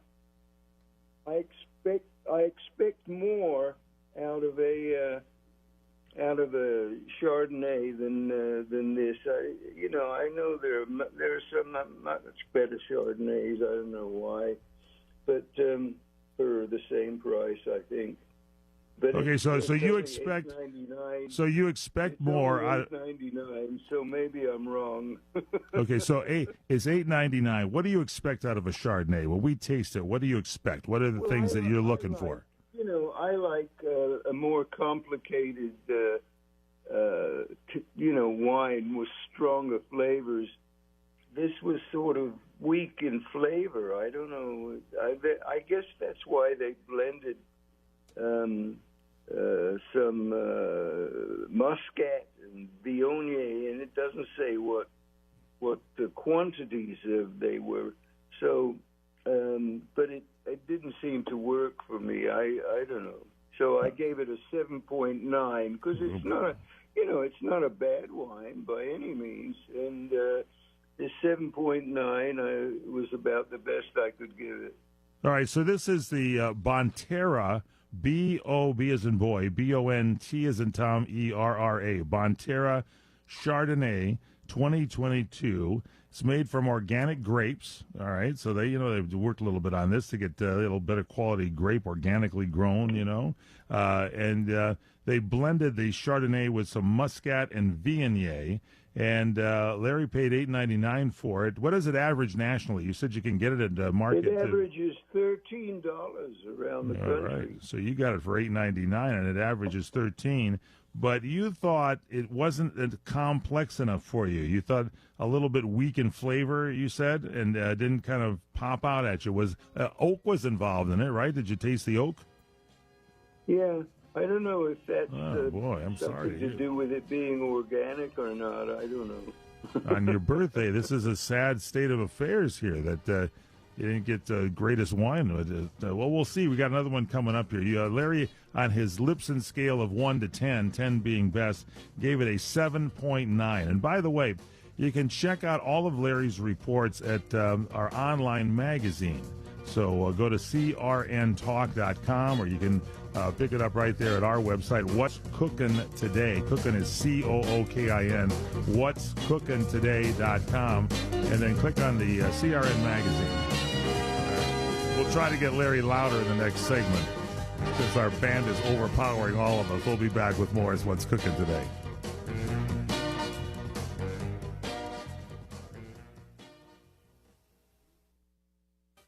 Savor the past and savor the glory days of Las Vegas. Enjoy 70 years of true Las Vegas history as 4 generations of family wait to greet you at the legendary Bootlegger Italian Bistro. Wine, dine, and experience Mama Maria's award-winning original recipes while surrounded by original family photos and celebrity memorabilia. Enjoy piano artistry nightly with music from the Great American Songbook in our main formal dining room. The Bootlegger Italian Bistro, 7700 Las Vegas Boulevard South, in the entertainment capital of the world. The Bootlegger Italian Bistro, open 7 days a week. 7700 Las Vegas Boulevard South, in the entertainment capital of the world. It's Vegas, baby. Are you nearly maxed out on your credit cards? It doesn't matter if you're using your credit cards for fun or to survive. At the end of the month, your statements come in, and you can either pay them or you can't. If you can't, late fees and interest rates get tacked on. And now you're struggling just to make the minimum payment due. Do you feel trapped? Am I talking to you? Good, because I personally researched some companies that can help you. They may be able to reduce your credit card balances by 50% and stop the late fees. If you qualify, please call our special debt hotline number right now for a complimentary free 5-minute consultation. Deal with your credit card problem now before it gets much worse and put more money back in your pocket. Trust me, I've been there too. Call right now. 800-475-7125. 800-475-7125. That's 800-475-7125. You experiencing pain, back pain, shoulder, elbow, or hand pain, pain from a sports injury? If so, schedule a visit with Dr. Michael Sheps, the leading expert in laser therapy for pain management. Call 310-873-4422 or go to drsheps.com. Experience Epic T, the breakthrough laser therapy system that Dr. Sheps developed to make you pain-free in less time. Laser therapy is a non-invasive, safe, and effective in-office procedure that penetrates deep into your skin without damaging the tissue. It perfectly targets areas of pain to promote fast, natural healing. Relax your muscles, ease muscle spasms, joint stiffness, and arthritis pain while increasing blood circulation. For over 25 years, Dr. Sheps has helped Olympic athletes and sports enthusiasts alike get back in the game. Schedule your visit with Dr. Sheps at his Brentwood office in California. Call 310-873-4422 or visit drsheps.com. That's DRSHEPS.com. 310-873-4422.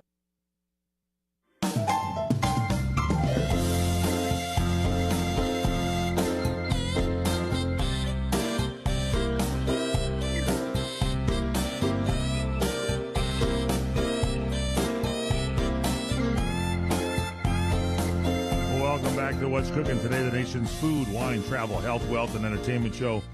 I'm your host, Michael Horn, with Madison Hernandez, Sydney Hubbard pressing all the buttons, and our guest here, as always, this week at this time is Larry Lipson with his Affordable Wine Report. What you got for us, Larry? Uh-oh, did we lose Larry? Larry, come in, please. Second wine. Oh, boy. All right, did we have Larry Madison? Larry's not on the air. Celebrated his birthday, ladies and gentlemen. It was his birthday yesterday on the show. Our first wine from California was the Bonterra, Bonterra Chardonnay, the 2022. It's an organic wine, and there was a Chardonnay. They blended it with Muscat and Viognier, and Larry thinks they did that to give it a little more of a taste to it. He said he wanted a little more of a complex wine, and so maybe they put that in there. He said it was a little weak in flavor. He paid $8.99 for it at Publix supermarket. It averages around $13 nationally, and on the Lipson scale of 1 to 10, 10 being best, Larry gave it a 7.9 on the Lipson scale. So there we had it. All right, do we have Larry back now? Yeah, all right, we've lost Larry somewhere on his birthday. This is the sad news. All right, we'll see if we can do something with him to pick him up over there. In the meantime, I mentioned it was Ash Wednesday as we get into the Lenten season here. I mentioned it was a National Cheese Doodle Day today. Who doesn't like Cheetos, you know? After they perfected the cheese flavor, this old London foods company led by Maury Yohai did in 1948. He processed some of these great cheese doodles. You like cheese doodles, do you, Larry? I beg pardon? Do you like cheese doodles? Cheese? Yeah, never mind. What's our next wine? What do you got over there? You said you had the Chardonnay. Now what do you got? I got it's a Malbec from Argentina. Ooh. It's called Finca Flickman. Finca means farm, I think, in Spanish. Finca Flickman. Wait a minute. Hold on a second. Yeah, spell it for us. What is it? Finca, Finca. Flickman is the name. Capital Flichman. Flickman. This is the Malbec Reserva 2022 from Argentina, and paid $11.99 at Publix again, a supermarket. It averages $15 around the U.S. You can get it from Buy Wines online from Washington, D.C. For $11.95. I couldn't find anything. I don't know. It was a good price at Publix, $11.99.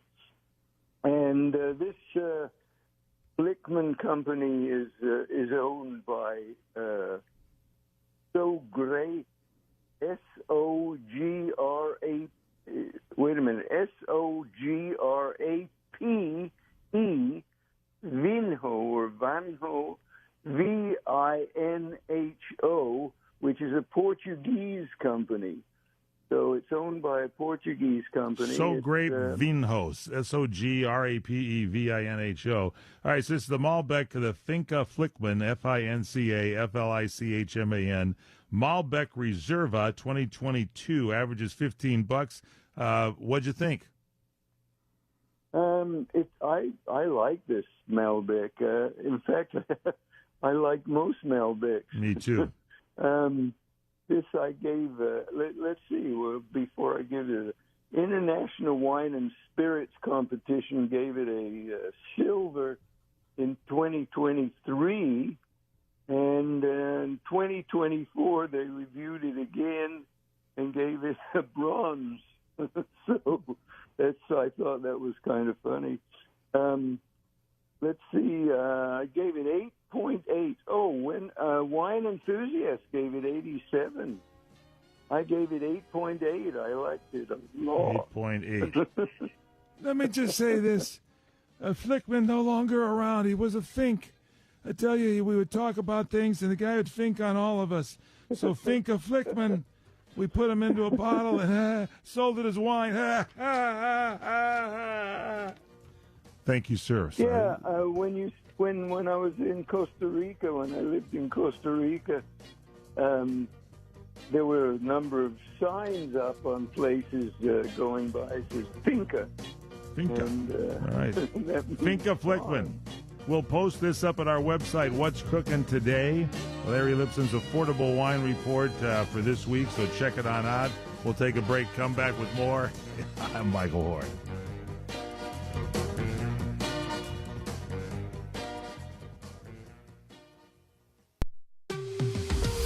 This is WRMN News.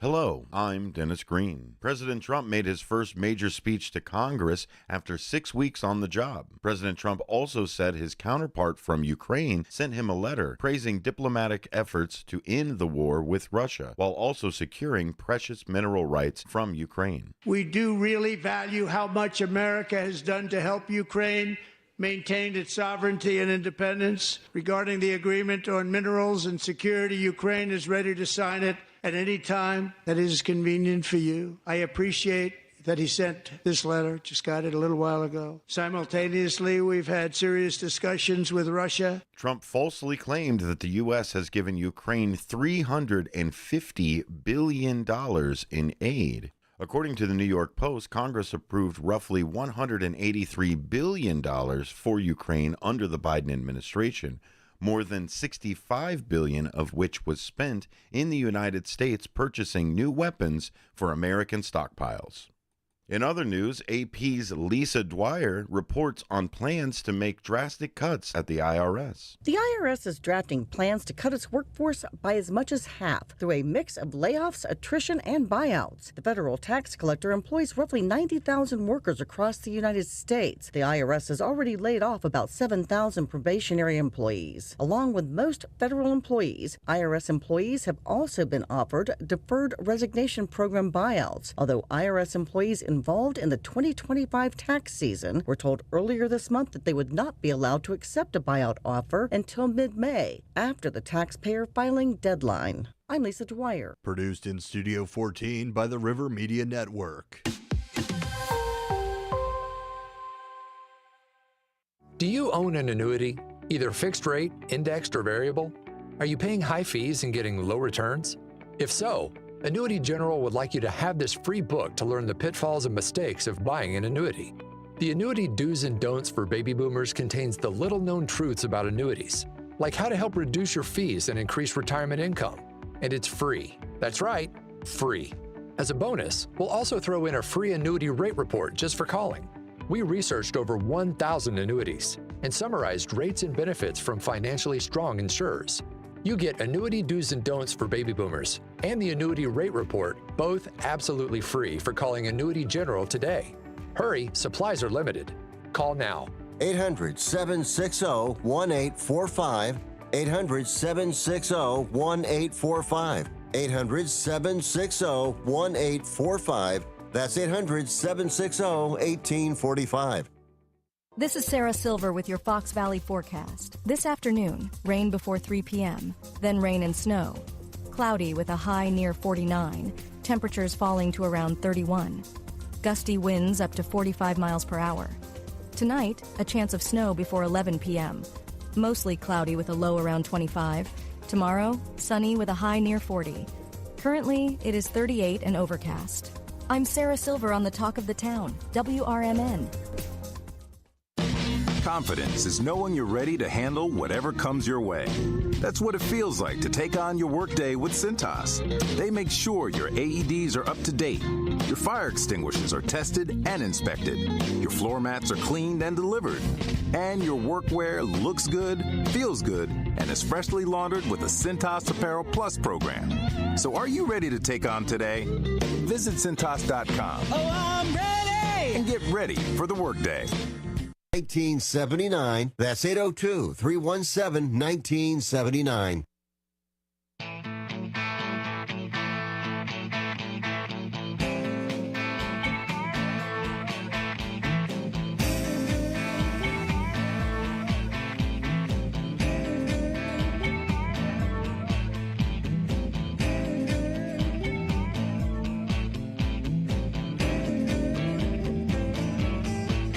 like a good bumper tune with some melody to it. Welcome back here to What's Cooking Today. I'm your host, Michael Horn.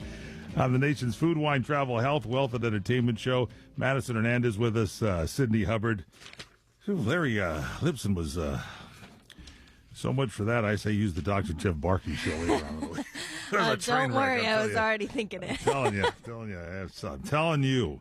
All right. So we talked about Ash Wednesday. Larry was out of it. I'm telling you, he must have partied all night long.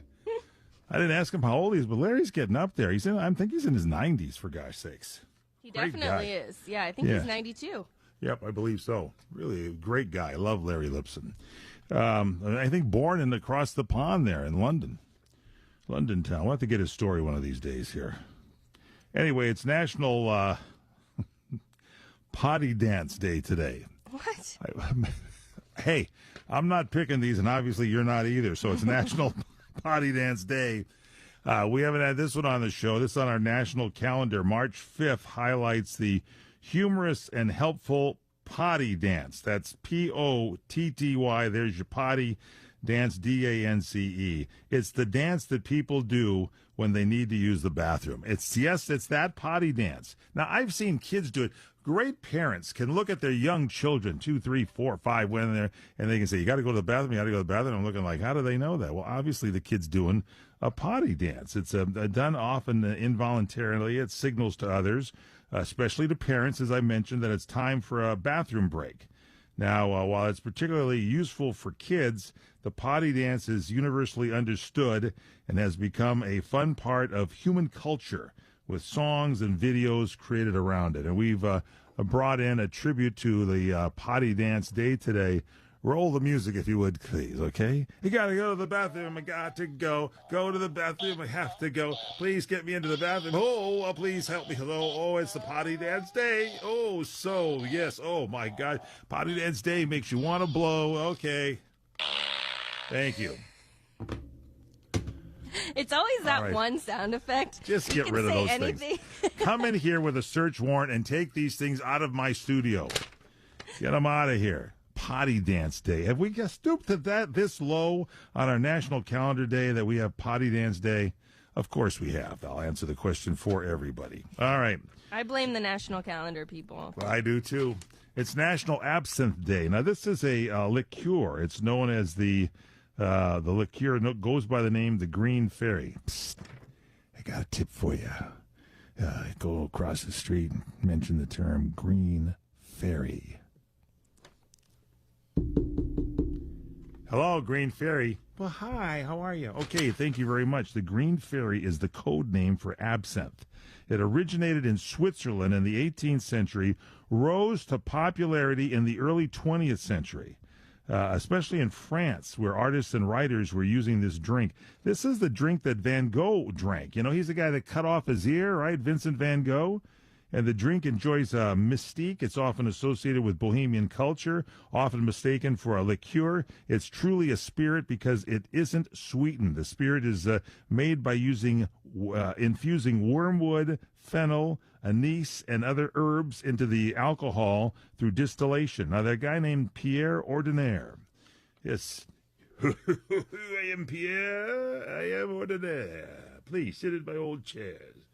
So Pierre Ordinaire, a French doctor, credited with the creation of absinthe, and they used to say it was medicinal back in the day. He developed and prescribed the elixir in the early 19th century as a cure for many illnesses. So I don't know. Anything, if Van Gogh cut off his ear, I ain't drinking it. I'm telling you right now. It's just the kind of thought process that I have. All right, so there you have the calendar day. We got that work done for us now. You ever had absinthe, Sydney? I have not, no. Yeah. I might have just stuck my tongue in a little bit just to take a little taste, you know. It's got a reputation. I stay away from some of that stuff. Now, there's 6 ways to upgrade your popcorn. Let's get right back down to it. This is according to professional chefs, for God's sakes. They're serious about their popcorn, and if you're making popcorn at home, the chefs are suggesting focusing on your popping technique, reaching for ingredients in the back of your pantry, and balancing the sweet and salty flavors. So the stovetop method, Chef Carlo Maracci says he recommends using a thick bottom pot and then put olive oil and butter in there, adding a couple of kernels to test the heat, and then popping the rest once they pop. And he finishes it with sea salt and a little more olive oil for a simple yet perfect base. I don't know. Dr. Jeff Barkey says olive oil, don't get it hot, but this is what the Chef Carlo Maracci does. The garlic twist. Chef Jamie Bissonette adds whole garlic cloves when popping to infuse the popcorn with savory, garlicky flavor. He also uses it with seasonings like taco or ramen spices, often sticks to melted butter and fresh black pepper. The thing with this one here is if you like your popcorn and you don't want to share it, this is the way to go with the garlic twist. Have some of my popcorn. It has garlic in it, and nobody will take it. Seaweed seasoning. Oh, here's one for you. I'm sure a lot of you, Sydney, you ever use seaweed to season your popcorn? No, I like just plain salt. Thank you very much. I'm with you on this. But in a lot of chefs use seaweed in their popcorn. A chef by the name of Nando Chang sprinkles nori dust. Another chef, Masuko Soma, adds MSG and garlic powder. And Carlo Longa uses wasabi, Japanese seasoning, along with the nutritional yeast and honey. This might have a little bit of a kick to it, huh? Might want to try that. Kind of Asian style here, for gosh sakes. Pacific Rim. Aussie style. This is a chef, Diego Galica. He shares his love for chicken salt. It's an umami-packed seasoning from Australia and made of salt, garlic powder, and chicken skin, and also MSG to give you a headache at the end. It's great for popcorn and everything else, and these are all chef-approved tips that we'll put up on the 6 ways. I only see 4 here. Hello? Hello, did anybody put this story together for us? It's 6 ways. I guess the other ways are plain, let me help you out here, with nothing, and butter. There. That's 1, 2, 3, 4, 5, 6. But it sounds like garlic's being used more and more. All right, we'll post this at our website, what'scookingtoday.com. What'scookingtoday.com. Settle back, relax, enjoy, take it easy. We're going to come back in just a moment here talking about construction and especially ladder safety. So stay with us on What's Cooking Today.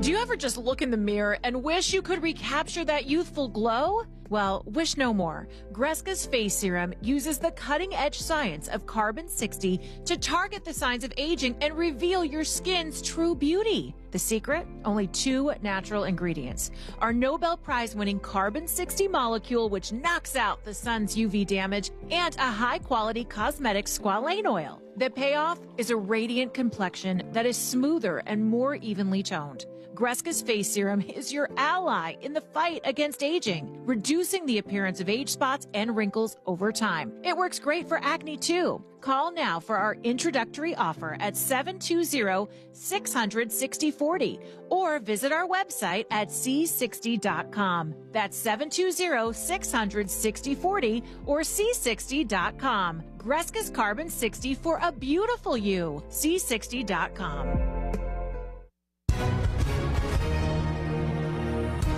Hi everyone, Tom Mustin here for the Legal Help Center. If you or a loved one were injured in an accident and think you deserve compensation, listen up, because we have legal professionals standing by right now to answer your questions for free. You'll find out if you have a case and how much money it's potentially worth. Call 800-948-5880. That's 800-948-5880. The call is free, the consultation is free, and you can speak with a live agent 24/7. So, if you or someone you know were injured in an accident of any kind, take advantage of this opportunity and speak with a live agent right now. Find out if you have a case and how much money you could potentially get. Call 800-948-5880. That's 800-948-5880. 800-948-5880. Call now. Advertisement sponsored by Legal Help Center. May not be available in all states.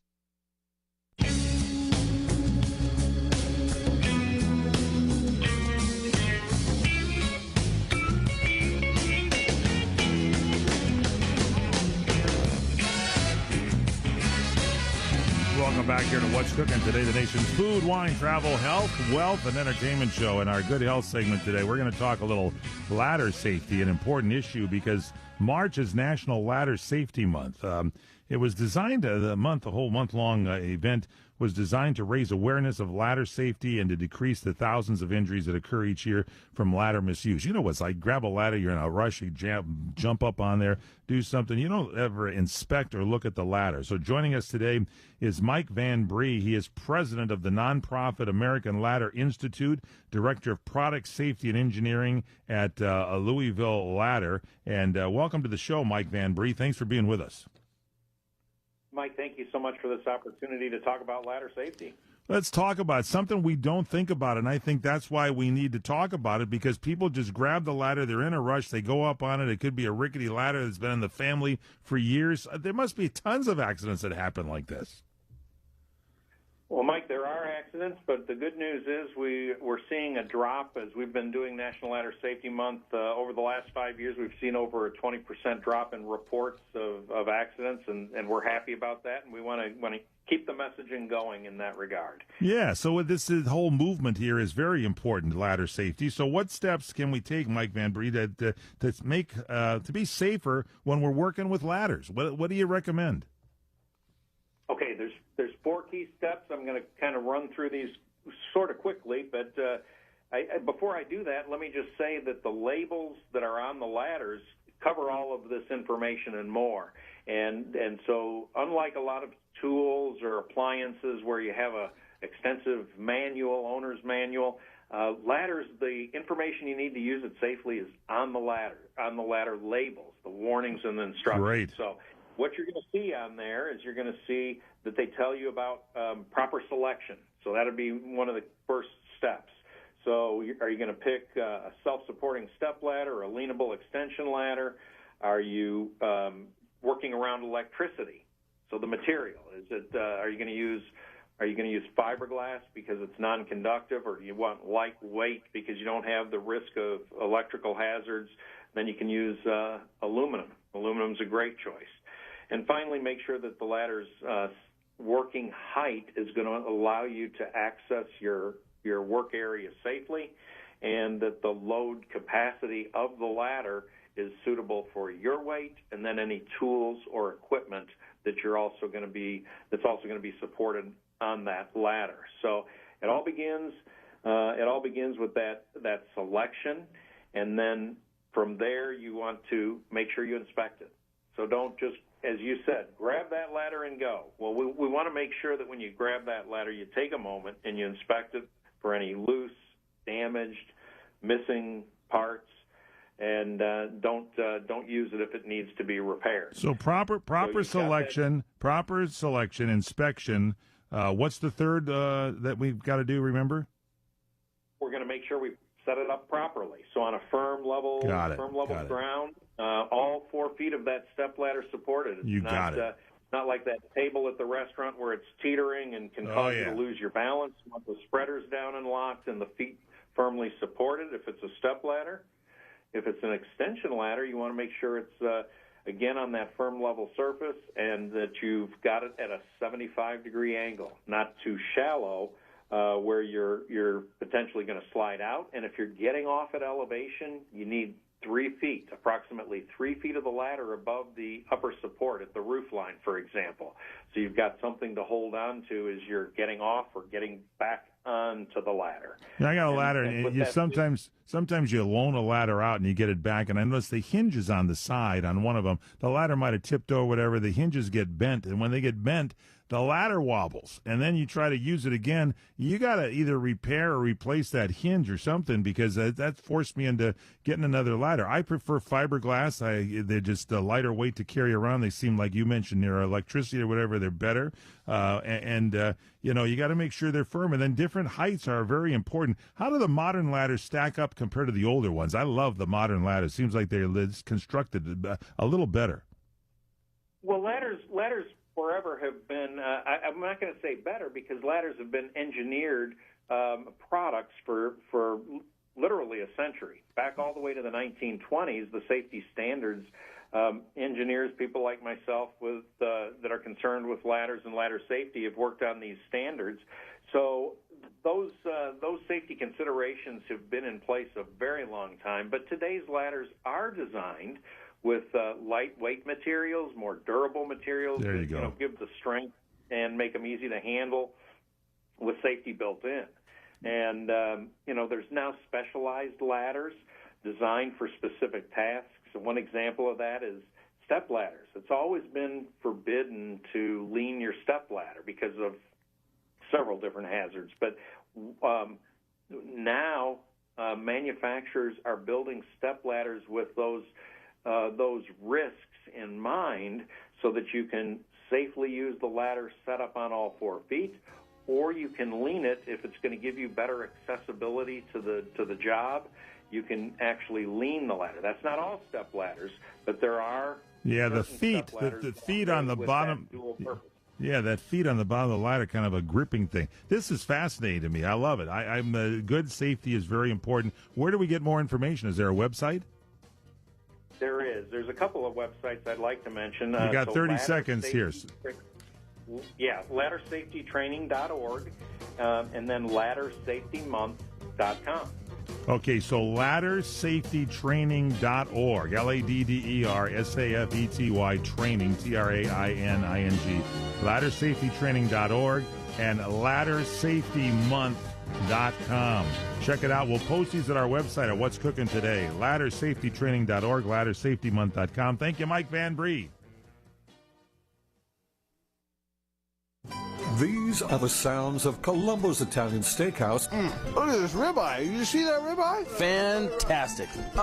Incredible. This is delicious. Sausage and lentil soup, special today. Very, very good. Look at this garlic bread. Best garlic bread I ever had. And here's Vic Perino, owner and operator of Columbo's. A lot of the Italian recipes are my uncle's own recipes. We have a lot of people coming back for his hand-rolled lasagna. We make it basically from scratch. I think ours is exceptional. Here's Vic on what makes Columbo's different than any other Italian restaurant. The other thing that sets us apart from other Italian restaurants is that we're an Italian steakhouse. We specialize in our steaks. Plus, there's more. They're coming for a lot of reasons to value. Their value per dollar that they're getting, plus coming into a neighborhood-friendly place that, sometimes we're actually accused of being the melting pot of Eagle Rock. Columbo's in Eagle Rock on Colorado Boulevard, 323-254-9138. Manja. Are you annoyed, angry, or maybe there's another word you want to use about where your tax dollars are going? Let's face it, the government does a terrible job of managing money, especially when it's yours and mine. Tax dollars are being wasted, and all the government does is have their hand out for more. So what do? They send you, the tax-paying American or business owner, a letter saying you underpaid your taxes, and you owe us a lot more. Don't laugh and don't cry. Call the Tax Resources Network now. Their trained experts can help negotiate between you and the IRS and take all the stress off your back. And if you're lucky, save you a boatload of tax money. So before you think about calling the IRS, if you owe $10,000 or more in back taxes or you haven't filed in a while, call us right now. 888-816-7701. 888-816-7701. 888-816-7701. That's 888-816-7701. 1 out of 2 Americans thinks their life is worthy of a book. Here's another startling stat. You may be one of the 15% of people who bothered to start your book and one of the 6% that got halfway through it, but your gem of an idea likely died. Or did it? Some published authors are making significant money, so join the ranks of the successful people that finish their books with help from Dorrance Publishing. Call right now and our experienced editors and writers will explain to you what it's going to take to get your book completely written, published, and then taken to market to sell it. It's a free consultation, so call right now. Find out how much time and money it takes to finally get that book idea of yours published. Make your dreams happen. Call Dorrance Publishing right now. 800-786-1468. 800-786-1468. 800-786-1468. That's 800-786-1468.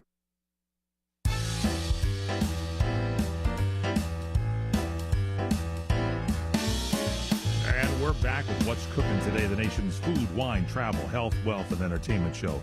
I'm Michael Horn. Sydney Hubbard pressing the buttons here. Madison Hernandez producing the show and co-hosting here. And you have that big flyer, Sydney and Madison. You like to fly places? I don't mind it. Yeah, Sydney? I don't mind flying. Yeah. Delta's now serving a great champagne at 35,000 feet cruising altitude. They're enhancing their in-flight experience by serving champagne.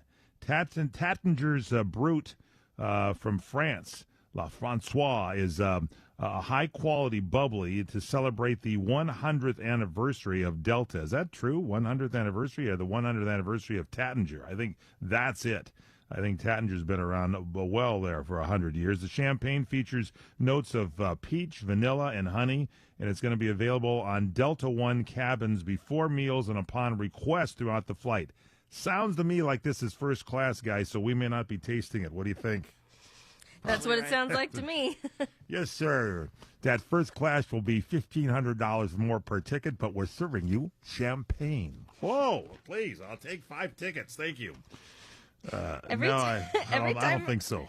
Every time I see people in first class on like a regular, just domestic flight, I'm like, why are you paying $1,000 extra for this seat? Because we get Tattinger Brut La Francois. Oh, yeah. Champagne anytime we want it. That's only a 20-minute flight to Las Vegas, sir. That's fine. We're taking it every minute. Okay, so it's a partnership with Tattinger. Well, of course, they're a prestigious French champagne house. You know, that's all they make is champagne. It's in Champagne, France. That's the only time you can call it champagne. It's got a rich history dating back to 1734. And this kind of, they say, aligns with Delta's ongoing efforts to elevate its premium offerings. Okay. And by the way, we have stadium cushions distributed to make your butt feel better on the seat. Whoa, okay. I'll pay another $1,300. Thank you. Sounds like Delta's just trying to improve their reputation right now after It is. certain situations. If you get lucky enough to get a first-class ticket sometimes, if you score up the points and stuff, it is wonderful, especially, but you save it up on long flights. Short flight, you can handle it, You sit back there to the guy that forgot to put underarm deodorant on, just you're on, you're off, it's done. Forget about the champagne. Have it when you get off the plane. Okay, so Delta aiming to offer travelers a sophisticated, celebratory experience when they're flying and they want to be a status leader. Okay, very good. I guess our staff won't be enjoying that. Now, here's the deal. Strawberries. I bought some the other day. As Dr. Barkey said, get organic. That's special, organically grown, so no commercial fertilizers, that kind of thing. And they were bad because you got to know where to get them and what area. What can I say? They're not sweet. But here's the deal. What if you could get the sweetest, most wonderfully grown strawberries grown by this Japanese vendor, Eli Amai? Creates a virtual sensation on social media. They're Tachaka strawberries. They're from Tochigi, Japan's strawberry kingdom, and they're prized for their heart-shaped appearance, flawless red exterior, incredibly sweet flavor. And they're grown in small batches, meticulously cared for, making them rare and expensive. The berries are delicate. They should be eaten by hand, ideally within a few hours after you buy them. Letting them rest at room temperature for 15 to 30 minutes enhances the aroma. Videos of people tasting these berries have garnered millions of views. Here's the deal. If you want to try them, $19 a strawberry. What do you think?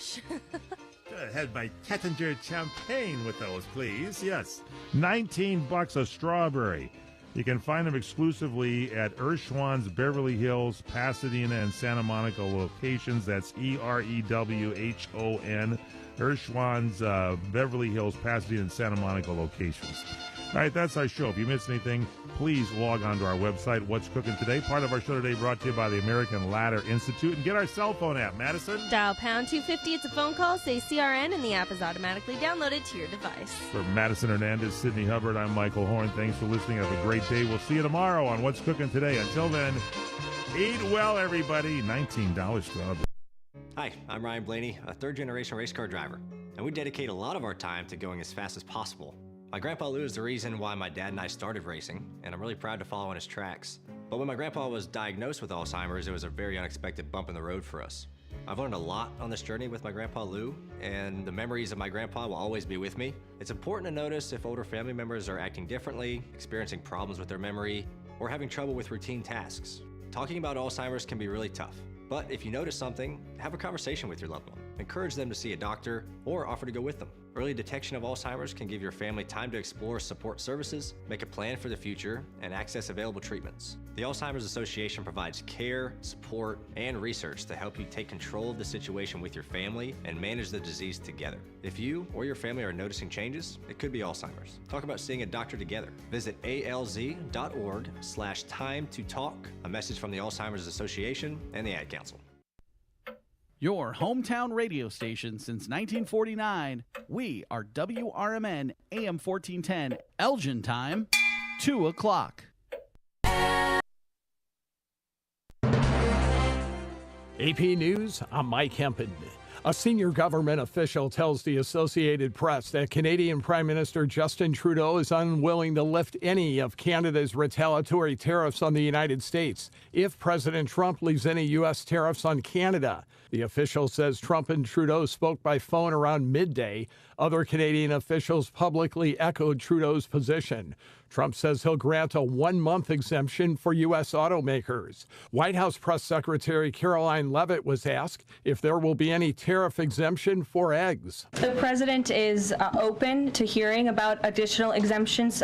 He always has open dialogue, and he'll always do, what's right, what he believes is right for the American people. But again, as for the egg crisis in this country, the president is wholeheartedly committed to ensuring we're increasing our egg supply, and we're also bringing down costs. On April 2nd, Trump plans to announce what he calls reciprocal tariffs to match the tariffs, taxes, and subsidies from other countries. Washington correspondent Sagar Magani reports on plans to fire tens of thousands of Veteran Affairs workers. An internal memo reveals the Trump administration's planning to slash the Veterans Affairs workforce. The AP obtained a memo by the VA's chief of staff telling officials a reorganization will cut more than 80,000 jobs.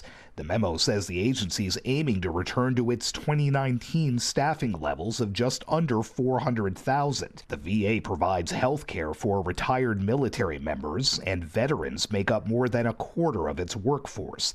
The plans to fire tens of thousands of workers there show the Trump administration's DOGE effort is not holding back in its aim of slashing federal agencies, even those that have traditional bipartisan support. Sagar Magani, Washington.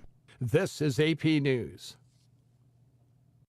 Robinhood Gold members can now enjoy the VIP treatment, receiving a 3% IRA match on annual retirement contributions. With Robinhood Gold, the perks of the high net worth are now available for any net worth. The new gold standard is here with Robinhood Gold. To receive a 3% boost on annual IRA contributions, sign up at Robinhood.com/gold. Investing involves risk. 3% match requires Robinhood Gold at $5 a month for 1 year from first match. Must keep funds in IRA for 5 years. Go to Robinhood.com/boost. Robinhood Financial LLC member SIPC. Gold membership is offered by Robinhood Gold LLC. While retinitis pigmentosa takes Mark's vision, his family gives him hope, whether at the family business or at home with his wife and sons. He knows he's not fighting alone. For 50 years, the Foundation Fighting Blindness has funded research into treatments and cures for blinding retinal diseases, providing hope to people with vision loss. And for Mark, winning the fight means being there for his family.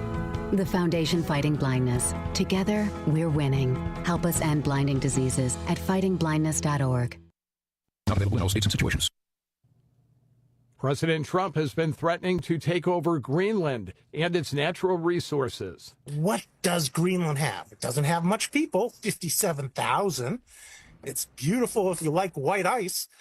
But what it does have buried underneath that ice, billions of barrels of oil and trillions of cubic feet of natural gas. And even more important, it has rare earth elements that are needed for things in telecommunications, like your cell phones. Right now, we get much of that from China. That's the AP's Seth Borenstein. The Vatican says Pope Francis has increased his physical activity, called the Catholic parish priest in Gaza, and marked the start of Lent by receiving ashes on his forehead. The Holy Father suffered no respiratory crises during the day, receiving oxygen through a nasal tube. He will resume the use of a non-invasive medical This is Sarah Silver with your Fox Valley forecast. This afternoon, rain before 3 p.m., then rain and snow. Cloudy with a high near 49, temperatures falling to around 31. Gusty winds up to 45 miles per hour. Tonight, a chance of snow before 11 p.m. Mostly cloudy with a low around 25. Tomorrow, sunny with a high near 40. Currently, it is 38 and overcast. I'm Sarah Silver on the Talk of the Town, WRMN. Confidence is knowing you're ready to handle whatever comes your way. That's what it feels like to take on your workday with Cintas. They make sure your AEDs are up to date, your fire extinguishers are tested and inspected, your floor mats are cleaned and delivered, and your workwear looks good, feels good, and is freshly laundered with the Cintas Apparel Plus program. So are you ready to take on today? Visit Cintas.com. Oh, I'm ready! And get ready for the workday.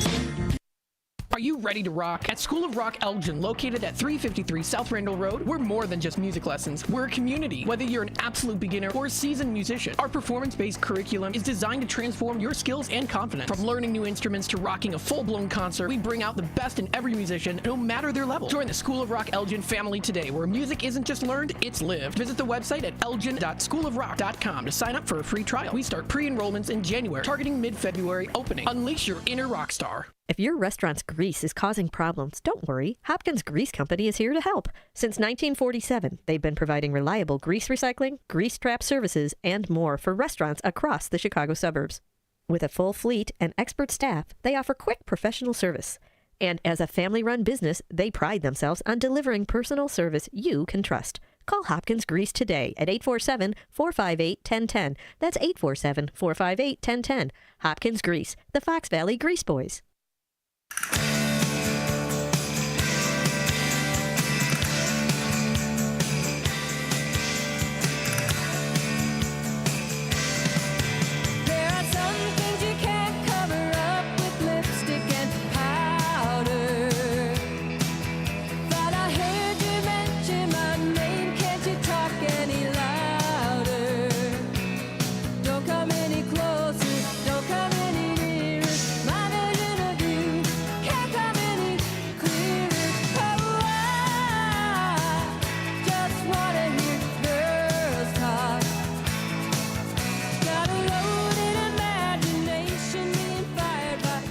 Welcome in, everybody. It is Talk Time with Tammy and Friends right here on Fox Valley Afternoons. Thanks for tuning in with us today on this yucky Wednesday afternoon. Yeah, I'm here. It's yucky. I made it back. I made it back with my flight was delayed. I was a little scared. But no problems, just, maybe a half-hour delay. And we made it in. I am here. My sidekicks are coming. They're slow. We got Mr. Matt over here with us pushing buttons as well. Excuse-moi. So how was Nashville?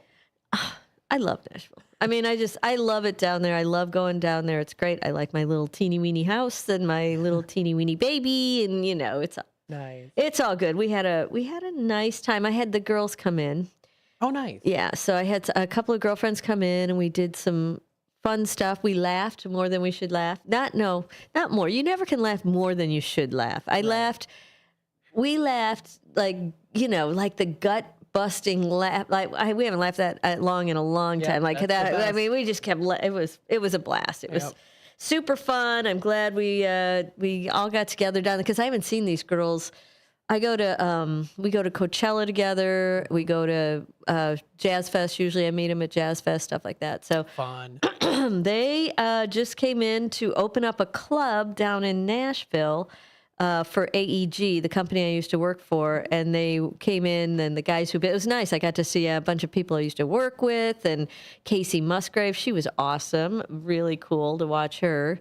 And we had a great time. We just it was like a lovely time in Nashville. So now I'm back, and I walked in the door, and Matt said, I was expecting snow, but we didn't get it. And I said, the day's not over with. And we looked out the window, and guess what? It's a snowing. Oh, it's here. Yeah, it's here. Oh, God. Yuck. I'm just looking at it thinking, yuck. It may even snow. They're supposed to get snow in Nashville tonight. What? 3 times in one winter is super unusual for them to get any snow at all. But 3 times in one winter, like, what is happening down there? Right. So, yeah, they were like 80 degrees, last week or whatever it was. And now we're getting snow, like, down there. So it's nuts. It's nuts. I don't know who you blame the weather on. I don't know. Maybe the clouds, because I talked a little bit about an article today on how clouds determine the weather.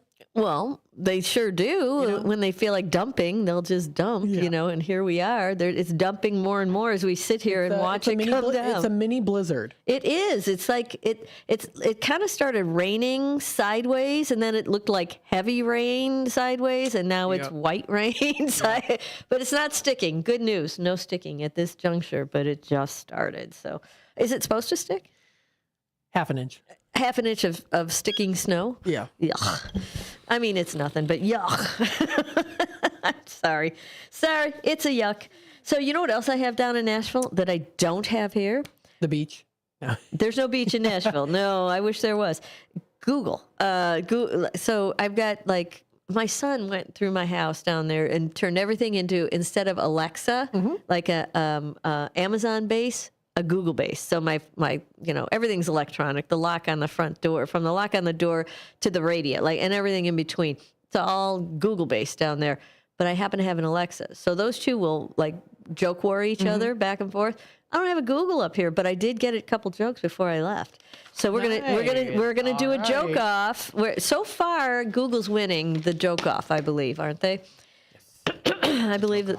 My last couple of jokes to each other. All right, I'm going to tell you 4 jokes. You're going to tell me which joke you like the best. And I'm not going to tell you if it's Google or Amazon. You're going to have to guess. All righty. All right, are you ready? I'm ready. On your mark, get set, go. How do you, joke number 1. How do you scare a panda? Oh, my goodness. How do you scare a panda? With some bamboo. He did chuckle out loud on that one. Bamboo. Bamboo. Okay, number 2. What do you call a baseball player who chews sunflower seeds? Who chews sunflower seeds? Something with home run? The designated spitter. I don't get it. Instead of designated hit, because you chew and you spit them out. Oh, designated spitter. Yeah. It's a baseball joke. All right, number 3. Hold on to your hats. Let me see here. Why was the stadium so cool? Why was the stadium so cool? Something to do with it was packed? I don't know. It was full of fans. Hey! There you go. I like that one. Number 4. Why don't... Oh, sorry, my bad. Why? It's my handwriting. I can't read. Why won't the shrimp share its treasure? Why won't the shrimp share its? It was shellfish. That's it. Yeah. Ding, ding, ding. You won that one. You got that one. All right, now who wins? 1, 2, 3, or 4. Would it be the panda and the bamboo, the baseball player and the spitting, the stadium that was so cool, or the shrimp and its shellfish? The bamboo. You like the bamboo one? Bamboo. Really? Yes. That's funny. I don't know why. Because I picture pandas are cute. Okay, so that is Alexa. Alexa. You want Alexa. Now anyone that has Alexa in their house is going to... Alexa's what can I help you with today? Alexa, it's snowing. Make it stop. That's what you can help me with. I can't make the snow stop. Yes, I know. You poor thing, Alexa. She needs another job. She does. So Nancy did text she's visiting a friend. Oh, so today, she's not jumping on at all today. Oh, yeah, she's got some friends that are not doing so hot. But I think I had her in for a second. That's okay. We'll figure it out. So let's see what, I don't know what I just did with my show run. There it is. Let's see. I wanted to talk about, fast food. Do you go to fast food restaurants? Too much. Yeah, I know. Okay. So there's a fast food war going on right now. Oh boy. Okay. Well, you know how one came out with a value meal for $5. I think it was McDonald's. And then what's the other one? Burger King came out with another value meal for $5. Yeah. And then another one came in. Now there's a war. There's a war going on. And they're trying to, hold their own on this one. Well, there's a new player in the war as of today. And it's making news, actually.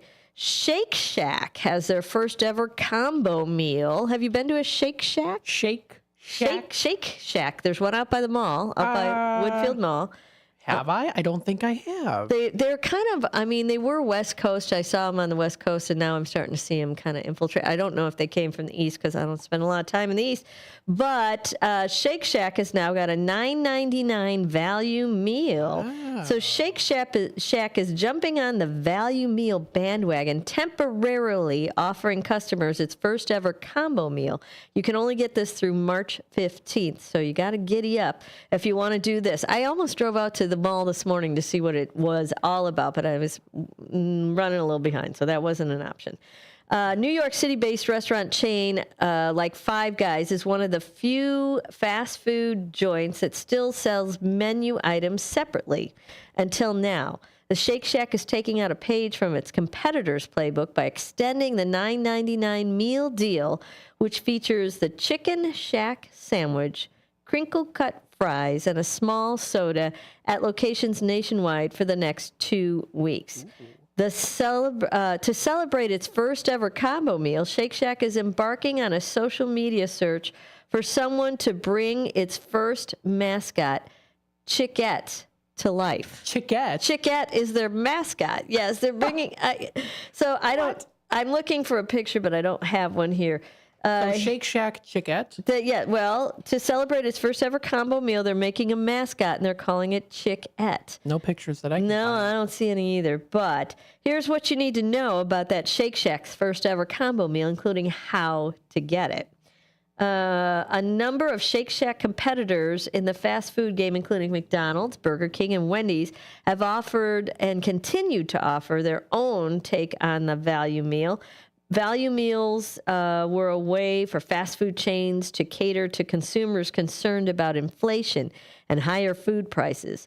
These budget-friendly meals have become a mainstay as a result of increasing food prices. Fast food chains weren't the only ones to embrace the approach. At the start of the new year, Outback Steakhouse offered an Aussie 3-course meal for $14.99. Ooh. I know. That beats the heck out of Shake Shack, $9 and you right? And convenience store chain Circle K.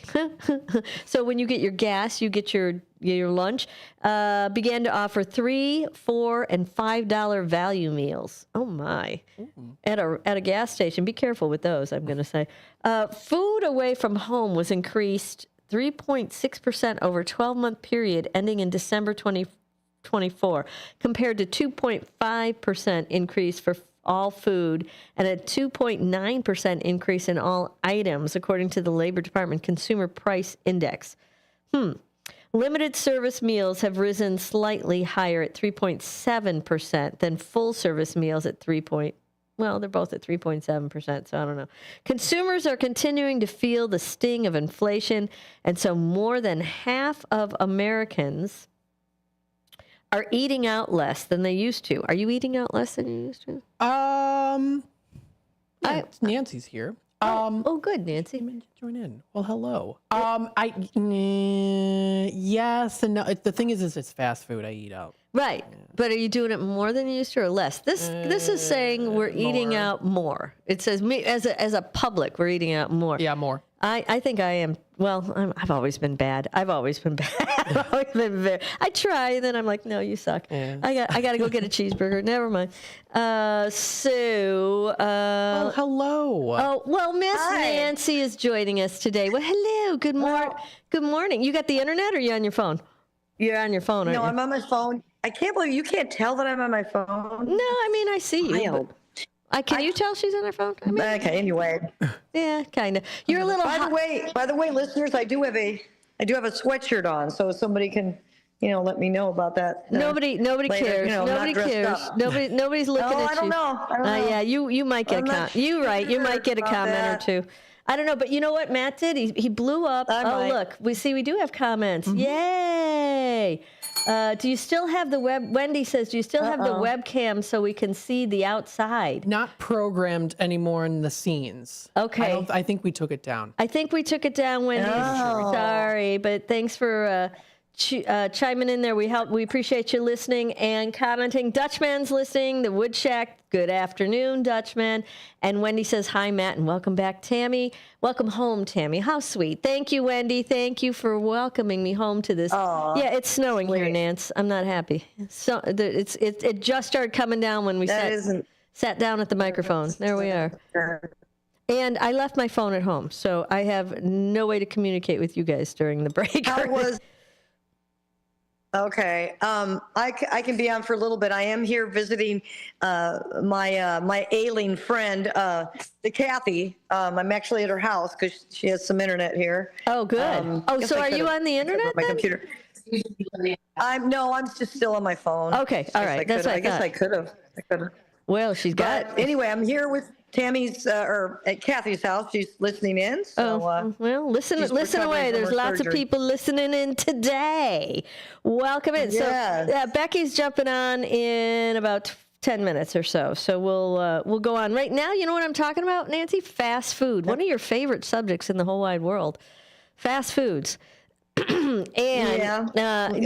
You had a big. Here we go again. She had a Big Mac last week, so I don't want to hear about it. I know. It was last week. Well, you know what's going on? Shake Shack is joining the food wars now, and they've got a meal for $9.99. Do you have a Shake Shack down there?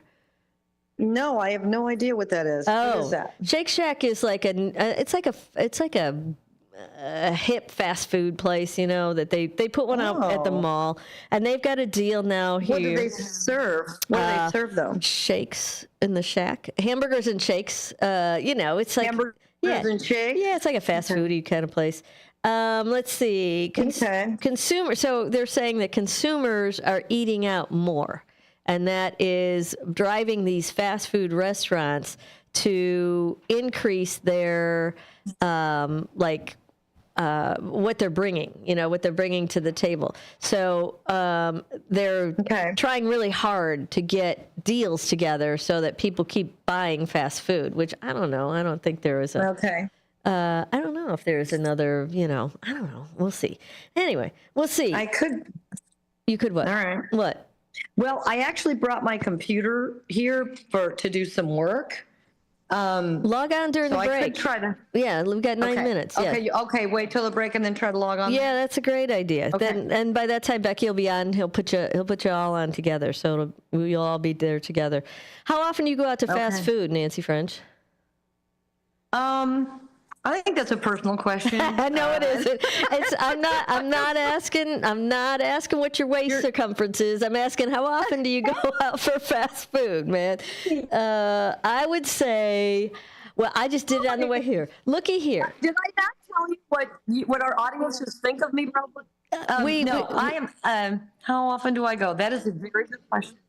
Can you see my glass? Can you see the screen? You can't see a screen. I have to say. You can't see anything, can you? I can see you. Can you see what I'm holding up? Yeah, I can see you. Can you read that? You're very tiny, though. Oh, so you can't read this. Not even I went close. to Steak and Shake, and I asked for a large Coke. That's a big old shake. I could live in this cup for a month. It's giant. It's way too big to be just a large. So I don't know. I'll have it. I'll work my way through that. I'll be done with this by next week. This will be with me for a week. This is huge. Huge. Well, I think they're extra larges. I like to call them extra lard. I'll have an extra lard, please. A lard, an extra lard. Yes. Extra lard, because they are. I think it's ridiculous how big their servings are of everything, but especially and definitely the drinks are ridiculous. I agree, and I wish there was a way that you could get. Well, I guess kids meals is what I usually get is a kids meal, but then I want a big drink. I don't want a little baby drink with it. I'll take the little baby cheeseburger or the little baby apple slices or whatever it is. I mean, I'm okay with all that. I want a big drink though. And you can do that. I don't. You don't? You don't drink a lot? I've seen you drink. I do. Well, I drink a lot every time we get together. I have a bourbon. No, I don't. I don't drink. I hardly drink any soda. If it's soda, I just drink like a couple sips. I drink iced tea. I do drink quite a bit of water. But I don't do the big drink thing, but yeah, well, water, I do, because you know why? I need the caffeine, because I just got off an airplane. So you drink the big soda waters, huh? Well, I don't always get it. This is huge. This is giant. I usually just get like you know. What is it? What kind of soda is it? It's Coke. Just regular. It's a Coke? It's regular Coke, yeah. Oh, you know what, Tammy? I know. How many calories are in this? Yeah, no, I'm going to tell you that I believe, I could be wrong. Matt can look this up. When it says 14 grams of sugar, I believe that's almost 2 tablespoons of sugar. Oh, or a tablespoon and a half. Girlfriend. Isn't that gross? I guarantee you that there is way more than 2 tablespoons of sugar in this giant vat of in soda. yours? Yeah. In yours? Yeah. I think there are 12 teaspoons of sugar, I believe, in a Coke. So in a 12-ounce Coke. Could you look that up, please? In a 12-ounce Coke? How many teaspoons of sugar are there in a Coke, a regular Coke? Like a 12-ounce Coke, you're saying? I got people here too now. Okay, good. You got a producer hanging around? A 12-ounce Coke? I have a producer. Yeah.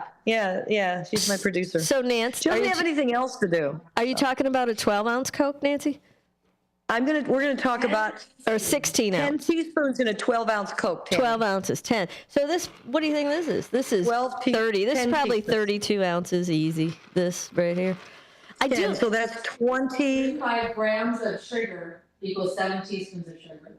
Oh my God. 30 grams of sugar equals grams. 35 grams. Yeah, I heard her. So there's a lot. Okay. We've established that. I know that. We have established that. Hey, by the way, about this Shake Shack promo, it's only valid for qualifying orders. Get this. So they're advertising it all over the place for $9.99. You get a combo meal.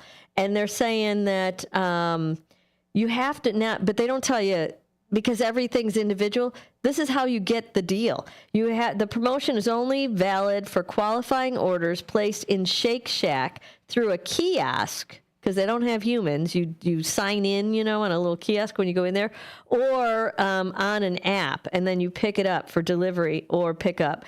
On your mobile app, you have to go to shakeshack.com, or you have to go on their kiosk at participating locations, and then you need a code, and the code is chicken. Maybe I'm wrong on that. Chicken offers like avocado. You can put bacon, chicken, avocados, all kinds of other stuff on it. Yeah, and then you need a code, and the code is chicken. So you can't just go up and order it. You gotta do the thing on your phone to get the deal, I guess. Yeah. Excuse-moi, young lady. Yeah, so that's the name of that Shake Shack one. Then they had all the other ones like the Burger King, and they're still out there fighting. They want. That's too many hoops for me to. Yeah, that's too many hoops for most people, and I think they're counting on it, because you know why? They can advertise that price, that lower price, but who's going to do it? Who's going to jump through all those hoops to get it done? Yeah, and by the time they show up because they think that's the price, they're just going to buy it anyway. Right. So, that's the strategy. You're hungry and you're in line. So I think people just buy it. I don't think they download the app and do all the electronic stuff they have to do. You okay? Yeah. So anyway. Yeah, we have coming in here. Yeah. So what's that, Nance? Oh, we just, there's Kathy's daughter Mariana's here, and she just walked in the door. Oh, nice. Well, that's good. All right. Yeah. So that's the name of that tune. I was going to go into all the other apps that are out there for the deals that they've got going on, but I'm almost out of time. So you missed out on the joke, but I will tell you the one that Matt picked as the winner. We had 4 of them going. Where's the other one? Oh, I lost him. Okay, what's the winner? I was looking for it. Do you remember it, Matt? Because I had it. Was the bamboo. Yeah, I know. What'd I do with it? How do you scare a panda? You with some bamboo. Bamboo. Get it? Bamboo. Oh, come on. Oh, she's not in on that one. No, I'm sorry. All right. Oh, my goodness. Okay. Here's number 2. What do you call a baseball player who chews sunflower seeds? The designated spitter. Okay, that's 2. Okay, here's number 3. Here's number 3. Why was the stadium so cool? It was full of fans. Oh, I like that. Okay. That's cute. All right. Now, I like that. number 4. Why won't the shrimp share its treasure? Because it's shellfish. Did you get it? Yeah. All right. Which one do you like? I like the fan. The fan. Okay, that is number 3. I kind of giggled on that one too. That is Google. So we got a tie because he's Alexa and he liked the Alexa and you like the Google. Well, we're going to have to keep our war going, but I don't have access to Google anymore, so, Okay. I'll see what I can do. All right, you hear that happy music? We're going to take that bottom of the hour break. Nancy's going to go try and sign on and get on through Zoom. Becky should be hopping on any second now. And we're going to go to a break. We'll be back after these messages. Don't go away. We'll be right back.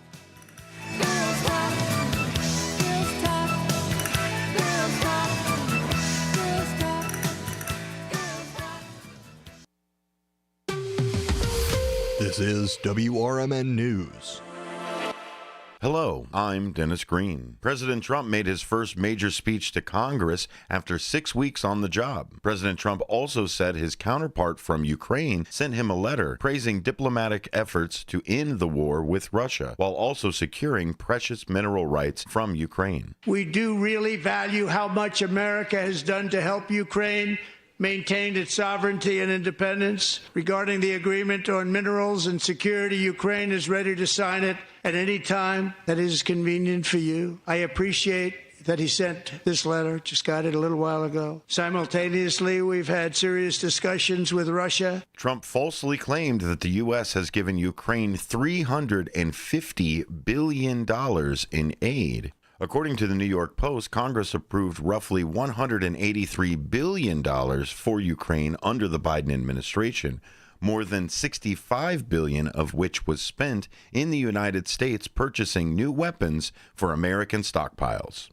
In other news, AP's Lisa Dwyer reports on plans to make drastic cuts at the IRS. The IRS is drafting plans to cut its workforce by as much as half through a mix of layoffs, attrition, and buyouts. The federal tax collector employs roughly 90,000 workers across the United States. The IRS has already laid off about 7,000 probationary employees. Along with most federal employees, IRS employees have also been offered deferred resignation program buyouts, although IRS employees involved in the 2025 tax season were told earlier this month that they would not be allowed to accept a buyout offer until mid-May, after the taxpayer filing deadline. I'm Lisa Dwyer. Produced in Studio 14 by the River Media Network.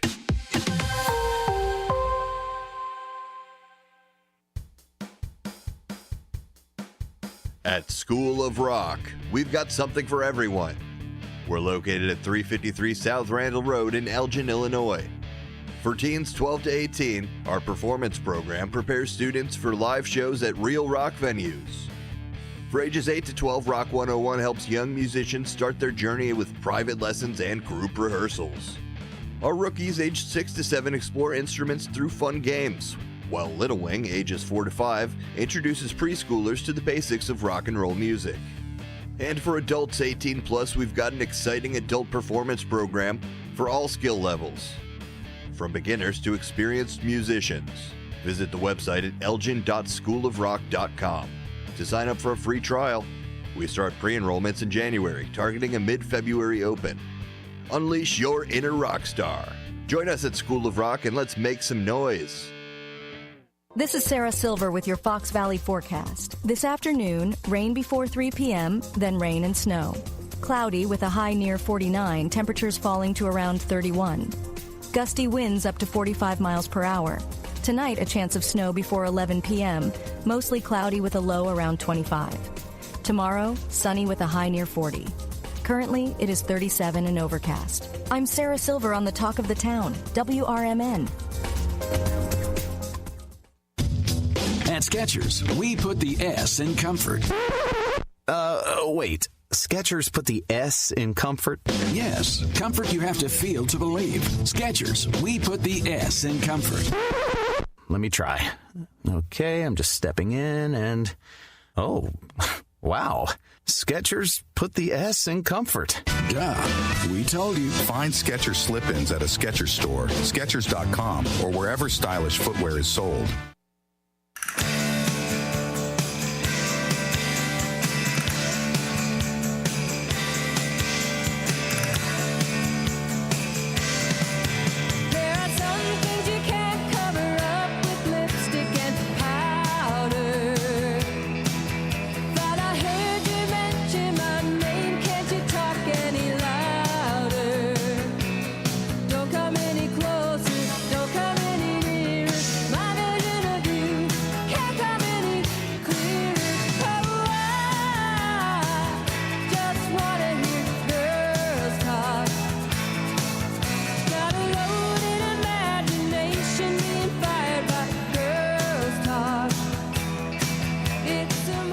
Welcome in, everybody. It's a little bit of girl talk right here on Fox Valley Afternoons. Thanks for joining us here on AM 1410. We are here. I am in the studio with Mr. Matt pushing buttons. We've got Nancy in Dallas. Metropolitan area, we'll just say that, close enough. Becky should be copping on any second now, so maybe she'll join us as we start chatting. But it's News Nation time. Let's see what we got going on for News Nation. All right, 2 astronauts stuck on the International Space Station are just a few weeks away from returning to Earth. Butch Wilmore and Sonny Williams flew to the ISS last June aboard Boeing's new Starliner crew capsule. They expected to spend about a week up there, but the Starliner had so many problems that NASA determined it was too dangerous to carry anyone, and it flew back empty. Sonny Williams spoke Tuesday about the past 9 months. We've been really pretty lucky if you look at it and step back from, in our careers and see what interesting things that we've got to do. It's pretty spectacular. The retired Navy captains and repeat space flyers have insisted over the months that they are actually healthy and committed to the mission as long as it takes. Yeah, but they want to come home, man. Yep. They were supposed to be up there, 10 days or something like that, 2 weeks, and it's February. Now it's March. They told them they were coming home. They've told them a few different months they were coming home. What's the problem now? It's this. I thought they were. It said the spacecraft wasn't ready. I mean, it wasn't equipped, or they didn't feel comfortable, right? Bringing them home with it, right? Yeah, but why? What's wrong with it? I don't know, man. I'd be. I mean, I thought, I heard that Trump asked Elon Musk to go get him, to go spend That was the private. I thought that was the private one. What private one? Is there? There's Rebecca. Hello, Rebecca. Hi. Sorry, I'm late. Hi, Nancy. That's okay. So we're talking about the Oopsie. Let me fix my thing. I know. Becky. It's been a day. Becky. We're talking about the folks that are up in space and can't get home. Remember that? Yeah. How long have they been there anyway? Since when did they go up, Matt? Months, does it say? Months, right? It's been months, yeah. No, they were supposed to go home before Christmas. They were only supposed to be up. It was they were supposed to be there 10 days. I want to say it was October they went up, maybe. And so no showers, no nothing. Oh, right? well, I don't know what it's been 9 I didn't even think about that. A shower. Thank you. Ew. Come on, they have a way to clean themselves. Do they? Maybe do they smell? They probably do. You can't smell in space. That's actually was my next question. Can you smell in space? Well, I think so, but I mean, that's a good question. You don't know. You don't need that's oxygen. A yes or no. Hey, Nancy, that's a yes or no question. Hey, Becky, I guess you're going to get that right, aren't you?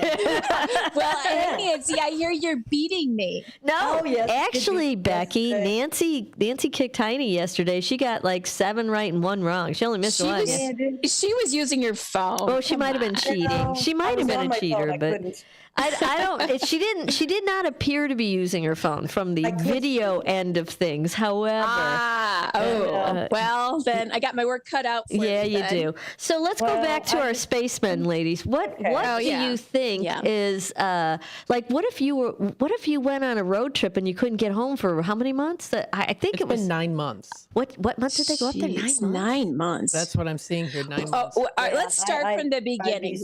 Why could they not get home? What happened? So the report that Matt just played from the News Nation thing said that they sent the shuttle up to go get him. They didn't trust it, and so they sent it home empty. Right.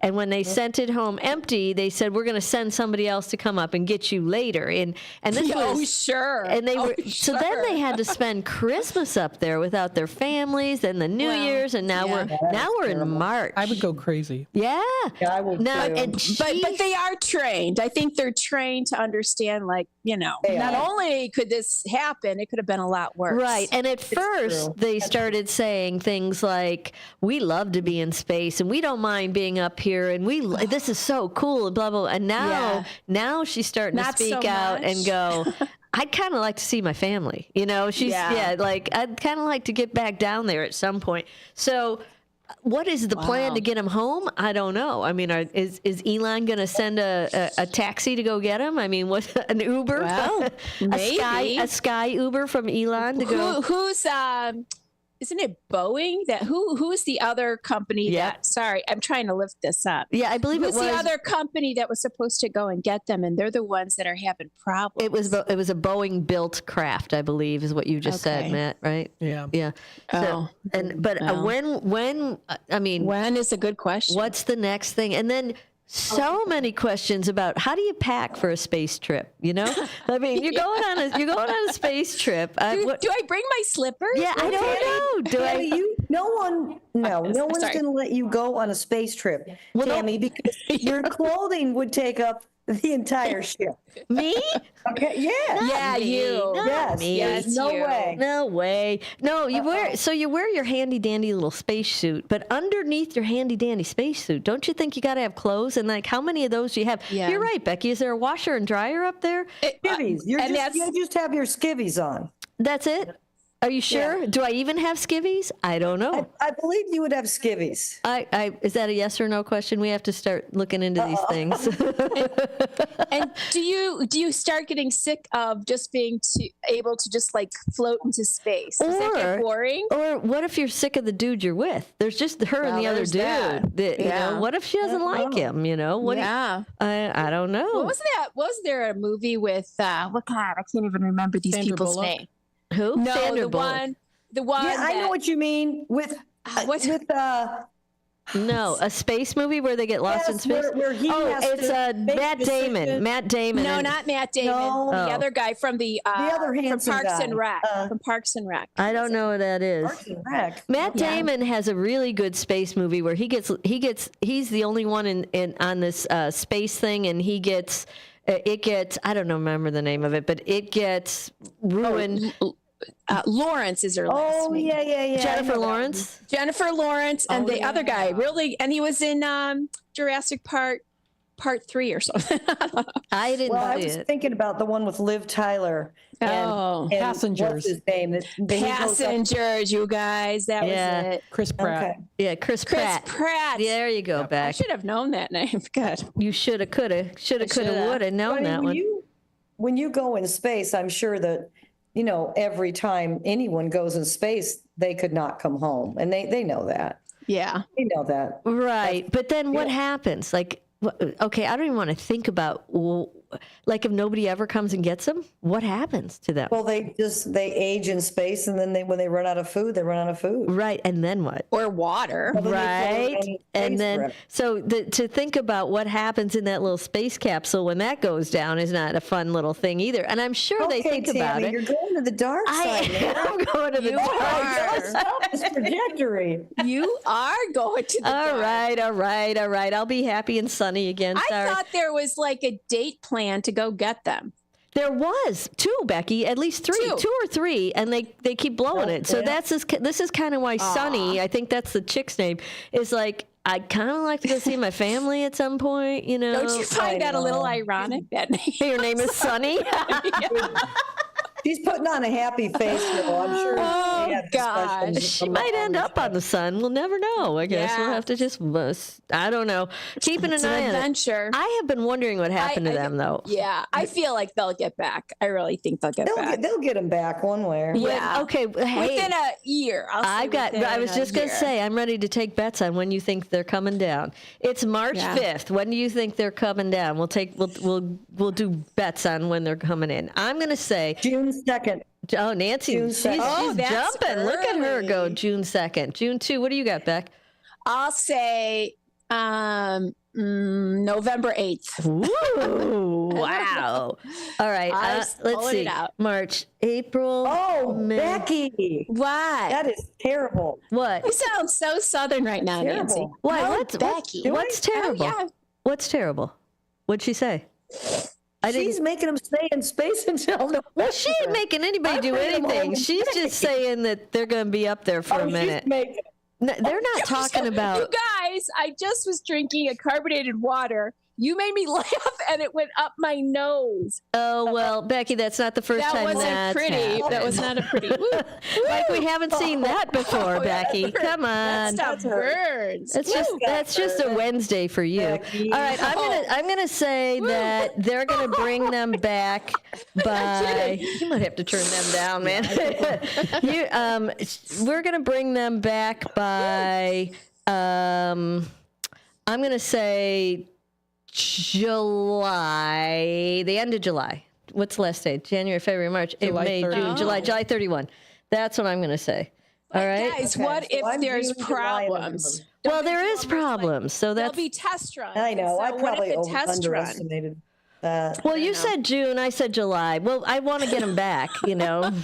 I know. They're gonna Becky's get back. Probably right. Becky's gonna bring them home by Thanksgiving. I threw that out. Well, pessimistic Rebecca of Sunnybrook Farm. Today she is Rebecca of Dark Farm. Oh boy, the dark side of the moon. The dark side. You girls are on the dark side. On the dark side of the moon, all y'all. Dark side. All right. Listen, we're going to take a quick break right here. We're going to come back and we're going to do our historic song of the day. What happened on March 5th in music history? I don't have any good birthdays for you, but there was something tragic that happened a while ago. What are you drinking? Boost? Oh, what are you, 110 years old? Cut it out.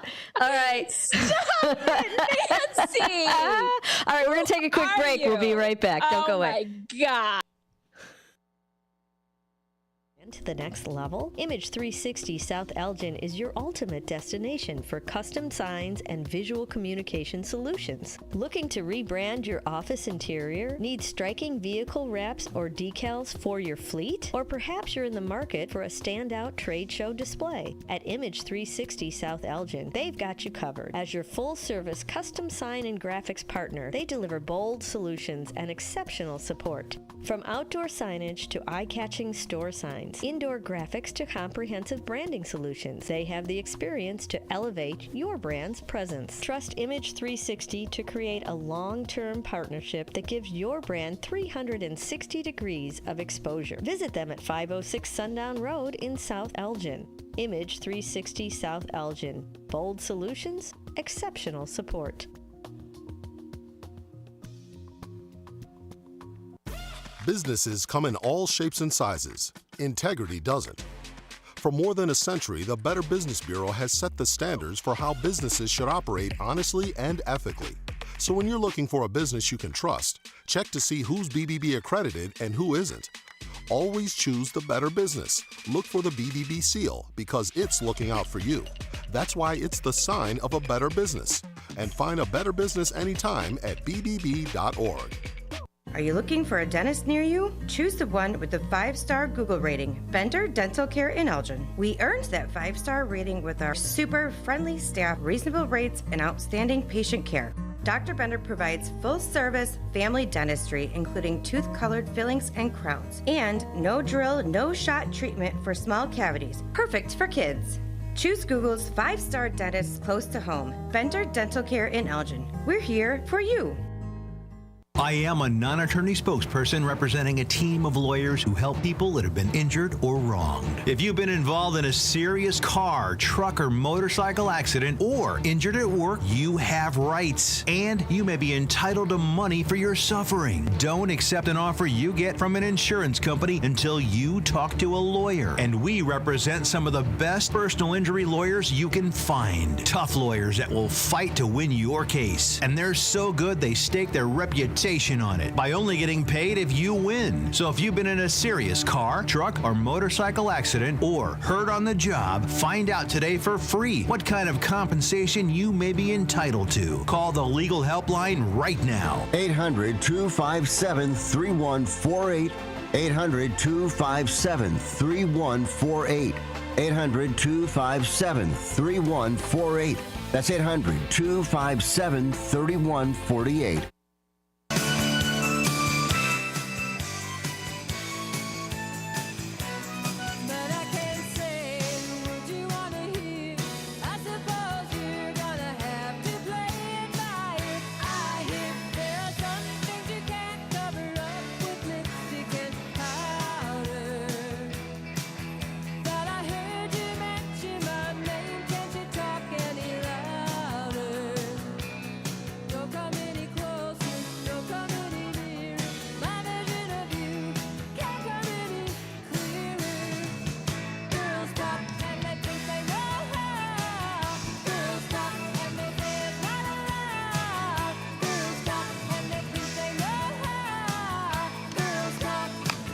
Welcome in, everybody. Girls Are Talking right here on Fox Valley Afternoons. Did we lose Rebecca again? Did she jump off for a second? I think she did. Well, you know that, Rebecca. Yeah, she's in, she's out. She's flitting like a fly. She'll be back soon. She's kind of like a hummingbird, don't you think? She is a bit of a hummingbird. We have many animals to liken her to, and a hummingbird is just one of them. Cottontail hummingbird. All of them. We got them all. Bunny. Got them all. So, do you know what happened today on March 5th in music history, Nancy French? I do not. All right, then let me share. I'll share some things with you. Let's see. Well, the big one, 1963, country singer Patsy Cline. Remember her? Cowboy, Copus, and Hawkshaw Hawkins were killed. Patsy, Cowboy, and Hawkshaw were killed in a plane crash near Camden, Tennessee. They were traveling to Nashville after appearing at a benefit concert for the widow of Kansas City disc jockey Cactus Jack Call, who had died in a car crash. On March 7, country singer Jack Anglin was killed in a car crash on his way to Cline's funeral. Cline was the first country singer to cross over as a pop artist. Oh, my goodness. That's all tragedy all around that. She was famous for the song Crazy. We're going to play a little bit of that for you right now on the front end of this music segment. Here you go.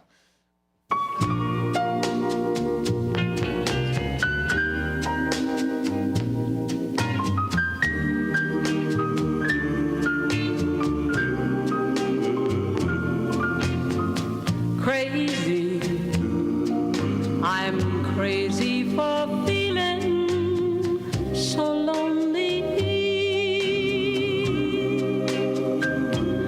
I'm crazy, crazy for feeling so blue.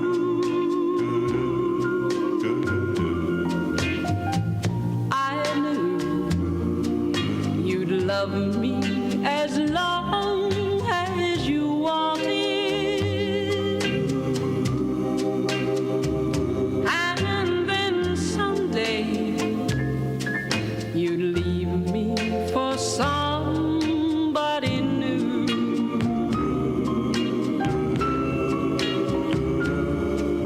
Worry, why do I let myself worry?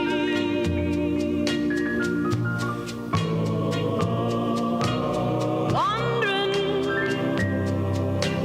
what in the world did I do?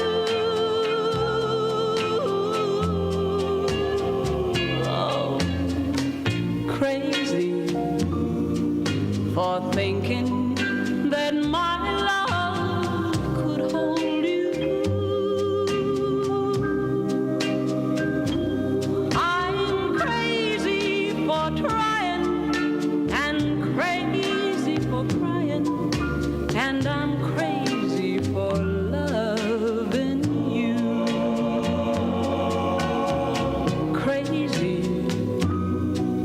for thinking that my love could hold you.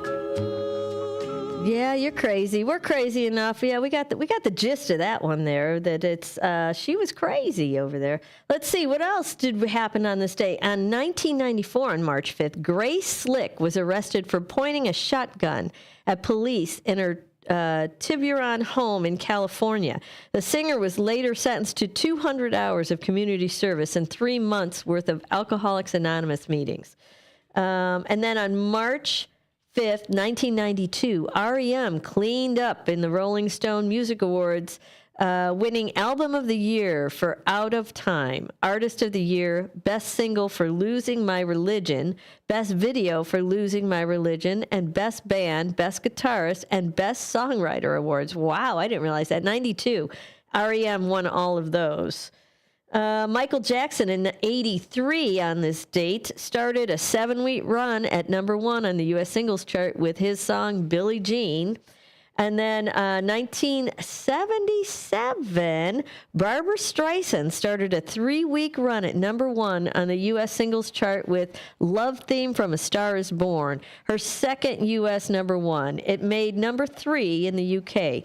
The Eagles were at number 2 with New Kid in Town, and the Steve Miller Band went to number 3 with Fly Like an Eagle.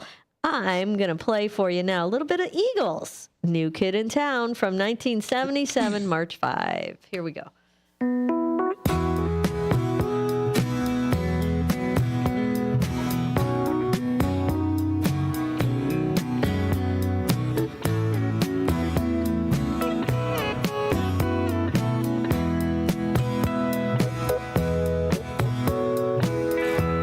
There's talk on the street, it sounds so familiar.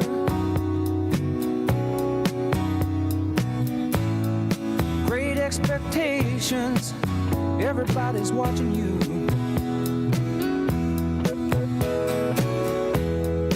People you meet, they all seem to know you.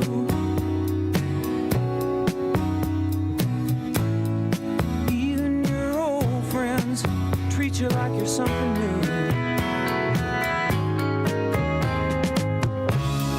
Johnny come lately, the new kid in town. Everybody loves you, so don't let them down. You look in her eyes, the music begins to play. Hopeless romantics, here we go again. But after a while, you're looking the other way. It's those restless hearts that never mend. Johnny come lately, the new kid in town. Will she still love you when you're not around?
Hi, everybody. This is Steve Thorne, running for re-election to the Elgin City Council.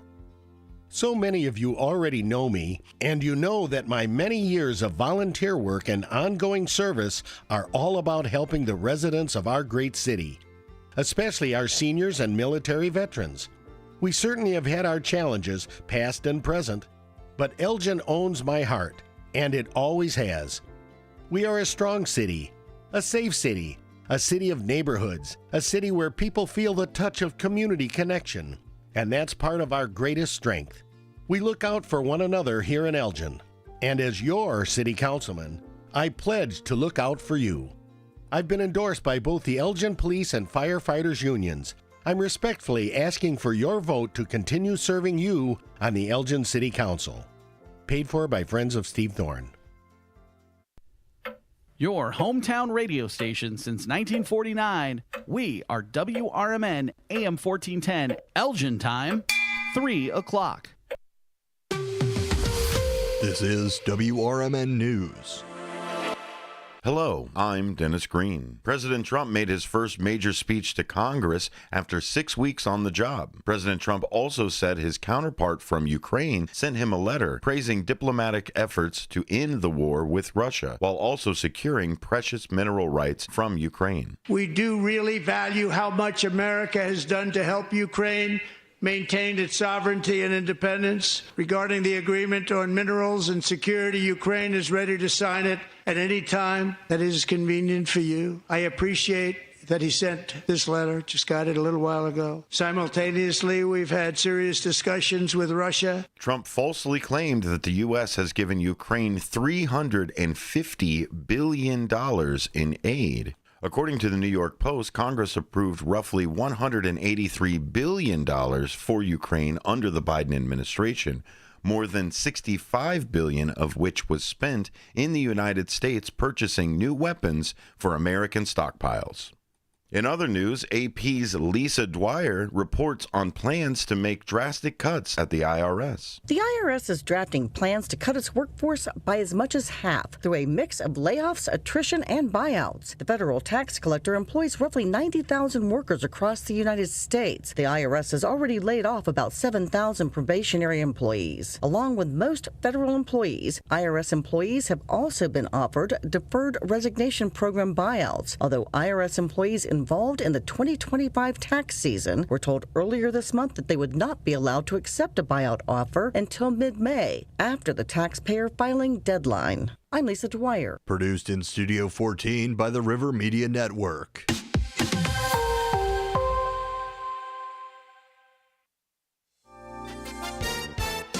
With your 1410 WRMN News Flash, I'm Sean Kernan. Brought to you by Sky Rizzy. In Naperville, a series of arrests related to firearms have resumed at the Top Golf facility, ending a brief lull since October. Recent incidents involving 3 individuals: Malik Jacori Gully of Chicago, apprehended on Saturday; Jihad Youssef Yamin was detained on February 11th; and Boy Dion Perez arrested on February 1st, all with firearm charges. The Gail Borden Public Library will host a nostalgic showcase, the Barbie Superstar exhibit, highlighting the iconic dolls of the late 1970s to mid-1980s. The free exhibit, thanks to a local collector, features around 500 Barbies at the downtown Elgin Library. Elgin Community College set to kick off Women's History Month with the Glow Up Health Fair on Thursday, March 7th. The event will be taking place from 10 a.m. until 1 p.m. in the Job Lounge, Building B on the Elgin campus. With your 1410 WRMN News Flash, I'm Sean Kernan. Confidence is knowing you're ready to handle whatever comes your way. That's what it feels like to take on your workday with Cintas. They make sure your AEDs are up to date, your fire extinguishers are tested and inspected, your floor mats are cleaned and delivered, and your workwear looks good, feels good, and is freshly laundered with the Cintas Apparel Plus program. So are you ready to take on today? Visit Cintas.com. Oh, I'm ready! And get ready for the workday. Progressive knows if you have to choose between everyday life and your RV, RV wins. What, are you going to take the RV to the mountains or go pick up your dry cleaning? RV wins! Are we cleaning the gutters or taking the RV camping? RV wins! Are we getting a new passport or cruising up the coast? RV wins! Don't forget, you got that trip to Sweden coming up. Oh, yeah, passport, then RV. With Progressive, you can bundle your RV with your home or auto and save with a discount and spend more time enjoying those savings in your RV. Progressive Casualty Insurance Company, affiliates, and other insurers. Not available in all states and situations. This is Sarah Silver with your Fox Valley forecast. This afternoon, rain before 3 p.m., then rain and snow. Cloudy with a high near 49, temperatures falling to around 31. Gusty winds up to 45 miles per hour. Tonight, a chance of snow before 11 p.m., mostly cloudy with a low around 25. Tomorrow, sunny with a high near 40. Currently, it is 37 and overcast. I'm Sarah Silver on the Talk of the Town, WRMN. At Skechers, we put the S in comfort. Wait. Skechers put the S in comfort? Yes, comfort you have to feel to believe. Skechers, we put the S in comfort. Let me try. Okay, I'm just stepping in and... Oh, wow. Skechers put the S in comfort. Duh, we told you. Find Skechers slip-ins at a Skechers store, Skechers.com, or wherever stylish footwear is sold.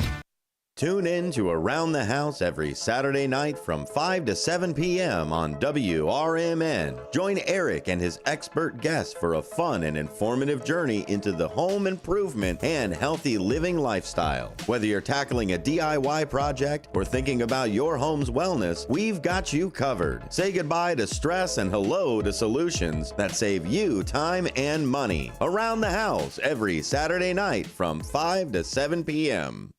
The First Shift is the go-to show for movers and shakers of the Fox River Valley. This is Mayor Mike from Hampshire. People always ask me how I find the time to listen to Marky B on The First Shift. And the obvious answer is when I've got nothing better to do. If you've got nothing better to do, try listening in from 6 to 10 a.m. weekdays on the Voice of the Valley, 1410 a.m. WRMN. I can't believe I'm actually recording this. Man, I feel bad for this guy.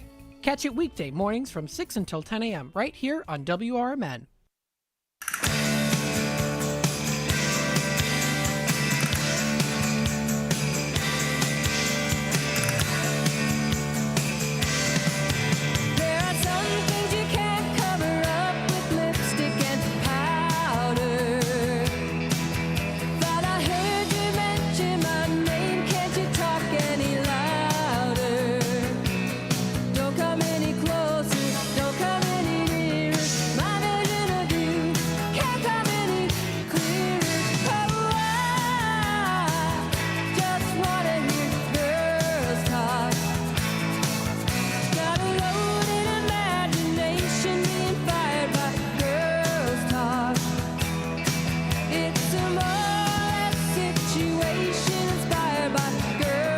Me now?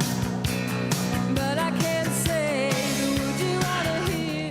I suppose you're gonna have to play it by it right here. Welcome in, everybody. It is Talk Time with Tammy and Friends right here on Fox Valley Afternoons. I just whipped this thing on my head. I don't even know what it looks like. Welcome in, everybody. It looks beautiful. I know, it's radio. It doesn't matter what it looks like, correct? Oh, yeah. Correct. It does. Well, yes, it does. You're on YouTube. Apparently it does. Hey, today, there's a wind advisory out here in Elgin. Let me tell you. Here too. Yeah, you got one too?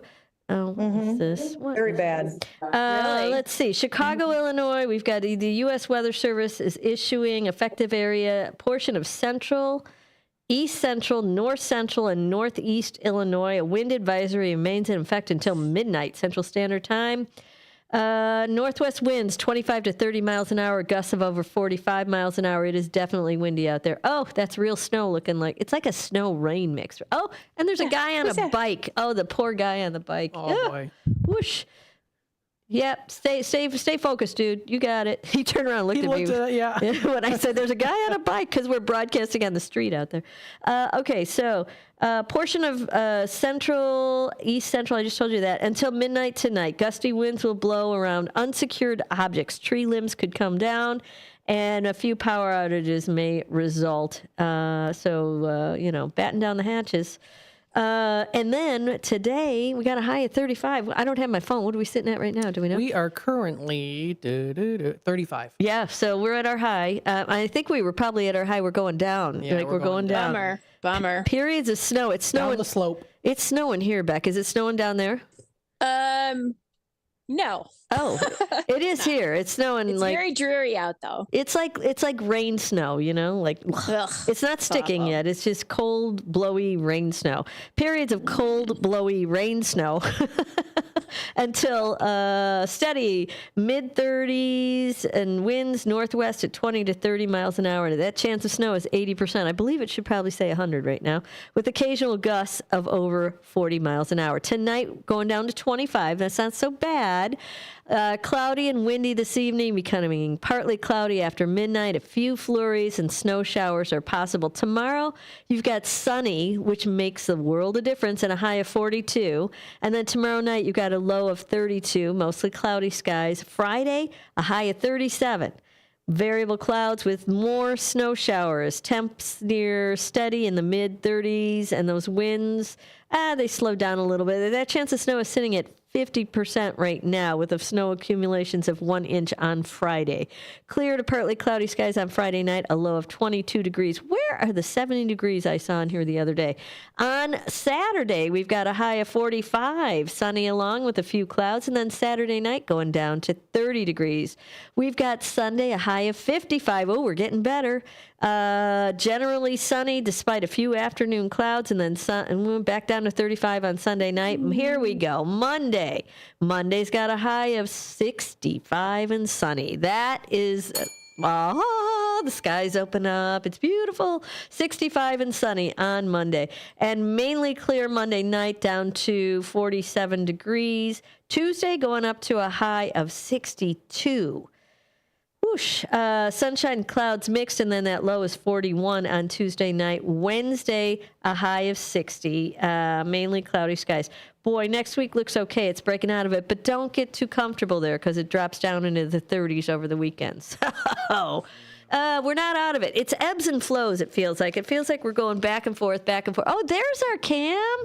Did we just hook that up? Oh, no, I took a picture and then sent it to the tech Oh, got it. That's a picture from Matt's phone. I thought we've hooked up our outside cam. We had a camera on the street for a minute there, and it looks like we pulled that off. But it doesn't even show the yuckies. Doesn't show all the yuckies. Doesn't show the yuckies. Oh my God! Speaking of yuckies, okay, so boys and girls. What does that mean? Oh, my hair. I can't even see my face because my hair is all over it. Okay, so you know what? You know what it's time for? What, Tammy? We've got some Dear Tammy and friends that have been waiting over there, so we have to get to those. I got to get some good music to play with. Oh, yeah. There is some drama that I think Sonar set up a little drama button, but I don't know what it's on. Yet, wait, Declan has this little wind-up train. He loves this thing. It shuts him up. No matter how fussy he is, it shuts him up. And it plays this dramatic song. I think it's called Ice Castles. It is the most dramatic song. I call it the drama train. We turn on the drama train and he loves this thing. So if we're looking for drama music, maybe the Ice Castles theme song. Do you guys remember that from the 80s? It was a movie. No. No, are you on mute, Nance? Yeah, you are on mute. Yeah, she's on mute. Yeah, I see that. I'm on mute. Yes, now she'll talk to us. I saw the mouth moving, but nothing came out. Look at this. Sonar telling me he told me the jazz bump. Thank you, Sonar. Oh, thank you, Sonar. He's got it. Yeah, all right. He always knows his stuff. He's got it. He does. He's on it. That's Sonar. He's on it. That guy's always on it. He's on it. All right. So we got a couple of Dear Tammy and friends we've been neglecting, and we haven't done that for a couple of weeks now. So we got to get to these ladies. Here they are. That long? So those poor people have been waiting for weeks. I know. Well, let's see. Let's see what they have to say. Those poor people. See what advice we can give them. All right. Okay. Here we go. Here we are. There it is. This reminds me of Snoopy. It reminds me of Snoopy and the, Yeah, Schroeder. Uh-huh. Right? Yep. That's right up my alley. It is. Yes, it is. Yeah. Hi, Tammy. Dr. Seuss. Hi, Tammy. St. Patrick's Day is always a fun celebration in my family here in Aurora, but this year it falls during Lent, and I'll be giving up alcohol and sweets. Oh, bummer, dude. I don't want to break my commitment, but I also don't want to feel like I'm missing out. Any advice for celebrating while still honoring Lent? Best, Torn in Aurora. Oh, poor Torn in Aurora. My best advice to you is non-alcoholic beer. They make some really good ones these days, That's right? what yeah. Yeah. Same. Nancy, That's you the way to drink go. that non-alcoholic beer. What's your favorite? I have. Scott drinks. Oh, it Scott. Scott's really into it. Heineken. He likes Heineken. Has a brand. A lot of them have brands. Non-alcoholic brands. Trying to think who else has them. Everybody's got them now. It's a thing. I mean, it's a big thing. Are fun. What's that? Mocktails are a lot of fun. Mocktails? Yeah. They have some really cool mocktails. You could make some great mocktails with, green mocktails for St. Patty's Day. You could do that. Easy. Yeah, That's easy. You could put green food coloring in your non-alcoholic beer. And you got to get the right attitude. That's the big deal. You got to get the celebration station going on there. So you got to, you feel good. But there's something about drinking a non-alcoholic beer as opposed to a soda that it feels like you're in the festivities. You're participating. Yeah, you are. You're right. And that's the mocktail too. Same thing. Right. You just put it in a cocktail glass. Yeah. Right. Well, I put everything in a cocktail glass. So I bet you do. I bet you do.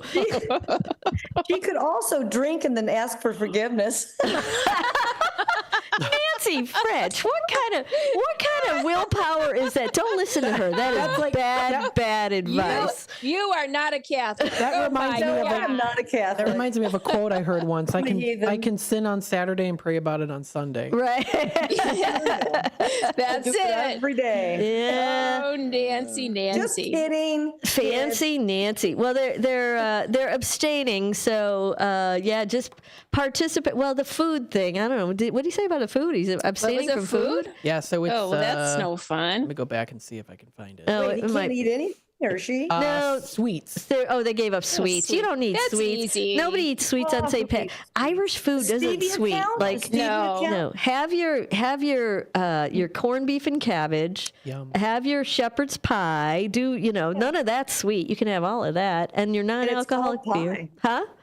And it's called pie. It is, and it's pie. Yeah, it's that. Well, Yeah. I love shepherd's pie. Yum, I yum. love shepherd's pie. What was that place? I have a question. If you're giving up, you're giving up sweets, not sugar.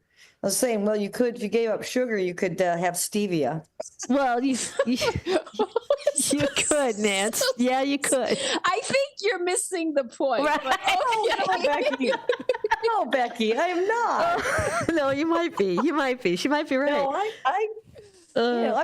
That's crafty. Did you just tell this poor guy to just go get a packet of stevia to celebrate St. Patty's Day? Is that what you just said? Yeah, a packet of stevia. And a party favor, and away we go. Yeah. No. Nancy throws the box at him with stevia. It's like, here, take it. Here's your stevia right here. Have some.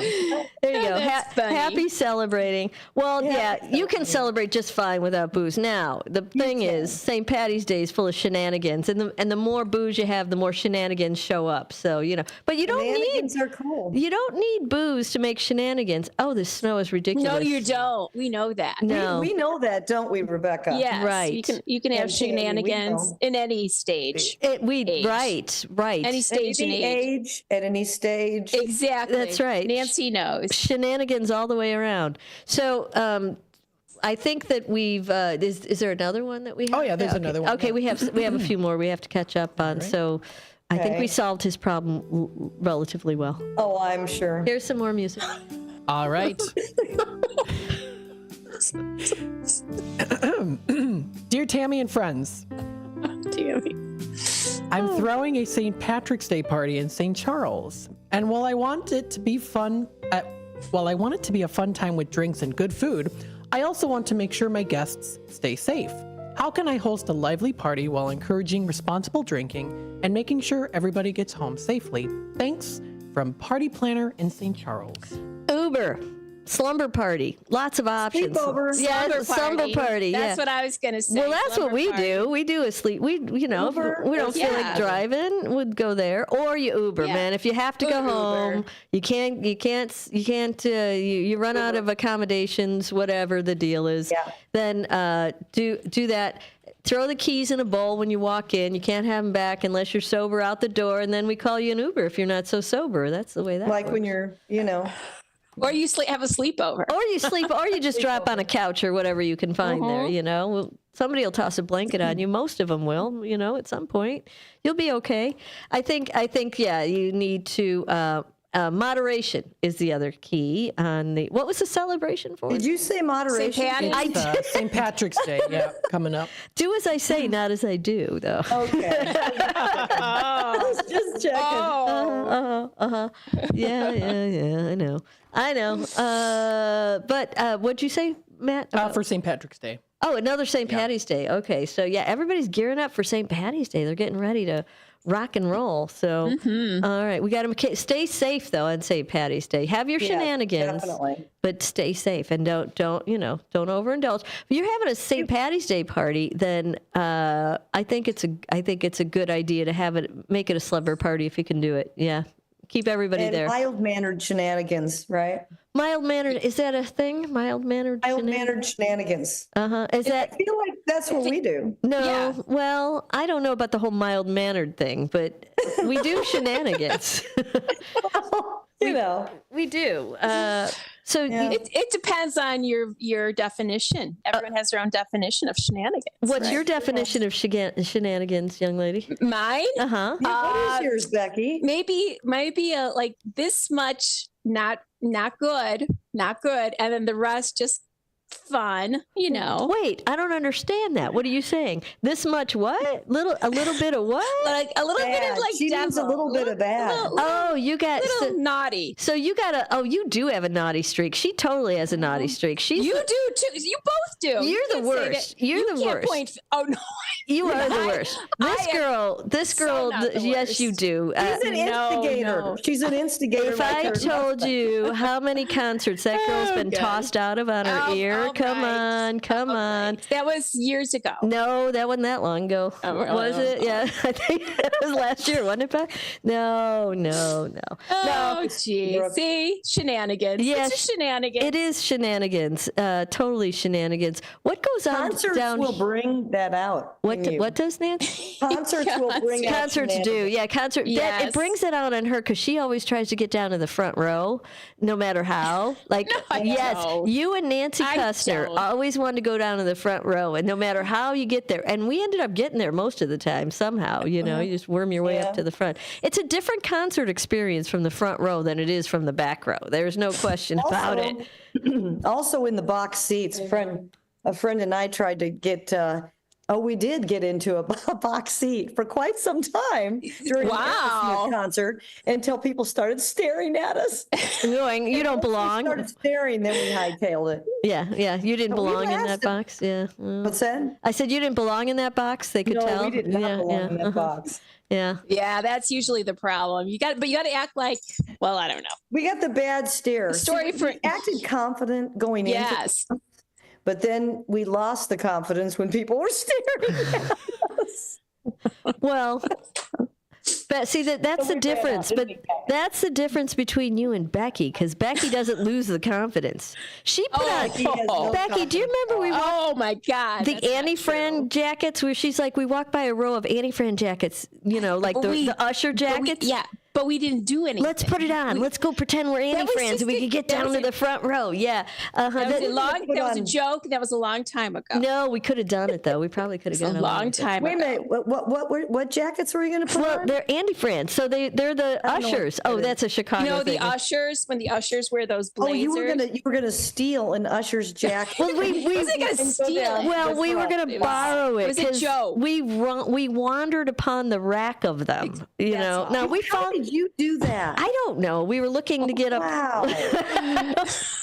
I was not there for that. No, I don't even know. Where were we? I don't know. What concert was it? The Eagles? No, I missed that. I don't remember what it was, Beck. Maybe again, it was a long time ago. Maybe it was one of those John Mayer. It really ones. was. Yeah. Yes. Saw him a few times. Yeah. Yes. Anyway, okay. So do we have time for another Dear Tammy? We do, yes. Okay, let's see what else we have. Hold on. Here's our last, hopefully our last Dear Tammy of the day. We got to have the music. Are you ready? Yeah. All right, dear Tammy and friends, my family is planning a spring break trip to Florida, and everyone is excited except me. I'm not a fan of the beach. The sand, the heat, the endless lounging is just not my thing. How can I make the most of this vacation without feeling stuck doing things I don't enjoy? Sincerely, Beach Bum, but not really, in St. Charles. Poor beach bum. I How was could in you this not place. enjoy the lounging aspect? That I'm having a hard time relating to. Beach bum in St. Charles. However, okay, so how do you make a beach trip fun if you hate the beach? You be in charge. There are other things to do in beach communities. There are museums. There are hiking trails. If you're not into that, do a couple of activities that you want to do through the day, and it'll make you feel less bummed out. Yeah. Area. There are a ton of things you can do on it. I was going to say, set up a tent and pretend you're camping. Well, see, you can do that at night. Maybe you do. That's how you spend your night in the tent camping. But wait, is this person not an outdoorsy person to begin with? They just don't like the beach. They don't like the beach. They don't like the beach. So, The museum, I'm telling you, hiking. Yeah, that's not a bad idea. It depends on what beach you're at, like what city, what museums are out there. But yes, check out the culture in the city that you're at. Maybe you go on a little day run where everybody's, because you can't. People who want to be at the beach are going. You can't stop them. They're going to the beach and they want to go to the beach and they want to lay out in the sun and lounge and do all those things he said he hates. I'm thinking it's a boy that hates those, because girls usually like those things. You think it's I don't know. Becky and I aren't too fond of laying around on the beach. No, you're not a lounger. we get restless. But do activities. Tammy, Maybe if they like to play sports. I can lounge. I can lounge forever. Like, I'm very, very good at lounging. Yes. Maybe this person would want to play like pickleball. It's a good time to, do something or something like that. Right. So maybe so that's if he doesn't like to sit what a around. good point, Becky. You can pick up. I knew you'd like that, Tammy. You could check out the pickleball schedules in that town, because I have an app. It's called Picklehead, and it'll tell you where games are in any city that you go to. Like if you go to you travel a bunch, you want to play while you're there, you can look it up. So if you are into any kind of activity, there's your Find Pickleball near you on Pickleheads. You can put your city in there. It'll tell you who's playing, where are the games at today. Did you just put in Elgin? I just put in the 6-0. Well, there's a ton of games. My goodness. Way to go, wow. Matt. Way to go. Lots of games going on around here today. Oh, look, and they're green. Well, we should look for Nancy. Oh no, she wants to play. She does play. Oh, she did play. I do. She did play. She I broke down. You play? Yes, she's on a team. She's on a team, Becky. I thought you disliked it immensely. Oh, I thought you played. Tammy, you're making things up now. I thought you said you played with people on the regular. With people. It's not a team. I thought it was a team. I thought you were like a. Oh. I thought you had a name. I thought you had a name for the team. No, we don't have a name. Oh. They're just people I know that play social pickleball. How often do you play? I try to go over there once a week because they keep inviting me. Okay, so you've been going once a week. So you're on a team. You're on it. I don't move much, Tammy. I'm certain. Oh, I'm certain that, and you and you complain a lot. That's what I'm pretty sure about happens on that pickleball. You hate pickleball. Why are you doing it? Wait, so you just play with the same group all the time, just the four? Because they're nice It's people. a team, Becky. Oh no, that's They're awesome. very sweet, and they love to teach me things. And okay. She's sitting there with a cocktail. Right. Yeah. Right. Yeah. Right. Do you She's have the opposite. Yeah. Do you have a she- cocktail when you play with them, Nancy, or do you? but we do go out for happy hours. Well, sometimes. sure, of course. Yeah, you But should. My recommendation is don't do it before you play, because it ruins your game, man. You see multiple balls coming at you. It's hard to hit. It has to be, or you could get hurt. I don't want to fall, people. A lot of people get hurt in pickleball. There are pickleball injuries. No. I pulled my hamstring really bad. I just did it. Try that hard, Becky. Huh? I'm not going to try that hard. I've had, it's funny because I'm on the team and these gals are really nice. There was a younger gal playing on my side, And she was just running, back and forth, right? I'm standing there. I'm going, good hit. Oh, you did good. Oh, no, that was good. Yeah, that's good. And she's looking at me. I said, I'm not running for that. No. Just so you know, I'm not hurting myself.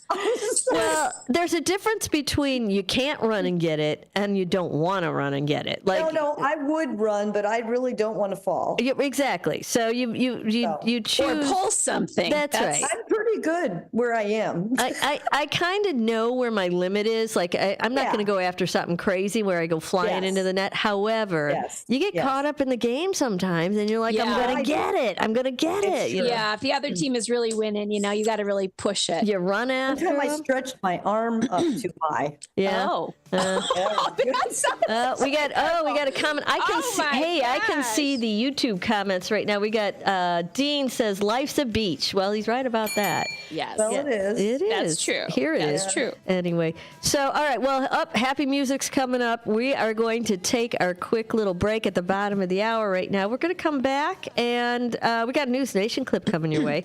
And some other fun and games. Let's see what it is. We're going to take that quick break, and we'll be right back. Don't go away.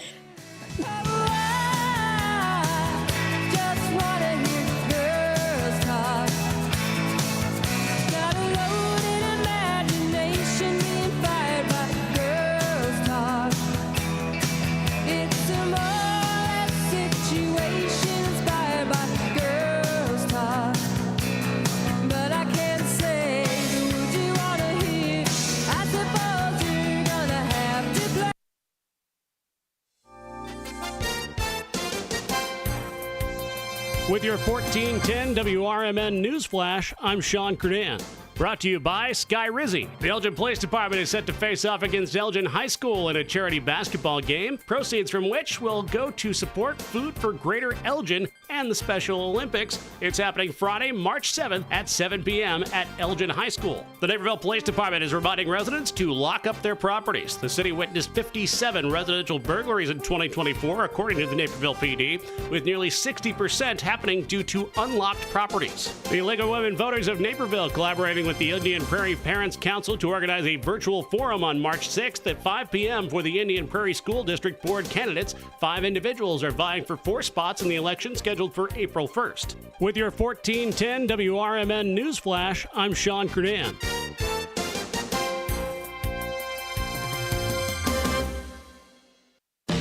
Confidence is knowing you're ready to handle whatever comes your way. That's what it feels like to take on your workday with Cintas. They make sure your AEDs are up to date, your fire extinguishers are tested and inspected, your floor mats are cleaned and delivered, and your workwear looks good, feels good, and is freshly laundered with the Cintas Apparel Plus program. So are you ready to take on today? Visit Cintas.com. Oh, I'm ready! And get ready for the workday. Progressive knows if you have to choose between everyday life and your RV wins. What, are you going to take the RV to the mountains or go pick up your dry cleaning? RV wins! Are we cleaning the gutters or taking the RV camping? RV wins! Are we getting a new passport or cruising up the coast? RV wins! Don't forget, you got that trip to Sweden coming up. Oh, yeah, passport, then RV. With Progressive, you can bundle your RV with your home or auto and save with a discount and spend more time enjoying those savings in your RV. Progressive Casualty Insurance Company affiliates and other insurers. Not available in all states and situations. This is Larry Jones, and I'd like to talk to you about my bank, American Eagle Bank in South Elgin. Has your bank changed names in the last 10 years? Is your bank another faceless branch with headquarters in another city? Are you tired of earning next to nothing on your savings account or certificates of deposit, or does your personal banker treat you like a stranger? If you answered yes to any of those questions, then you're ready for a new banking experience, and American Eagle is the place for you. American Eagle is a locally owned independent bank that's rooted in the community, and American Eagle customers are greeted by name and treated with the respect that they deserve. American Eagle has an innovative program, Eagle Savings, that teaches your children to save while earning prizes and rewards. American Eagle offers great rates on certificates of deposit. My bank is located in South Elgin on Randall Road between the Target and Caputo's and is open Monday through Saturday. Give them a call at 847-742-7400 and a real person will answer the phone. American Eagle Bank, a place where you matter. This is Sarah Silver with your Fox Valley forecast. A wind advisory is in effect until midnight tonight. This afternoon, rain transitioning to snow with cloudy skies. high near 49, falling to around 31. Gusty winds up to 45 miles per hour. Tonight, a chance of snow before 11 p.m. Mostly cloudy with a low around 25. Currently, it is 36 degrees with moderate snowfall. I'm Sarah Silver on the Talk of the Town, WRMN. There are lots of reasons to get excited for spring. Warmer weather, get-togethers, and now new spring arrivals from your favorite brands at Macy's. Even more exciting, refresh your beauty routine at our Buy More, Save More event. Pick up new skincare, makeup, and fragrances from Estee Lauder, Valentino, MAC, and more. And save $30 with every $150 you spend. The more you spend, the more you save. Don't wait. Beauty deals this good won't last long. Hurry into Macy's tomorrow. Savings off regular price beauty and fragrance. Exclusions apply.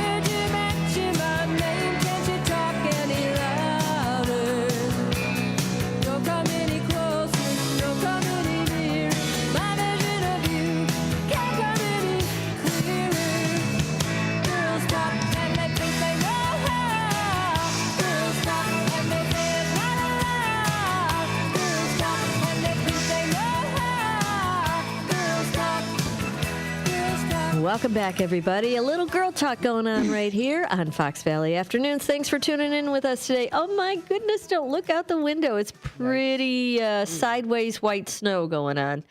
Boy, oh, boy, it's too bad we don't have that cam up now because you can look out at that stuff and see it coming down. It's not sticking, but it's definitely like sideways. It's a blow, and that's one thing about being in the studio with the big old window here. You can see it all coming in, and it's cold out there, boys and girls.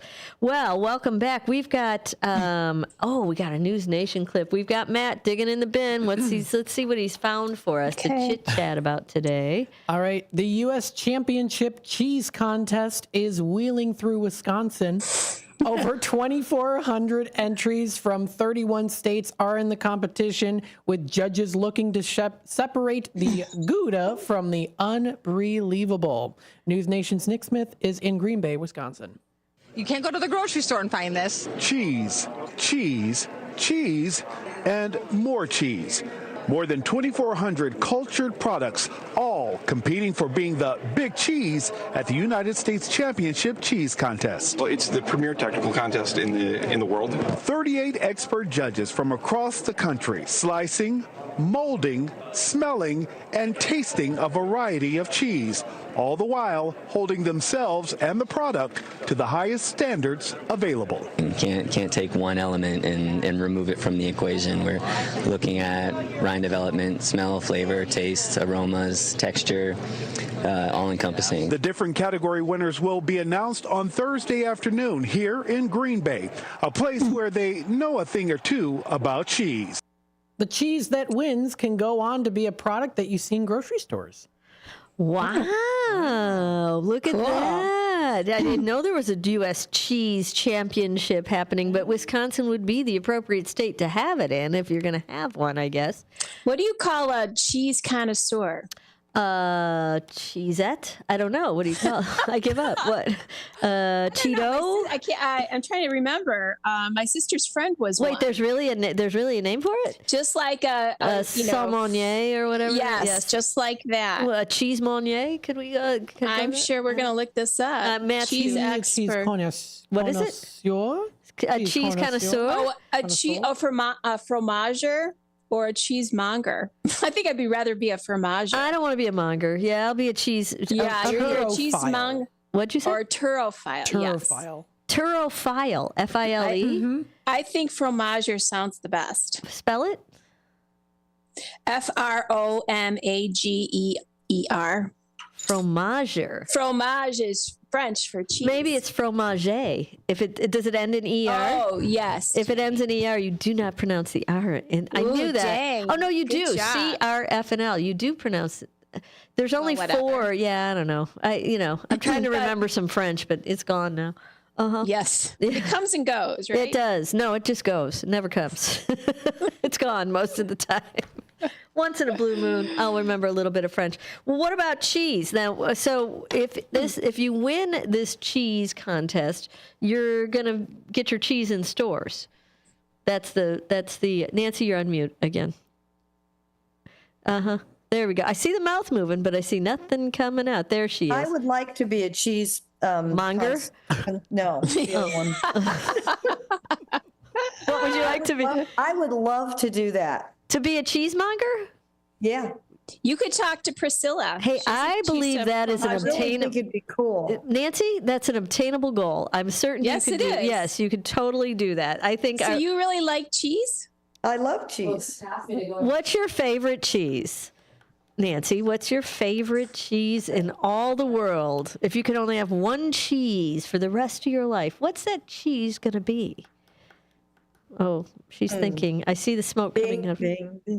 Well, it's hard because I like brie, but I also like the very hard Batiste, I think it's called, Basque cheese. Oh, It's like a almost like a Parmesan, dry, hard. Yeah, cheese. I do it. It's got a little so salty. good. I think I know what you're talking about. It's like a little salty. I've had that before. Yes. It's really good.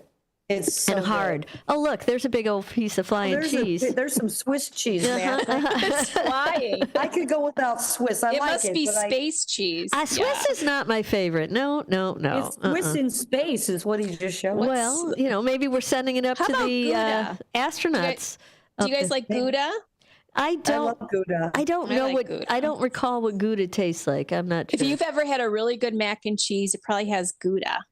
Isn't Really? it kind of smoky? Is it a little smoky? Well, It's a little smoky, yeah. It's melty, is what it is, isn't it? And it's melty. Yeah, that's Maybe why. that's why. They use it in. There's so many delicious cheeses. Yeah, well, are there? No, but are there so many delicious cheeses?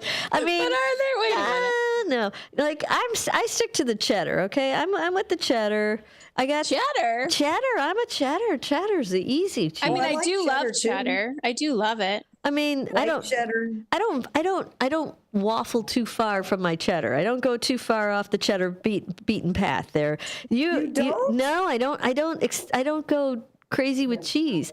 Because, I don't know, I don't like weird cheese. I like regular cheese. Regular cheese is cheddar. I like blue cheese. I bet you don't like blue I do like blue cheese. And it has its place. Just like feta crumbles, they have their I place. don't like goat cheese either. I know don't a lot like of goat people- cheese. A lot of people love it. I know, and it's very I like popular on like little like hors d'oeuvre kind of things Yeah. with goat cheese, and people love it. But I'm not a fan of goat cheese either. I like regular cheese. I don't know. Do you know that there are here's some 1,000 types of cheese? How many? No. Over 1,000. Really? Yes. Well, cheddar is America's favorite Including, like, cheese. cheddar, brie, feta, Gouda, ricotta, Gruyere, Yes. cottage cheese, cream cheese, mozzarella, all kinds of stuff. Well, there's a lot of cheese out there. There's no question about that. However, which Cow, ones? goat, and sheep. And which ones do you eat? I mean, you go to the grocery store. Are you looking for weird cheese that you've never had before? Are you picking up cheese you've had before that you know what you're going to do with? You know, I'm Well, picking. mostly the familiar one, but I'd like to branch out more. Oh, I think an obtainable goal once again, Nancy. I think you can do it. I think you can do it. I think you can branch out. You know what? Your cheese world. Yes. What's You that? could be part of the Cheese of the Month Club. There you go. Nancy. Oh, Yeah. yes, the Cheese sure of the there is. Month Club. And then, you know what, Nancy? We could get a report right here on WRMN about which cheese you got and which one you liked the best. There it is. I could just do that anyway. Is that the We can Cheese of the Month That Club? is it. Oh, Yeah. There's see? There is And the I Cheese of the wasn't Month Club really on the sure. screen for you right now. Oh, if you are thank you, Matt. interested in branching out your cheese life, I mean, here it I'd is. like to branch out my cheese life. Well, I'm too limited, I feel. Well, you know, you can do something about it, Nance. We live in America. God bless America. You can go get your own cheese. What is the most unhealthy cheese that Oh, that's a good one. This might be it. Ding, No. Well, Matt's looking it up. Hold on. I don't know. Don't look, The Matt. Wait now. The least Becky, what's your guess? Oh, sorry. Don't look it up. Okay. Oh, am I guessing? Oh, you're going to guess? Okay, Matt's got the answer, so you got to guess. The least healthy cheese. High-fat cheese would be like... Come on, you guys know this. Wait, do you know the American answer? cheese. Do you know the answer, know Nancy? it. It's hands down. Well, American cheese isn't really cheese, is it? Yes, it is. All right, Yes. then it's I was gonna American say, cheese. I said American cheese. Velveeta. Yeah, well, Velveeta. yes. Ooh, I had some this weekend. I'll tell you what, Velveeta is tasty. It's not. It's not Velveeta? It makes great soups, you know, Yeah. and dips. Hey, Nance, it's not Velveeta. Matt's got another answer for the That's most. good news. For the That's most. good news Hey, for you. does that mean Velveeta's healthy? Here, he's got the answer for. Okay, what is it? The most unhealthy cheese? Yeah, so apparently it's double Gloucester. Is that how you pronounce it? Gloucester? Glouchester? Is that a cheddar? It contains the highest amount of calories, 415 per 100 grams. Wow. It is a lot of fat, high yeah, fat? 21.9 grams. So it's a high fat, high calorie. It's Velveeta adds in the chemicals. Velveeta's not cheese, girlfriend. Velveeta's like a I'd rather cheese have the fat. product. They call it. I think even on the label it says cheese product. It does. It does. It's not It does. really. It's like I can't believe it's not butter. It's No, not it's real not. It's food. worse than that. Yeah. Like it's even worse than I can't believe it's not butter. It's like I can't believe it's cheese. It's not. Okay, it's Velveeta. Parquet. But you know what? It makes a mean queso. You melt that Velveeta with a really little does. Rotel. You figured it out the Yeah. other day. Matt put it on a sandwich. He thought he invented a new spread for sandwiches. It's queso. It makes good soup. I've never had Does it Velveeta in melt? soup. Oh yeah. Oh my God. I make a cheeseburger soup. Really? Send me the recipe because I got. It's so good. I want it It's too. so good. I will send it to you. I'm serious because I have a and ton of potatoes Velveeta I got to and get rid ground of. beef. Yeah, It's- okay. It is. It's diet. so It's good. diet and good for your heart too, right? The Velveeta soup. Hey, Tammy. Yeah. Tammy, Yes? how long does Velveeta last in your pantry? 2 years, year and a half. I was going to say like 5 or, something, but never mind. Like What? that. Yeah. Well, I was just thinking of those astronauts. They could be eating a lot of Velveeta cheese, I'm sure they could eat that. What? They're eating Velveeta in space? Is that what you're thinking? Maybe they're out of a making tube. they're making Nancy soup there. I don't think so. They got to eat out of tubes up there, don't they? Remember Nancy's frozen. Oh, Nancy's frozen, or her mouth is no. She's got her tongue sticking out there. No, she's frozen. I can't see it real clear, but oh, Nancy, you're frozen, Nancy. Come on out of it. We'll have to. She'll dial back up. She'll do it, or she'll run away. She can't run away because we got our last segment. We cannot do. We need her for this. Yes, we do. There's going to be a did you know yes or no war coming on in about I don't know 3 minutes or so. What does the winner get, Aunt Tam? Bell rings. Ting ding ding ding ding. You're the winner. A round of applause. You get that. Yeah, there's that one too. Atta girl. You get some atta girls. Why not? There you Why go. not? All right, we're going to take that last break of the show, see if we can find Nancy somewhere, and we'll be right back after these messages. Don't go away. My name is Mark Smith, and I am running for Elgin City Council. I am a proud 22-year veteran of the United States Army, former Elgin police officer, past Elgin Image Advisory Commission member, past president of the Elgin Patriotic Memorial Association, current commander of the largest local veterans organization, and a newly appointed member of the Elgin Civilian Police Review Board. If you are concerned about the direction of our city or the representation you have been receiving from your current council members, I humbly ask for your vote on April 1st. I will be your council member who asks tough questions, solves problems, protects our finances, and listens to the concerns and needs of the members of our community. My main focus will be economic growth, community development, collaborations, and transparency and accountability. The time for change is now, and I humbly ask for your support, your trust, and your partnership as together we can build a strong and vibrant future for Elgin. Please vote Smith for Elgin City Council. Paid for by Mark Smith for Elgin City Council. Businesses come in all shapes and sizes. Integrity doesn't. For more than a century, the Better Business Bureau has set the standards for how businesses should operate honestly and ethically. So when you're looking for a business you can trust, check to see who's BBB accredited and who isn't. Always choose the better business. Look for the BBB seal because it's looking out for you. That's why it's the sign of a better business. And find a better business anytime at bbb.org. Bender Dental Care, located at 217 North McLean Boulevard in Elgin. Bender Dental wants everyone to be informed, appreciated, and cared for at all times. To prove it, they now offer a new patient exam for just $29. That includes consult, x-ray, exam, and cleaning. Let Bender Dental help you have healthy teeth and gums for a lifetime. Located at 217 North McLean Boulevard in Elgin. Visit benderdentalcare.com. Political party poopers got you down? Shake it off and join me, Dennis Sonar Green, every weekday from 4 to 6 p.m. on WRMN for A Political Talk Show, where we cut through the doom and gloom with a focus on America first, constitutional values, and a populist perspective that puts you, the citizen, at the center of the conversation. At WRMN, the talk of the town, we're not afraid to challenge the status quo and bring you the straight talk you need. Whether you're frustrated with the political establishment or looking for a clear, some nonsense analysis, this show has you covered. Tune in. Let's take on the issues together with a fresh, unfiltered approach. Catch us every weekday from 4 to 6 p.m. on WRMN, A Political Talk Show. WRMN, the talk of the town.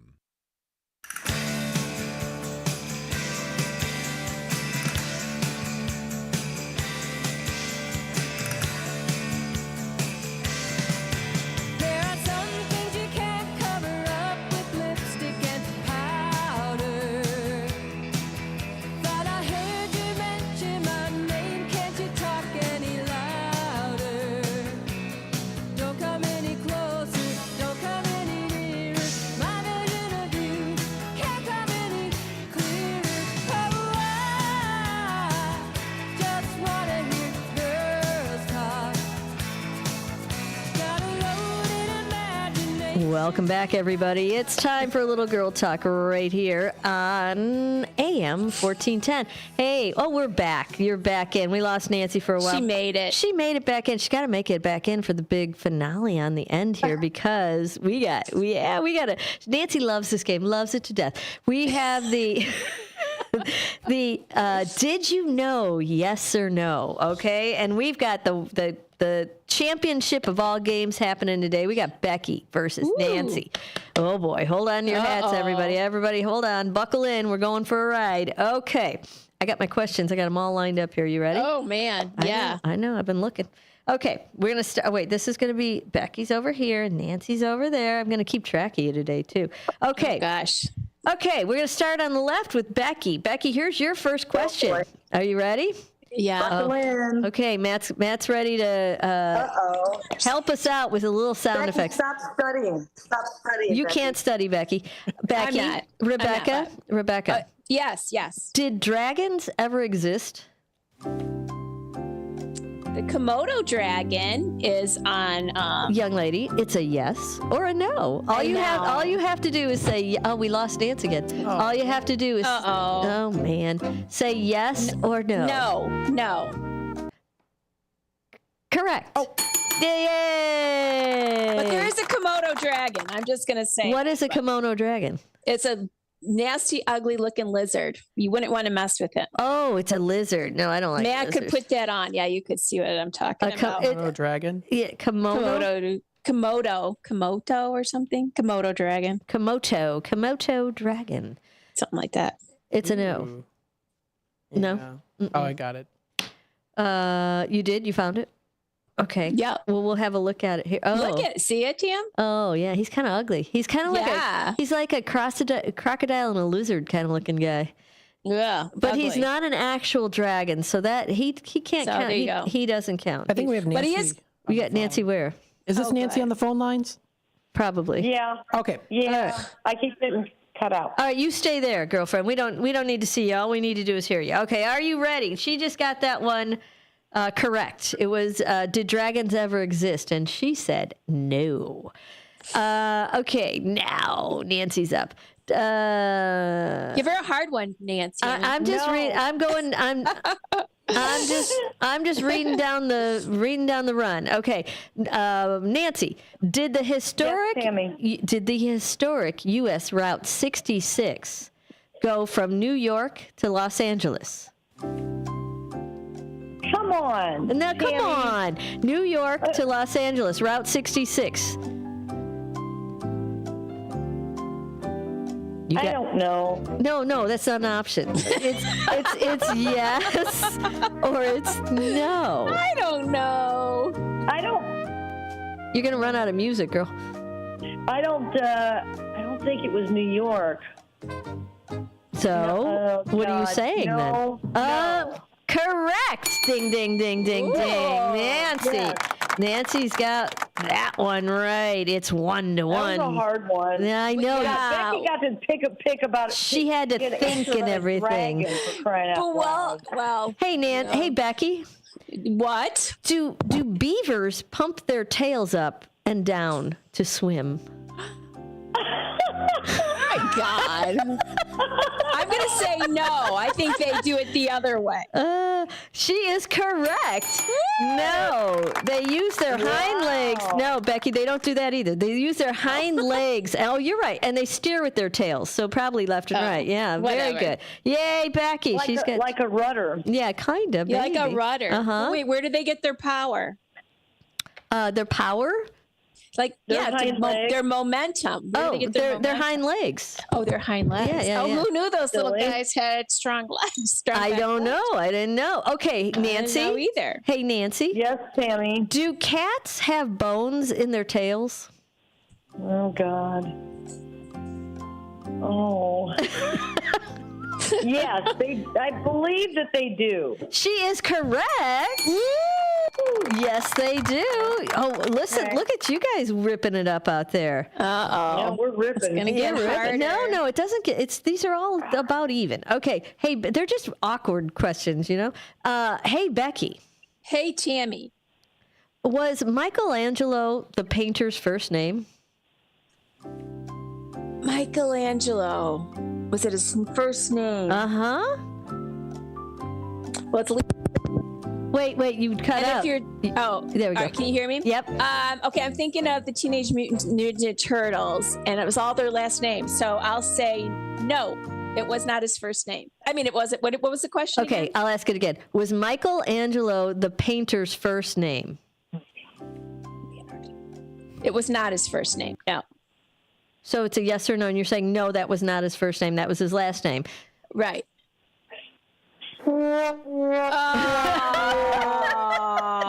What was his last name? It is Di Lodovico Buonarrota Simoni. Senorita. Let's think of the Teenage Mutant Turtles. Well, they use their first names. Michelangelo was his first name. No, Leonardo. Yeah, you're right. Yeah, Leonardo was a different one. You probably shouldn't. You probably. No, it was. Oh well. Yeah. All right. Well, I don't. Listen, I don't know how accurate the Teenage Mutant Ninja Turtles are for. I think it's pretty accurate. Okay. I think it's answers. Okay. Okay. Turtles. Okay. All right. Hey, Nancy. Yes, Tammy. Okay. Do two people born on Christmas Eve and on January 1 have the same zodiac sign?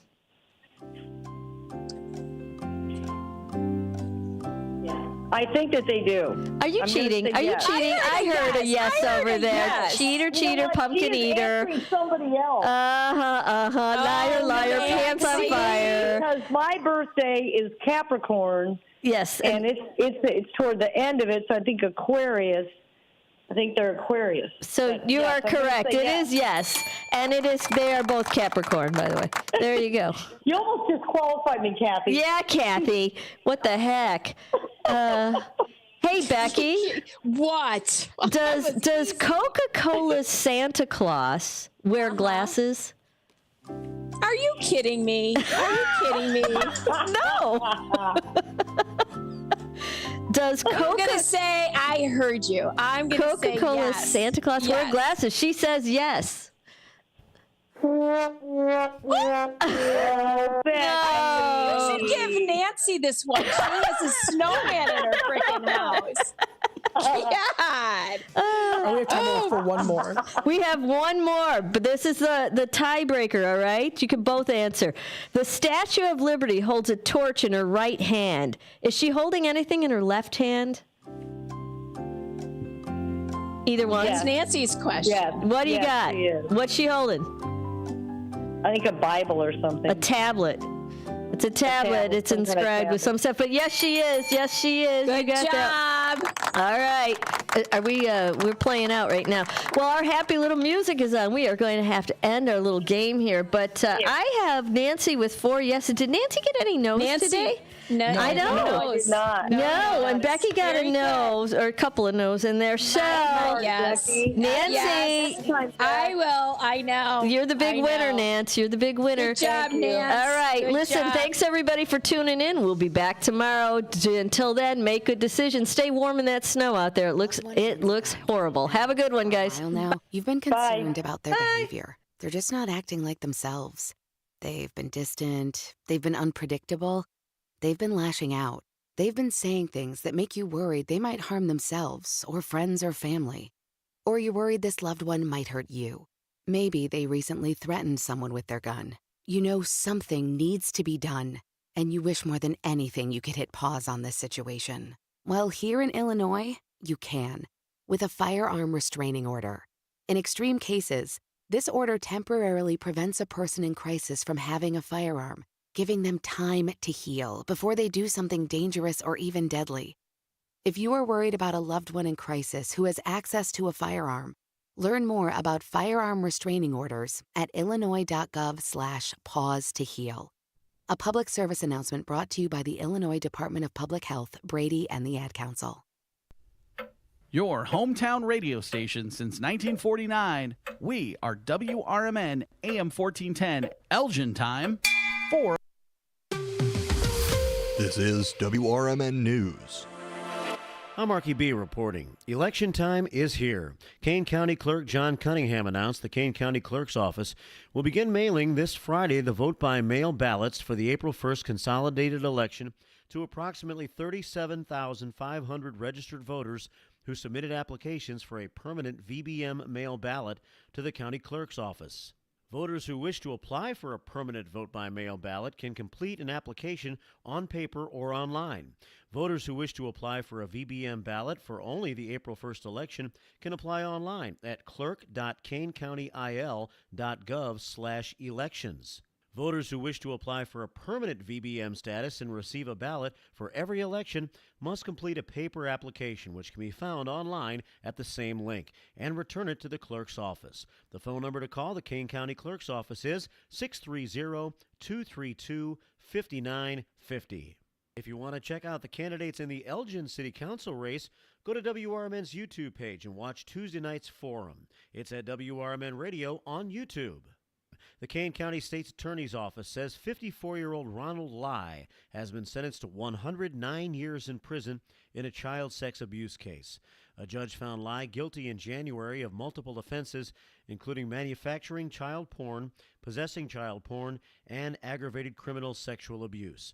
And NASCAR is back in Chicago, gearing up for its third Chicago street race this summer with a smaller concert lineup, downsized hospitality build-out, reduced ticket prices, and an accelerated setup and breakdown schedule. The Zac Brown Band will perform after the Xfinity Series race on Saturday, July 5th. I'm Marky B, and this is the Talk of the Town. Produced in Studio 14 by the River Media Network.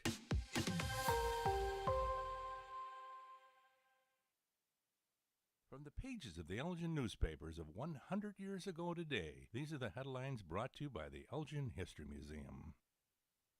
This is Linda Rock, sharing stories that were in Elgin newspapers on March 5th, 1925. Despite the fact that salary increases have been tabooed and actual operating expenses cut to the limit, City Council members announced as they went into sessions again this afternoon that the 1925 appropriation will be almost as large as the 1924 budget, $472,850. Commissioners were plainly disappointed in their efforts to slice the measure, but declared there is little possibility that it can be reduced materially under last year's appropriation. Exclusive of the $35,000 bond issue voted to meet the cost of building the new municipal swimming pool and field house at Wing Park. Elgin Public School teachers are exempt from filing income tax returns or paying government tax on their incomes. All school teachers paid out of county, city, or state taxes are exempt from taxation. Private teachers, however, are subject to the tax. Earl Weeks, Division Chief of Internal Revenue, explained today. The last day for filing is March 15th, and citizens are urged to file at once and escape the possibility of a penalty for laxity in filing returns. Elgin 100 Years Ago is a presentation of the Elgin History Museum. Be sure to visit the museum located at 360 Park Street in Elgin, open Wednesday through Saturdays 11 to 4. You can also listen to Elgin 100 Years Ago at www.elginhistory.org. This is Sarah Silver with your Fox Valley forecast. A wind advisory is in effect until midnight tonight. This afternoon, rain transitioning to snow with cloudy skies. High near 49, falling to around 31. Gusty winds up to 45 miles per hour. Tonight, a chance of snow before 11 p.m. Mostly cloudy with a low around 25. Currently, it is 36 degrees with moderate snowfall. I'm Sarah Silver on the Talk of the Town, WRMN.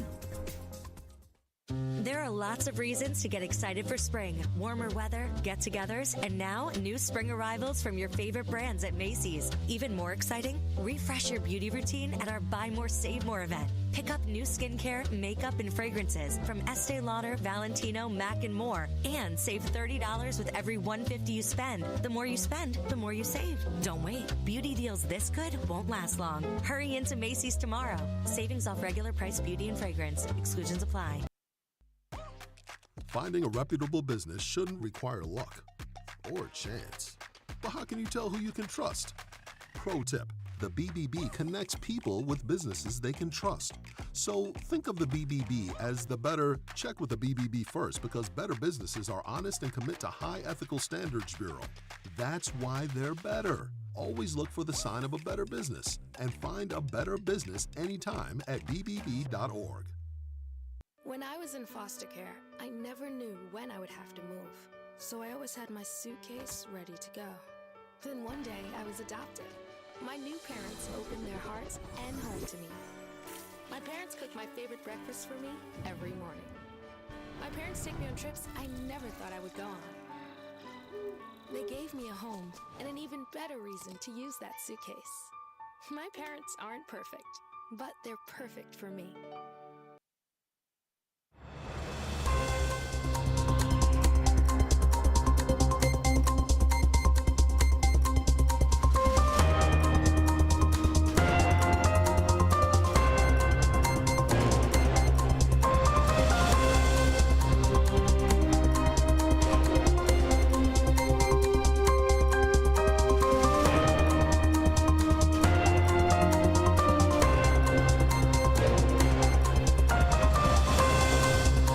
My fellow Americans, and good day to our friends around the world. This is a political talk show. My name is Dennis Sonar Green. I'll be taking you through the next 2 hours of political talk.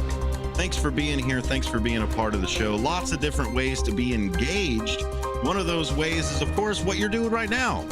You can't possibly be engaged if you're not listening here, whether that is the AM dial, YouTube, our online stream. Maybe you got one of those smart speakers that you decided to tell it to play.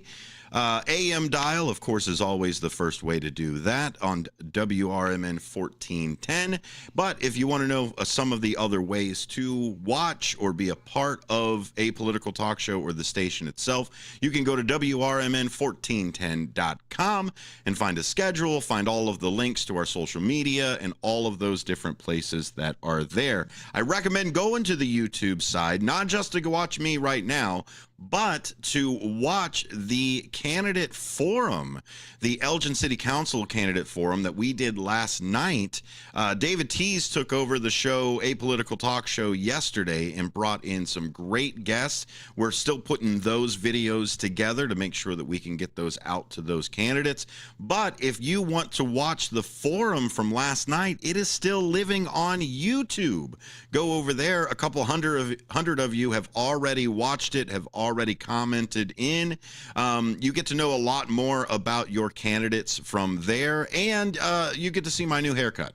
So thanks for being here. Thanks for being a part of the show. It is Word Wednesday, but before I give you the word, I'll let you know what's happening in the second hour, and that is Ben Demonium Boquest will be bringing some headlines, and we will open up the phone line. So 847-931-1410 is that number if you are interested in jumping in line, 847-931-1410. You can always text us on the text line, 505-926-1410, 505-926-1410. That is open Monday through Monday, 24 hours a day. Trust me, I get all of the text messages at the top of the day at midnight when our beloved Linda Carter makes sure that we get that happy morning and happy day right off the bat. If there is anything that you would like to promote, maybe there's a flyer, maybe there's a picture, maybe there's an event that's going on, the text line is perfect for that because we can pull that up during our streams. And just like we said during the forum, this is your station. We want to make sure that we are delivering the content and the things specifically for you. I got to meet a whole bunch of great listeners over there that like the changes, don't like the changes, and we got some great feedback from meeting everybody at those events and being over at Journey of Hope. So let me let you know about the word of today. I've got a intern here with me who's taking notes and getting some learning in before I do that. Nick Stevenson, if you see his face pop in and there into the YouTube side. Also, if you're on the YouTube side, you get to see the newly decorated IMS podcasting studio. We've got guitars, we've got couches, we've got posters, we've got memorabilia, we've got vinyl, all kinds of different things. Go ahead and check out over there. Of course, I am broadcasting live from the Illinois Media School in the O'Hare campus, where I am a night teacher. If you would like to learn from us, the media professionals that are here, go to beonair.com. I know I've buried it a few times. Finally, I'll give you that word for Word Wednesday. You've heard it a few times. It is definitely a word that is moving into our vernacular a little bit more. Not so much in the Biden administration, but all the way back to like the New Deal from Roosevelt is when people started using this in a political sense. And of course, that word is mandate, right? Mandatory means to just, it has to be done, has to be there, like the mandatory meeting that you have to be at, or the mandatory tax filing that you have to do. Now, what they also do in the political side of it is mandate really is doing some really heavy lifting with the political side of it, because a lot of people talk about a mandate, but not in the side of this absolutely has to be done because it has to be done, but more like the American people wanted you to do this. They mandated that you do this, right? Less, and it's not one of those things that are necessarily, you know, it's when we get into it, we've got a whole hour to break that down for here, but let me just break it into just some simple side of the politics. The word mandate in a political context refers to the authority granted by voters to a political leader or party to implement their policies and agendas. That's what that means. It isn't like a mandatory thing or in the literal sense of mandatory. It is more of a figurative they mandate that we do these things. They want me to do it. They voted for me with these policies. So it's a little bit construed because a lot of people don't vote for the candidate. A lot of people don't necessarily, they may win the popular vote, but they may not necessarily end up with the most favoritism. I mean, at the most, I think we can get high 60s in voter participation. And then if you look at a lot of the different ways that that we calculate those statistics, I mean, if one candidate has a mandate with a surplus of 2 million people that they won it from, then surely a candidate that had 7 million more votes than the other person would have more of a mandate, right? So that's what we're going to talk a little bit about. Let me first get to electoral mandate. An electoral mandate occurs when a political candidate or party wins an election. That's easy enough. Okay, game over. See you guys tomorrow. No, significantly public support for their policies is what they assume because they won, right? If I win the vote, then I would assume that the majority of Americans want me to do these things, and then I can infer that the people gave me a mandate. So after Franklin D. Roosevelt's landslide victory in 1932, he claimed a mandate to implement the New Deal and a series of programs designed to combat the Great Depression. Everybody was in really hard times and turmoil at that time. A legislative mandate is the other side that you might hear this from. That refers to laws or regulations passed by the governing body that require certain actions. Now, this is where it is a literal mandate, where it literally is a law and is literally mandated by law. Now, I can say it was mandated by the people or a consensus, as some people would say. For that, thank you, Ben, for that word as well. So the legislative mandate is an actual literal law mandate. For example, the Affordable Care Act included an individual mandate requiring most Americans to have health insurance or face a tax penalty, until the provision was effectively nullified in 2017. So that's also part of that mandate. That would be a literal mandate. You literally are mandated to have those health insurance something, whether it was private or if you were doing the Affordable Care Act with it. The other mandate that you might see as well are governmental mandates, and this is a regulatory mandate where somebody turned around and said, you have to make sure there are only so many rat droppings in cereal, right? That's a regulatory mandate. You have to turn around and say, I need to make sure that I am in compliance of these regulations. And of course, I'm going to give you those examples. A funded mandate, unfunded mandates are two of them that are there. A funded mandate is when the federal government provides financial assistance to help states and local governments comply with regulations.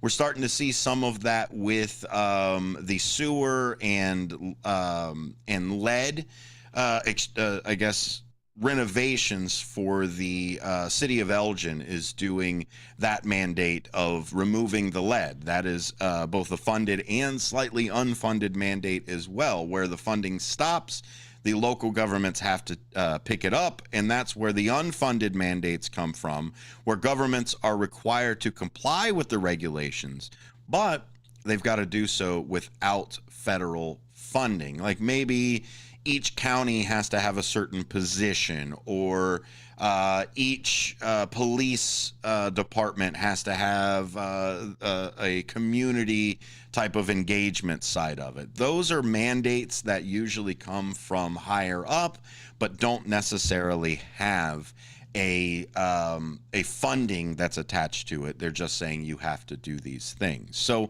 we'll continue with our mandate talk. I've got some mandates in the presidential politics that we're going to go over. Once we know what mandates are, the next step that we're going to do is we're going to look at some numbers and see if the mandate is really there. When you talk about how you only win 50% of the vote, and even then that vote is only comprised of about 60% of all registered voters, now you're looking at a mandate of being upheld by maybe only 30%, high 30s% of all registered voters to begin with. So if that's a mandate and if that's the litmus test for it, I'm going to give you a couple more presidents that should have had a bit more support for their mandate. You're listening to A Political Talk Show. My name is Dennis Sonar Green, and we will be right back.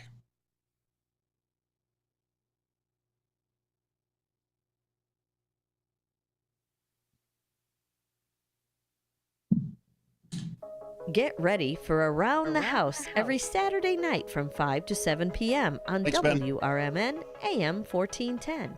If you're a homeowner or contractor looking to tackle those projects that feel a bit too big, this is the show for you. Join Eric along with his knowledgeable guests as they dive deep into everything from DIY renovations to creating a healthy home environment. We'll provide you with the tools and tips you need to complete your projects with confidence and ease. But it's not all work and no play. We believe in having fun. Our passion for home improvement shines through as we help you save time, money, and reduce the stress of DIY. So whether you're a seasoned pro or just starting out, don't miss Around the House. Tune in every Saturday night and let's tackle those home projects together. Fitting in shouldn't be hard, whether in life, on the court, or in the classroom. At Elgin Community College, you could find your place alongside those expanding their horizons, exploring rewarding careers, and achieving their dreams. A place for doers, thinkers, and believers. At ECC, we see you, we believe in you, and you'll fit right in. Learn more at elgin.edu/belong. I know we're at an at-will state, but for making a comment, like, hey, your hair looks good. And then I got a call from HR saying, hey, you know what? You're under investigation. Do I have any recourse? Were you fired? No, not yet. The problem, Eddie, is they can fire you for any reason they want. They literally can wake up in the morning and say, you know what? I'm a little bored this morning. I'll tell you what I'm going to do. I'm going to fire Eddie for no reason. Yep, he can do that. Yeah, that's California. Yep, welcome. Handle on the Law. If you're injured and need a lawyer, go to handleonthelaw.com. This is the Chef of Love, Chef Jannard, TV host and restaurateur. My grandparents harvested their land to sell food and share this overflowing bounty with our community. Grandma said, for every yam we pick, we give one away. In the world they cultivated, I love preparing and eating dinner with my family on Sundays. When our resources changed, food assistance programs sustained us. They gave me fuel to start my first culinary business at 16 years old, and inspiration to donate the extra food in my community. Through my life, I've developed an appetite to work with others to ensure everyone has access to the nutritious food we need to thrive. Together, we can help end hunger. Come on, join the movement with Feeding America by volunteering, donating, and advocating. Learn more at feedingamerica.org/act now. Brought to you by Feeding America and the Ad Council.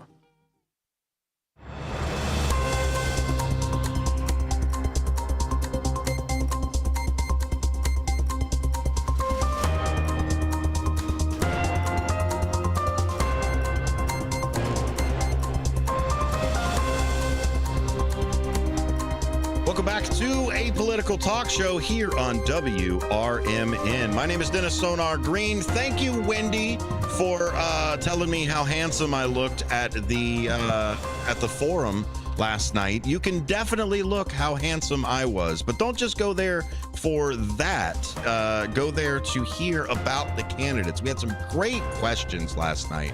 A lot about funding both downtown and abroad of the city of Elgin, and then also talking about what they plan on doing with the lot by the Gail Borden Library. What do they think about the city manager and council relationship?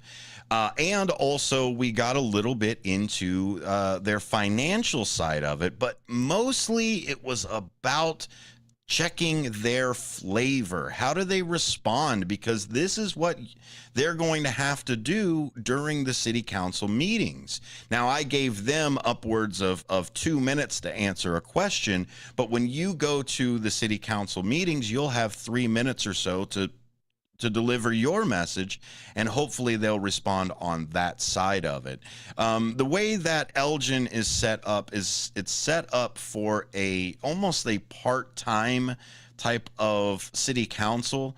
And what that means is most of the people that are on the city council isn't necessarily their primary objective. They work, they live, they play in the area, and then because they are voted by the rest of us, it's more of a representation than it is necessarily like the Kane County Board at that point, where they've got a bit more of that legislative power. And speaking of that, Madam Chair Corrine Pirog of Kane County Board will actually be on Mark's show, the WRMN morning show at 9 o'clock tomorrow, along with Jamie Mosser, and we will have Mike Reed in, which is the president/mayor of Hampshire, who will be there with us in the morning, and listen to Susie C as well, who has joined the morning show, and it's a fantastic time. We got a lot more imaging for things. We're still feeling everything out to make sure that we can deliver you the morning show that you all deserve. But if you don't like my flavor of politics, feel free to listen in the morning at about 9 o'clock, and you'll get a different flavor of politics. And that's the beauty of what we're trying to do here at the station, is we are trying to make sure that we deliver as many viewpoints, whether it's political viewpoints or it's somebody who says, I like red wine versus white wine. Let's get that discussion, let's get that information out, and let you, the listener, contribute into it. If you'd like to contribute later on in the show, of course, that is going to be during our headlines and phone lines, 847-931-1410, to go ahead and jump in online for that. So we're going over the word for Word Wednesday, mandate. So mandatory is something that a lot of people jump into, or demands, right?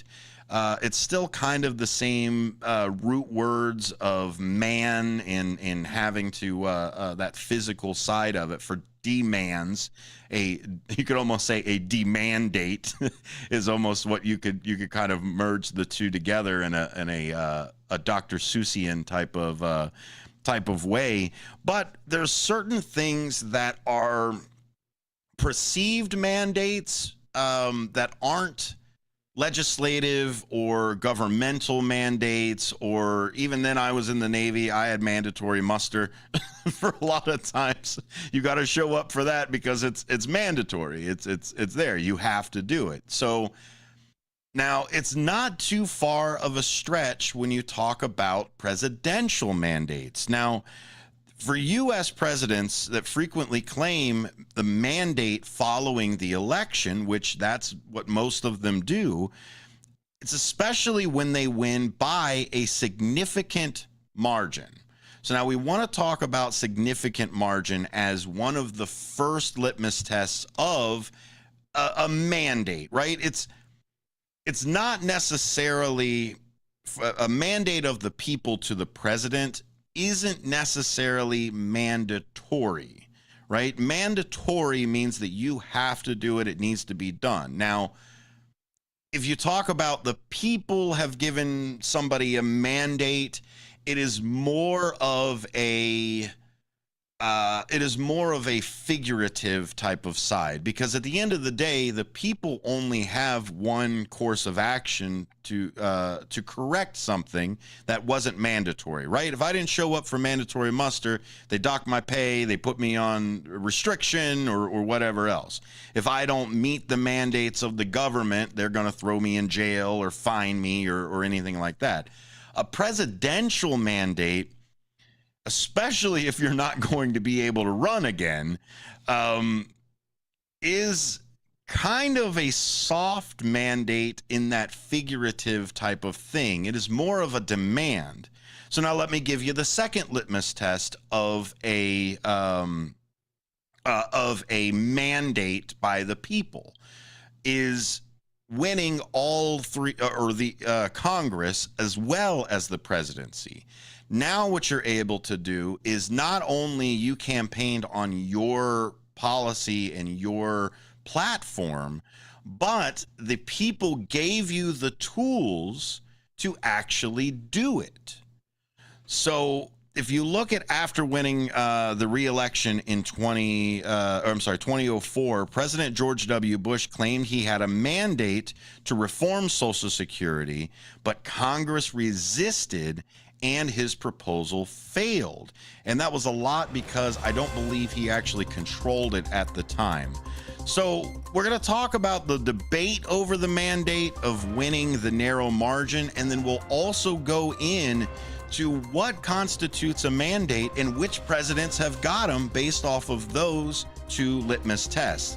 An incredibly high margin of victory and winning Congress as well as the presidency.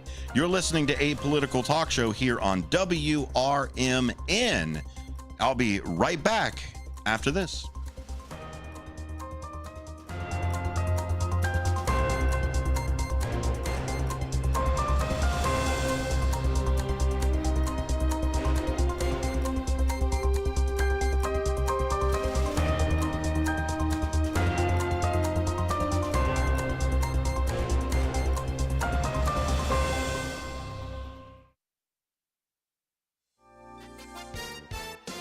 With your 1410 WRMN Newsflash, I'm Sean Kernan. Brought to you by Sky Rizzy. Miguel Borton Public Library will host a nostalgic showcase, the Barbie Superstar exhibit, highlighting the iconic dolls of the late 1970s to mid-1980s. The free exhibit, thanks to a local collector, features around 500 Barbies at the downtown Elgin Library. Elgin Community College set to kick off Women's History Month with the Glow Up Health Fair on Thursday, March 7th. The event will be taking place from 10 a.m. until 1 p.m. in the Job Lounge, Building B on the Elgin campus. In Naperville, a series of arrests related to firearms have resumed at the Top Golf facility, ending a brief lull since October. Recent incidents involving 3 individuals: Malik Jacori Gully of Chicago, apprehended on Saturday; Jihad Youssef Yamin was detained on February 11th; and Boy Dion Perez arrested on February 1st, all with firearm charges. With your 1410 WRMN Newsflash, I'm Sean Kernan. Confidence is knowing you're ready to handle whatever comes your way. That's what it feels like to take on your workday with Cintas.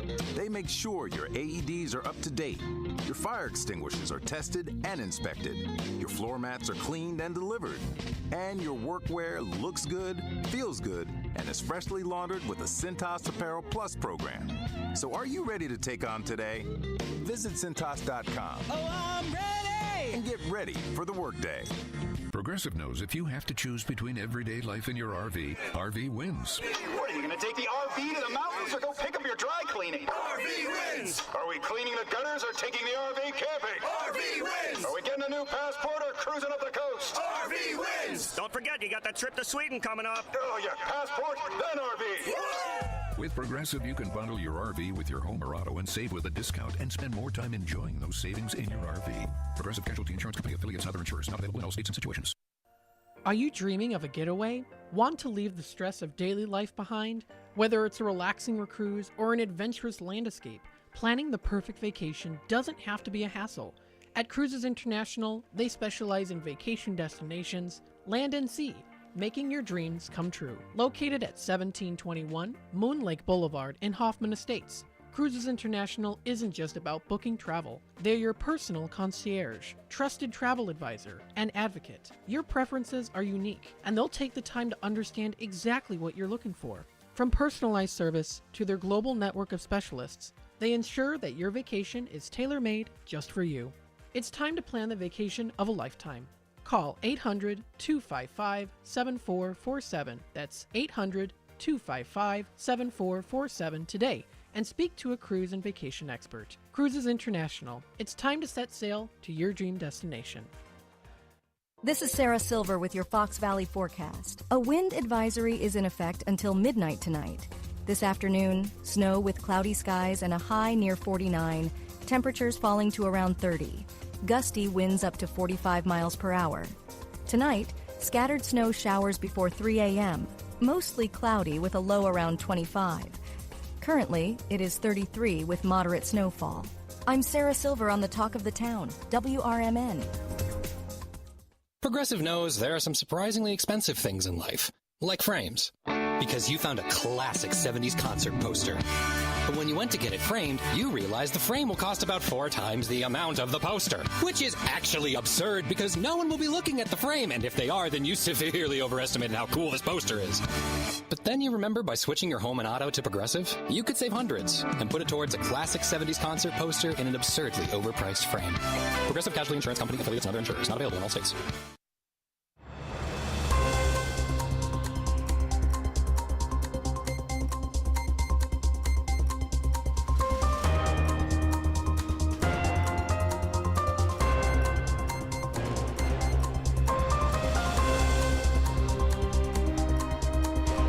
Welcome back to A Political Talk Show here on WRMN. I'm broadcasting live from the Illinois Media School. Come check out my new podcast studio. It's so great.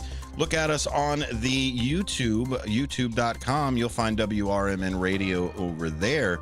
If you're looking for the media school itself, that is beonair.com, because you get to be on air, become a media professional, and learn from media professionals. Every single one of the instructors that I work with has a job in media, whether it is WBBM, WGN, or The Score, all of these different places that are already media professionals.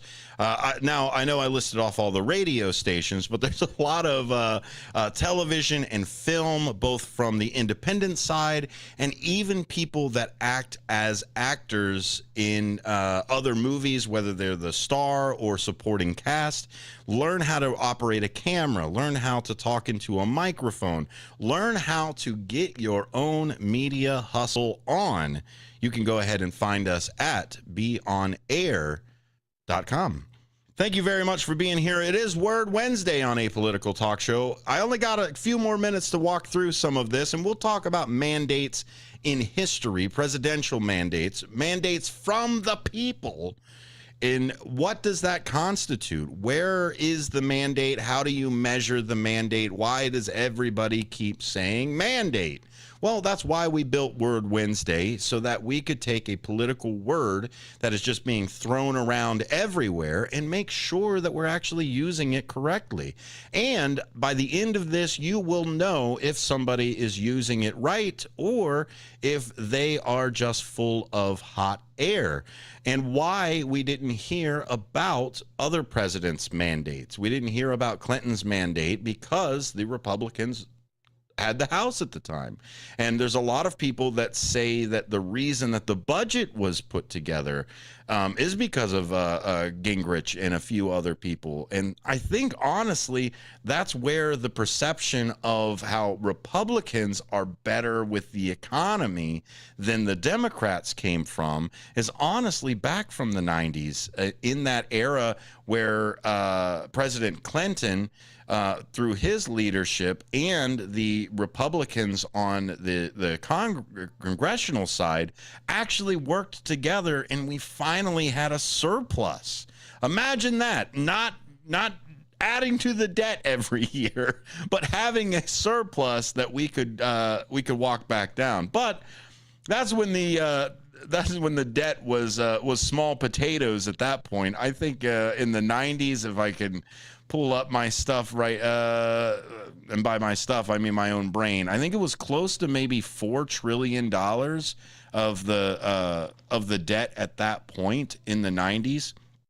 And then almost every single president after Clinton has added another 3, 9, $10 trillion to the side. 3.2 trillion. Thank you very much, Nick. Got right on that. Good to have interns here. Nick Stevenson is my intern for today over here at the school, learning how to do his own political show. Look out for Delicate Constitution, soon to hit your favorite podcasting platform, including the one that you're listening to a political talk show on. We'll make sure that we get those posted as well. Thank you, Wendy, for watching the whole 2 hours of the candidate forum that we put on last night. She says she will be making her vote April 1st. You should be making your vote too April 1st. If you need to look at the candidates, if you need to know where to vote, how to register, you can always go to the Kane County Clerk's office. I think it is clerk2.kanecounty.gov. If I had to get the URL right off the top of my head. Most of the time, I literally just type into my search engine, Kane County Clerk's Office.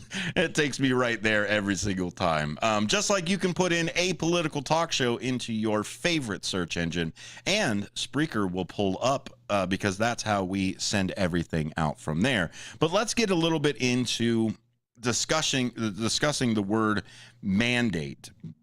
So what usually happens in the presidential mandate, or at least a mandate from the people, and we've heard it, I mean, I can't go 2 days without hearing the word mandate from somebody.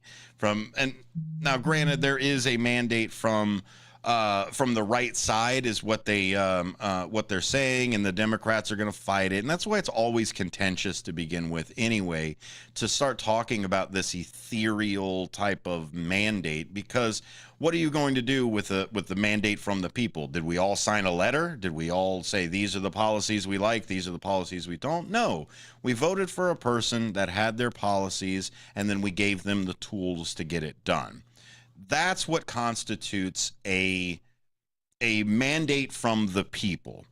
Is even though you are maybe a single issue voter, maybe you didn't like everything that a candidate has, but because the candidate won in a large margin, then also won the Congress to be able to kind of implement those. And you would assume that the presidency and the Congress should be on the same page if they're in the same political party. It's starting to kind of fracture a little bit right now, and really you haven't seen this on the red side since, I would say, the Tea Party there. And some of you that are part of the Tea Party, I'm sure, are part of MAGA as well now. It's just a different hat. A lot of the same principles, just different, I guess a different jersey at this point. So a political mandate is perceived as the legitimacy to govern and enact policies derived from the electoral support. This concept operates on the assumption that the voters selected candidates whose platforms align with their preferences, thereby endorsing specific policy agendas. The clarity and strength of the mandate often hinge on factors such as margin of victory and voter turnout. So we're going to look at the 3 litmus tests as we go through, and that is the margin of victory. A substantial electoral win is often interpreted as a robust mandate, suggesting widespread public support for the victor's policy.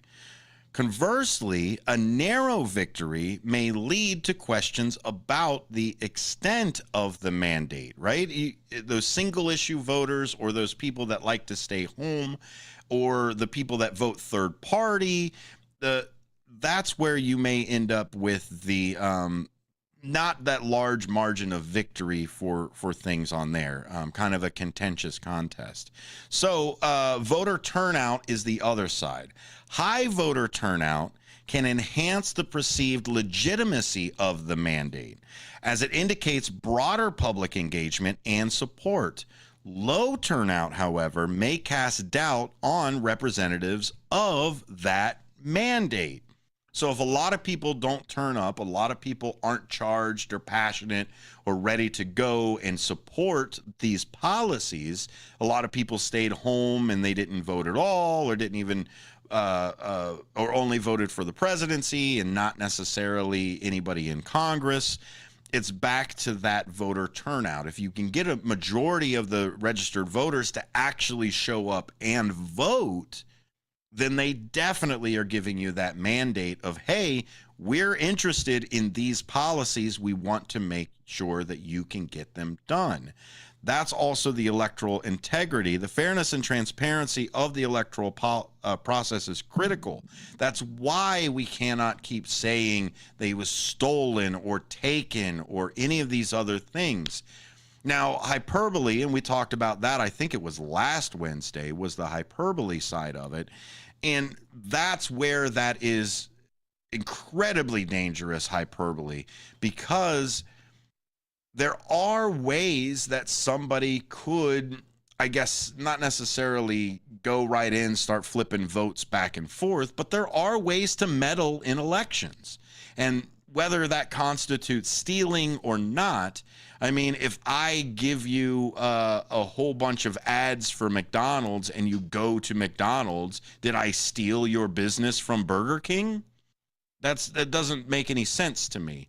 That's the ad aspect of it. It's up to you, the voter, to educate yourself that Burger King is better than McDonald's, regardless of what the ad says. Now, I'm not saying that I prefer a one of those burger chains. I'm a Taco Bell boy over here. So let's talk a little bit about debates that surround the concept of that mandate. The legitimacy of political mandates is often contested, especially in closely fought elections or those for the lower turnout. Critics argue that claiming a mandate based solely on the electoral victory oversimplifies the complexities of public opinion.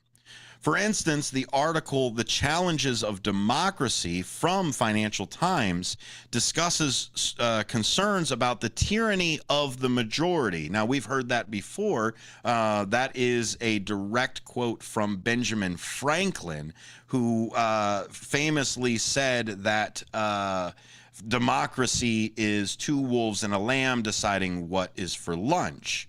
And that's where the tyranny of the majority comes in with a lot of this side, which again is why we have the Electoral College the way that it's set up, and why we all just don't vote directly on legislation. We vote for representatives that we hope will then go out and represent us and therefore move. And even with my idea of moving the House of Representatives into a full voting type of block of us individuals, instead of sending Mr. Smith down to Washington, we are able to kind of, if the way I put it is, if I can vote for an American Idol, I can surely vote for an American bill. But the checks and balances of that tyranny would then come in as the Senate, who even Greece had a Senate, because you have to have those professional politicians. And I know career politicians, oh, so are you're so for the establishment, you statist, like whatever. Okay. At the end of the day, you need a professional in the loop somewhere. Now, by all means, I can go on the internet. I can learn how to remodel my bathroom. I can be the most educated person on those things. But if I don't have the experience behind it, all I'm going to do is waste time and resources, and my bathroom is still going to come out terribly. So if you want to read that, it is called "The Challenges of Democracy." It actually came out just last week, it looks like, on the 28th. So you can actually read that. It is from Financial Times, "Challenges of Democracy, Tyranny of the Majority." And that's where it kind of breaks down the complexities of mandates. So now let's get some examples of some presidents that have done it. And of course, I love to look into the past because the current presidency or modern day presidency, going all the way back to as far as maybe President Obama, everything is contentious. Like, it's just an insanity that I have to go back to like the 1930s to talk about presidency to actually give you all examples. Otherwise, I'm just being a big meanie. So let's talk about Franklin D. Roosevelt. 1932's election, Roosevelt defeated the incumbent Herbert Hoover with a 57.4% of the popular vote. And 472 out of the 531 electoral votes. Wait a minute, Sonar. 531, there's supposed to be 538. Well, check their math over there. 538 is what we had in the 1930s, and then we added more to the House of Representatives for there. That's why we're sitting at 538 right now. So I love my fact checkers out there, and I want to just give you that little bit of a nugget to research too. So that was during the Great Depression. It fueled public demand for change, and Roosevelt claimed a mandate to implement the New Deal. In 1936, Roosevelt expanded his mandate, winning 60.8% of the popular vote and 523 out of 531 electoral votes. That is a landslide. One of the most dominant victories in U.S. history. We've also got Lyndon B. Johnson in 1964. Following the assassination of Robert F. Kennedy, Johnson ran against Barry Goldwater and won by a landslide victory of 61.1% of the popular vote and a whopping 486 electoral votes. The massive win gave him a strong mandate to pursue the Great Society programs, including civil rights legislation, Medicare, and federal education funding. All of those things that happened in the 60s. So we're going to keep marching through time here. And of course, we're going to land in 1972, where Nixon won re-election against George McGovern with 60.7% of the popular vote. And are you ready for this number of electoral votes? My goodness, 520 out of the 538. I told you that number was going to show up. His landslide victory suggested broad public approval of his foreign policy, including with the Soviet Union and opening the relations with China. However, his mandate was cut short. And you know why. We went over it a little bit ago. That is the Watergate scandal, which led to his resignation in 74. So still marching through history for that. We've got Ronald Reagan up next.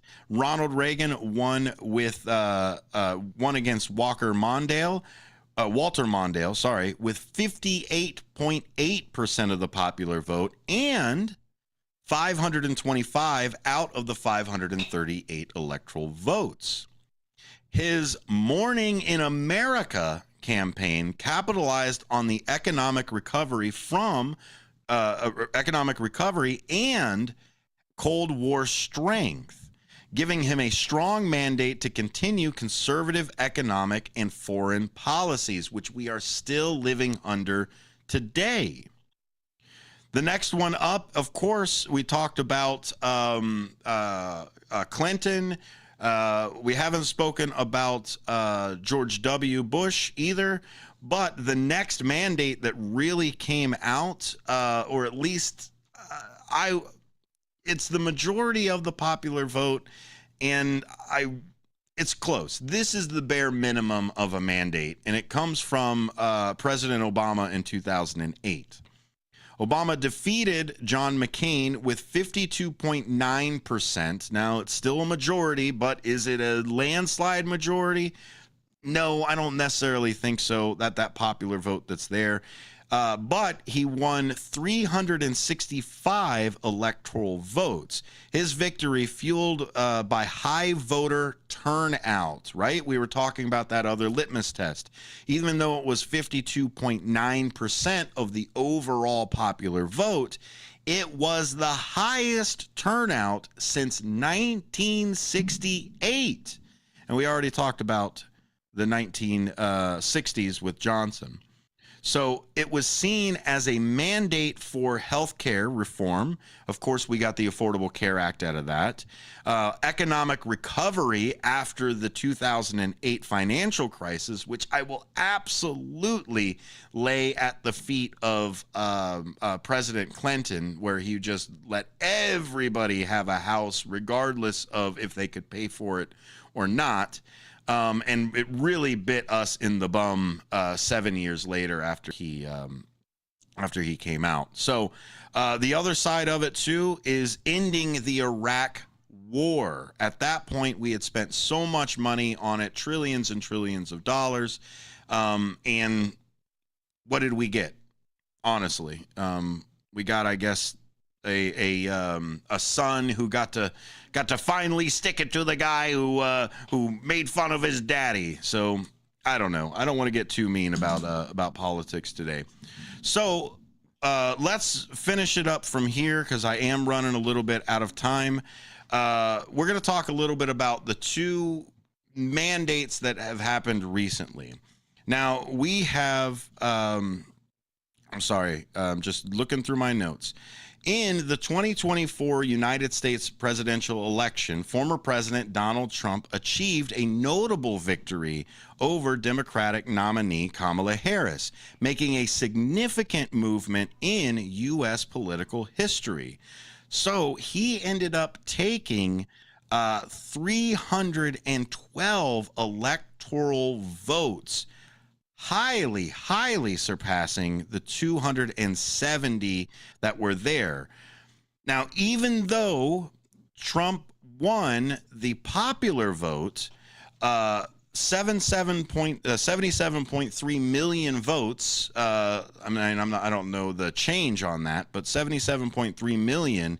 It only constituted 49.8% of the vote. So, yes, he won the popular vote, but he did not win the consensus of everything. So, of all the people who voted, more people voted not him than they did for him. So, that to me is not a landslide. But I will give you the other litmus test of that, because we talked about the Congress and how if you can maintain the Congress and give the person you put into office the tools to get the thing done, then yes, you could by all means constitute it as a mandate. Because even though you won the popular vote and you didn't crest the 50%, so you didn't really win the majority of the, or I guess they call it the consensus. You didn't win that side of it. You were still given the tools to get the job done. In comparison to the previous elections in 2016, Trump won the presidency with 304 electoral votes, but lost the lost the popular vote. And lost it to Clinton by nearly 2.9 million votes. So, yes, he did win the 2.3 million votes more than Harris in this last election. But even though he won that 304 electoral votes, he did it shy of 3 million votes disparagingly. So that's why you didn't hear mandate on everything in that first term. In 2020, Trump lost to Joe Biden, who secured the 306 electoral votes and won the popular vote by over 7 million votes. So now here is where I would like to make the two comparisons. If it is a mandate now with having a 2.3 or so victory of more people that voted for you than the other person, or the other Democrat rather, and you still won the House, why didn't we give President Biden a mandate? He won it by 7 million more votes, and he kept the Congress blue. Now, the Senate, by all means, was a 50-50 split, and that may be where we would be splitting hairs. Thank you very much for listening. We've got another hour coming up. It's going to be fantastic. We're going to bring Ben Demoni and Bo Quest over. If you would like to jump in, you would like to talk about something, let us know by calling in 847-931-1410, 847-931-1410. Don't forget, tomorrow, Marky B has Madam Chair for the Kane County Board on, Corinne Pirog, and we'll have Jamie Mosser, State's Attorney, over there as well, starting at 9. And don't forget that our very own friend Mayor Reed will be here at 7:30 in the morning to kick it off on the WRMN Morning Show. More apolitical talk show on after this.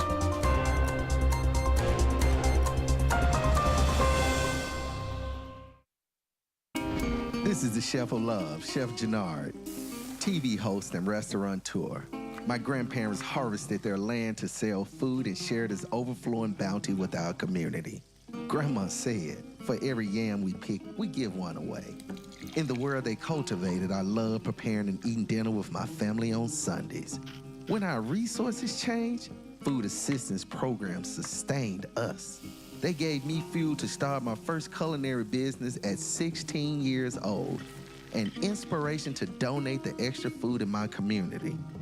Through my life, I've developed an appetite to work with others to ensure everyone has access to the nutritious food we need to thrive. Together, we can help end hunger.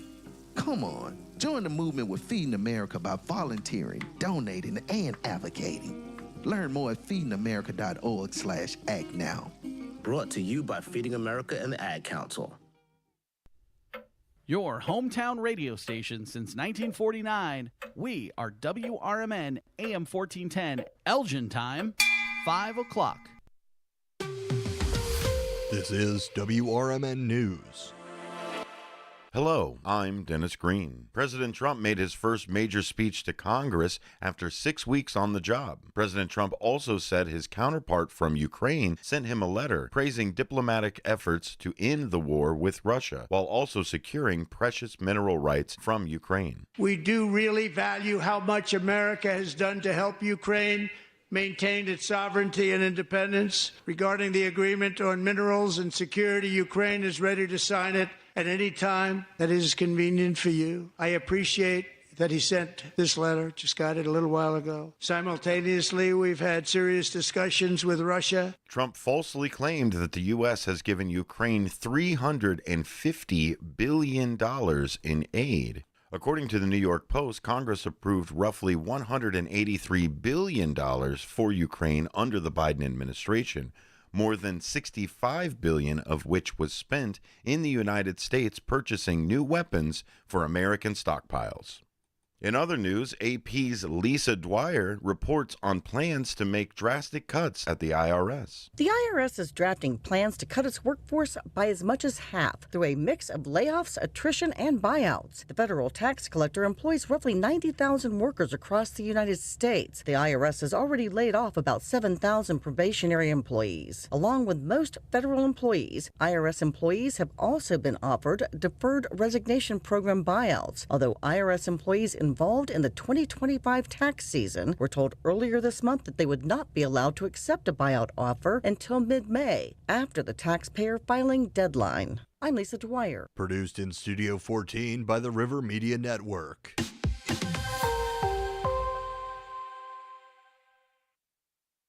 From the pages of the Elgin newspapers of 100 years ago today, these are the headlines brought to you by the Elgin History Museum. This is Linda Rock, sharing stories that were in Elgin newspapers on March 5th, 1925. Despite the fact that salary increases have been tabooed and actual operating expenses cut to the limit, City Council members announced as they went into sessions again this afternoon that the 1925 appropriation will be almost as large as the 1924 budget, $472,850. Commissioners were plainly disappointed in their efforts to slice the measure, but declared there is little possibility that it can be reduced materially under last year's appropriation. Exclusive of the $35,000 bond issue voted to meet the cost of building the new municipal swimming pool and field house at Wing Park. Elgin Public School teachers are exempt from filing income tax returns or paying government tax on their incomes. All school teachers paid out of county, city, or state taxes are exempt from taxation. Private teachers, however, are subject to the tax. Earl Weeks, Division Chief of Internal Revenue, explained today.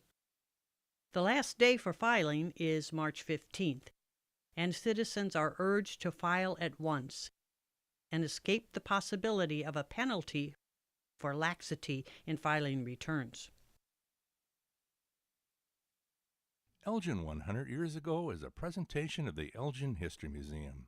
Be sure to visit the museum located at 360 Park Street in Elgin, open Wednesday through Saturdays 11 to 4. You can also listen to Elgin 100 years ago at www.elginhistory.org.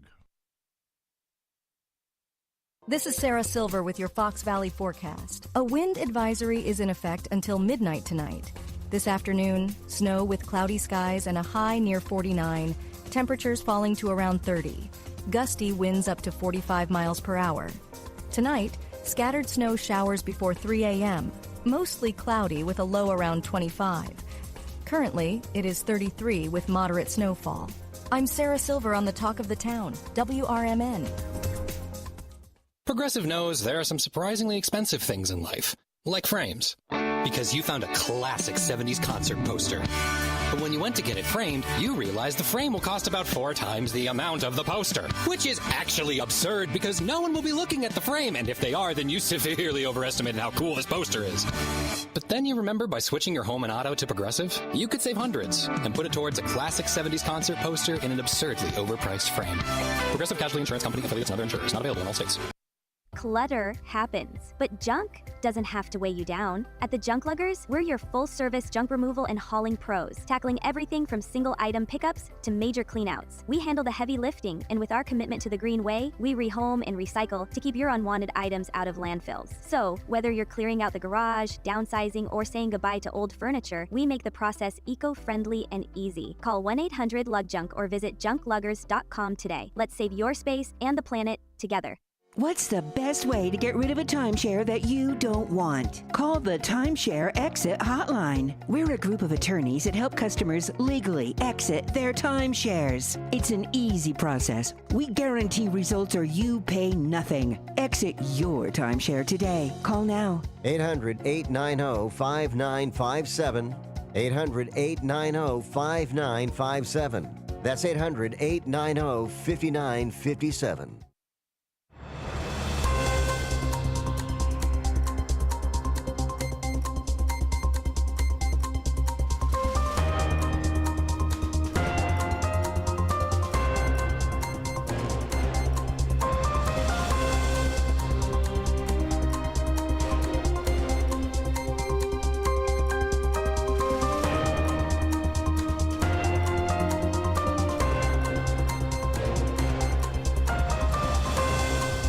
Welcome back to Hour 2 of A Political Talk Show here on WRMN. That's WRMN 1410, the AM dial, and WRMN 1410, the.com. That's exactly where you can go to find more information about the WRMN 1410 AM, right? It's there. And then on the AM side, we talk about the .com. It's there. It's a cycle. It's an ecosystem, and I appreciate you being a part of it. Part of that ecosystem as well, not just me, Dennis Sonar Green, also back over at the studio, Studio 14, would be Ben Demonium Boquest, who is going to be breaking down some headlines so that we can open up those phone lines and get your take on it as well. Thank you, sir, for being here with me. Absolutely, man. Wouldn't miss a Word Wednesday. You can't. How about that mandate? Is Word Wednesday mandatory for you now? Hey, I follow the Mandos on the disc golf course, you know. That's right. See, you get penalized if you don't hit the mandate. So a mandate from the people, man, where do you get penalized from? Ooh. Yeah, well, I feel like, yeah. I'm not going to vote for you again? Okay, that's cool. But what if you're not going to run again? Yeah, talk about cycles. Where's the teeth to that mandate?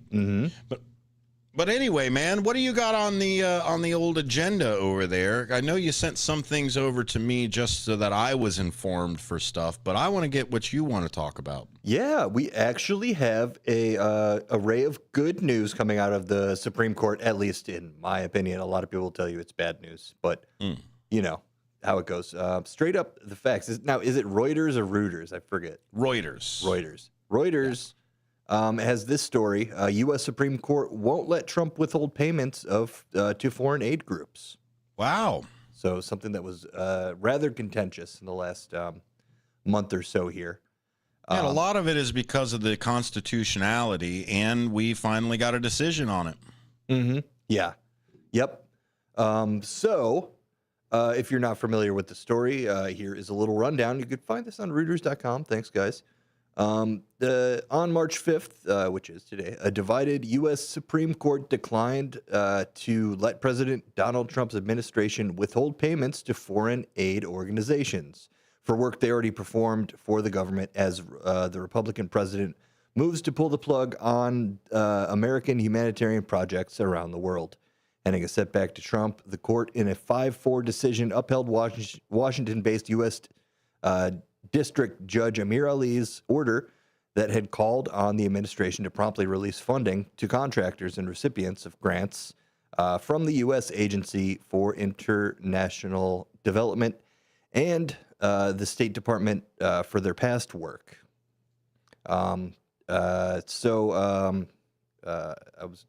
I was gonna roll off of this in some way, but I forgot. Well, and it's all about being paid for the past work is, I think, the biggest issue for it is some of the other stuff that hasn't been paid for yet or hasn't been done yet. I think that is still on the table to be cut. This is mostly from the decision from the lower courts. It was, okay, if we'll wait to see what the Supreme Court has to say about the rest of it, but you have to pay for the things that, like, you ate. Yeah, the legality of it. What I was thinking was there's also situations like we talked about, and I'm going to search in my history to find this article about sending rations and things like that, like literal hardtack, really sustaining things for the third world countries that we're sending this stuff to. Was basically, you know, the contracts have been made, the orders have been fulfilled, packages were in warehouses. It's just no one was allowed to touch them or move those out. So that's what I was really thinking. That were really I thought about, at least. Yeah, he pulled the check, which essentially what it was is some of the projects were already there. So, like, when we talk about the comic book in Peru or the opera or anything else like that, that's all money that they didn't pull. That's all stuff that was already paid for and already the money already went out. What you're talking about for the food and the farmers and everything else, that was a product that was delivered, and they were waiting on the check to reimburse the people that had put all of the things out. And so what they decided to do was they said, okay, well, if you're not going to pay me, then I'm not going to ship it because I don't have the money to ship it. We'll get everything started. We'll get everything together. We'll put the investment up front to make sure that we can get these things out of port. But if you're not going to pay if you're not going to pay me to reimburse what I've already done and pay for the shipping, then I'm not going to do it in any kind of way. And that's why it stayed at that port is the way I understand the conflict. Yeah, just literally unable. It really comes down to like where's the money to ship this, you know? Mm-hmm. Yeah, and to pay for it to show up anyway. I mean, some contractors, what they do, especially when they work with President Trump, is they work in good faith of this guy's going to pay me. Yeah. And like most contractors that work with President Trump, they realize that maybe you should have got that money up front. And half now, half later. At the end of the day, they didn't have that money up front because they had no reason to think that the government wouldn't pay its debts. I believe that is in the Constitution, that the United States government will pay its debts, which is why we keep adding more to the debt ceiling so that we can actually print more money to send and pay out our debts. Yeah, it really comes back to the you want to do the right thing, because if you do the wrong thing, then, credibility comes down. Exactly. So that was what I think the constitutionality of it is paying for the thing that was already there, which is why it landed with a 5-4 decision. I can't make a guess of which ones are which, but I think I don't know which side flipped or whatever else it moved over. But at the end of the day, we're going to see a lot of 5-4s, whether it's one side or the other. Honestly, I think Judge Amy Coney Barrett is going to be the one that becomes more progressive as her tenure goes on. Right. You've already seen her a few times side with the Democratic side, or at least write her own kind of review behind things as well. So I think she's going to be the wild card with going forward with the Supreme Court. Yeah, I think you just like you said, you've seen it in the past that she's actually willing to kind of look at the facts and the true letter of the law, legality, Constitution as the total, the be all end all at a certain point, and really that's something that a lot of people nowadays are reluctant to even entertain, that it's more than just the partisan message. The Hill is also reporting that DeSantis called it a missed opportunity. And I think what he means by that is a missed opportunity to show the solidarity of the Republican wing. And to me, I think that's a little misguided, because at the end of the day, we're supposed to uphold the Supreme Court as a nonpartisan side. And it seemed like he was cheerleading for the red team in that side. And we have to stop doing that. We have, even if they are going to politicize the court, we have to stop politicizing the court. That's the only way to get back to it. I agree. Stop politicizing everything, outside of politics. What are you talking about? My grocery store supports the things that I like. That's true. That helps. And that's what I buy things at my grocery store. Or I don't buy the beer that does the things that I don't like. Yeah, politicizing things, but it's the culture we live in at this point, man. Who put the jersey on? Yeah, for real. Yeah, no, they should really look into getting those patches, like NASCAR. Yeah, it's a goodbye Molson and Labatt Blue, man. Put it on the door, right? Put it on the on the door of the store. I'm all about that. If we've got to do anything, if you donate to a place, if you donate to a political party, you should have to put it on the door. Yeah. Hey, I'm all for that. Do you want? I wish more businesses would put things that they do terribly on their door. So that Right.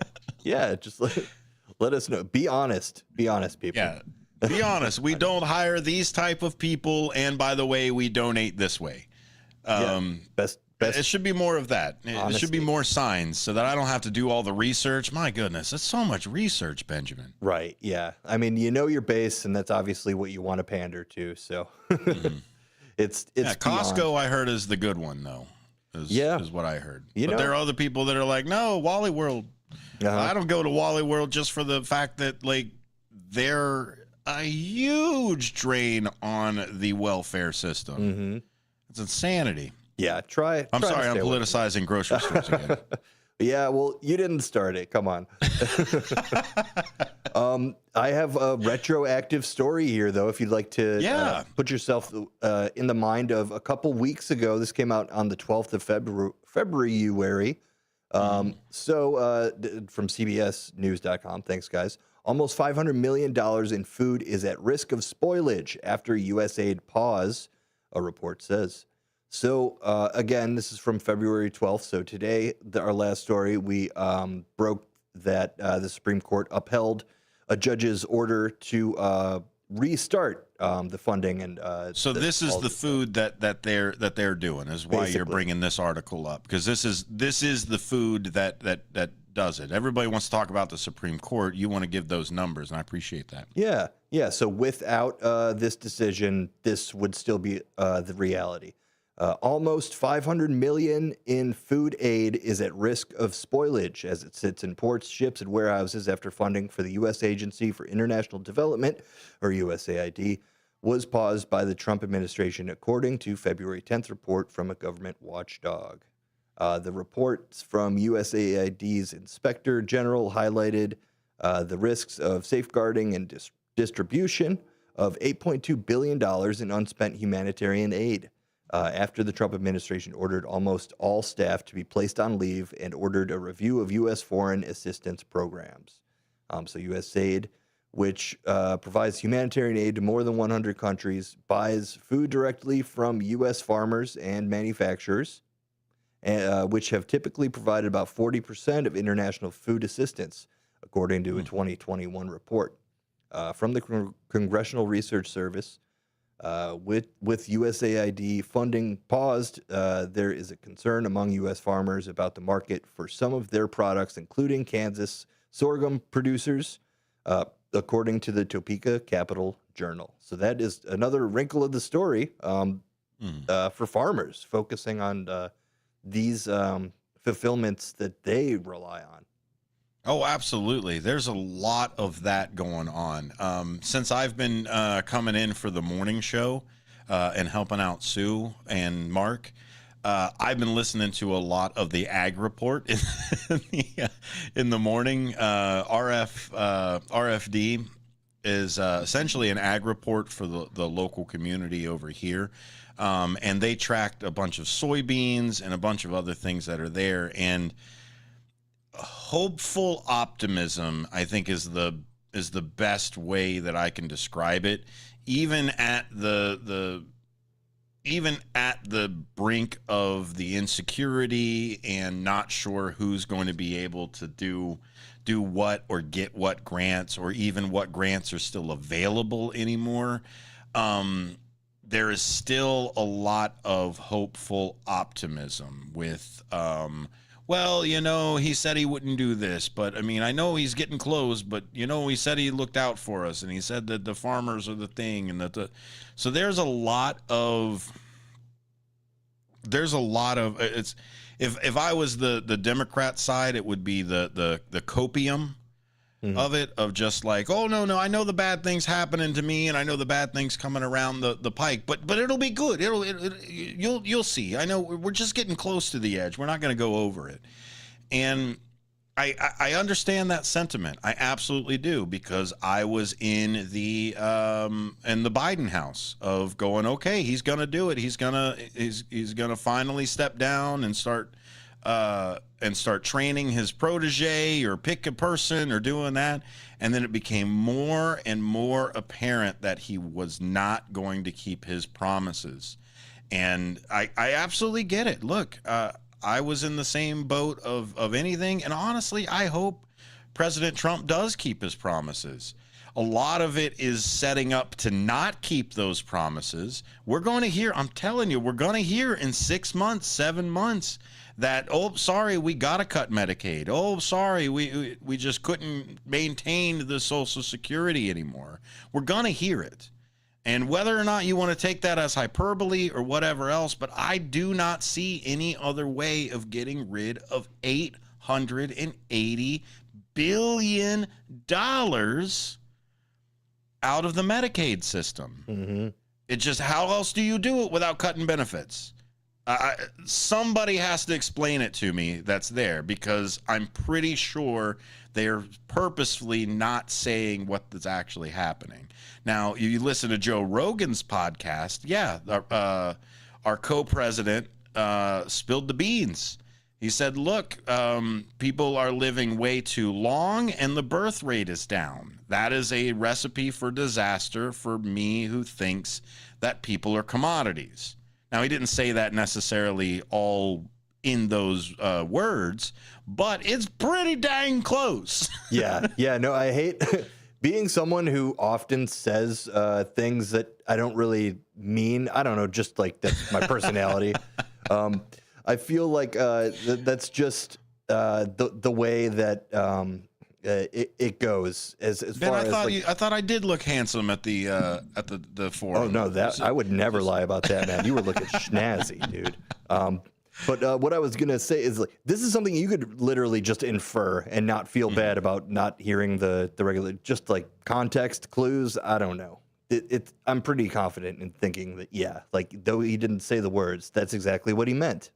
Mm-hmm. No, you got to look at it there as well, because even in the same sentence, we get contradictions is in that same side. Well, we're going to cut $880 billion from this budget over here, but we're not going to touch the thing. I was like, well, wait a minute. That's the exact opposite of what you just told me.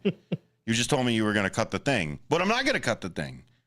Okay, then what are you going to do? Well, we're going to cut $880 billion out of it. Yeah, it's like, so you're going to cut the thing. No, I won't cut the thing. We're not cutting it. We're streamlining it. Efficiency. Yeah. It's really efficient for the government to not pay out these benefits, because then we don't have all these transactions. Then we can lay off even more people at the Treasury. Eventually, it's just going to be one dude and the Council of Nero. Yep. Yeah. The closeless emperor, which I hope never happens with Trump. Absolutely. Look, again, I'm not going to root for the pilot to crash into the mountain. I don't want him to do the things. Not like the Democrats. The Democrats at this point want him to do the things, because they make more money when Boogeyman Trump is out there. It's a business. It is absolute business. And I know I got a lot of blue hat friends that are in that same kind of boat of like, well, what can they do? How can they do this? It's like, brother, take a page out of Mitch McConnell's book, man. Like, you want to talk about the person of fighting back. I've seen that guy stop congressional hearings because of this. But no, the parliamentarian will stop us from doing our thing. Let's grow a pair, brother. Like, that's it. At this point, I'm tired of the lip service on either side, man. Yeah, absolutely. And if you want to get to something that kind of is dominating the news cycle, the meme-verse, and the internet, after last night's address, I've got something. I've got Fair and Balanced from FoxNews.com. President Trump appoints boy battling cancer as honorary secretary service agent. Biggest honor of them all. During his it's amazing. Yeah, I actually was a big fan of just the kid, big fan of the kid. I'll just say that. During his joint address to Congress, President Donald Trump made a heartfelt gesture in reference to Make America Healthy Again movement. Trump appointed a 13-year-old as an honorary Secret Service agent and spoke to RFK Jr.'s priority in reversing childhood cancer. So DJ, DeVarjay Daniel, a resident of Texas, has been fighting from a rare brain cancer and has dreamed of becoming a police officer, Trump said. And I'll just revert back to not reading the article here. If you saw it, very moving moment. If you could take it just at face value of the kid had a great time, a Make-A-Wish type of situation. And a lot of people, and a lot of people are coming after the Democrats on the left for not having stood up.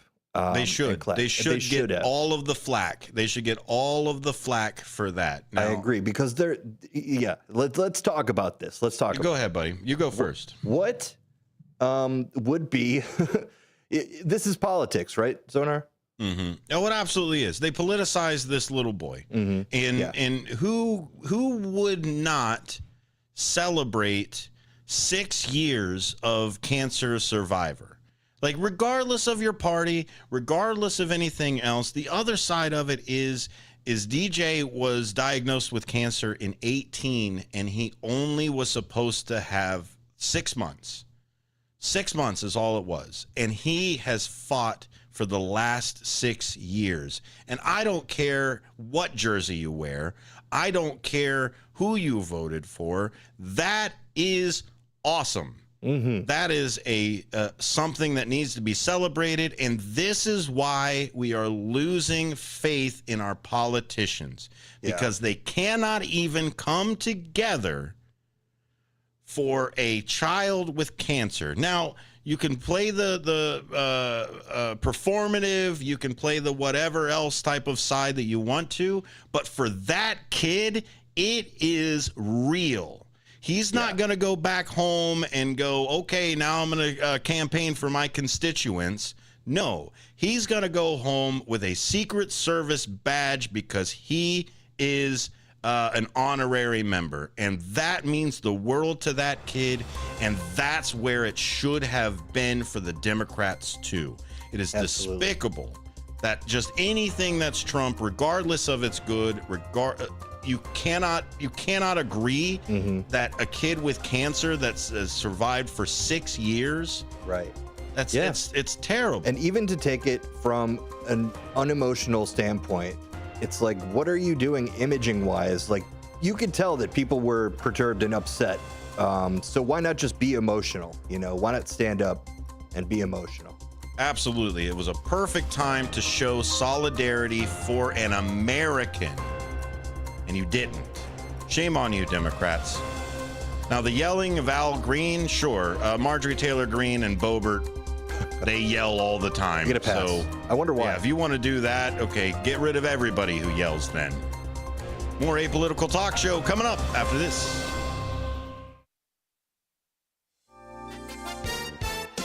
With your 1410 WRMN Newsflash, I'm Sean Kernan. Brought to you by Sky Rizzi. Elgin Community College set to kick off Women's History Month with the Glow Up Health Fair on Thursday, March 7th. The event will be taking place from 10 a.m. until 1 p.m. in the Job Lounge, Building B on the Elgin campus. In Naperville, a series of arrests related to firearms have resumed at the Top Golf facility, ending a brief lull since October. Recent incidents involving 3 individuals, Malik Jacori Gully of Chicago, apprehended on Saturday, Jihad Youssef Yamin was detained on February 11th, and Boy Dion Perez arrested on February 1st, all with firearm charges. Miguel Borden Public Library will host a nostalgic showcase, the Barbie Superstar exhibit, highlighting the iconic dolls of the late 1970s to mid-1980s. The free exhibit, thanks to a local collector, features around 500 Barbies at the downtown Elgin Library. With your 1410 WRMN Newsflash, I'm Sean Kernan.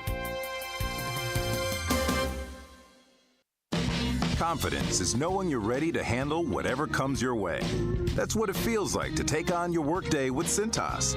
They make sure your AEDs are up to date, your fire extinguishers are tested and inspected, your floor mats are cleaned and delivered, and your workwear looks good, feels good, and is freshly laundered with the Cintas Apparel Plus program. So are you ready to take on today? Visit Cintas.com. Oh, I'm ready! And get ready for the workday. Progressive knows if you have to choose between everyday life and your RV wins. What, are you going to take the RV to the mountains or go pick up your dry cleaning? RV wins! Are we cleaning the gutters or taking the RV camping? RV wins! Are we getting a new passport or cruising up the coast? RV wins! Don't forget, you got that trip to Sweden coming up. Oh, yeah, passport, then RV.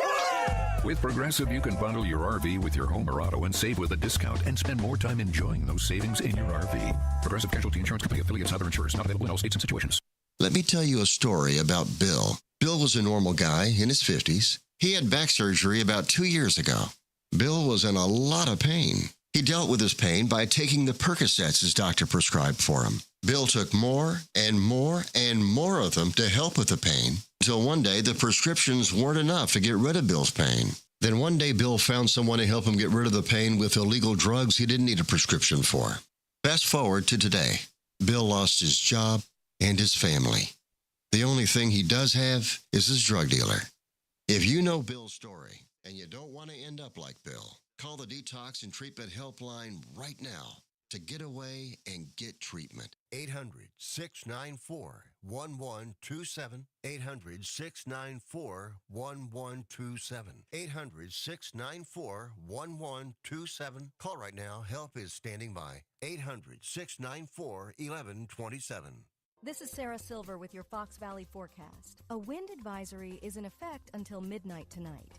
Tonight, scattered snow showers before 3 a.m., mostly cloudy with a low around 25. Windy conditions with gusts up to 50 miles per hour. Tomorrow, sunny with a high near 40, temperatures falling to around 37 in the afternoon. Currently, it is 31 degrees with moderate snowfall. I'm Sarah Silver on the Talk of the Town, WRMN. Hi, it's me, your USPS Ground Advantage shipment. Just left the warehouse and hitting the road. I know. Just got the notification. Great. Smooth sailing so far. I'm almost there. Yes, I know. I get all the updates. Made it. Safe and sound. I know. Well, did you know I was with USPS the whole time?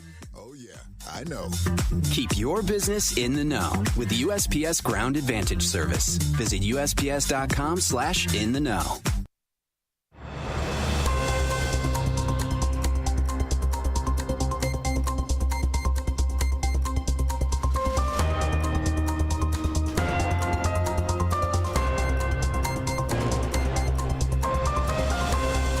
Welcome back to A Political Talk Show on WRMN. My name is Dennis Sonar Green. I'm broadcasting live from the Be On Air campus of the Illinois Media Schools over here at O'Hare. Look at my beautiful campus and the beautiful side. Oh, you can't see it because you're on the AM dial. Well, when you get home, or if you are in your kitchen with your AM radio, go ahead and flip on the YouTube side and you can see the decoration that everybody has put together.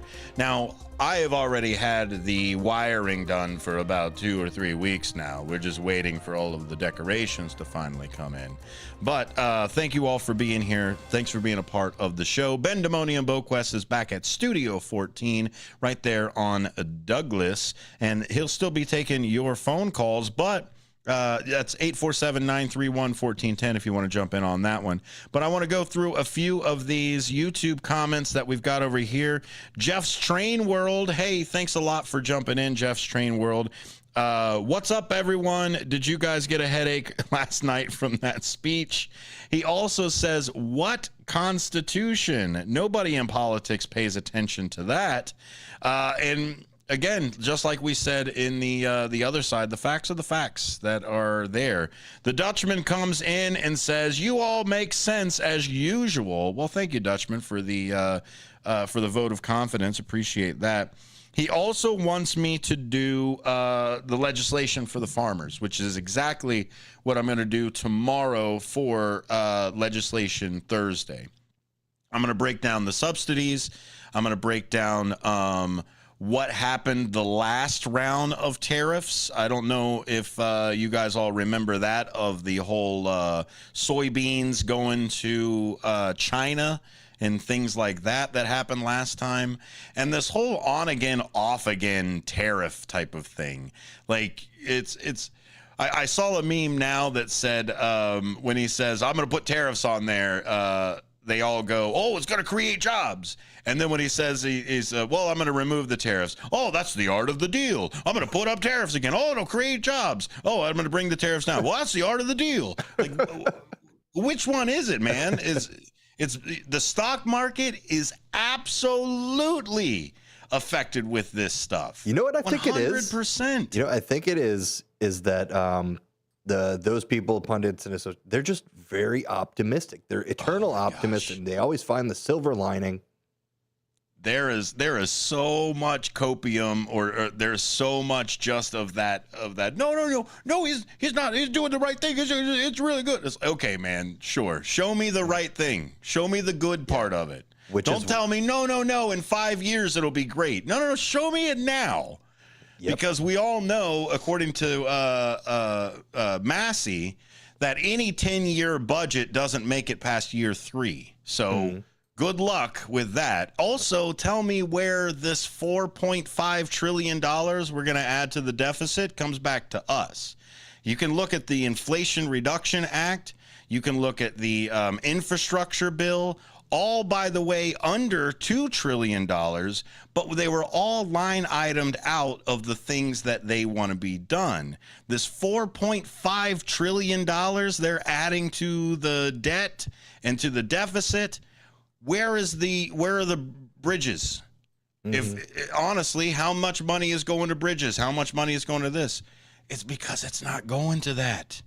It's going to not having the top pay, right? Yes. It's just, it's crazy. So I don't want to get too much into that. We'll save it for the economic side, or even then Friday. That's the reason. The other thing, go ahead. Sorry to jump in, but that's the reason though why they have to go and do all this crazy PR type of non-substantive things.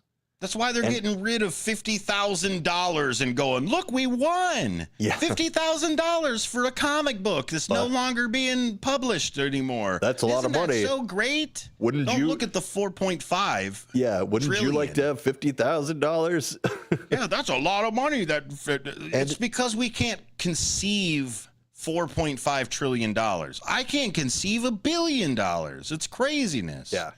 You think another 1,000, another 4,000 billion?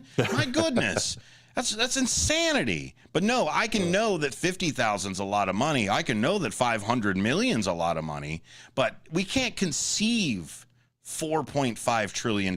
Just like I can't conceive in the next 10 years, our deficit is going to be over $50 trillion. Not deficit, debt is going to be over $50 trillion. It's sitting at like 36 right now. But no, go ahead. In the next 10 years, let's go ahead and add a bit more. Fiscal conservative, my butt. We need to melt the permafrost and get the Capital One Vikings back in whatever they were doing. I think that's the deal. Tomorrow morning on the WRMN morning show, Hampshire Mayor Mike Reed will be on at 7:30. From Springfield, Kane County board member Madam Chair Corinne Pirog will be on at 9, and Kane County State's Attorney Jamie Mosser will be on at 9:30. Madam Chair Pirog will discuss the 0.75% tax referendum, while Attorney Mosser will comment that as well as we talk about the new KC Human Traffic Unit that she's putting together. So it'll be a great conversation, a lively time tomorrow. That local politics, man, being at that candidate debate yesterday just gave me so much hope and just really calmed my nerves politically. I really recommend people going and checking out their local council meetings and all that kind of stuff, because It just takes it to, a more serious level of this is our community. These are the things that we're talking about. It's not politics as far as, super partisan and everything like that. It's And when just we things that go make the sense. way of the USSR, it's definitely going to be the local stuff that steps up. So, and that's it. Most politics is local, despite how much I like to yell about the federal government. But it's AM radio. Gosh darn it! Yeah, it is my gosh given right for me to yell at my radio about Congress. I agree. Because I know you're there. I know you're driving in traffic right now. 10 and 2, please. 10 and 2. Make sure your lights are on too. It's 30 minutes before sundown, so make sure we get those on. But I know you're there. You're sitting on the highway. You're listening here, and you're just yelling at us, or shaking the fist, and then putting it right back at 10 and 2. That's the way to do it. So listen tomorrow. It's going to be a hoot, a blast, a hoot nanny, whatever else you want to do. Come on over on that AM dial and listen in. We'll also be streaming it live on YouTube, which that candidate forum for the Elgin City Council is still sitting on YouTube as well. So check that out. If you want to give us a call, we're walking through the headlines, and we got those phone lines open, 847-931-1410. What's next on the docket there, Benjamin? Oh, so this is another development. CNN.com, Los Angeles County sues Southern California Edison, alleging utilities equipment sparked the wildfire. Wow. Yeah, so... if you guys remember with the Lahaina fires, this is also what was alleged, and I believe the settlement was approved and came through on that one.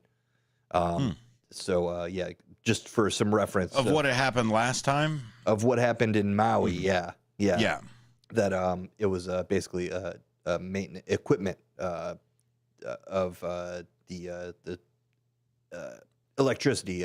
Like a coupling came undone, and then it essentially entered into what it became was a spark gap at that point. So it's when two pieces of metal are just slightly apart from each other, and there's enough energy on one node for electricity to literally jump from one end to the other, commonly seen as static electricity.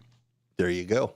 Well, so this article out of Los Angeles, Los Angeles County said Wednesday that it's suing Southern California Edison, alleging the utilities equipment sparked January's Eaton fire, which destroyed more than 9,400 structures and killed 17 people in the Altadena area. The lawsuit seeks to recover costs and damages sustained from the blaze that damaged essential community infrastructure, including parks, a nature center, and multiple trails. The county said in a statement. Additional costs have been incurred by county departments for ongoing support in assisting residents recovering from the fire's destruction, the county said.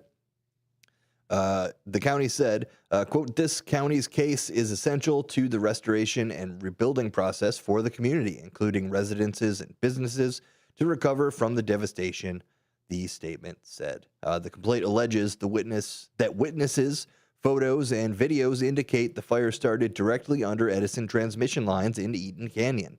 It alleges the blaze has, quote, massively impacted the country's natural resources, harmed the environment and wildlife, and threatened public health.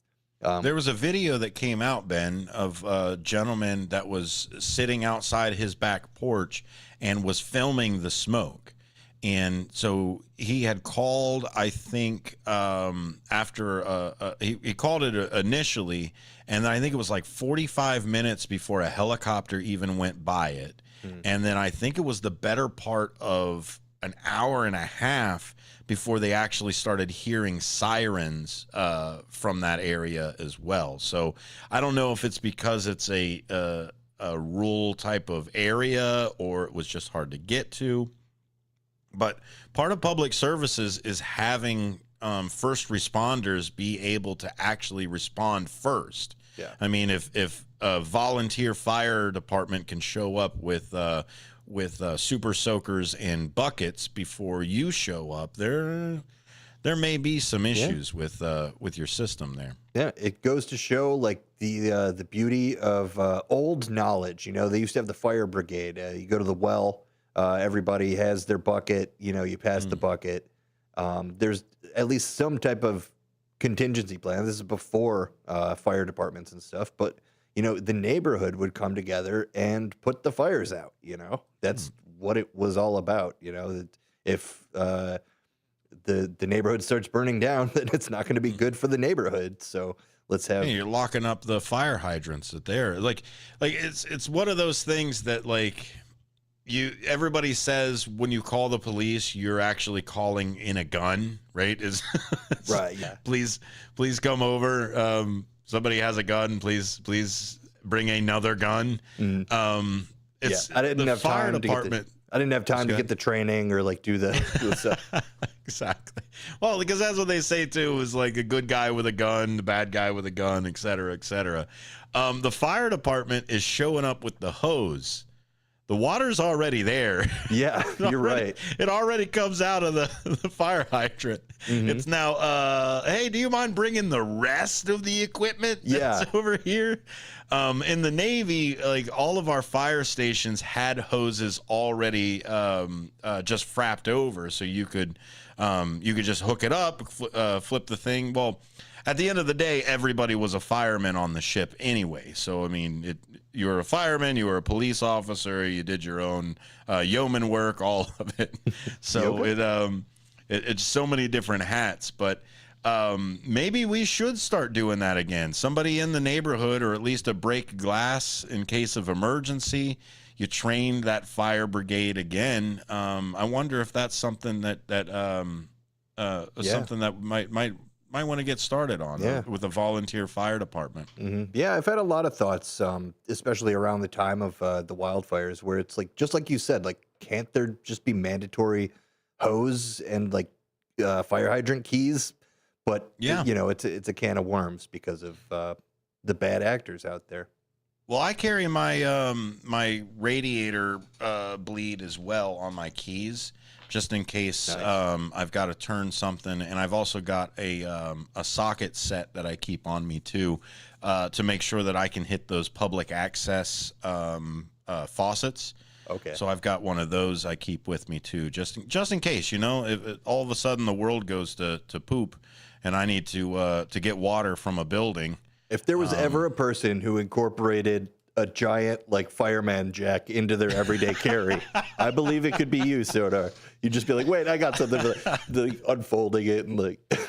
Maybe I just carry like a fire blanket all folded up or something, or just make all of my clothes fire retardant, and then I can just take off my jacket and just lay it on top of the fire. But I live with the idea that if all of a sudden I was abducted, I have everything on me to go home. Like that's I don't call it paranoid if you want to, but I keep it all with me.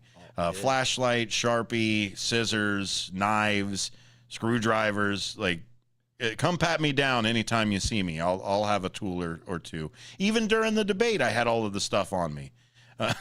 Preparation, man. Yeah. If Batman can have a utility belt, so can I. Gosh darn it. I believe that. Yeah, it's every man's innate right, I feel, to have some type of everyday carry. That's it. At least a pen knife. At least get something. Sure. Yeah. We have a new story coming from usatoday.com. Thanks, guys. And this is an interesting one. First time I'm hearing of this. 10 Chinese nationals charged with hacking U.S. Treasury and others, says the Justice Department. Did they work for Doge? Right. I don't know. Maybe they got some ideas. I don't know. Washington. The Justice Department announced charges Wednesday after 10 citizens, Chinese citizens, who were accused of cyber hacking to steal data from the Treasury Department and other organizations worldwide. The State Department is offering $10 million reward for information about the hackers who remain at large. The suspects include 2 officers of China's Ministry of Public Security, employees of Anjun Information Technology, which is known as ISOON. The members of Advanced Persistent Threat 27, or APT 27, according to the court records. A quote here from, let's see, I'll just read it and then source it here. For years, the 10 defendants, 2 of whom we allege are PRC officials, used sophisticated hacking techniques to target religious organizations, journalists, government agencies, altogether sensitive information for use of the, end quote, Chinese government. Matthew Podolsky, the acting U.S. attorney for the Southern District of New York, said in a statement. So, you see this all the time where there's basically these just hacking groups going around. And this is one that a spotlight's been shown on now after years of them, for lack of a better word, getting away with it. 10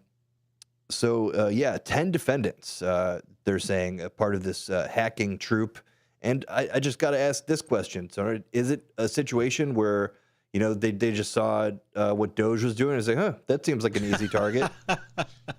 Maybe. I mean, with the way that the legend goes down is Doge was just able to just walk in. There wasn't a lot of security. And even then there was a quote from President Trump about why did he have access to it. President Trump said it was because it was easy. He said he had access to it because it was easy for him to get access to it. And it's like, well, hold on a second. That's not something we should necessarily do it. The other thing is this is over the better part of a decade or so as well. So, I mean, this isn't just a President Trump or a President Biden issue. This is probably both of them for it. The biggest question I have is why did Pete Hegseth decide, Secretary Hegseth rather, decide to not continue to pursue the Russian hackers with this? Now, by all means, there are Chinese hackers, but I think they were getting close to the Russian hackers investigation that's been going on for about the same length. But the DOJ announced the charges against the Chinese government as well. So we'll see that. Go ahead. I would think that the idea there is that if they had targeted the Treasury, being Russian hackers, that's kind of like the line. I could see it. I mean, it's money type of thing. It's trying to grift the money directly as opposed to the other hackers that are just kind of about the sabotage aspect of it. I mean, for the most part, it's information warfare. So am I trying to get information? Am I trying to give false information? Things like that. That can be sold.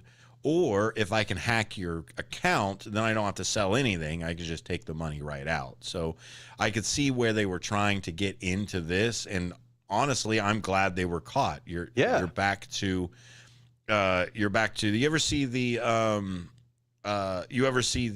planes that have all of the holes in them? They're the picture of all the holes. And what would happen in World War II is the planes would come back with holes in their wings, and they were patching up those hot spots. But the problem is they were patching up the spots that the plane stayed up. You were patching the holes that you knew about. The planes that went down, you didn't know where they were shot at. Yeah. So why not you can't reinforce those. So it's at that same kind of concept with it is you patch the holes for the people that come over. It's the same thing with they talk about fentanyl or any of the other holes that are in the border. I only know there's a hole when there's a leak. Yeah. It's the Captain Ron approach, to throw another metaphor out there. Is it seaworthy, Captain Ron? I will only know out there in the blue water. So, yep. Someone comes by, we'll stop and ask for directions. Exactly. Yeah. So I have a more specific story. I know this is kind of a replay, but this is the actual article I was looking for earlier. Go ahead. So this is from NewRepublic.com. And it's entitled Musk's Purges Suddenly Take a Horrific Turn and Wreck an Ugly MAGA Lie. Yeah, bias warning too. Yes. They are absolutely for the left. Yeah, supremely left leaning. But I mean, say they're wrong. If you're on the other side and this makes you a little angry, don't be like the Democrats and sit there. Just sit there and being angry, even though you're sad. So this story goes, it has a dry bureaucratic name, but the ready-to-use therapeutic food has functioned for over a decade as a lifeline for countless starving children around the globe. Manufactured in the United States and distributed by the U.S. Agency for International Development, it's a paste made of peanuts, milk, and vitamins that alleviates a form of acute malnutrition known as severe wasting. Now that the Trump administration has officially terminated a number of current contracts struck by U.S. aid for this life-saving nutrition, contracts that had called for the paste to be delivered to hundreds of thousands of children, most in Africa, according to the Georgia-based nonprofit set to deliver them, Manna Nutrition. Yeah, I mean, that's really the heart of the whole issue right here. And if you're just joining us now, Restored, I will get an update on these specific Manna Nutrition shipments and everything. Well, the reason that it's built like that too is you can't take a malnourished person and then just feed them a whole bunch of food. Yeah, they don't have the enzymes necessarily that are there, the gut flora as well. There's a lot of bacteria that goes down in that gut area that you've got too. It's the same thing that there were a lot of people after World War II with the concentration camps that ate themselves to death. Their stomach had already been small, and so eating something like that, or eating a full-on sandwich or anything else, kind of just they weren't able to really digest it in any way. Yeah. So this is one. It's absolutely positive that this food is going out. It's amazing. More Apolitical Talk Show tomorrow. But if you want your next political fix, coming up after this, Brian Kilmeade. Going to say a lot of things that I didn't say and going to say some other things with that. But that's okay.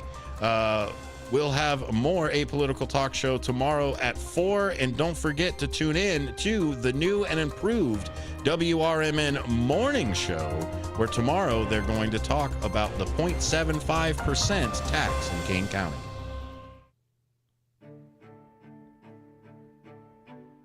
In this next Elgin City Council election, you'll have a choice to make, not just between political philosophies or even the candidates on the ballot.